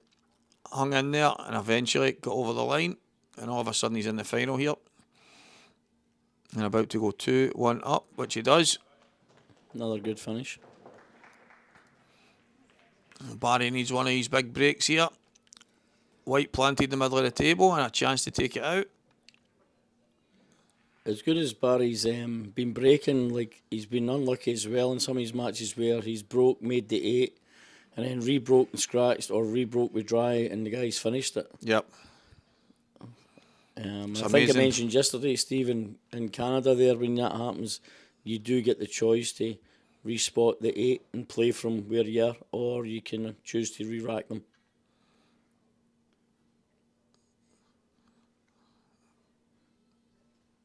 I actually don't mind that rule. I said that to you yesterday because when you are breaking, obviously being the breaker is supposed to be an advantage. Most of the times it can be. If you break and the black flies in and whatever else, and you've got the option obviously to re-rack or put the black on the spot and play from there, I think that's actually quite a good rule, I must admit. Well, it was the same as yesterday, Big Cruncher. When he was playing, he broke That's right, twice, made that's the right. 8 twice, broke the third time, never made a ball and lost the frame. That's right. Knocked the black in twice, and then the next one dry, and it's over. So it's like you say, it seems to take away that, you know, you'd have a good break and you don't get any advantage from it. Well, Scott's on these yellows. I don't see him many making problems here. I don't see any mistakes, to be honest.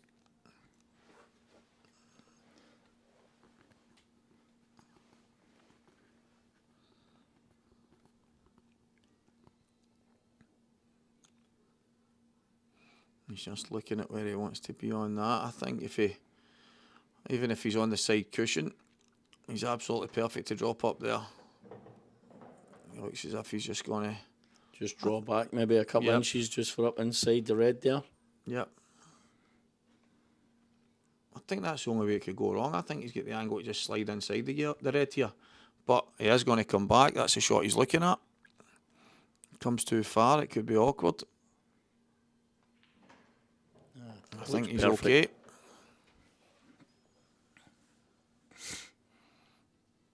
Motherwell D are in the finals of the county's qualification up in Scotland just now. Good luck. That's right, John Joe, Robert Stephen, three blacks off the break. What happened at the end of that frame, mate? Who potted the black?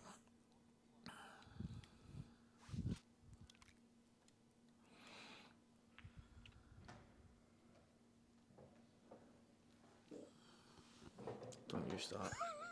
Don't you start, or I'm throwing you out.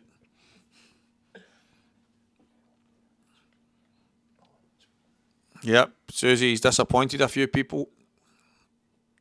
Aye, sorry, Susie. I had to go with the majority, and they want to see some of Scotland and maybe go up to the Chieftain there, and then maybe on to Fort William and stuff. Brilliant But shot. you never know; things could change. As the ref fell asleep. But the way these guys are running tables, you don't need a ref. I think they've agreed to set their own balls up, and the referee's obviously there for whatever they need.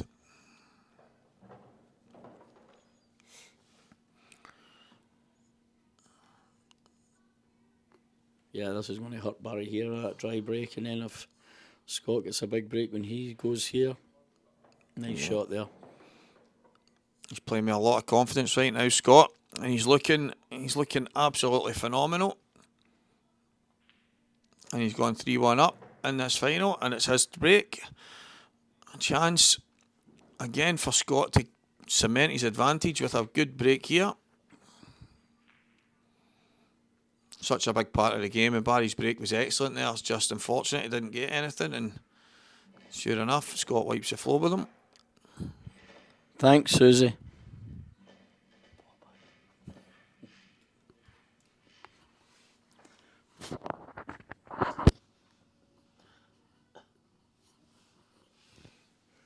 Some wonderful language on the live chat there, Susie. That's all right, Susie. I'll come and see you over in Clackmannan Way at some point there before I head back to Canada on the 20th. So Barry needs to get a wee bit of flow here. Just needs to get to the table, take a couple of finishes and get himself some rhythm. Scott is already well in the zone now.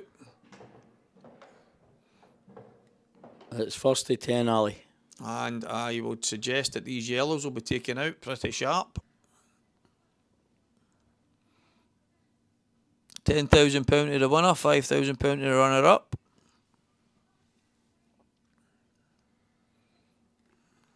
What a nice break again there for Scott. Unbelievable. Another Kenny. guy who's been breaking great. And he does the second ball break every time. Absolutely leathers them. Keeps good control of his white ball. And, I mean, these yellows are absolutely unbelievable.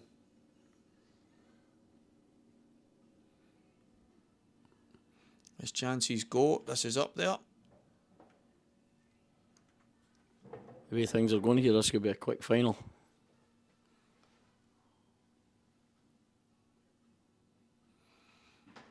Is that Super Ali on comms? I'm trying my best. Super Ali from Wish. The break is massive, Gary. It's becoming bigger and bigger and bigger in the game, but how many people do you see practicing their break? There's a few, and they guys seem to get a bit of success, so it's becoming more important every day, and Scott is absolutely nailing his break here. Just to confirm what Stevie says there, Gary Robertson, we spoke about this yesterday, about the break and being around more disciplines like 10 ball, 9 ball in America there. It's every discipline now, the break's just the biggest shot.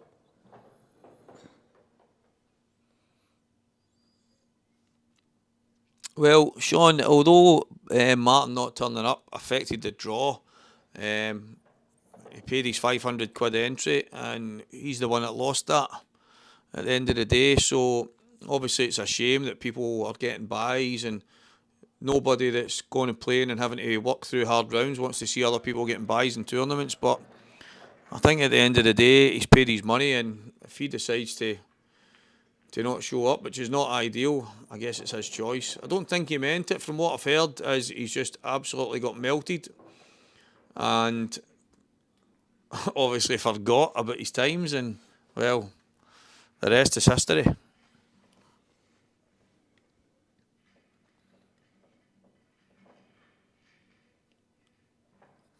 Keep thinking of Super Ali. It's been happening to me for quite a while. I've done a few big tiling jobs, as I'm a tiler for anybody that doesn't know, and I generally walk around the job talking about how good I am at it, and everybody seems to think Ali McCoy has just tiled a bathroom. I would let Ali tile my bathroom. He seems quite funny to be around. His Rangers men go, he's alright, yeah. Aye, when him and was it, who's the other guy who does it with on the show? Alan.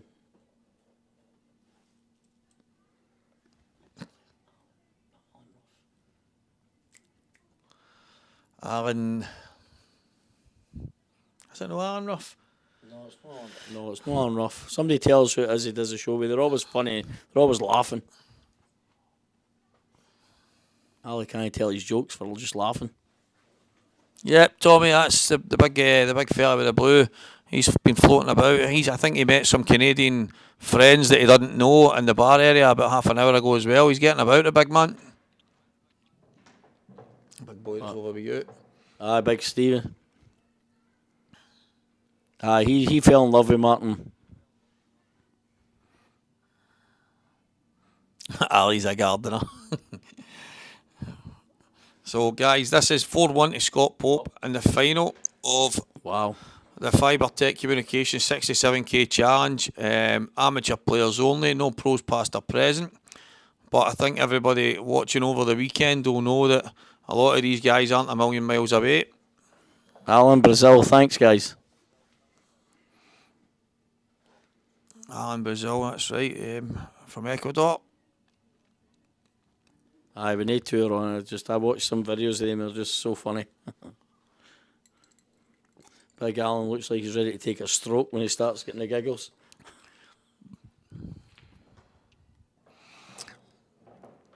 Scott's playing flawless here. As Santa says, Barry just needs to stay relaxed. He's not really done anything wrong. Scott's just been getting in, mopping up every single chance he gets, and Barry just needs to be patient. If it turns in his favour and he gets his chances, he's just going to have to take them. The way he's played so far this weekend, I wouldn't be surprised at all if Barry gets a run of frames himself, so just needs to stay patient here. I was going to ask you as well, Stevie, what about Big Tierney and his performance? Like, he lost 10-2, then he lost 7-1. Do you think he's started up rope-a-dope again? Nah, I don't believe that. I think he's just played good players and they've played better than him on the day. He might want to tell people different, but I don't believe it. Okay, it just seemed a bit strange that he didn't really get too far or do too much when he was on the table. Oh, he's already around. Did you see how quick he was round the table there? The white had barely even moved and he was already halfway around the table. This is the chances that Barry needs to step in and take, guys. He was rotten. There you go, Santa.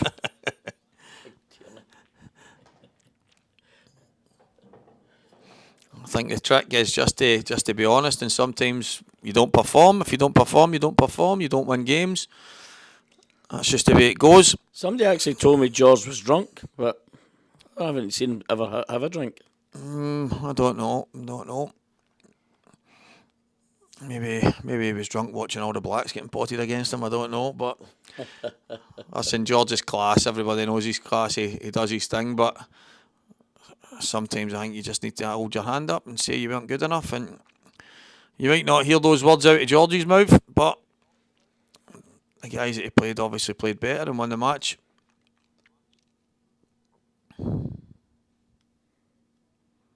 The prize money again, George, is £10,000 to the winner and £5,000 to the runner-up.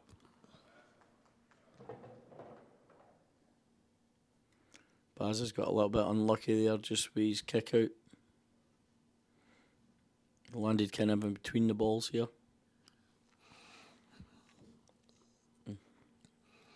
The easier cutback's going to be the one down into the bottom left-hand corner here.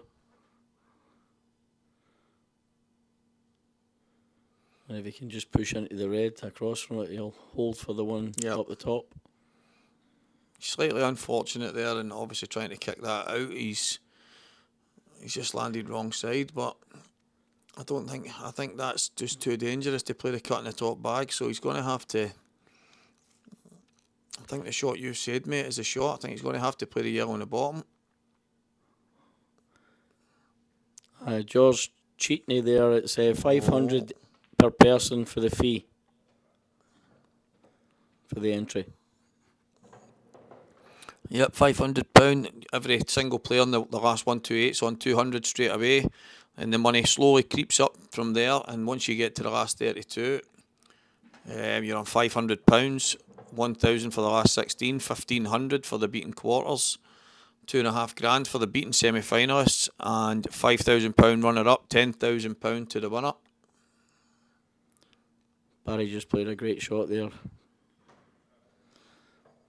Basically kicking the red and holding for the one in the middle, and he should get out here. Looks like he's just going to screw straight up off the top. There you go. That's a good shot. Nice and easy, Barry, but a good cue in here, and you'll be back in the match. I'm sure it's Barry to break next as well, if I remember right. Well done, Barry. Cash and carry, gets himself back in the match. Oh no, it's Scott to break.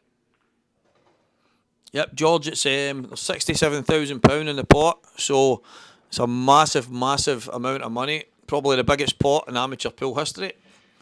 I know there was a one shot kind of tournament years ago. It was a pub pool challenge, one frame shootout, and £50,000 to the winner, something like that. But £67,000 in the pot for an amateur event, probably some kind of record.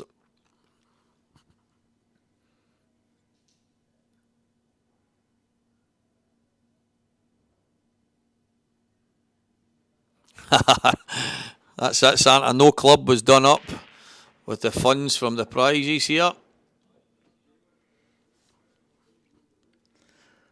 Another huge break from Scott here. Breaking like an absolute demon.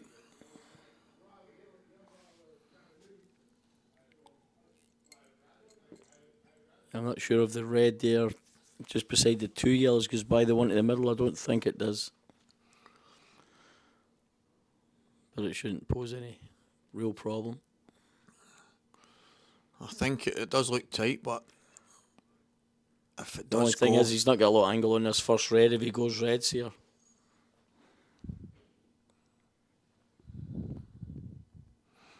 Yes, mate, exactly. There won't be any decorating done in here tonight, that's for sure. Oh, he's decided to play the cannon. Decided to play the cannon off the yellows. Nice shot. It just shows you the confidence he's playing with the two yellows on each cushion. Although if these tables play really true, they've been great all week. He'll be comfortable and confident in taking these, but it shows you the confidence he's playing with to go and risk it on the yellows. I just wonder, Stevie, if he had a better angle on a red there if he'd have went reds. Even with the position he was in, Kenny, I still felt he would go reds, but he's played a gutsy shot there. He's obviously That's absolutely... what I like about a lot of the players I've seen this weekend, that they're not scared to play a lot of these shots.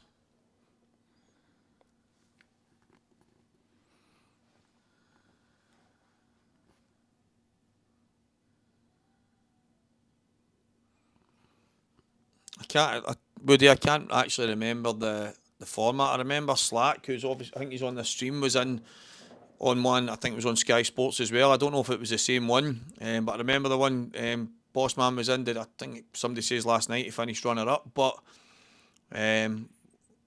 what was it? Winner stays on, or was it a straight knockout?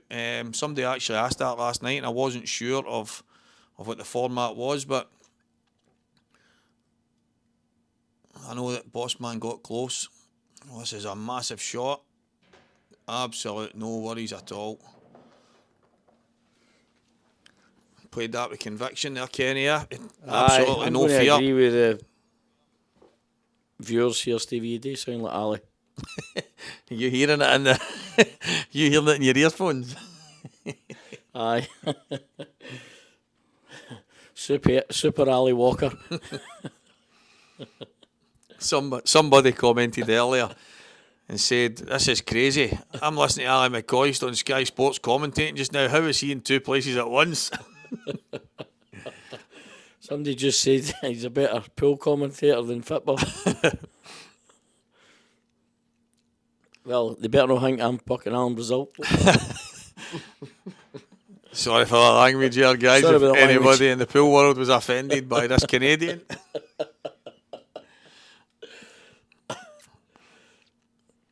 You'd never get a Scotsman swearing. They probably don't understand me, Stevie. Oh, I know. Oh, he's missed. Wow. Guys, this is, numerous times I've said it, they're so tight. If you don't nail it, there is some you'll see it just kind of falling in, generally if it's following the run of the nap on this cloth, but unbelievable. I wouldn't be surprised if Barry finishes this. These are the sort of things he's been taking up for, and he's under the gun. So often throughout this weekend, especially today, the finishes Barry has taken under pressure while a black is hanging in the corner pocket has been unreal. Just like that. Unbelievable. Great shot. Obviously the angle's there. He's had to dig down on it. He's had to make the angle in such a way that he catches the red in the right manner, and brilliant shot, Barry Lint. Steve, have you been doing the commentary all day? All day and all yesterday. I don't think you would have seen, I don't think it was on camera when they were over in the corner when Barry played Ronan Fay. No, I didn't. We didn't actually get to see that. I've got to say, the finish to win that match was just unbelievable. That black is basically in. Stuart, I'm really sorry. I don't know how often you've been involved in the pool game, but basically in doesn't normally count as in, Chief. So, unfortunately, it's not in. And Barry's at the table here. A wee bit awkward, but he's Barry's at the table. Lost the weight a bit, yeah. Archie Brown, of course I will. Shout out to the Motherwell D team who have qualified for the counties. Well done, guys. Oh, Barry. Barry. Cash. I don't know why he's not just take your Drop that medicine. in. Yep, just take your medicine. Yeah, that's unlike Barry. He's been getting out there all day. And after that first great shot to move the bad red. Yep, the worst thing is there, Stuart, that red was basically in. So, Barry will be kicking himself there. He actually had a small angle. He could have still run off the cushion. He would have. Jeez, he nearly scratched there. He would have had a shot. And look at this. Try break again. So his brake's just not working. He needs to calm himself down. Took a swing at him there. Totally agree, Greg. Well, Greg, I was saying the same to a lot of people there. The Melling wouldn't be going 3 rails and pumping balls in these bags. No chance. And that's not doubting the crazy quality these guys have got, but I'm sorry, they wouldn't be playing some of the shots that they play and getting away with some of the shots they get away with. A 15-second shot clock on these tables, no chance. Well, not even that, Stevie, just the way the cloth slides. Yep. Melling can't put a ball 3 rails on here and make it.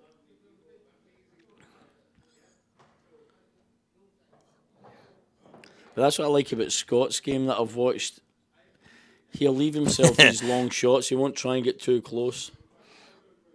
Stuart, you're forgiven, mate. Don't worry about it. We've just got the governor coming in here. He's still working. Yep, Ross never stops, guys. Never stops, this man.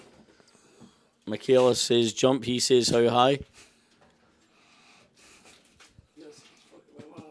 I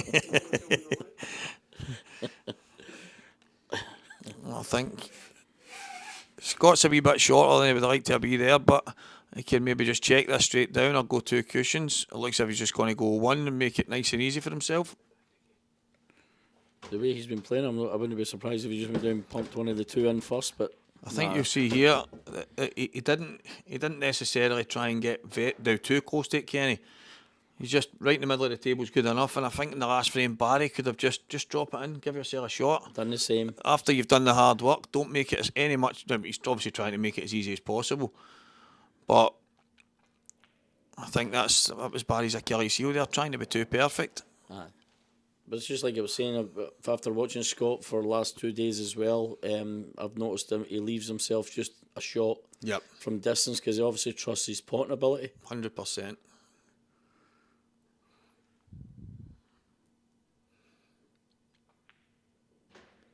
And absolutely perfect again. And he'll go 6-2 up. Barry has a mountain to climb. He'll be disappointed, but he needs to shake it off. And it's Scott to break as well, which is going to put more pressure on Barry there if he gets a big break here. But just if you watch the difference in Scott's break to Barry's breaking head ball. Scott's been breaking the whole tournament second ball. And I haven't seen him lose the white too often. No, it's the power he's getting in his break that I think is absolutely phenomenal. And keeping the white centre of the table every single time. I've seen Mark Boyle practice a break. I think Liam does it as well, and I'm assuming loads of the other top guys will. But Scott breaks so consistent, I would be very surprised if he doesn't practice his break. It's absolutely flawless. Well, I can agree with that because it's like I found myself changing breaks from moving the white across at the line at the top, and then I started going second, and you can see a big difference when you go the second ball.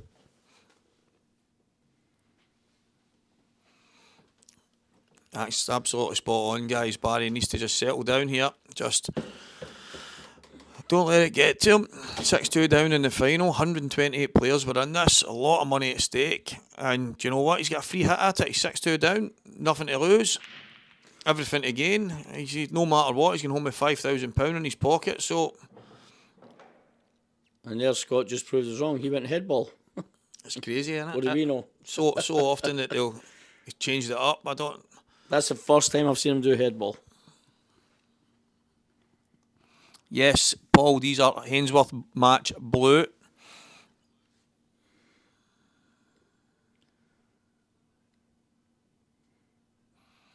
Craig, it's not about the fact that they play generous. They're brand new, with brand new cloth, which is always the case, that they will play slightly generous. But over this weekend, some of the shots that have been missed, I'm sorry, on 90% of other tables, they're probably in.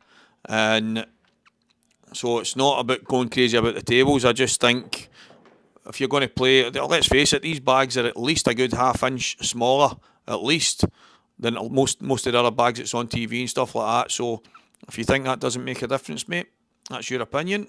And as usual, every single person is entitled.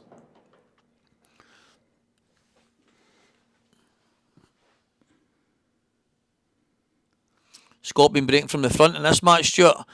Aye, Stuart, I came in when the match had already started.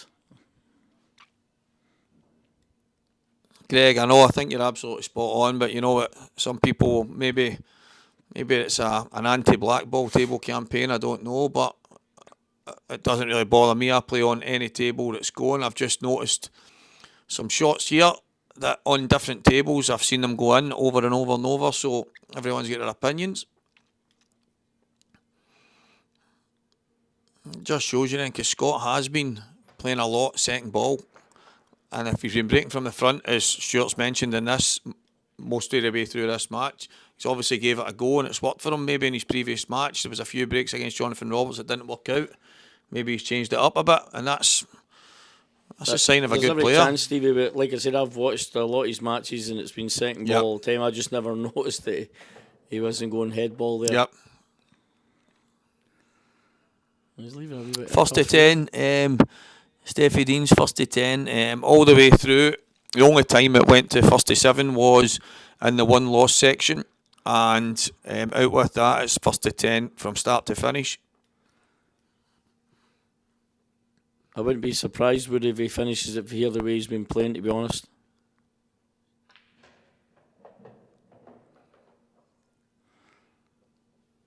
Well, he's a good bit away from where he wanted to be, but he's landed absolutely plumb in the double. Oh, will he cut this in, Kenny, and maybe try and clip onto the... Yep, he's going to try and nestle on the red here, I think. He's been cutting balls down the line like this for most of the tournament. Like that there. And he's got a bit unlucky. That's it, Gary. Nobody's saying anything about the table being harder for one player or the other. The tables have been absolutely phenomenal. It's just, I think the tables are getting praised by a lot of people because when certain players are missing shots, then they're missing. Whereas, how many times have you sat in your chair and someone misses, you know they've missed it by a mile, and you go to stand up, go to step, the next thing you know it's went knuckle, and fell in. So I think the tables are just getting a wee bit of praise because they've been playing quite true. So I think that's it. So Barry's got a chance here and hopefully he can make the most of it. If that red, obviously the one of the two top balls, the top cushion, if the one closest to us, Kenny, goes, then Barry he'll take these out. He won't consider playing any kind of snookers, and I think it does. For that angle there, you can see it will go. And the one in the top rail looks like it'll go as well.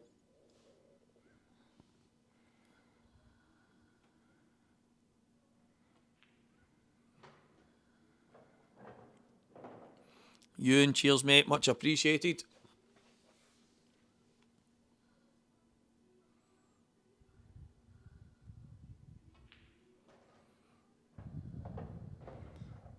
I think Barry's just hit that enough there to get on.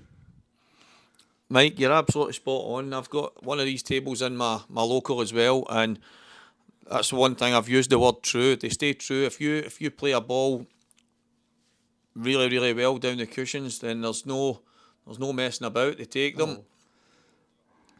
And that just cements what we're talking about there. And do you know what? I actually said at the start of the tournament with the guys that I had with me, I said, watch Sunday. Some balls that you're making today and Saturday will probably hang in the pockets towards the end of Sunday. And I think that's what we're seeing. But Barry was a little short on his last shot to get on the two reds. Is he going close to the bottom back here? Oh my God. Was he scratched in the side? He's scratched. Oh my. That's something that's mega with these middle bags. Barry's gutted with that there, but in truth, Scott's only at the table because of Barry's miss, but the cut... But again, he's played a great yellow, so he deserves to get something. The square cut in the middle pockets has kept it out, and I mean, it's harsh on Barry, but if he doesn't miss the red, then he's not got this problem here, and Scott's about to go 7-2 up. Yeah, this is going to be tough for Barry to come back from this, I think, the way Scott's playing. Sure, the red was basically in. The red was basically in. Stuart's in fine form now.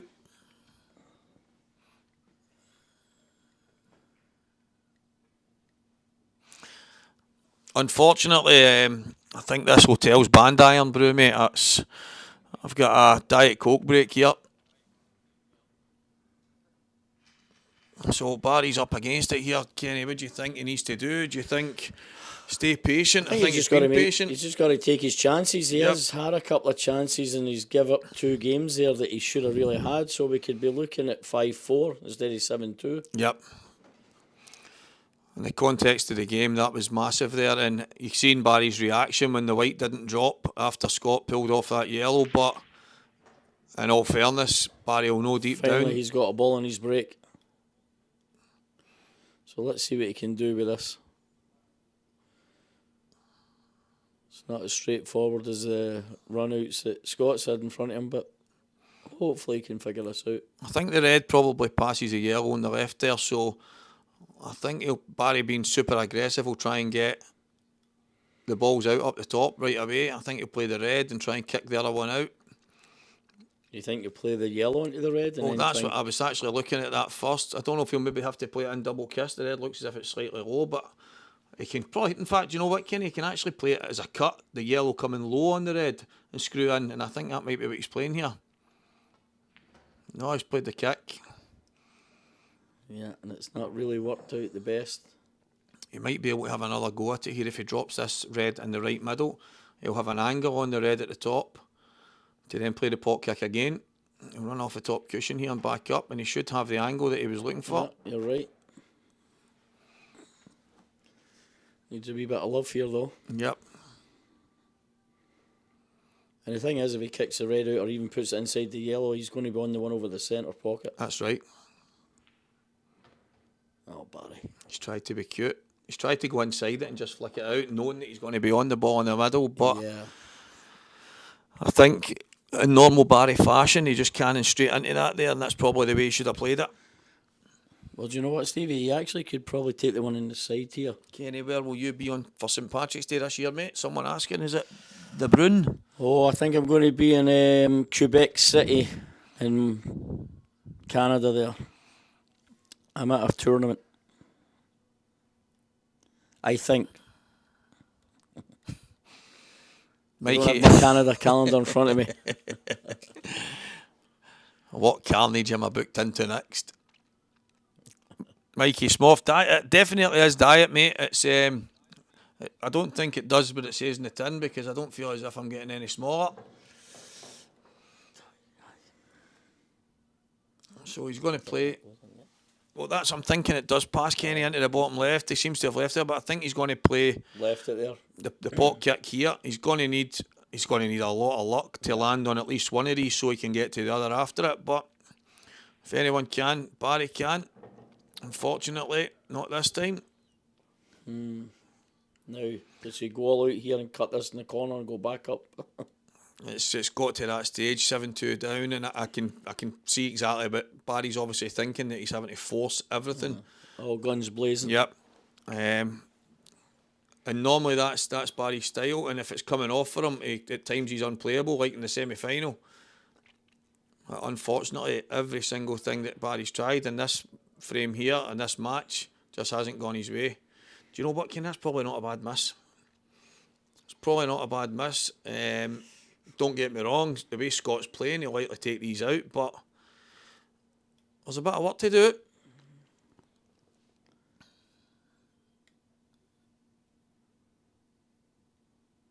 Mikey, that's it.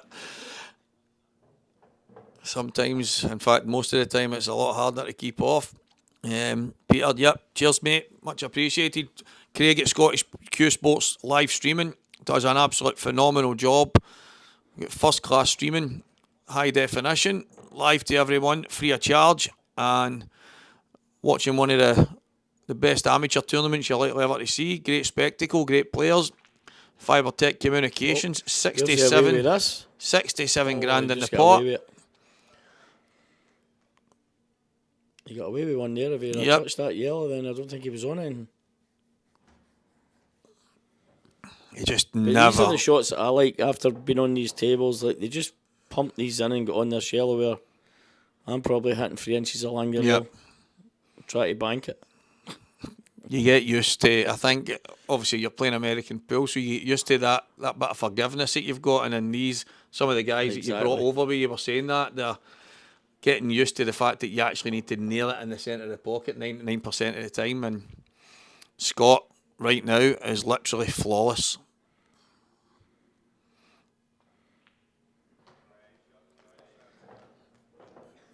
Yeah, I can't see him losing this final for here. It's disappointing for Barry to be in the position he's in right now, but I tell you what, it's an absolute joy to see the form that Scott Pope is actually in right now. He's absolutely unstoppable. Couple of mistakes from Barry, obviously gifted a couple of the frames, but I think over the piece, Scott's a deserved leader in this final, Kenny. Oh, definitely. I can't remember too many balls that actual Scott's missed or left. Maybe a dry break here and there, but other than that, he's been solid. Ray Stewart there for you, Kenny.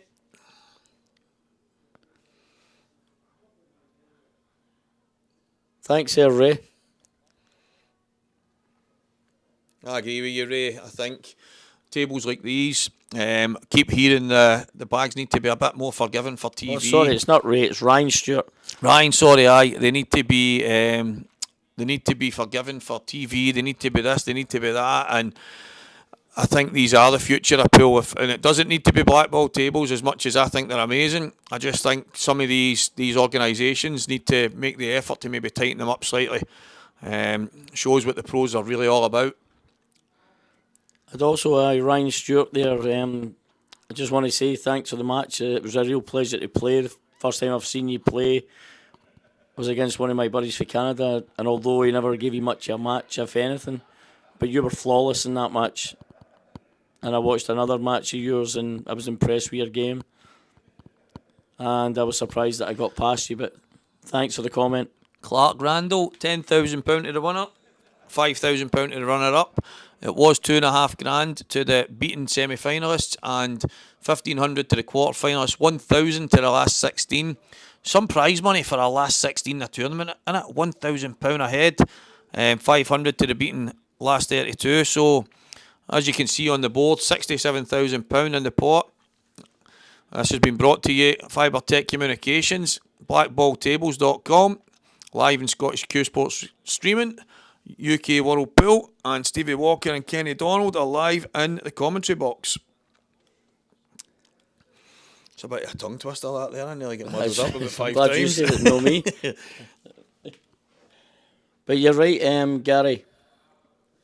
We're just but the likes of some players underestimated me here, like Scott. I was really impressed with Cian Monaghan. I know he's not underestimated, but my first time seeing him. But there's been so many players that are just great to watch. Enjoyed watching Ronan Fay as well. Plays really good pool. And a shout out to big David Markey. I haven't seen Davey play for a few years. And he was solid. He was just, like Stevie mentioned earlier, he'll be kicking himself if he didn't go over the line, because he did have a chance.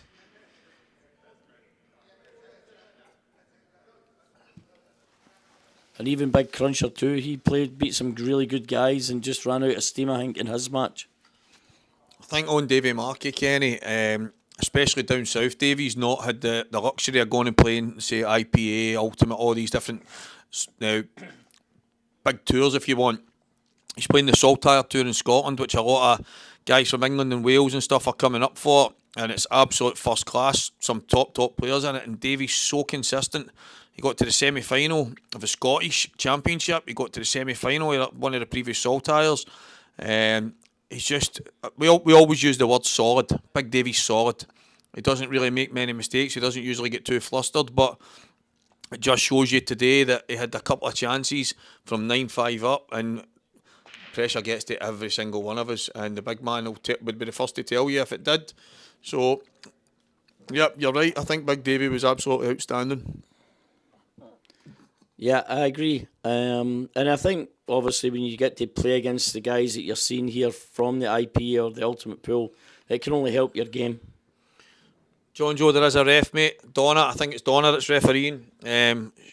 She's in the vicinity, close to the table. She's just not been really needed for it, and yet the guys chose to set the balls up themselves. So if she's needed, she will step in and set them up if there's any problems. But in any kind of shots that they need her for, she'll be right close by. But she is there. Doggone. The real number 1 was demoted. He lost 10-2 in his first match and 7-1 his next, so he went 2-0. Hi, Brian. I'm hoping to be in Inverness tomorrow if you're around.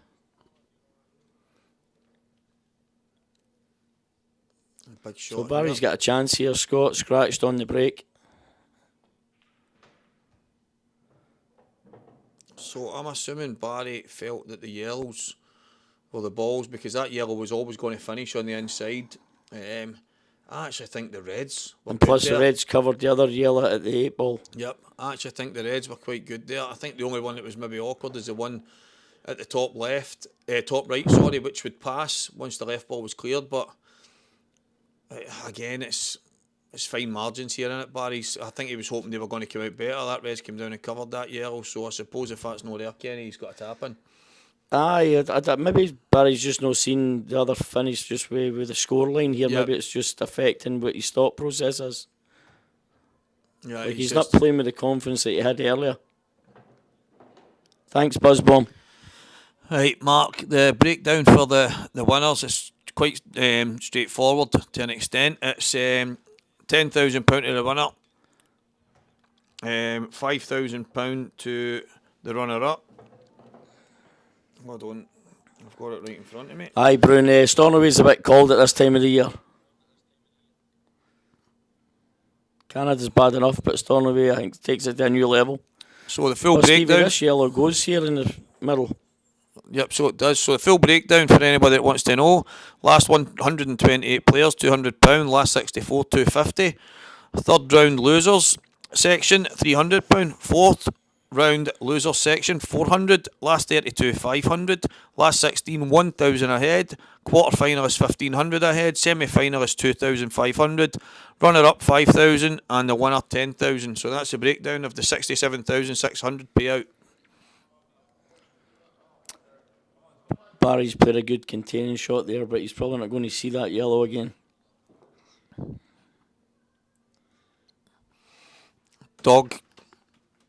Doggone saying about the 10k. It was 10k to the winner, 5k to the runner up, mate. So regardless, winner and losing, it's really good prize money. I think it's the pride and the hope of winning such a big amateur title, and it's, for me, it's absolutely massive. The quality's been unreal. What a shot, unlucky Barry.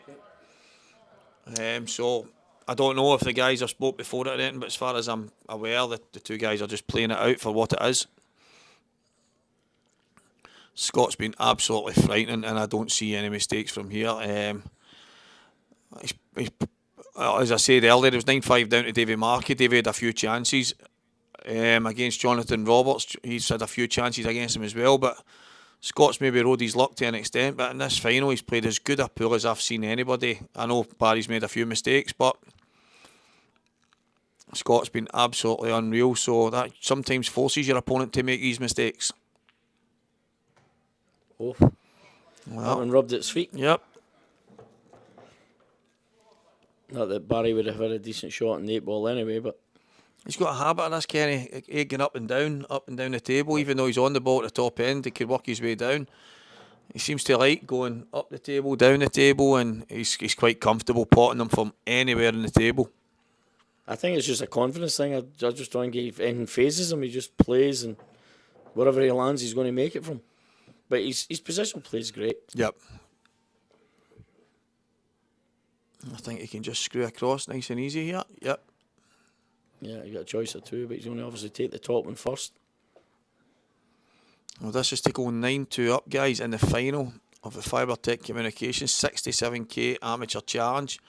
Brought to us by Blackball Tables. Go to blackballtables.com for any of your Q Sports needs. They have everything, and if they don't, they will source it for you. Don't worry about that. Use the commentator Walker for a discount. I'm sure they'll give you one. And that's just on his tiling. And we're live on Scottish Q Sports streaming. The best in the business. Craig is absolutely phenomenal at everything he does. I hope you're enjoying it. Stevie Walker, Kenny Donald in the commentary box. Scott Pope about to go 9-2 up. I'm getting good at this. Ah, you're flowing there.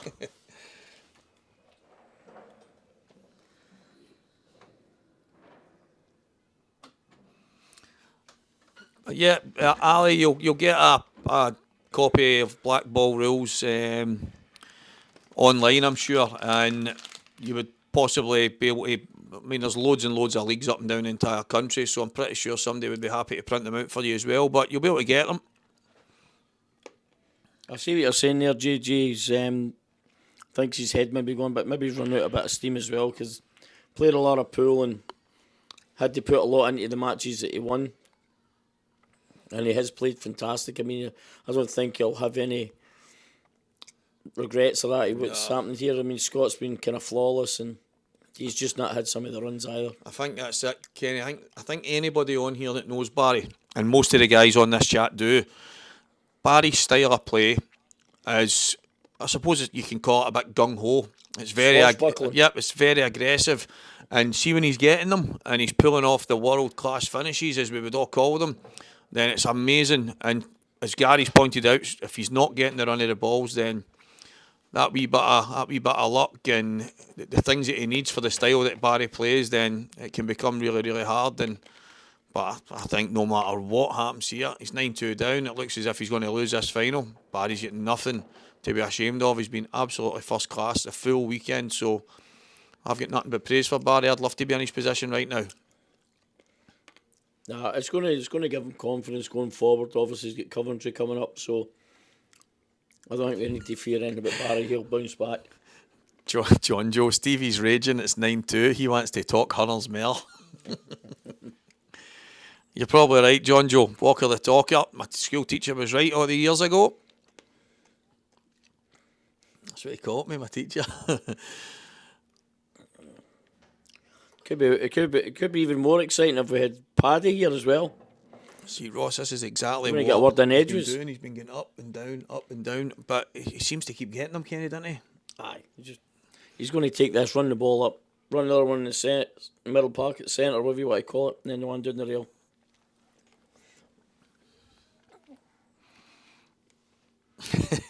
I see Mr. Gahuli's on there. Where were you for the Blackpool Sea plunge with golden balls and Mark?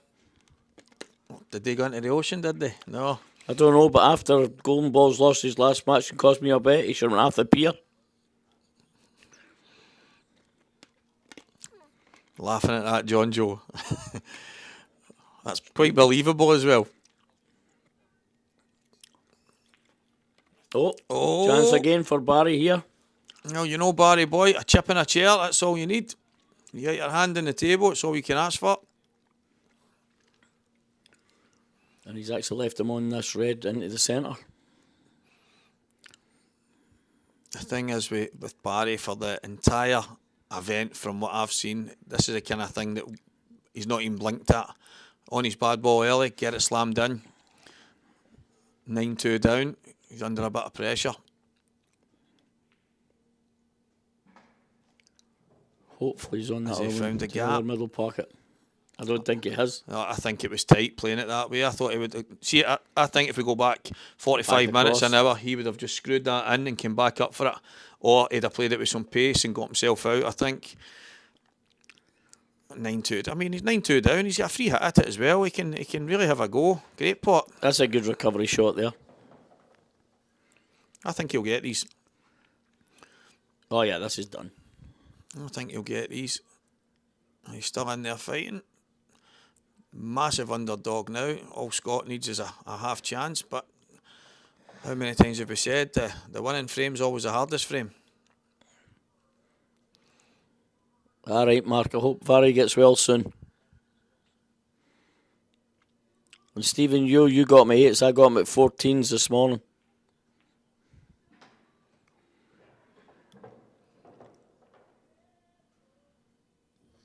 No, that's it, Paul. That's what I'm saying. He's actually got a free hit at it, but I don't think he'll want to chip the match to him. But Barry won't stop going for it. That's the way he plays the game. Take that one. Yep, exactly. Yeah, I think in the last match there, Barry might have took the Reds the other way round there. Yep.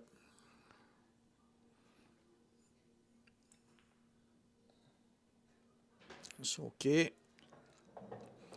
100% the pot. And he's got one back. He's got one back. Well played, Barry. Can't do much more than nick the odd frame and hope that Scott keeps giving him chances. As I say, one game at a time. Well, I know there's a couple of extra frames in it here, but Scott was 9-5 down in the quarters, and he managed to just hang in there frame by frame, pouncing on any mistakes. Barry's he's got no choice but to do the exact same, Kenny. And do you know what? If Scott can win 5-6 frames in a row, then there's no reason Barry can't get a handful in a row here and put a bit of pressure on. Oh, for sure. Barry was behind against Ronan Fay and come back for 4-1 down, and I'm sure he was 8-5 down. You know, there's no reason why he can't come back in this match. Again, it's just down to the breaks going to be going to decide it here. I mean, look at these yellows. I don't know if the 8 goes in the side here without him moving it, but I don't think that'll get in clean. he's going yellows all day long. He might leave a bank shot for the... As you heard that, guys, there'll be a few people going like that. What did he say there? Bank shot? Okay, a double.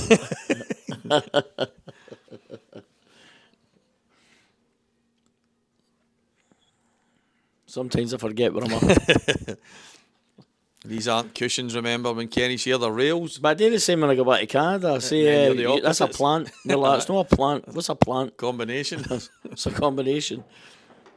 And then if it's a 2-in-1, it's a carom. All right. I'm like, what?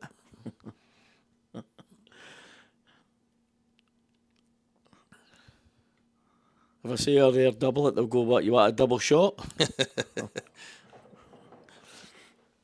That's a, Oh, he that's, might play the yellow off the 8.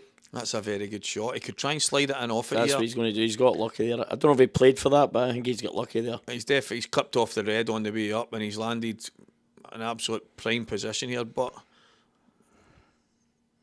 Just like that. and all of a sudden, guys, I think we're about to I think crown we're seeing the end of this match. our Fibretec Communications 67k Amateur Challenge champion. We've got 2 yellows and a black before we crown Scott. I've almost got as bad a hairline as you, Paul. Phenomenal. This boy has just been incredible, and sometimes you just need to hold your hands up and say you've been beat by the better man. Barry has got nothing to be ashamed of. He's been outstanding. Yeah, Scott's played absolutely class. Congratulations, Scott. And deserved winner, and commiserations to Barry. Absolutely outstanding. Scott Pope, you are the champ. And if what I've heard is right, you were in the final or semi-finals of a couple of ultimate events and stuff like that as well, mixing with some top guys. So maybe, just maybe, pro status isn't far away for you. Everybody, Definitely, if he keeps that kind of performance up, then he's got to go be pro for sure. yeah, he's absolutely outstanding there. There's Michaela stealing the limelight. Right, anyway, guys, I've got a long drive back up the road, so... Oh, Kenny's driving So to Canada I'm tonight. ducking out. It's going to feel like that because we would just be home and then we got for Inverness tomorrow. Well, true. So it's been a pleasure, Stevie. Kenny, absolute first And I'm class, sure mate. I'll see you again, and I'm sure I'll meet a few of the viewers here over the next few days. That's it, guys. You know the script. If you're ever in Canada, look Kenny up. He'll look after yous. Hopefully the next time he looks after yous, it's in his new pool hall, and I'm the manager. Cheers, Kenny boy. Cheers. So, guys, I don't obviously Craig's sitting with the stream button. I'm pretty sure the stream will stay on for the presentation. So, I don't know if anybody's want to tune into that, but it's there for yous. I'm pretty sure it's going to be live on the stream anyway. Lovely big check there, Scott Pope. Well done, son. Fantastic. So everybody, I know I only started yesterday. Can't even remember what time yesterday afternoon, and I've kind of not been off this since. But thank you so much to every single person for the interaction. Loads and loads of good positive messages. A couple of absolute nutcases. Somebody that actually called herself me, and then slaughtered me and Barry and a few other people. But I'm guessing that's someone up the road that we know. Mikey Smith is obviously watering at the mouth just now.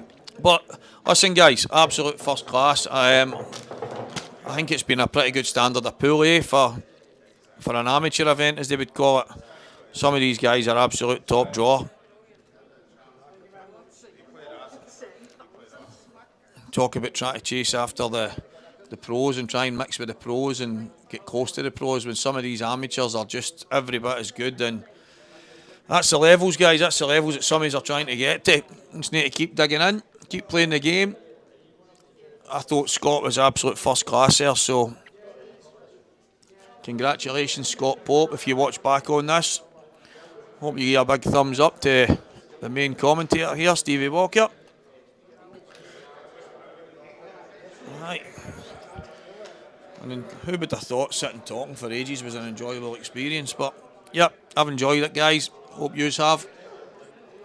Pretty sure the presentation will be happening any minute now, so once it's done and dusted, I'm sure Craig will be getting all his stuff away. I'll give him a hand, and then up the road we will come. Watch out, Glasgow, I'm coming home.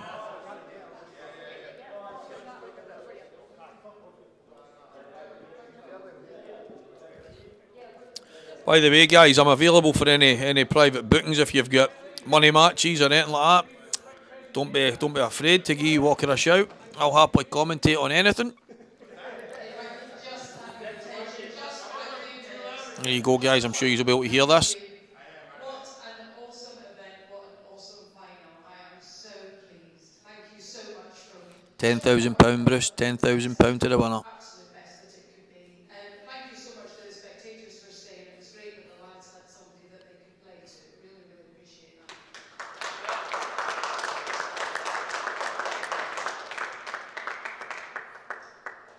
The event is obviously set up to show our tables to people, allow them the opportunity to play on them, and I think we've had 123 players in the last 3 days. I haven't heard one bad word about them, which speaks volumes, I think, for itself, so I'm so pleased for that. And it was to promote amateur pool and give something to the amateurs. So many events nowadays are all for the professionals. We wanted to make sure that we were lining the pockets of some of the best amateurs that are in the game. And I definitely think Commentator's name, Stevie Walker, for the entire weekend, mate, almost.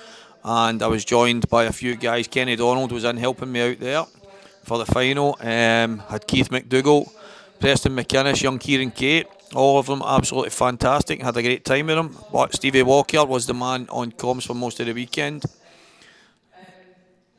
So I hope I didn't do too bad a job. I know a few people were high in praise, and I hope you're not asking my name so that you can put a complaint in about me here. Donna has worked brilliantly from start to finish, and the other members of the team as well. Thank you so much. Absolutely fantastic. And on to our final. We had two lads that have really had to work hard all the way through. Highs and lows. I don't know whether you expected to be here. The bookies had a field day, I think, with the way that it went. So let's get on to handing out some money, will we? So first of all, from Scotland, I'm assuming, Barry Lynn, please. Come on.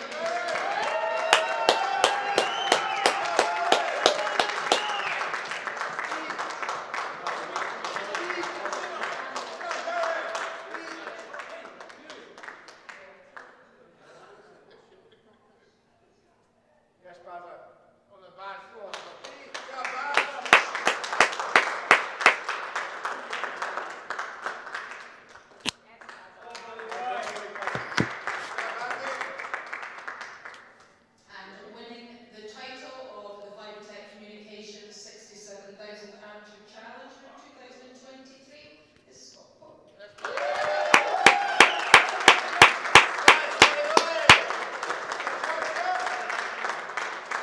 Right, guys, see you after. Peace out.